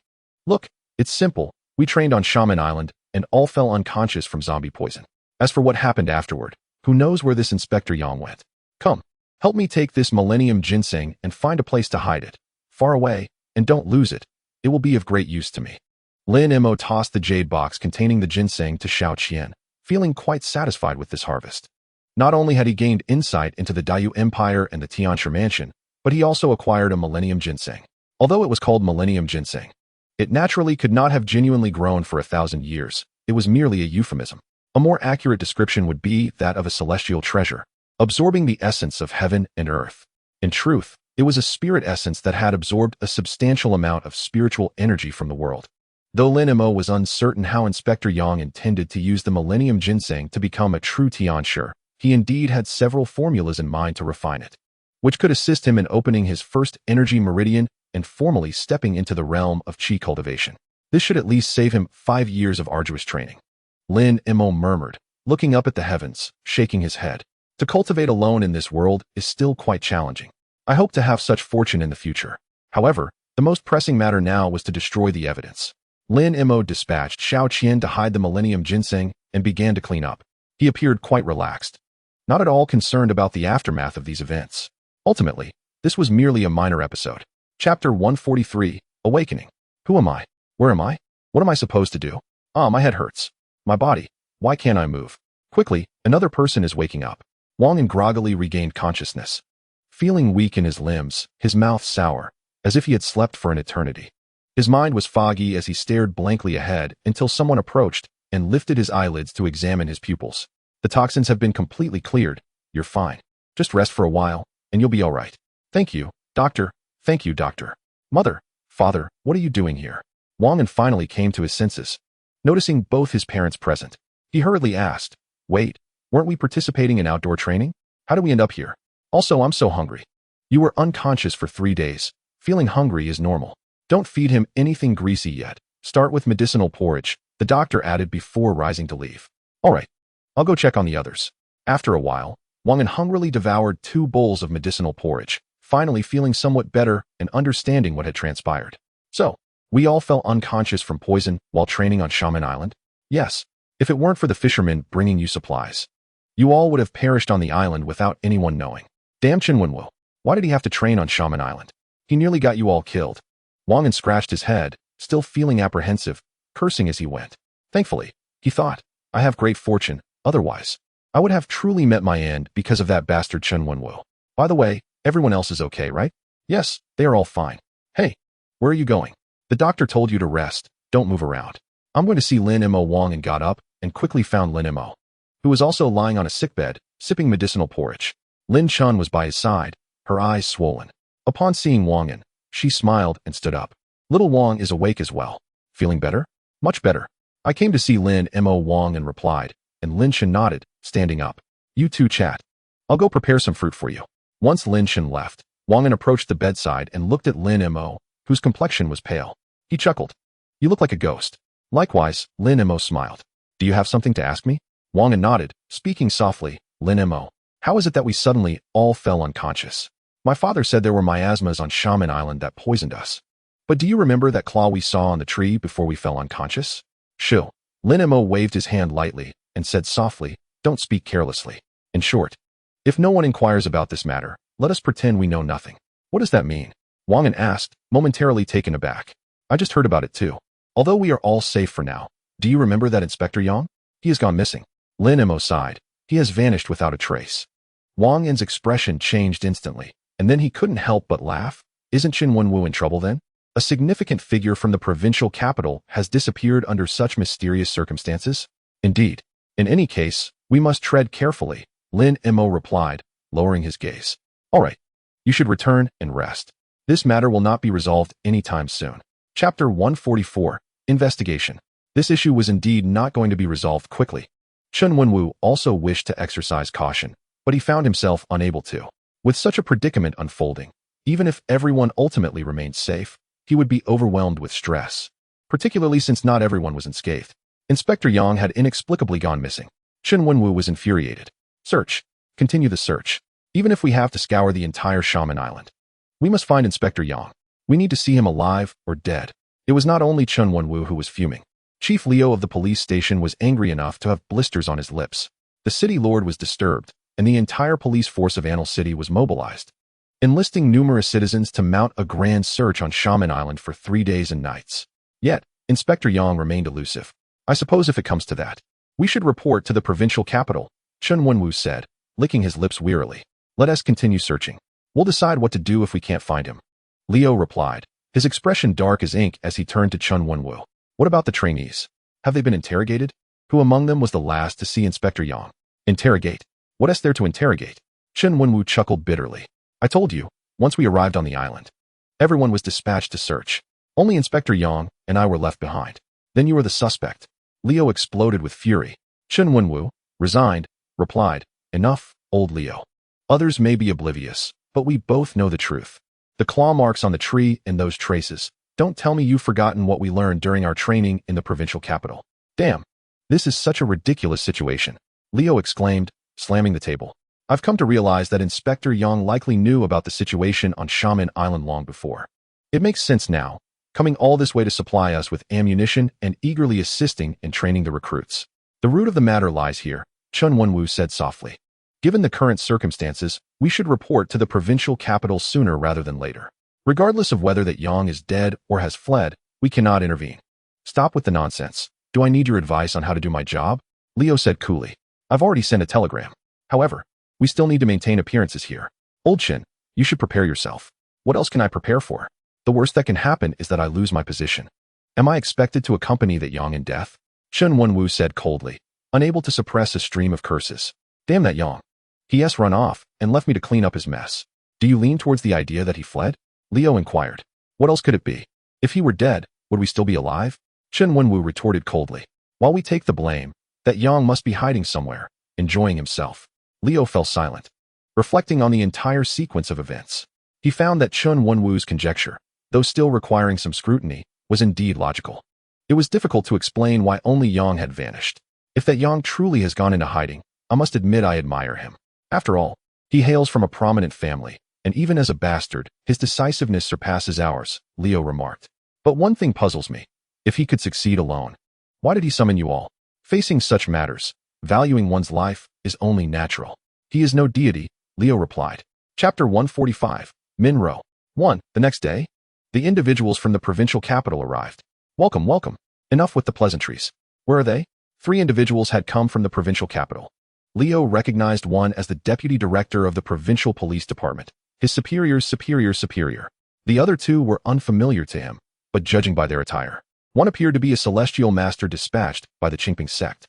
The one leading the conversation was a striking young woman, exuding an aura of confidence and vigor. Lacking the softness of ordinary women, dressed in riding pants and boots, resembling a military officer. Deputy Commander Min has just been assigned to our Hunan province as a commanding officer. Upon hearing of this incident, she traveled here at great personal expense to assist us. The city lord of Anil City whispered to Leo, who appeared somewhat dazed. This position is equivalent to a third-rank official. Leo quickly grasped the significance, his heart racing. A third-rank official is just one level below the governor, almost able to move freely within Hunan province. No wonder even the deputy director of the police department and the celestial master from the Qingping sect had to comply. Indeed, the disparity between individuals can be infuriating, Leo mused. With myriad thoughts swirling in his mind, Leo dared not show any negligence and promptly escorted the group to Shaman Island. This is Shaman Island, Minro said in a calm tone, pulling on the reins and raising her whip. Her gaze flickered as her pupils dilated like a cat's eyes, revealing a faint glow. Indeed, there is an aura of darkness here. Let us head to the island. Minro dismounted, taking charge. When she noticed the city lord of Anil and the deputy director attempting to follow, she raised an eyebrow. You two should wait here. I have no time to attend to you. You, along with Master Wu and the instructor from the police academy, bring him along. Chun Wenwu is already on the island. Leo quickly clarified, making sure to defend Chun Wenwu. Once Instructor Chun regained consciousness, he immediately returned to Shaman Island, determined to find the missing Inspector Yang. Minro appeared indifferent, merely listening without offering much commentary. Once on Shaman Island, she observed the flora and fauna, ignoring everyone else, her tone resolute. Yang Pinyin is already dead. Huh. Leo and Chun Wenwu were momentarily stunned. Interesting. Minro paid them no mind, strolling across the island, her gaze sparkling. Suddenly, she halted, declaring, Yang Pinyin died right here. Let me see who killed you. Before her words had fully left her lips, Minro raised her hand, and a beam of light darted forth, swift as lightning, encircling the entire Shaman Island before returning to her grasp. Minro let out a soft gasp, directing her attention to the Qingping sect's Master Wu. The Qingping sect has truly declined over the years. Master Wu, bewildered, protested. I know you are the most outstanding talent from Lingnan Dao in recent years, but how can you casually tarnish our reputation? Though the Qingping sect may not match your Lingnan Dao, we certainly do not deserve such disrespect. Master Wu's face flushed red as he prepared to retort, demanding an apology from Minro. Minro, unfazed, continued, to allow someone to refine and raise corpses right under your noses. Your Qingping sect has truly seen better days. Enough. Let's return. I already have my conclusions. What if you took another look? Chun Wenwu couldn't help but interject. No need for further inspection. We are leaving. This time, it was not Minro speaking, but the seemingly inconsequential Wu Tianshi. His expression was grim as he turned to Minro, asserting that he would provide her with an explanation regarding the matter, and soon. Minro responded coolly, turning to leave, heading to check on the injured. Chapter 146, Minro. 2. Coming and going in haste. Leo and Chun Wenwu were utterly perplexed. Yet they had no choice but to gather their team and depart from Shaman Island, observing Minro and Wu Tianshi, who seemed to already grasp the truth of the situation. Their hearts were in turmoil, yearning to comprehend what was truly unfolding. Neither Minro nor Wu Tianshi showed any inclination to elucidate the matter. However, it was evident to Leo and Chun Wenwu that once they left Shaman Island, Minro appeared relaxed, while Wu Tianshi from the Qingping sect bore a sullen countenance, with an unmistakable aura of suppressed malice emanating from his eyes. One could not help but speculate that had Minro not been present, Wu Tianshi would have undoubtedly succumbed to his murderous intent and eliminated everyone to silence them. As they approached Annal City, Wu Tianshi's gaze flickered, and just as he was about to speak, Min Ro calmly interjected, stating that the matter had been clarified. Yang Ping'an had led a training session and unfortunately drowned at sea. After his remains were retrieved, they were engulfed in resentment, necessitating cremation to quell the unrest. The ashes would then be returned to the Nan family, ensuring a proper burial. Leo and Chun Wenwu were momentarily taken aback, incredulous at such an arrangement. Wait, where are we supposed to find Yang Ping'an's ashes to deliver to the Nan family? Precisely so, Wu Tianshi affirmed emphatically, seemingly relieved. The miasma on the island had poisoned Yang Ping'an, rendering him delirious before his unfortunate demise in the sea. This was to be the conclusive statement, understood? Wu Tianshi turned, his expression dark and his eyes glinting with menace as he regarded Leo and Chun Wenwu. They instantly grasped the implication. They were intent on burying the truth. The actual circumstances surrounding the disappearance of Inspector Yang had become irrelevant.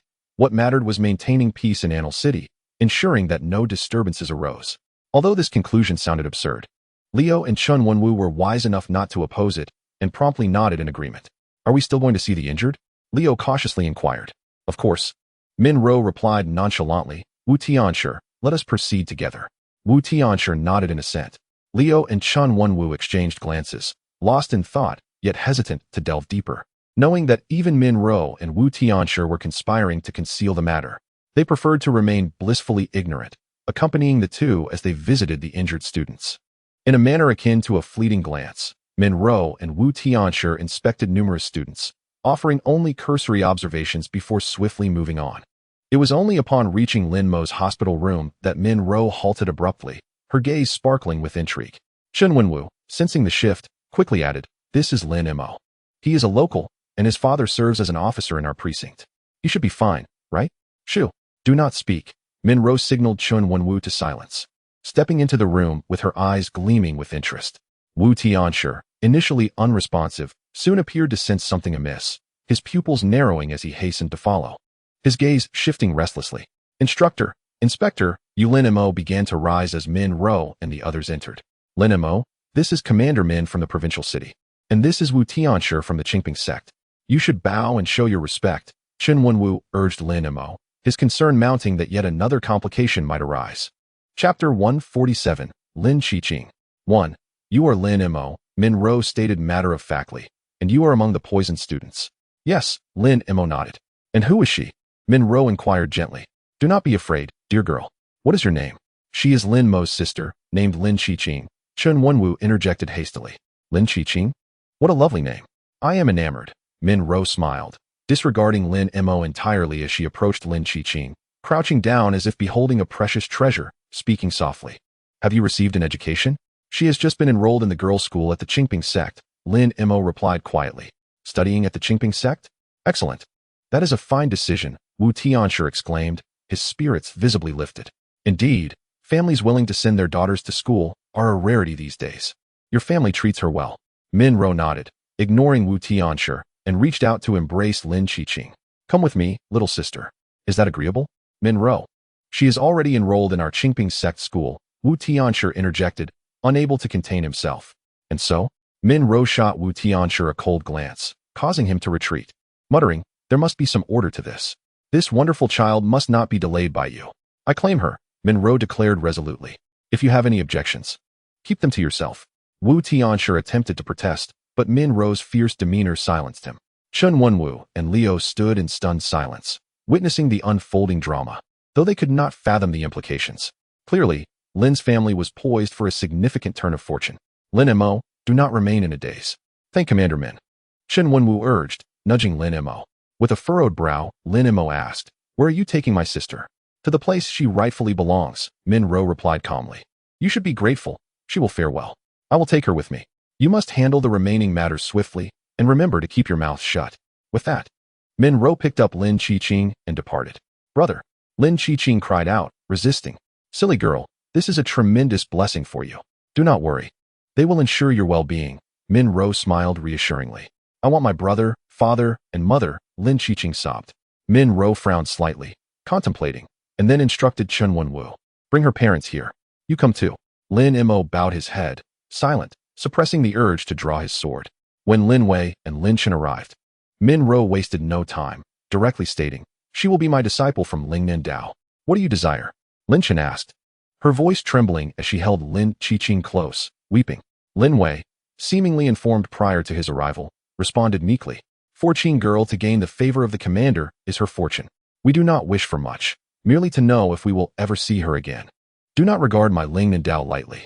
Rest assured, as long as she wishes to see you, she will return to visit during festivals," Min Ro assured them.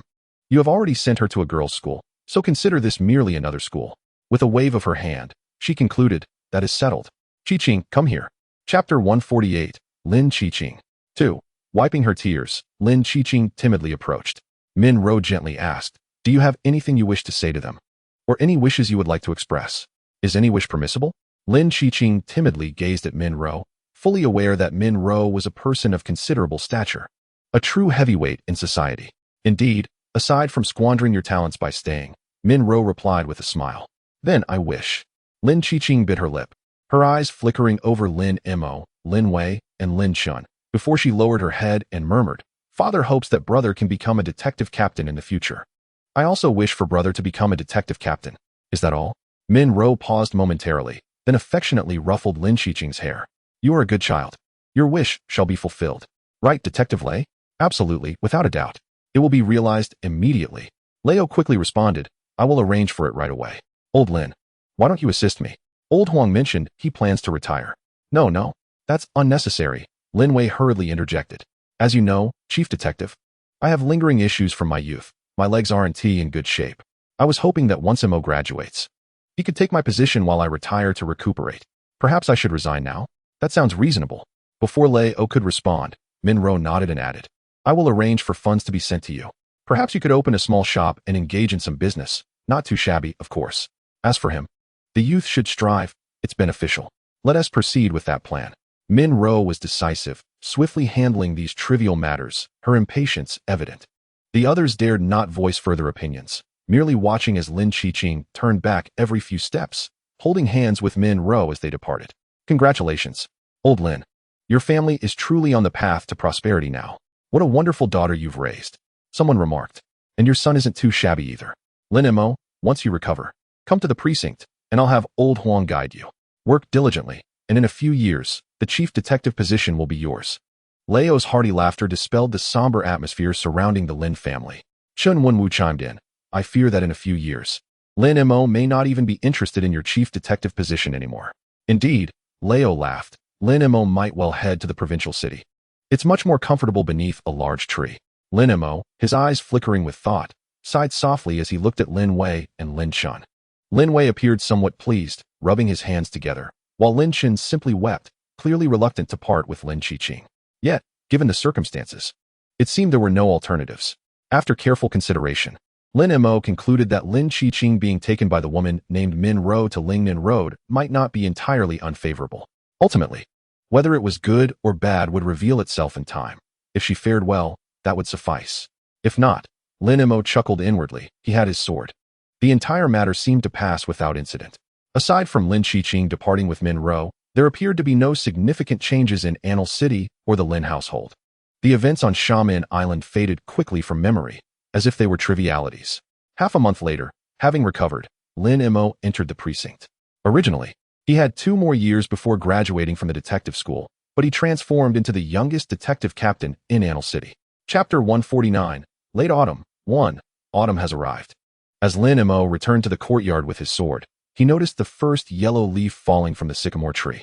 The newly acquired courtyard was modest, featuring a 3-story building constructed of concrete, with a large sycamore tree in front and another in the back. The funds to purchase the courtyard were sent by Min Ro, who stated that it was a supplement from Lin Qiqing, which exceeded Lin Wei's expectations.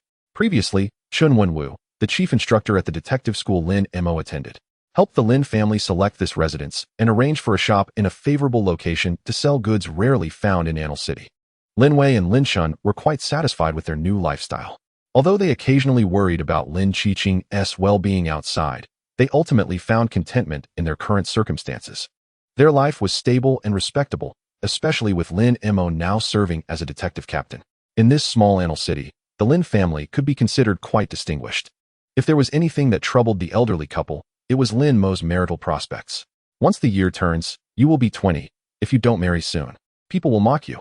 As Lin Mo placed his sword down and emerged from his room, he found Lin Chen searching for freshly made clothing for Lin Wei while chattering about finding him a bride. He could only smile helplessly, unable to argue. But I'm only 16. Oh, in terms of lunar age, you're already 20. Let me tell you, in the countryside, boys your age can already fetch water. Lin Chen exclaimed, urging Lin Wei to hurry and change before turning her attention to Lin Mo's attire. Didn't I tell you to change? You smell awful. Go wash up, then quickly change into that uniform from the precinct. It looks splendid. I've already bathed. Use hot water thoroughly, and don't forget the soap. Wash your hair, and remember to wash it well. Don't worry about wasting it. Mother, can you check if I buttoned this correctly? Lin Wei called from the room. Wait, don't move. You've buttoned it wrong. It should be like this. Oh, you forgot to shave. Lin Chen was bustling about. And by the time Lin Mo emerged in his new clothes, he saw Lin Wei and Lin Chen dressed as if for a festival. With Lin Wei's hair neatly combed and his beard shaved. Lin Chen, even more exaggeratedly, wore several pieces of jewelry she had brought as dowry, particularly a bright jade bracelet, as if to ensure everyone noticed it. It's just a meal, Lin Mo thought, suppressing laughter at their over-the-top excitement. After reporting to the precinct yesterday, Leo had mentioned a gathering to celebrate Lin Mo's official appointment as a detective captain. Initially expecting a simple meal, it appeared to be more than he had anticipated. Indeed, it was rather different from his expectations. Upon arriving at the reserved restaurant, Lin Mo found not only Leo and a few other detectives present, but also Chen Wenwu, who was not alone. Allow me to introduce, this is my wife. And this is my daughter, Chen Wanxiu. Wanxiu, greet our guests, Chen Wenwu said warmly, his face beaming with joy. Lin Mo, accustomed to Chen Wenwu's enthusiasm, couldn't help but gaze a little longer at Chen Wenwu's wife and daughter, embodying the saying that even a poor bamboo can produce fine shoots. Surprisingly, despite Chen Wenwu's unremarkable appearance, his wife and daughter were quite lovely. Oh, so this is Wanxiu. She is truly beautiful. Chapter 150. Late Autumn. 2. Why does this atmosphere feel a bit off? Lin Mo observed Lin Wei and Lin Chen chatting animatedly with Chen Wenwu's family, turning to his superior, Deputy Chief Huang Shiming, for clarity. Huang Shiming chuckled, raising his eyebrows knowingly. Just enjoy yourself, kid. Leo joined in the laughter, patting Lin Mo on the shoulder. Don't let old Chen fool you. His wife's family has connections in the provincial city. Moreover, with my niece Wanxiu's looks, you won't find many like her in Hunan province. You, my boy, are quite fortunate. So, please don't tell me this is an arranged meeting. Lin Mo furrowed his brow as he glanced at Chen Wanxiu, who sat gracefully with a poised demeanor and a warm, gentle smile. She appeared to be no more than 2 or 3 years older than Lin Qi-Qing, barely reaching his waist. What is this matchmaking? This is a betrothal. I must say, Lin Mo, matters of marriage are dictated by parental authority and the words of matchmakers. You should simply listen, Leo remarked leisurely. A betrothal? Lin Mo felt an urge to laugh, yet the humor eluded him. This was a first in both his past and present lives. More importantly, he had never contemplated marriage or progeny. His thoughts were confined to supporting Lin Wei and the Lin family in their twilight years, fulfilling his filial duties without incurring debts. However, to speak of marriage and lineage, he was not prepared for such commitments. He almost voiced his lack of intention to marry for the time being. But what escaped his lips was, how old is she? She just turned 14 after the new year, Leo replied. But do not be too hasty. Let us first establish the betrothal. In a few years, when Wanxiu turns 16, she can come into the household. 14? Lin Mo's frown deepened, realizing it was a nominal age. Indeed, Leo nodded. So she is essentially 12. Lin Mo inquired, to which Leo confirmed, roughly, yes. She'll be 12 soon. Lin Mo exhaled in relief. At least it was a matter for 5 years hence. Who could predict what circumstances would arise in that time? Let them enjoy their moment of happiness. He observed the radiant smile on the face of the Lin matriarch, a sight rarely seen since Lin Qi-Qing had been taken away by Min Ro. Knowing that Chen Wanxiu was only 11, he found solace. Even if the engagement were genuine, the actual marriage would be years away. Thus, he sipped his tea quietly, observing the lively gathering. Lin Wei had indulged in copious amounts of alcohol, rambling joyfully, yet overall, he seemed content. The Lin matriarch maintained her composed demeanor, striving to impress the future mother-in-law from the provincial city, while her gaze towards Chen Wanxiu betrayed her affection. Indeed, Chen Wanxiu was a charming girl, poised and exquisite, akin to a porcelain doll. When she occasionally blushed, she would shyly lower her head, only to sneak glances at Lin Mo. Upon catching his gaze, she would dart away like a startled fawn. However, Lin Mo noticed that Chen Wenwu's wife occasionally cast reluctant glances towards their family. This was understandable. Despite the lack of conversation regarding her family, it was evident that her lineage held some prominence in the provincial city. Chen Wenwu's wife could be considered a woman of noble birth, though it was unclear why she had wed Chen Wenwu. Do not be deceived by old Chen's current state. Back when we trained in the provincial city, he was quite commendable. He nearly entered the Tianshi residence, but misfortune befell him. Otherwise, he would not have ended up as a mere instructor in Anil City, Leo commented, observing the inebriated Chen Wenwu and Lin Wei with a shake of his head. He could read the room and sensed Lin Mo's disinterest in the engagement. Oh, Lin Mo replied absently, turning his attention to Leo. Let bygones be bygones. You can ask him yourself when the opportunity arises. Personally, I believe you are well matched. Besides, if you are truly capable, having multiple wives is not uncommon, he jested, pouring himself a drink. Lin Mo chuckled and clinked glasses with him, falling silent alongside the equally reticent Chen Wanxiu, both becoming peripheral figures at the betrothal banquet. The following day, upon reporting to the police station, Lin Mo had yet to familiarize himself with his subordinates when Chen Wenwu summoned him. Son-in-law, well, Lin Mo. Perhaps it's better to address you simply as Lin Mo, Chen Wenwu said, his demeanor markedly more serious than at the previous day's banquet. Tomorrow, I will return to the provincial city. There isn't much to relay, but since we are now family, there are a few matters I believe you should be aware of. Lin Mo listened quietly. The police station is manageable. Leo is astute and will take care of you. As long as you don't make any blunders, that position will eventually be yours. After all, he will look out for you as long as your sister is well. As for other departments in Anil City, do not concern yourself, it will not be necessary. Your only task now is to bide your time at the police station and wait for an opportunity to transfer to the provincial city. Anil City is simply too small. He continued, there are many things I cannot disclose, but I have compiled my notes from my time at the police station, which contain my insights and experiences. You should peruse them. They may prove useful. Most importantly, heed this advice. Do not be overzealous. You will inevitably encounter strange occurrences. The mantra is simple. Avoid trouble whenever possible, and if unavoidable, report it to your superiors. By the way, you have not visited Commander Min yet, have you? It may not be prudent, given the circumstances. How about I accompany Wanxiu to pay him a visit? Enough of this. I have likely said more than you care to hear. I will fetch Wanxiu so you can converse with her. As Chen Wenwu stood to call for Chen Wanxiu, Lin Mo interjected. So, you will not return after going to the provincial city? Indeed. I am currently unencumbered and will return to care for my daughter-in-law. One must wonder, does being a father-in-law come to this?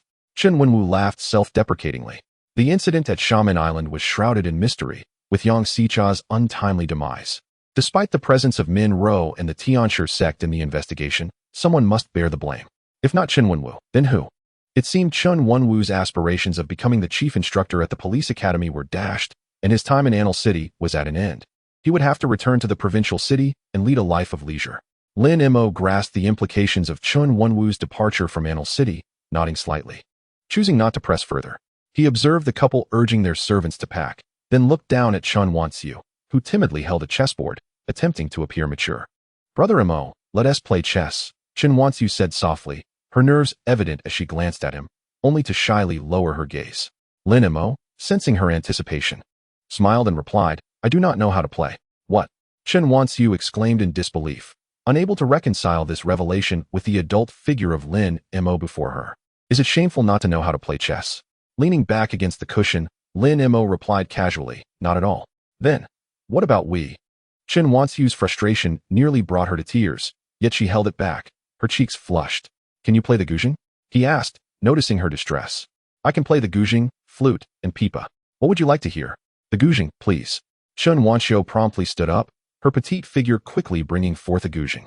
The melodious notes resonated softly as she declared, I shall play a piece for Brother Mo, Spring River, Flower Moon Night. Lin Mo listened attentively, his spirit lifted by her earnest performance.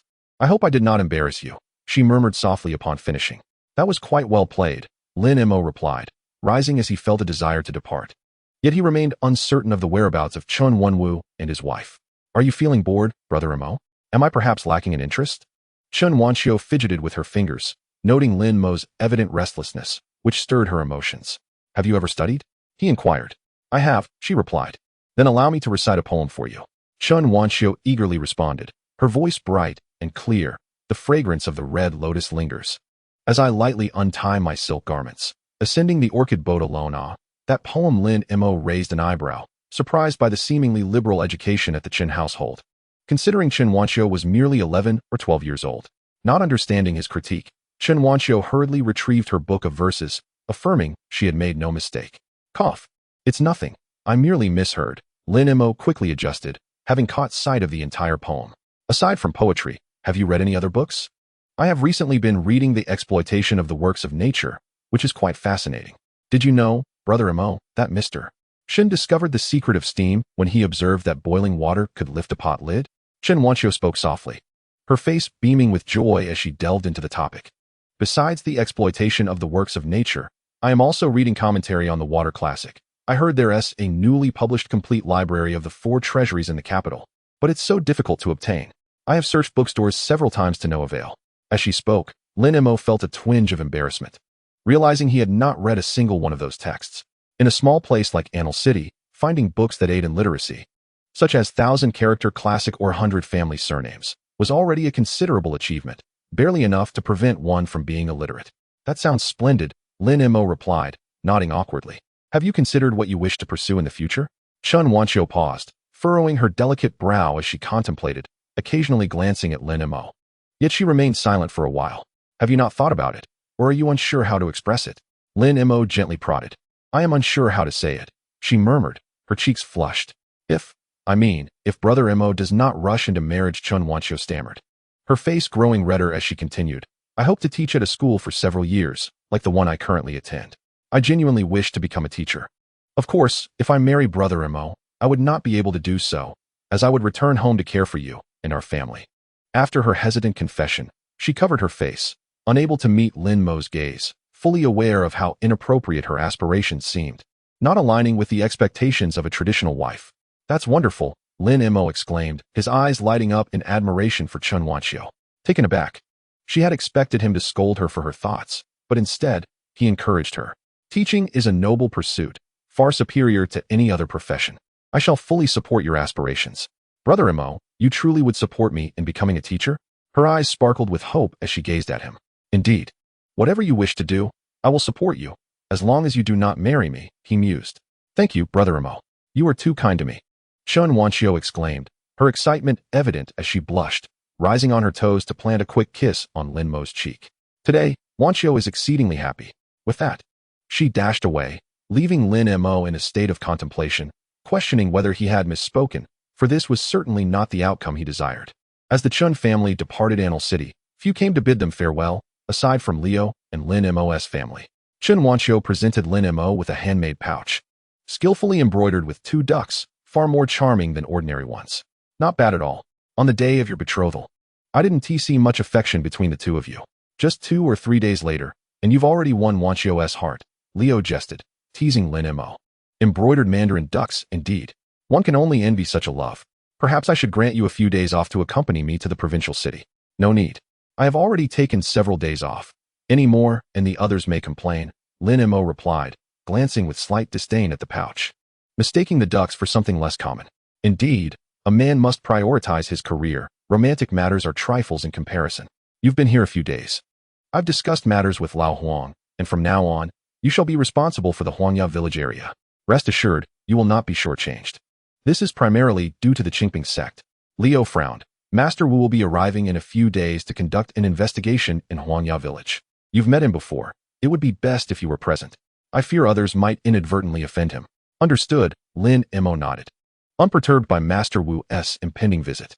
Although unaware of the details surrounding Shaman Island, it was evident that the previous events concerning Wu Karen's corpse cultivation could not have gone unnoticed. Even if the case regarding Shaman Island appeared to be closed on the surface, covert inquiries would undoubtedly persist. His presence would allow him to ascertain the extent of their investigations. When is he arriving?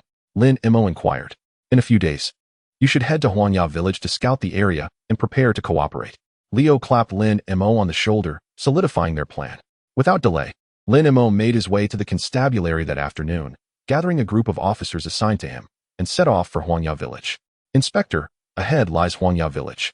One of the officers accompanying Lin Mo reported. 5 officers had accompanied him, all carefully selected by Leo and Huang Shiming for their compliance and understanding. avoiding any troublemakers or seasoned veterans, as they feared Lin Mo's youth may not command respect. 3 of them were seasoned officers who had joined the constabulary alongside Lin Wei, and Lin Mo would need to address them as uncle. The other 2 were younger recruits, Li Wei and Xin Pan, both fresh faces in the force for less than a year. Indeed, I see it, Lin Mo acknowledged, spotting a jubilant scene ahead. A crowd was festooned in decorations, beating drums and gongs, brandishing banners proclaiming a warm welcome for Inspector Lin's visit to Huanya village. One might have mistaken it for a wedding celebration. Welcome, welcome, a warm welcome. As they drew nearer, the sound of trumpets filled the air, causing Lin Mo to chuckle in disbelief. He waved his hand, prompting Li Wei to step forward. All right, everyone disperse. Are you the village head? Come, let me introduce you to our inspector. Inspector, this is the village head of Huanya village.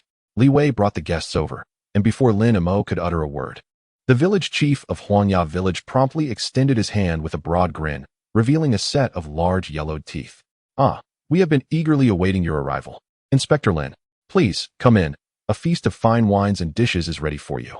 You're too kind, Lin Mo replied casually to Xin Pan, reminding him to settle the villagers' meal expenses. He then entered Huanya village amidst a warm welcome. The day passed without much to recount, filled with merriment and feasting.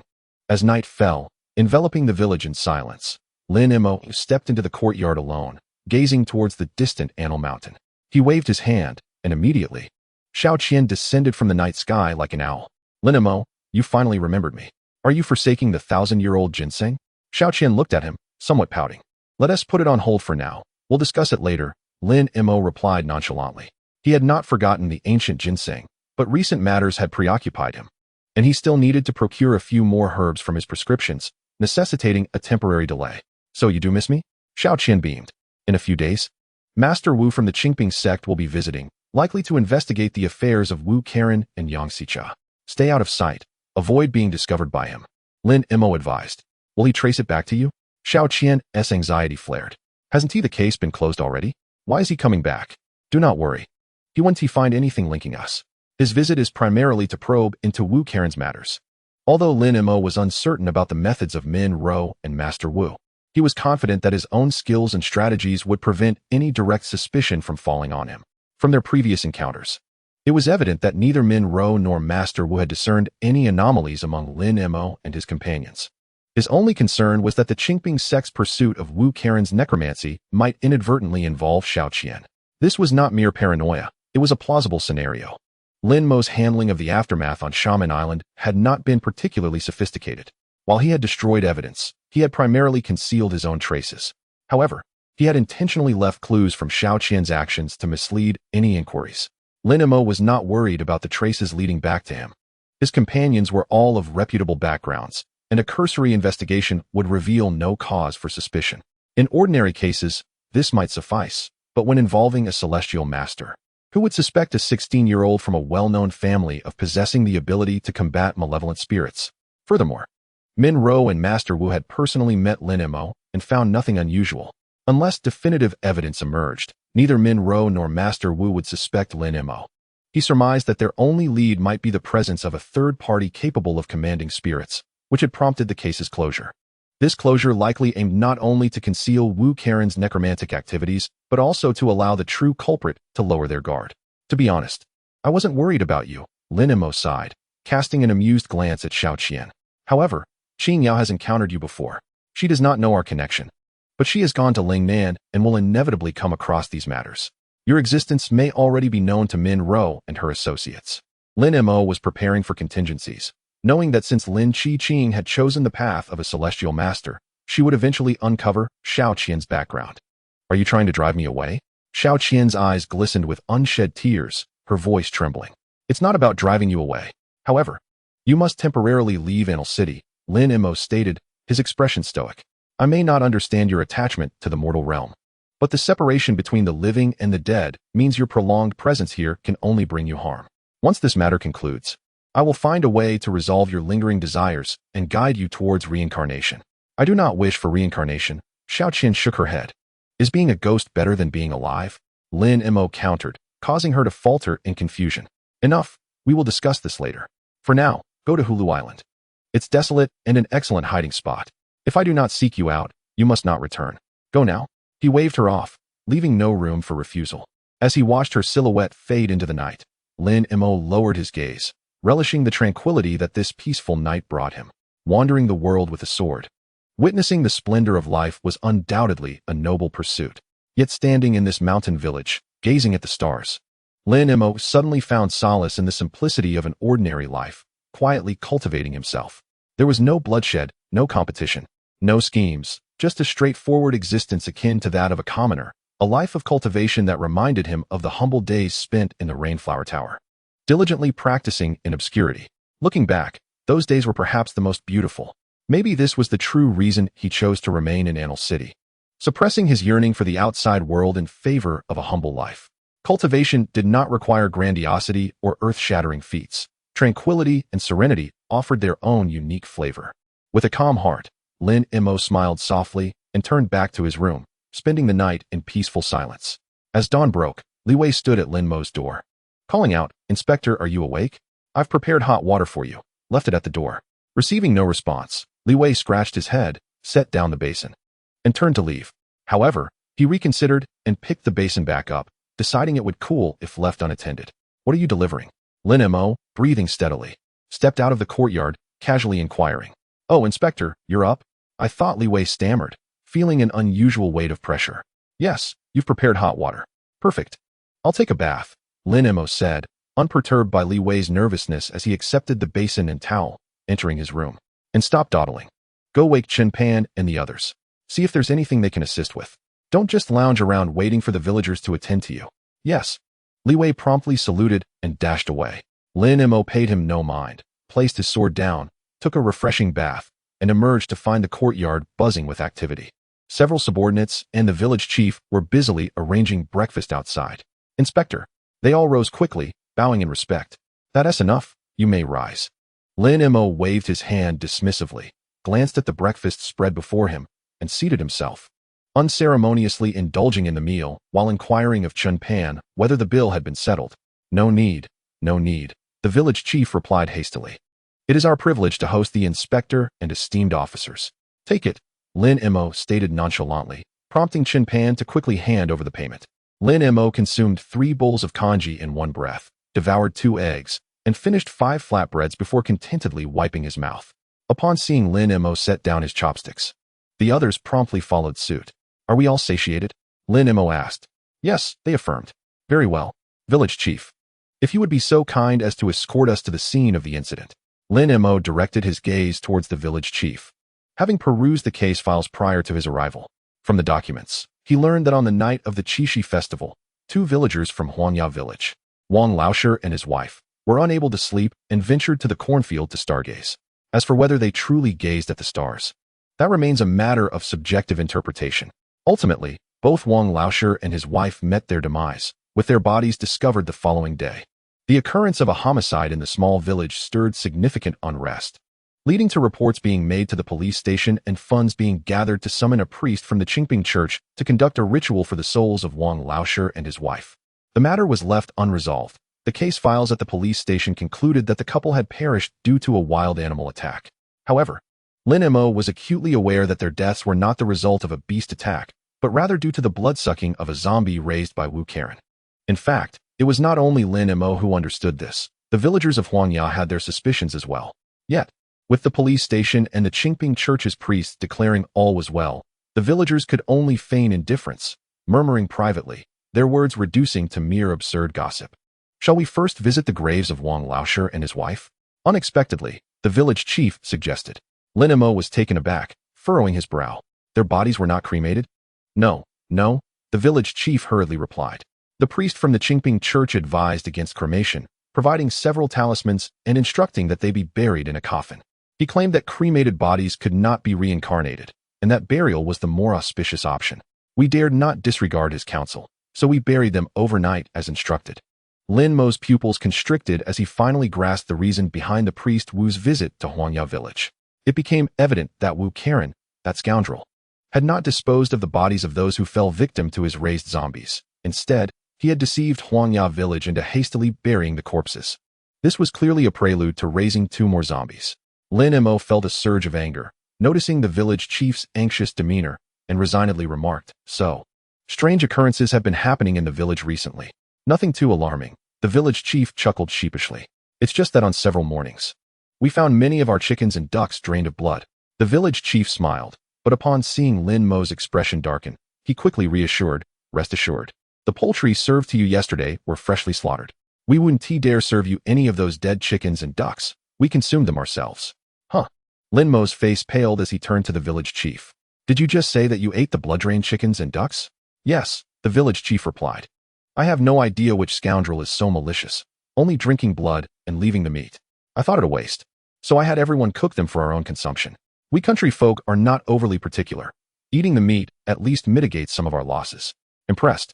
Several old officers gave a thumbs up, while exclaiming in disbelief, who in the world allowed you to cook and eat them? Have you never had meat in your life? How could you dare consume such unclean meat? I understand it may be taboo, but didn't the priest from the Qingping church assure us it was nothing to worry about? The village chief defended himself. I figured since the priest said it was fine, those dead chickens and ducks must not have been killed by anything sinister. You see, it's rare for us country folk to indulge in meat, and letting those dead chickens and ducks go to waste seemed too extravagant.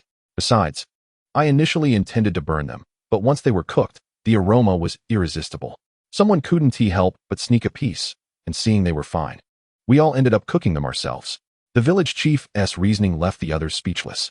Lin Mo shook his head, bemused. Which of you partook in this? I'll gather them for you to see, Inspector, the village chief assured. But first, let us go inspect the graves. Very well, the village chief replied, his face turning somber again. I truly wish for you to take a good look. It's not that there's anything particularly ominous, but the soil at Wang Laoshir's and his wife's grave has turned black. I worry it might disrupt the feng shui of our ancestors' burial site. Last month, I consulted the priest from the Qingping church, and he said all was well, yet I still feel a sense of unease. You seem to sleep soundly despite your worries. Lin Mo sighed. The priest who had previously visited Huangyao village was undoubtedly Wu Karen. However, upon reflection, even if Wu Karen were ill-intentioned, how could these honest villagers dare to question the words of a priest from the esteemed Qingping church? Behold, there lies the grave of Wang Laoshi and his wife. Do you see how the soil appears black? Without the village chief's prompting, Lin Mo and the others immediately noticed the peculiar grave amidst the others. How could it not be peculiar? While the other graves were mounds of yellow earth, this one stood out, dark as if drenched in ink. This is indeed an ominous sign, Inspector, one of the older officers exclaimed, visibly shaken. Had Lin Mo not been present, he might have turned and fled in fright. What ominous sign? It's merely dark soil. Perhaps someone secretly scattered coal ash, Li Wei and Chen Pan scoffed. The older officers refrained from debating with them, instead casting their gazes towards Lin Mo. Lin Mo's eyes flickered with intensity. He perceived the situation with greater clarity than the older officers. This was not mere black earth, it was black earth emitting smoke. The corpses within that grave had likely begun to decay. Inspector, I propose we return to the city and await the priestess' arrival, someone murmured softly. It's merely a prank, Li Wei insisted. You accompany the village chief back to gather some people. We shall excavate to uncover the truth. What is there to fear? It's broad daylight. Are we afraid of zombies or ghosts? Lin Mo pondered briefly, realizing it would be unwise to turn a blind eye. Wu Karen would not return for another 2 or 3 days, and given the state of the grave, it was uncertain whether it could withstand the weight. Better to address the matter directly. Otherwise, leaving such a ticking time bomb could lead to an explosion in Huangyao village at any moment. Are we truly digging? Observing Lin Mo's refusal to heed their warnings and his insistence on unearthing the grave, the older officers exchanged glances, beginning to waver in their resolve. Silence. What is there to fear in broad daylight? Regardless of what lies beneath, a single fire will suffice to eliminate it. Lin Mo glared fiercely at the group, asserting, I know what I am doing. In this situation, it may be easy for you to depart, but can you truly rest easy? The older officers fell silent, nodding in reluctant agreement. Well, Inspector, we must hasten our actions. Before the sun sets, if we cannot resolve this, we shall be in dire straits. Lin Mo nodded, observing Li Wei and the village chief, both panting heavily, as they swiftly returned with a few individuals. Is this all the people you brought? Were you not instructed to gather more? Lin Mo inquired, frowning. We did call for more, but, Inspector, this is all the villagers we have at the moment. The others seem to have vanished. We searched their homes and fields, yet found no one. Li Wei responded, breathless. The village chief quickly added, I forgot to inform them. Everyone must have gone into the mountains to forage for mushrooms. Besides, it is merely a grave we are digging. Surely, This number is sufficient. Inspector, are we truly digging? One person hesitated. Dig, Lin Mo declared resolutely. There is no room for hesitation. If we do not unearth it and incinerate it, shall we wait for whatever lies within to emerge and wreak havoc? With Lin Mo's command, the others dared not oppose him further. The three elderly constables remained hesitant. Yet Li Wei and Chun Pan disregarded their apprehensions and began to dig. The stench was overwhelming. As they unearthed the surface layer, a wave of nauseating, putrid odor assailed them, prompting the diggers to retch violently, nearly losing their insides. Lin Mo stepped back, covering his mouth and nose, his expression grim. Stop digging, he ordered.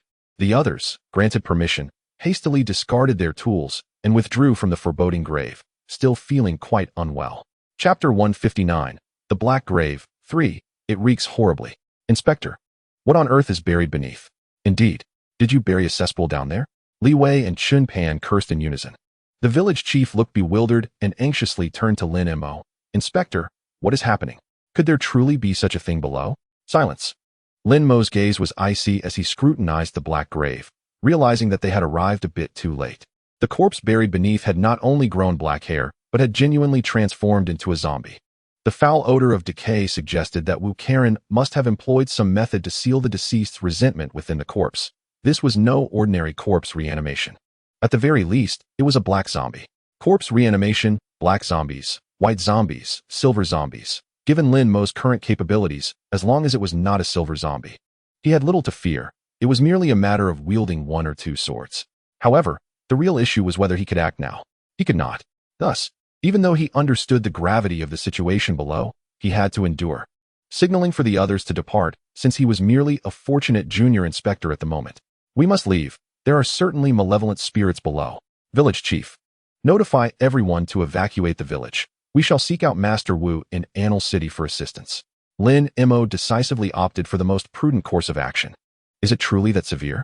The village chief hesitated. Indifferent to your doubts, it is better for you to remain and entertain the entities below while we make our exit. Lin Mo replied coldly. Please no. We shall heed your command, Inspector. The village chief, frightened, quickly urged the accompanying villagers to inform everyone. Inspector, is it genuinely that kind of thing below? Li Wei queried, skepticism lacing his voice. Better to believe it exists than to dismiss it, Lin Mo replied calmly. You have witnessed the situation. Do you consider it normal? Li Wei shook his head vigorously, recalling the stench that nearly overwhelmed him. How could it be normal? Then it is settled, Lin Mo gestured dismissively. Since it is abnormal, we shall summon the master to handle it. Ultimately, if we err, the blame falls on me. So fret not. Very well. You and Chun Pan accompany the village chief and hasten to rally the remaining villagers. We must vacate this place promptly. Li Wei and Chun Pan nodded and followed the village chief to persuade the others to leave Huangya village temporarily. Inspector, once the others had departed, the three elderly constables exchanged glances, and one cautiously stepped forward, whispering, I believe we should simply leave on our own. You cannot fathom. Unless you put a knife to their throats, they will never budge. What do you mean? Lin Mo frowned, seeking clarification. It is obvious, is it not? Politely. One would call it the difficulty of parting from one's homeland. Bluntly speaking, they will not shed a tear until they see the coffin. These villagers are the hardest to persuade. Forcing them to leave Huangyao village is akin to asking for their lives. Indeed. Recall the previous incident, the zombies wreaking havoc. Such a significant matter, yet they acted as if nothing had occurred. Had it been anyone else, they would have fled long ago. Exactly. Think back to that haunted house in the southern part of the city. Inspector, you recall it, do you not? It has been ages since the master declared it safe. Yet the place remains vacant. No one wants it, even if given away. Fearful indeed. Yet look at the villagers of Huanya. They dismiss the threat of zombies and dare consume the blood-sucked corpses of dead chickens and ducks. I am truly astonished. Chapter 160. Darkness Falls. 1. Enough already. Let us cease this chatter. Lin Mo waved his hand, interrupting them. I am not suggesting they abandon their families. It is merely a temporary departure from Huangya village until Master Wu of the Qingping sect arrives. It is not an insurmountable issue. We can explain it to them. This is not merely a matter of explanation. Where shall we stay, and what shall we eat for those few days? It will cost money. Someone lamented, asserting Lin Mo's naivety in thinking it was as simple as leaving. Lin Mo furrowed his brow. This was indeed a pressing concern. How much money do we have left? He inquired.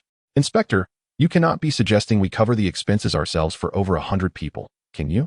If something goes missing, how shall we account for it? Indeed. Inspector, such matters are beyond our control. Shall we then do nothing? Lin Mo retorted, noticing their silence. All right, enough of this nonsense. Let those with relatives seek refuge with them for a few days. As for others, we shall handle it later. Lin Mo refrained from further discussion with them. Returning to the village, initially believing that the worst-case scenario would merely involve the constable's concerns about villagers' reluctance to leave. However, the situation was far worse. Li Wei and the others had searched for a considerable time and had yet to locate even half of the villagers. Where have all the people vanished to? Lin Mo questioned coldly, observing as the sun neared the horizon. The notion of persuading everyone to temporarily evacuate Huangya village seemed futile, as they could scarcely find anyone. They have gone into the mountains to forage for mushrooms. They should return shortly, the village chief replied, drenched in sweat. Perhaps we should wait until tomorrow to depart? Unacceptable. We must leave today. We shall travel through the night. Lin Mo decisively rejected the notion, instructing those who had returned to pack their belongings and gather at the village entrance. Once all have arrived, we shall depart immediately. And do not mention anything about hiding. Simply inform them that there will be a blessing ceremony at the Qingping sect tomorrow. We need to leave tonight to secure the opportunity to receive blessings from the master. Upon concluding his statement, Lin Mo turned to the village chief. Do you think this reasoning will persuade them to leave? Indeed, it will work splendidly. The village chief slapped his thigh, flattering Lin Mo. If such an opportunity arises, they will be the first to flee. Very well. Lin Mo nodded, disregarding everything else, prioritizing the need to send the people away. As for the repercussions of the absence of the blessing ceremony, whether the villagers of Huangya would seek him out or direct their ire at the Qingping church, those were matters for another day. Besides, this troublesome situation was instigated by the Qingping church. Should they not step forward to rectify their misdeeds, he would not hesitate to wield his sword against them. In the light of day, he appeared harmless and amiable, but in the shadows, he was no one to be trifled with. As time slipped away, with the last rays of the setting sun casting a warm glow, Lin Mo stood at the village entrance, observing the village chief as he called out names one by one. Are we all here? Lin Mo inquired. We are still missing the Wang family, Dinyo, Shitu, and Mai Zi, the village chief replied. It seems we should proceed. There's no need to wait any longer. A voice whispered in Lin Mo's ear, suggesting they should wait. With an impassive expression, Lin Mo replied, Village chief, please inquire if anyone has seen those families. Chen Pan. You and Li Wei accompany him to search. Chen Pan and Li Wei nodded and hurried off. Lin Mo turned to the three somewhat disgruntled old constables, stating, if they are not back before sunset, you three should accompany the village chief and the others to leave. I will remain here with Chen Pan and Li Wei to wait for the others. The three old constables exchanged glances, momentarily silent. As darkness approached, Lin Mo raised his gaze to the horizon where the sun was sinking. The golden orb had dipped below the horizon, the remnants of daylight fading, and the moon had begun to rise. There's no more time. You should leave now, he declared, with Chun Pan and Li Wei still absent. Lin Mo decisively gestured for the others to depart. Are we really leaving? I haven't even fed my pig yet. Perhaps I should stay, with so many people. It's unlikely I'll be missed, one villager remarked. Speaking of which, I still have corn to harvest, another added. I would love to attend the blessing. But someone must remain to watch over the home, said a third. Upon hearing that they would indeed be leaving for Anil City that night, the previously quiet villagers erupted into a cacophony, each voicing their opinions. Enough. Silence. Before Lin Mo could interject, the three old constables swiftly stepped in to restore order. You've already registered your names. If you do not go, the celestial master of the Qingping Church will hold you accountable. One warned. Consider this carefully. Going may mean you are forgotten, but not going will surely leave a mark, another added. Enough with the chatter. Were it not for our captain's influence, would you even have this opportunity? Those wishing to go, follow along. Those who wish to stay, remain here. The three old constables commanded the scene effectively. Nobody said we wouldn't go. If we are to go, let's go. No need for hostility, someone replied. Earlier, we mentioned that if we don't receive the celestial master's blessing, we could still receive eggs, right? Yes, indeed. Not only eggs, but also protective talismans from the celestial master. Those who desire them should come along, the village chief proclaimed, prompting the villagers to quiet down and obediently follow. Seeing everyone depart, Lin Mo breathed a sigh of relief. He had genuinely feared that these individuals would create a scene at the last moment. It seemed that the allure of free offerings was quite powerful. Lin Mo found the situation amusing. If he had mentioned the possibility of zombies causing chaos in the village that night, few would have believed him or been willing to leave. Yet, the promise of a few free eggs had them all in line without hesitation. Indeed, in this world, the best method was to entice with benefits. Yet, a question lingered. Lin Mo's gaze flickered. What motivation drove Wu Karen to utilize the corpses of Wang Laoshe and his wife to create zombies? Wu Karen had not spoken the truth before. At least not the whole truth. Lin Mo, rational and composed, sensed something amiss. Previously, Wu Karen had contacted Yang Ping'an, intending to send a batch of cadets from the constabulary school to Shaman Island to feed the zombies, claiming he wished to use Yang Ping'an to eliminate the zombies as a cover for prior incidents. However, thinking it through, if that were indeed the case, then even if he could use Yang Ping'an to eradicate the zombies and cover up earlier events, the deaths of so many would surely provoke an investigation from the Celestial Master's office. Lin Mo had not pondered this deeply before, but the more he reflected, the more he felt Wu Karen's actions were suspect. To cover up the deaths of two caused by the zombies he had created, he would sacrifice over 100 lives. Even if Yang Ping'an's eventual success in exterminating the zombies could serve as a facade, it still seemed illogical. Unless, from the very start, Wu Karen had planned to flee, intending to leverage Yang Ping'an to procure more victims to sustain the zombies before making his escape. However, if that were the case, there would be no need for continued dealings with Yang Ping'an. He could simply eliminate witnesses. Furthermore, if he genuinely sought to nourish the zombies he possessed, he could have released them immediately after the poisoning incident. As Lin Mo's pupils constricted, he increasingly perceived the contradictions and flaws in Wu Karen's actions regarding the incident on Shaman Island. I hope my suspicions are unfounded, he murmured, his gaze sharpening as it turned towards the ancestral graves of Huangya village, now enveloped in the encroaching darkness. Captain, we found them, Li Wei exclaimed, returning with Qin Pan, shoving a few dazed villagers ahead of him. You wouldn't believe where those rascals have been hiding. They didn't climb the mountain. They're sleeping like logs at home. We've been making a racket outside, and they snoozed through it all. Frustrated, Qin Pan added, fortunately, I had the foresight to scale the wall and check on them. Otherwise, we would have exhausted ourselves without locating those lazybones. Qin Pan, fuming, kicked at one of the villagers as they stopped in their tracks. Hey, you think you can just hide? His kick missed, and he stumbled, nearly falling flat, losing his hat in the process. Angrier still, he attempted to pursue the villagers. But Lin Mo's stern voice halted him. Stop. Both of you, come here. Captain, you wouldn't believe these wretches. It's bad enough that we found them sleeping. When we tried to wake them, they even bit us. Look, Captain, this is where that crazy woman bit me. Qin Pan displayed the bite mark, now darkening ominously. Quiet. Qin Pan was about to lash out again, but was seized by Lin Mo. Lin Mo's gaze flickered to the wound on Qin Pan's hand, and he inhaled deeply. Turning to Li Wei, are you injured as well? I just got scratched, Li Wei replied, instinctively reaching for his back. Upon touching it, he gasped, it's rotten. Captain, what is happening? You've been poisoned. Follow me. I recall there is glutinous rice at the village chief's house. Quickly, I will assist you in removing the poison. Lin Mo instructed without delay, leading Li Wei and Qin Pan towards the village chief's home. What about these people? Li Wei asked, glancing back at the few villagers who remained stationary, their expressions vacant, as if they had never seen the moon before, gazing up at the rising orb in a daze. Despair enveloped Lin Mo as he sighed, fully aware that events had spiraled irreversibly out of control. His gaze, heavy with concern, lingered on the few villagers, who he recognized as those mentioned by the village chief, individuals who had consumed the flesh of dead chickens and ducks. It was evident they had indulged more than others. The previous villagers had not exhibited such alarming changes.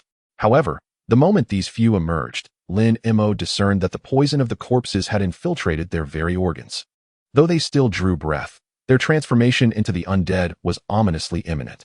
They had not been merely resting inside their homes. They were gradually succumbing to their fate, beginning to exhibit the aversion to light characteristic of true zombies. Thus, what lay beneath Wu Karen's macabre practice of corpse nurturing and refining. With a determined kick, Lin Mo forced open the village chief's door and swiftly located the glutinous rice. Without hesitation, he sprinkled it over the wounds of Li Wei and Qin Pan, who immediately screamed in agony as if seared by a red-hot iron. Ignoring their cries, Lin Mo continued to apply the rice until bright red blood flowed from their injuries. Then released them.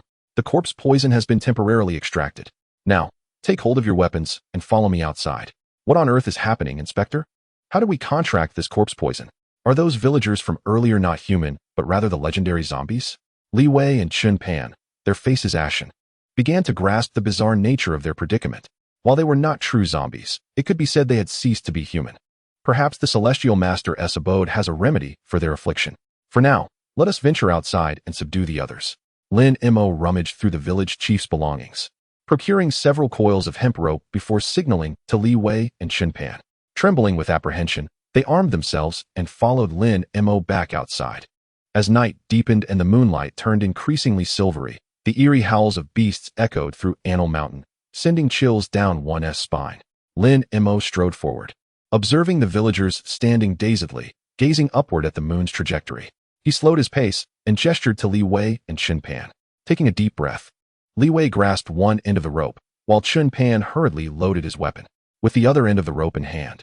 Lin Mo counted to 3 before commanding now.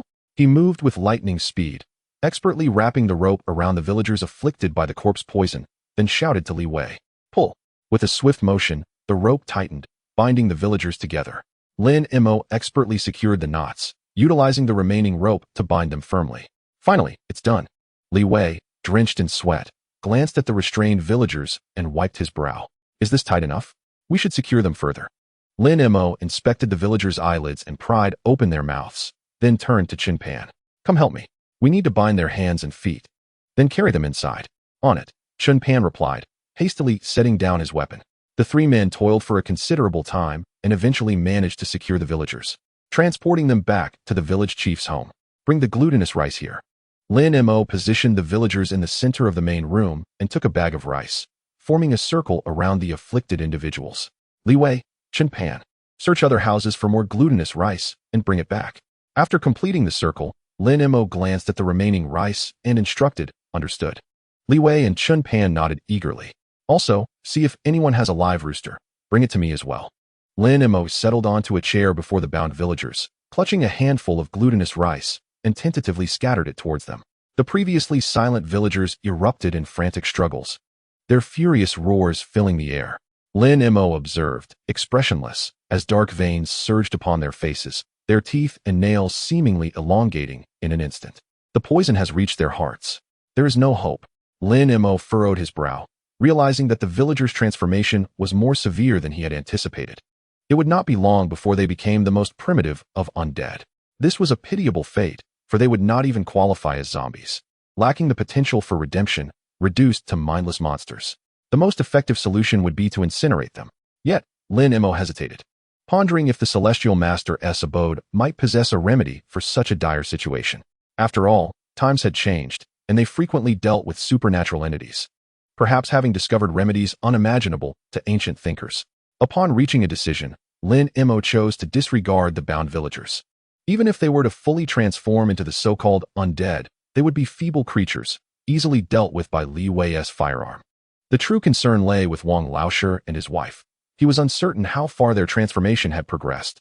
Of course, they could simply leave Huanya village. But was that truly feasible? Lin Mo gazed at the increasingly luminous moon, a cold glint flashing in his eyes.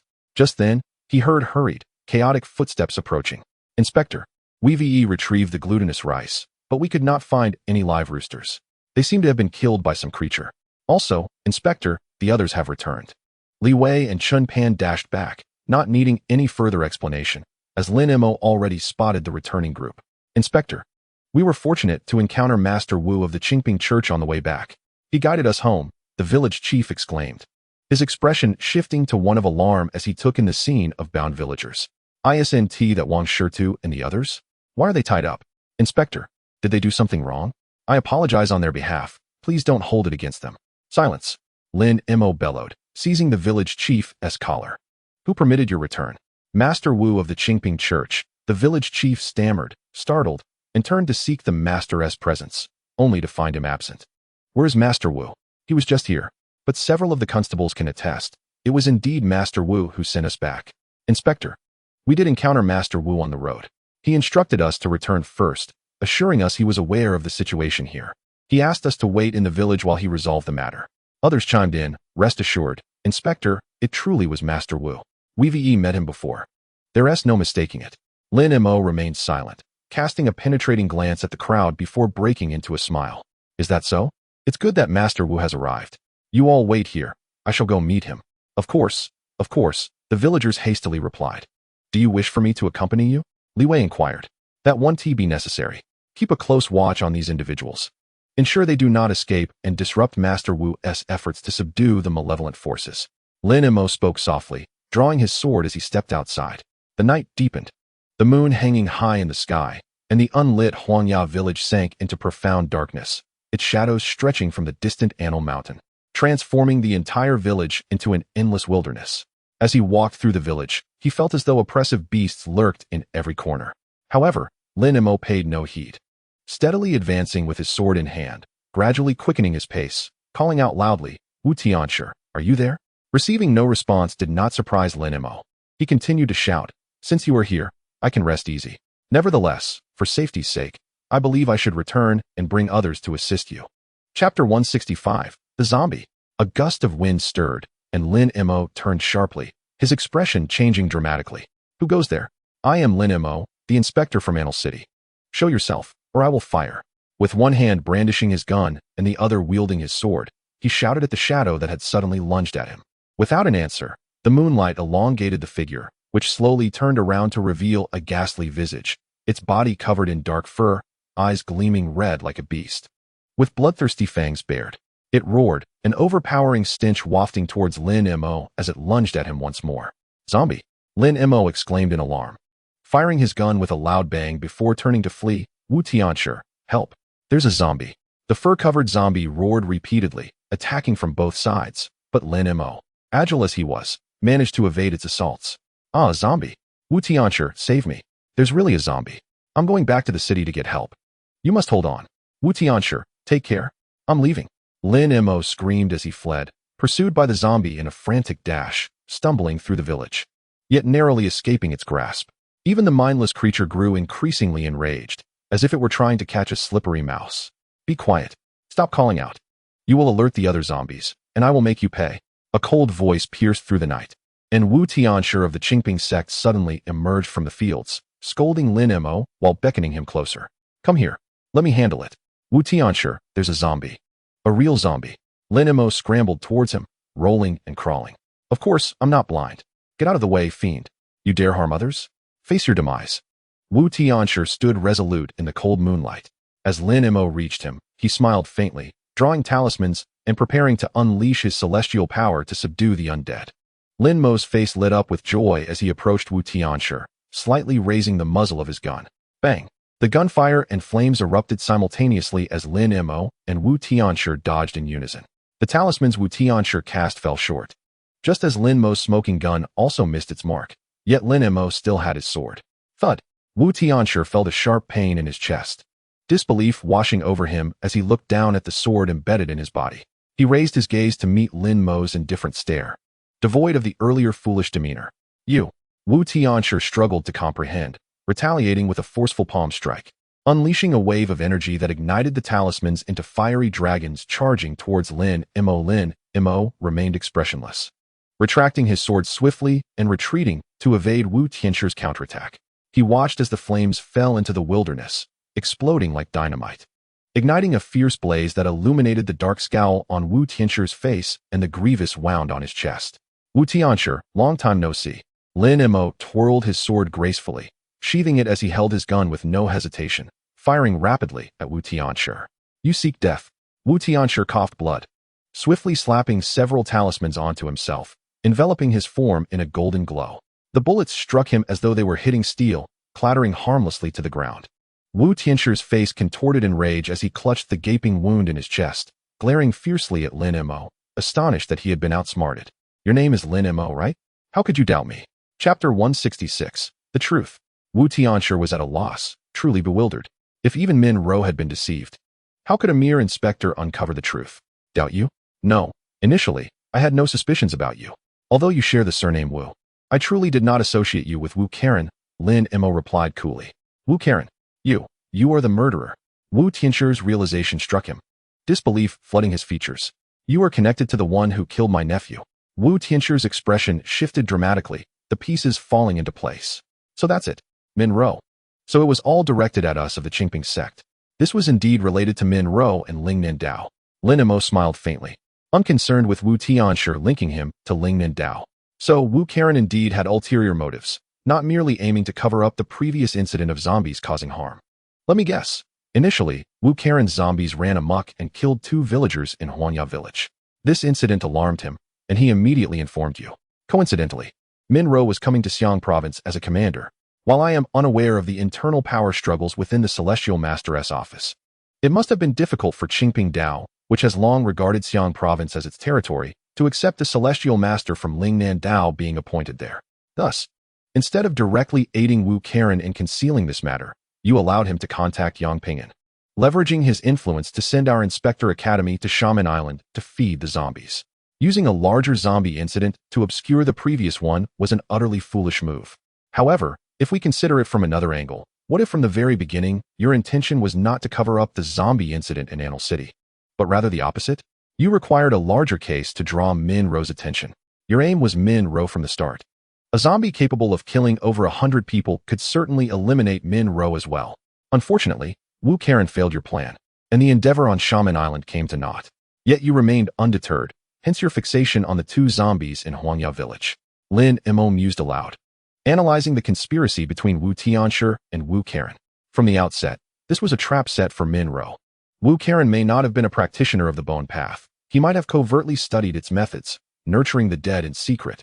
But the zombie incident that resulted in the deaths of Huanya village's villagers was indeed an accident. But you, truly formidable, turned the tables, using that very accident to weave a lethal scheme. You reached out to Yang Ping'an, exploiting his hand to orchestrate a grand incident on Shaman Island, while simultaneously nurturing the zombies to grow powerful, becoming a secret weapon against Min Ro. But it all failed. Fortunately, there remained the 2 zombies of Huanya village. If they could wipe out the village's residents, it would similarly set the stage for the deadly plot on Shaman Island. No, that cannot be right.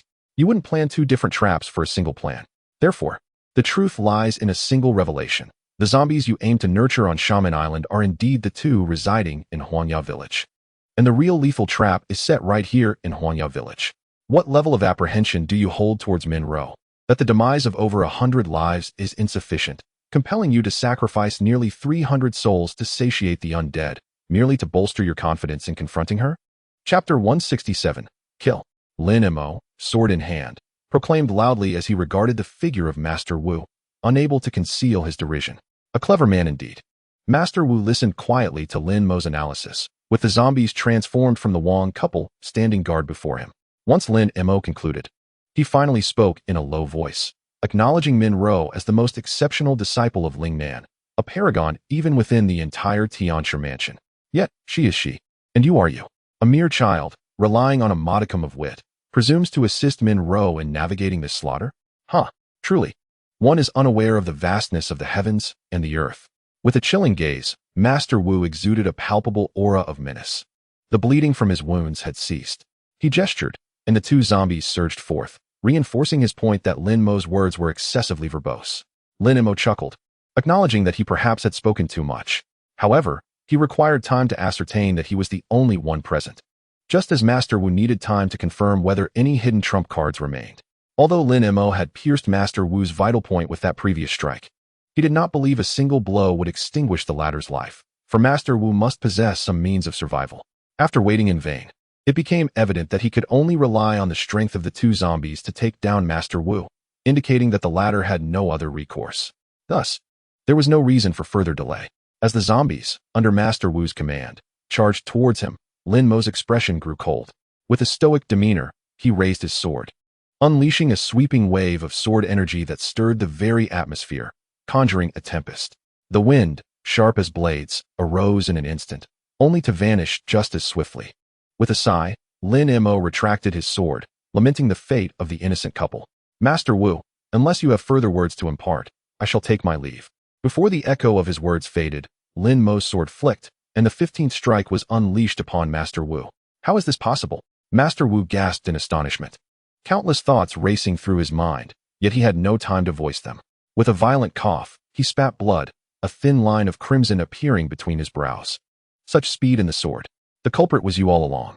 Master Wu murmured, his head tilting as he succumbed to death. Lin Mo's gaze darkened as he sheathed his sword, refraining from approaching Master Wu's lifeless body. Moments later, a sudden explosion erupted as Master Wu transformed into a conflagration, illuminating the night sky. Even in death, you seek to harm others. Did you truly believe I was unaware of the talisman clutched in your hand? Lin Mo's tone was indifferent as he turned to face the remains of the Wang couple, lifting his sword to cast their bodies into the inferno. The flames roared, consuming the remains, and amidst the billowing smoke, Lin Mo silently observed as the trio's bodies reduced to ash. In the wake of martial arts decline, it seemed these Tianshi were not particularly adept at combat. Lin Mo reflected on the ease with which he had dispatched the two Tianshi, a victory that felt almost effortless. It appeared that both Wu Keruan and Master Wu had concentrated their abilities solely on battling the supernatural. However, this was to be expected with the advent of firearms. Martial arts had waned, and the brutality of close combat was no longer akin to his own era, where blood was often spilled. These Tianshi did not require extensive training in combat, for a mastery of talismans and a firearm sufficed to elevate their status. Chapter 168, Aftermath. Yet, one wonders if there exist individuals in this world who pursue the pure practice of martial arts, striving to attain the chi-gathering realm. Lin Mo pondered, suddenly curious about the prowess of Min Ro, the one whom Master Wu deemed a paragon. Surely, she could not be as frail as these two Tianshi. As the flames subsided, Lin Mo turned towards Huangya village, gazing at the remnants of Master Wu before deciding against any further actions. He retrieved his firearm and disappeared into the night. The following day, as dawn broke, Huangya village was in disarray. The villagers, having spent the night in anxious anticipation, peered out from their homes, eager to discern the events that had transpired. The prolonged absence of Lin Mo and Master Wu had left them deeply concerned. They're coming. Someone is here. It was the constables, and someone spotted Lin Mo leading the charge. Upon witnessing the procession of constables entering, a wave of relief washed over the villagers. Li Wei and Qin Pan were the quickest to react, rushing out to see Lin Mo and Liu riding into the village, flanked by a cadre of armed constables. Li Wei, Qin Pan, it appears you are unharmed. That is splendid news. Has Master Wu returned? Lin Mo dismounted and inquired. Master Wu has not returned. Chief Inspector, did you not say you would search for him last night? Yet, it seems the Chief Inspector has also arrived, Li Wei remarked, puzzled. Lin Mo cleared his throat awkwardly, explaining, last night, I ventured to locate Master Wu, who was engaged in exterminating the undead, and he instructed me to return to the city for reinforcements. Thus, I hastened back, bringing my comrades with me. Oh, Li Wei and Qin Pan nodded in understanding, countless thoughts racing through their minds as they fell silent. Lin Mo, has Master Wu not returned? Liu approached, his voice grave. It appears not. Chief Inspector, I shall dispatch my comrades to search for Master Wu, Lin Mo replied. Then make haste in your search, Liu said tersely, having been roused in the middle of the night to deal with this troublesome matter. Li Wei, Qin Pan, you two lead the others to search. We must ascertain Master Wu's whereabouts, Lin Mo commanded, turning to Liu. Now, Chief Inspector, let us retire indoors for a moment and share a cup of tea. News should arrive shortly. Very well. Please, enlighten me regarding the events that transpired, Liu agreed. Following Lin Mo into the village head's residence. Upon seeing the villagers afflicted by the zombie toxin, he grimaced and sighed. So these are the unfortunate souls stricken by the poison? How absurd. They consume anything and everything. Their demise was entirely deserved. I would gladly put an end to them with a single shot. Chief Inspector, temper your anger. We were truly unaware that those chickens and ducks had perished at the hands of the undead. Had we known, we would not have dared to covet their lives. The village head interjected hurriedly. Indeed, Chief Inspector, the events have transpired. There is no need for further anger. Fortunately, Master Wu is present. Let us see if he can remedy their affliction. Perhaps it will result in a happy resolution, as if nothing had occurred, Lin Mo smiled. Urging the village head to prepare tea. Let us hope for the best. Who in their right mind would wish to serve those nobles from the Tianshi mansion? Liu grumbled, but then suddenly chuckled. Chapter 169, Shifting Blame. Yet, there is no cause for fear. After all, the most urgent concern lies with the Qingping sect. That Master Wu. Liu chuckled, his spirits lifted, and turned to Lin Mo. Now, tell me again about the situation you uncovered. The zombies plaguing the village were indeed the result of the Wang couple's demise at the hands of the undead, correct? There is no doubt about it. Yesterday, I accompanied Inspector Lin to a rather ominous sight, where the earth was an unsettling shade of black, an eerie grave, indeed. Just as Lin Mo was about to speak, the village chief returned with a cup of tea and hurriedly interjected, if you don't believe me, the grave of Wang Laoshi and his wife lies right there. You can visit it at any time. Ah, excellent.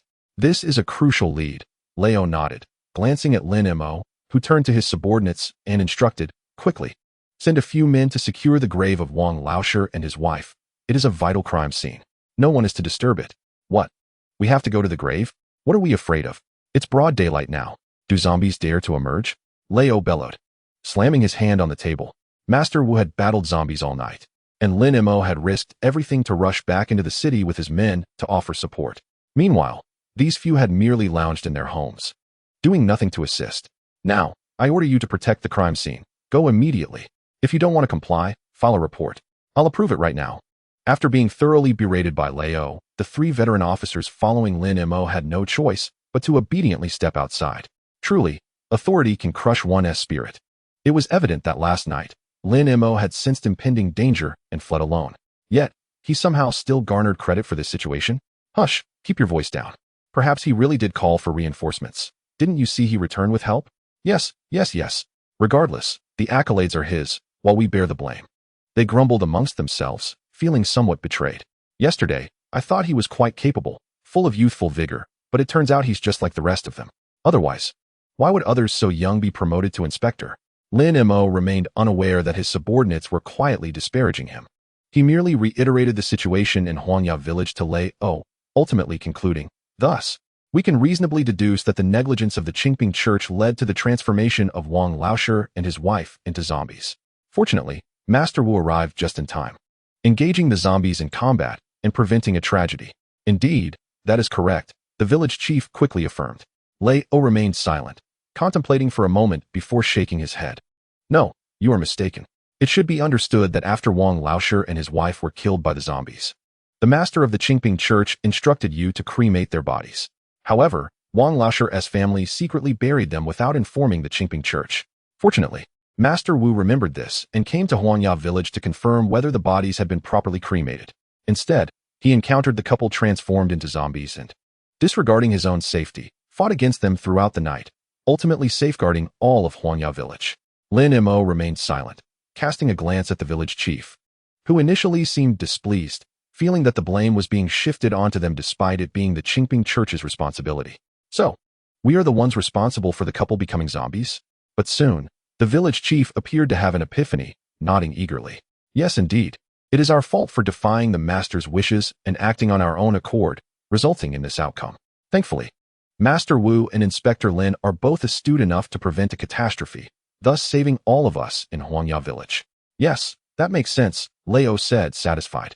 Taking a sip of tea before addressing Lin Mo, when Master Wu returns, you will conclude the case based on this understanding. Suddenly, a panting officer burst in, interrupting Leo. Report. We found Master Wu. Well, possibly. What is it? Has something gone awry again? Leo asked, rising hastily alongside Lin Mo. Rushing outside to the location where Lin Mo had confronted Master Wu and the zombies the previous night. I recall this place, Lin Mo spoke solemnly. It was here that I encountered Master Wu battling the zombies. I even fired a few shots. Then Master Wu instructed me to return to the city to call for reinforcements. Look, there are still the shells I left behind.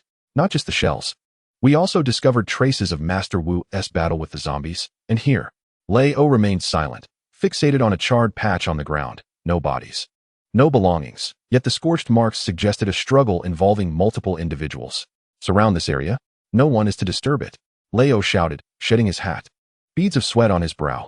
Do not tell me that Master Wu perished alongside the zombies. Given the circumstances, it seems quite plausible, Lin Mo murmured. Alas, if that is the case, everything we discussed is moot. The village chief exclaimed. If we secretly buried Wang Laoshi and his wife against the master's orders, or if the church had instructed us to bury them, Inspector Lin, you must bear witness for us. If Master Wu truly has died, the villagers of Huanya village cannot bear this burden. Enough. Is this really the time for such discussions? Get out and find him. If we cannot locate Master Wu, I swear. Leo's lips turned white with rage. Calm down, Inspector. Let us rethink this, Lin Mo interjected.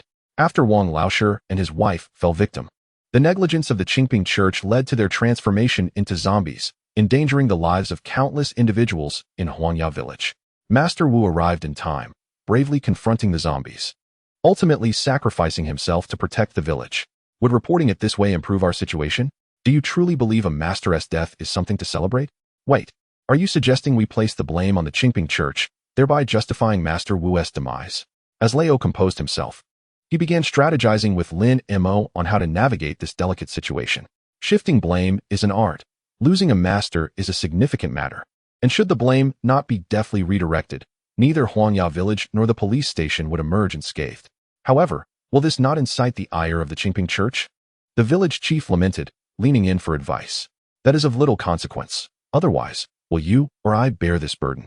Leo shot a glare at the village chief, pondering. If we are to shift the blame to the Qingping church, we must not inform them just yet. Lin Mo, you must make haste to find Commander Min. My safety and retirement hinges on your success. Then I shall set off at once. Remarkably, I have yet to visit the provincial capital, Lin Mo acknowledged. Adhering to the established protocol, in peculiar cases like this, they would typically notify the Qingping church first, allowing them to address the matter, whether it be through their own personnel or by contacting the Master's office. However, that approach was no longer viable. Time is of the essence. You must go immediately.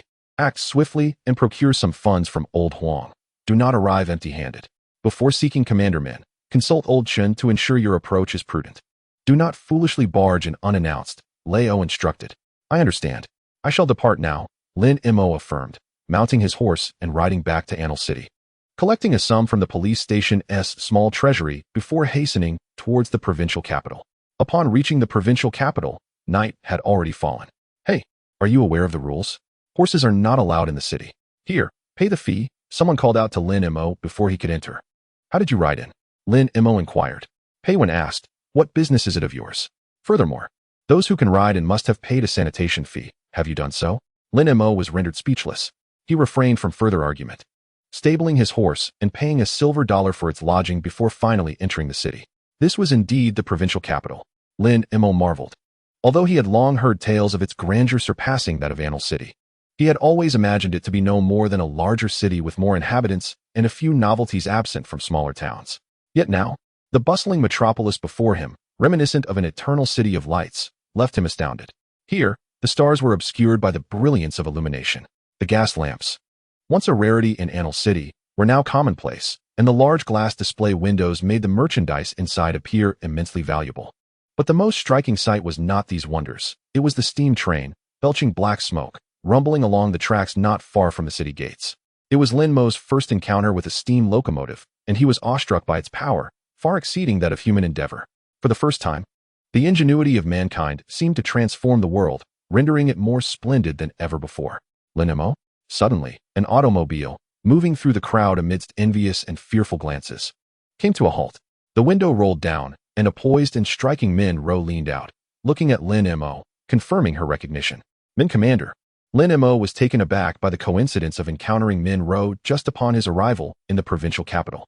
However, his gaze lingered not on her, but on the automobile she occupied. Noticing his fascination, Min Ro waved her hand, and someone promptly exited the vehicle to open the door, gesturing for Lin Mo to enter. After a moment's hesitation, he complied. What kind of vehicle was this? From the exterior, the steel-constructed automobile was indeed impressive, but upon stepping inside, it bore a resemblance to a horse-drawn carriage, allowing Lin Mo to regain his composure, though curiosity still lingered. This is an automobile, a new contraption just introduced from the capital. It doesn't run on steam. It seems to utilize some form of gasoline. It's quite normal that you haven't seen one in Xiang province yet, Min Ro stated casually. You haven't told me why you've come to the provincial capital. Lin Mo discreetly glanced at Min Ro, sensing a notable shift in her demeanor toward him, which was clearly not due to any alteration in his appearance. It must be that Lin Qiqing's talents exceeded her previous expectations, leading to a sense of affection towards him. Otherwise, there would be no reason for Min Ro, a commanding figure in the Xiang province's celestial affairs, to treat an ordinary person with such cordiality. Even if he were Lin Qiqing's brother, meeting Min Ro had been an unexpected occurrence, and Lin Mo decided against making an additional trip to inform her about the situation in Huangya village. Min Ro paused for a moment, her eyes narrowing slightly, a glint of coldness flickering in her beautiful phoenix eyes. Ultimately, she responded in a neutral tone, I am aware of this matter. Do you have accommodation for the night? If not, I can arrange something for you. As for the issue you mentioned, I will send someone to handle it. I came to the provincial capital specifically for this matter, primarily to assist a few villagers in Huangya village who have been afflicted by corpse poison and require treatment. As for accommodation, there's no need to trouble you. By the way, how is my sister? Lin Mo inquired. I almost forgot. You have relatives in the provincial capital. Very well, I shall escort you there. Regarding your sister, Min Ro's face brightened with a smile. Your sister is well, far better than anyone could have imagined. As for other matters, do not inquire. Just treat her kindly. Understand? Lin Mo regarded Min Ro intently, nodding in acknowledgement. As long as she was faring well. That was sufficient. Rest assured, she is 100 times better than you can imagine. Now, since you have a place to stay, you should settle in. Tomorrow, I will send someone to find you. The automobile navigated laboriously through the throngs of people before finally delivering Lin Mo to Chun Wenwu's residence in the provincial capital. Min Ro dismounted, and Lin Mo noticed someone leading a fine steed toward her. With a graceful leap, Min Ro mounted the horse, leaving the bewildered driver behind. Lin Mo, weren't you interested in this car? It's yours to keep. Off you go. With that, Min Ro spurred her horse and galloped away, swiftly followed by a contingent of armed soldiers. Lin Mo stood momentarily stunned, then turned to the driver, who eagerly remarked, "Actually, this automobile I senti slow. It's just that there are too many people in the provincial capital." The driver hastily knocked on the door. "Who is it, knocking at this late hour?" A servant approached, initially irritated by the commotion, but upon seeing the automobile, her demeanor shifted to one of caution. "May I ask who you are?" "I am Lin Mo," he replied. As the servant looked at him, the driver beside him cleared his throat. "I am Chun Wanchio's fiancé." Suddenly enlightened, the servant hurried back to summon assistance. Moments later, Lin Mo saw Chun Wenwu emerge, donned in a robe. "I wondered why the magpies were chirping today. It turns out my future son-in-law has arrived. Why are you still standing there? Open the door and let him in." "My apologies for the intrusion." Lin Mo nodded and was about to enter when the driver interjected, "Sir, I will be sleeping in the car tonight. Just call for me whenever you need the vehicle." "What vehicle?"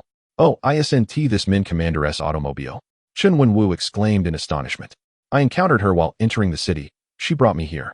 This car is temporarily for my use," Lin Mo explained vaguely. Chun Wenwu's face lit up with delight. "What splendid news. And you, driver? Don't sleep in the car. Come inside. I'll have Aunt Chen arrange a place for you to rest. Come, Lin Mo. Let us discuss your encounter with Min Commander. How did she come to lend you her precious automobile?" "Previously, the provincial governor's son sought to borrow it for a few days, but she refused." "Who refused?" "Old Chun, who is so happy to see you in the middle of the night." Chun Wenwu's wife appeared, her tone indifferent. "What is inappropriate about this?" "Enough. Just mind your own business and go back to sleep." Lin Mo, ignore her. Women often lack understanding. "Come, let us head to the study. Aunt Chun, prepare a room for the fiancé, draw a bath, and have the kitchen whip up some appetizers. I intend to have a few drinks with him." Chun Wenwu called out boisterously. "You're quite eager, aren't you?" His wife muttered, turning away. "Drink less and keep your voice down. Don't disturb Wanqiao." Chapter 173. Reunion with Wanqiao. Master Wu of the Qingping Society has passed away. Such a significant event. Why didn't you mention it sooner? In the study. Upon hearing Lin Mo's intentions, Chun Wenwu was taken aback, rising to his feet. "What shall we do now? How could the Qingping Society let this matter rest?" Lin Mo nodded, explaining, "Thus, the chief investigator urged me to hasten to the provincial capital to seek Min Commander's assistance. I dared not inform the Qingping Society beforehand." Rao reacted swiftly, yet this matter could not remain concealed. Seeking Min Commander's aid was prudent, but one feared that she might not be able to intervene extensively.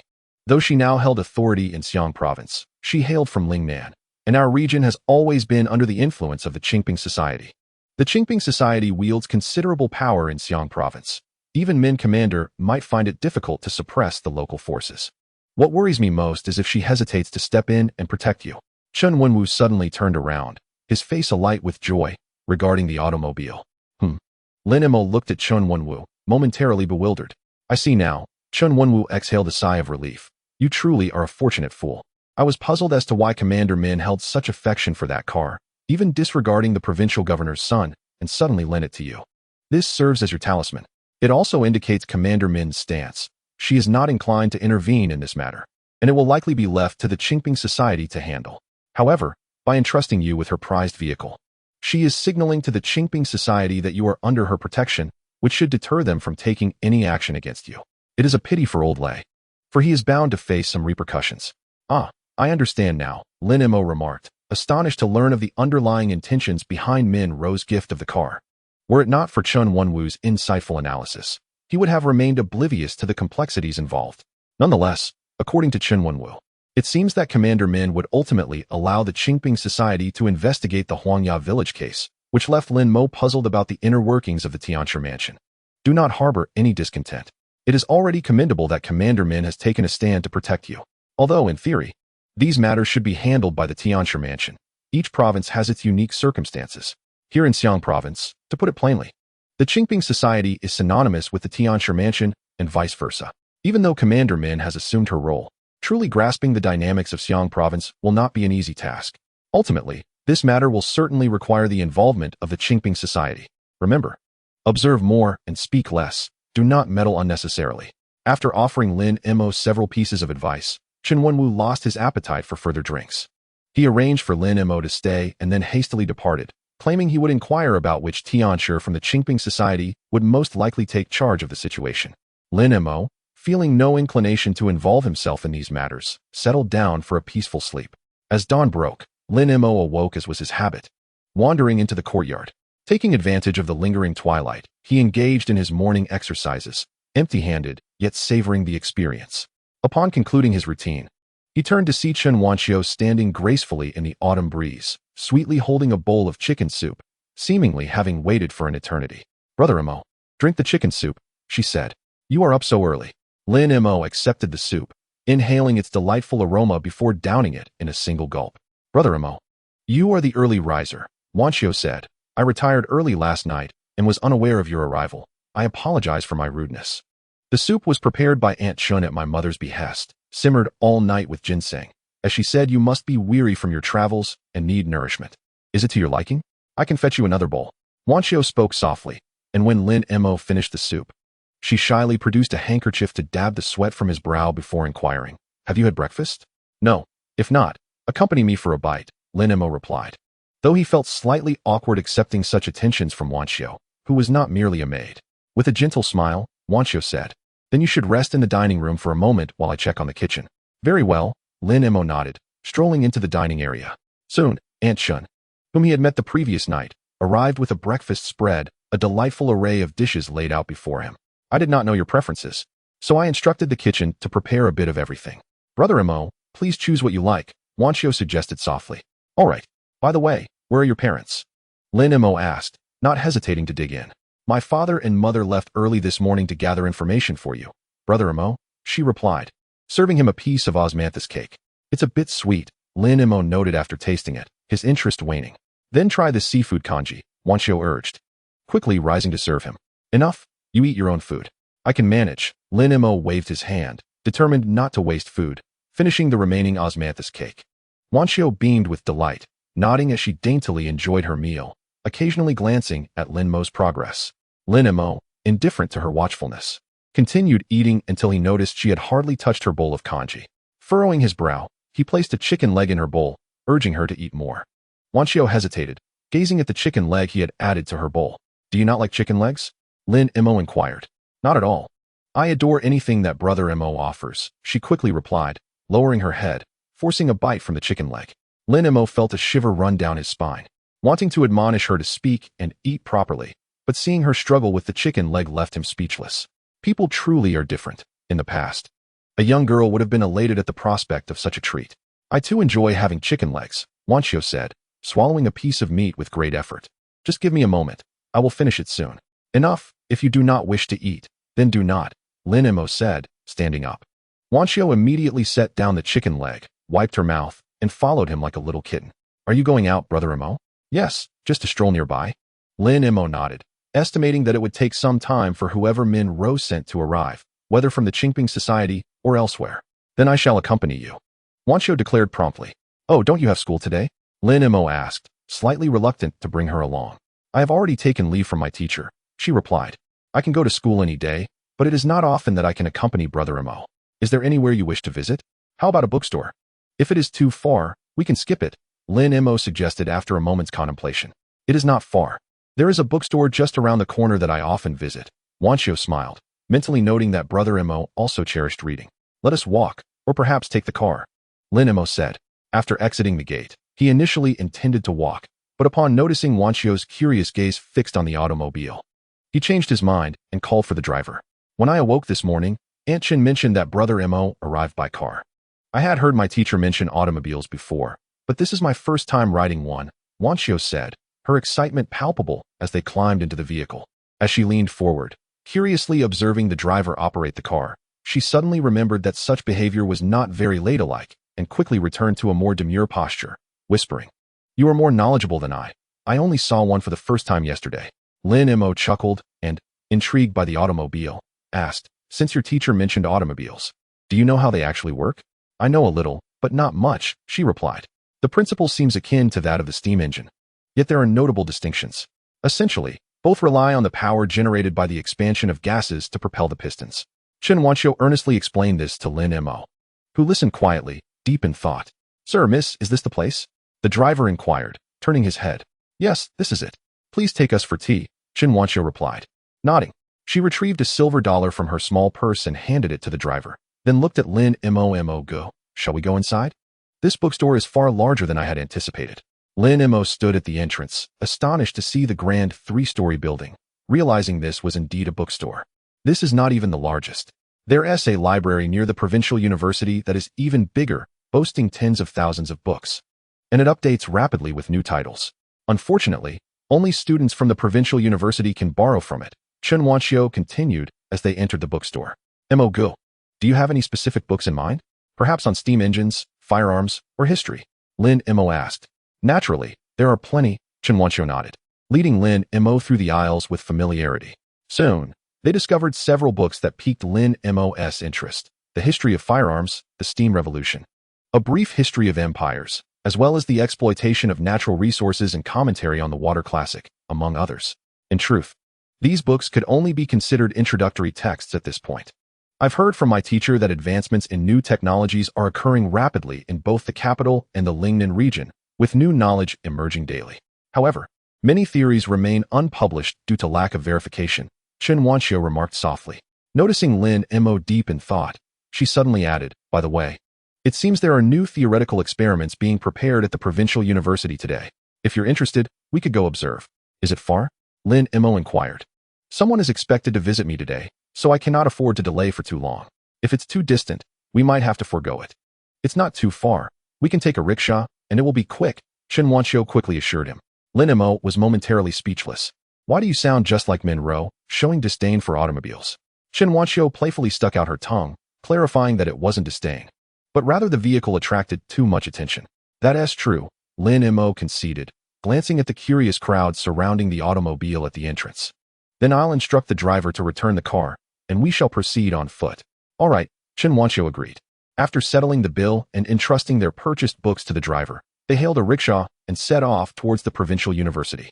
The provincial university, formerly known as the renowned Lushan Academy, underwent significant reforms after the establishment of the Du Empire, which favored the Mo family and revamped the previous education system.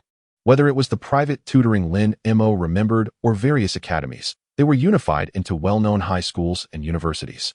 The Du Empire lacked elementary schools. Even though it boasted a diverse array of nations, its treasury was insufficient to provide universal primary education. Elementary education primarily relied on private tutoring, and only those with a solid foundation could take the examination for secondary schooling. Of course, girls' schools had fewer barriers due to the limited willingness to educate girls. For instance, Lin Qiqing attended a school run by the Qingping Church, which even allowed free tuition. However, this was not the case for boys. For those like Lin Mo, aspiring to study at a secondary school in the provincial capital was quite challenging, akin to crossing a narrow bridge amidst a throng. Gaining admission to the provincial university was even more formidable.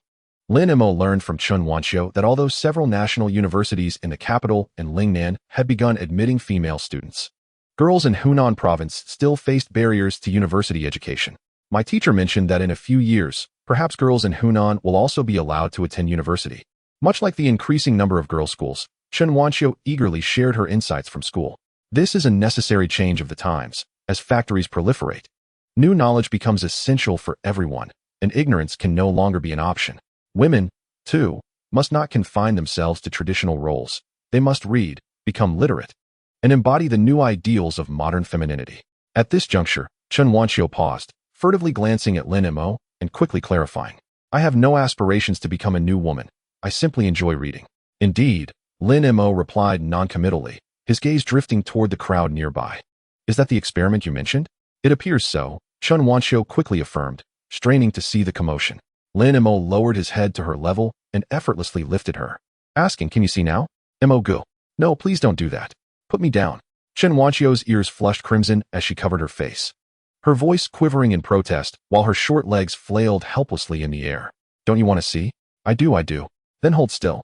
If you're shy, just cover your face and leave your eyes exposed, Lin Mo casually suggested, his attention fixed on the so-called experiment, which piqued his curiosity.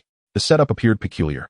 With over 20 horses divided on either side, and 2 hollow copper hemispheres placed in the center. What is the purpose of this? Lin Mo wondered. Before hearing the experiment's host declare loudly, this experiment aims to validate the power of the atmosphere. We express our gratitude to Mr. Wang Fuji of Lingnan University, who discovered the existence of the atmosphere 30 years ago and pioneered the field of atmospheric studies. Unfortunately, due to various reasons, atmospheric science has yet to gain recognition. Lin Mo listened intently, beginning to comprehend the situation. 30 years prior, a man named Wang Fuji discovered the atmosphere and dedicated himself to studying its composition. Yet his research remained incomplete. Wang Fuji proposed the vacuum theory, asserting that the removal of air results in a vacuum devoid of matter. Consequently, he faced opposition from various sects, including those in Lingnan, who could not accept the notion of a vacuum, as it contradicted their belief in the animism of all things. Ultimately, after a prolonged struggle between new theories and traditional beliefs, Wang Fuji's work in atmospheric science was suppressed, and he passed away under the weight of such opposition. However, 3 decades later, several prominent scholars have co-signed to affirm Wang Fuji's theories, thus restoring his reputation. Now, this experiment is designed to substantiate his claims. Lin Mo remained indifferent to the past conflicts. The resistance of new concepts by old paradigms was merely an expected outcome of societal evolution. Furthermore, he did not consider Wang Fuji's theories to be entirely accurate. After all, he had personally encountered the existence of spiritual energy. Yet, could this so-called vacuum truly eradicate spiritual energy? Lin Mo found himself intrigued by the experiment. Upon witnessing the union of 2 hollow copper hemispheres, followed by the extraction of the atmosphere within, Lin Mo narrowed his eyes as he observed 20 horses straining with all their might, yet failing to separate the vacuum-formed copper sphere. Intrigued, he contemplated the scene. Do you see? This is the power of the atmosphere. I have just evacuated the air from within the copper sphere, creating a vacuum that results in a disparity with the external atmosphere, thus bestowing upon it an immense pressure that firmly binds the 2 hemispheres together. Suddenly, a voice emerged from the crowd, declaring nonsensical rhetoric. In an instant, the copper sphere that the 20 horses could not budge shattered, sending man and beast tumbling. The speaker scoffed. Didn't you say there's nothing in a vacuum? It seems otherwise. Master Yang, this is Provincial University. If you wish to perform your tricks, kindly return to your Qingping sect, someone interjected with a fierce shout. Tricks? Do you seek death? Master Yang's eyes glinted with murderous intent. Your audacity is astounding, Master Yang. In broad daylight, do you dare to harm someone here? Leave at once, or I shall summon security, the challenger retorted. So a mere nobody dares to flaunt his knowledge and engage in such trivial antics. Only to find you are the one providing support. Master Yang's gaze turned icy as he confronted the unyielding figure before him.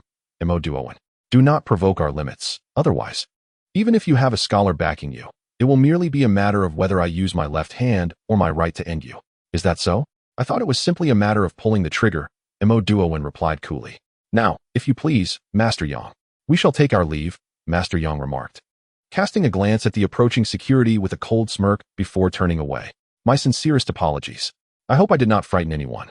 Mo Duowen addressed the bewildered crowd with a smile while overseeing the cleanup of the chaos. Allow me to conduct another experiment.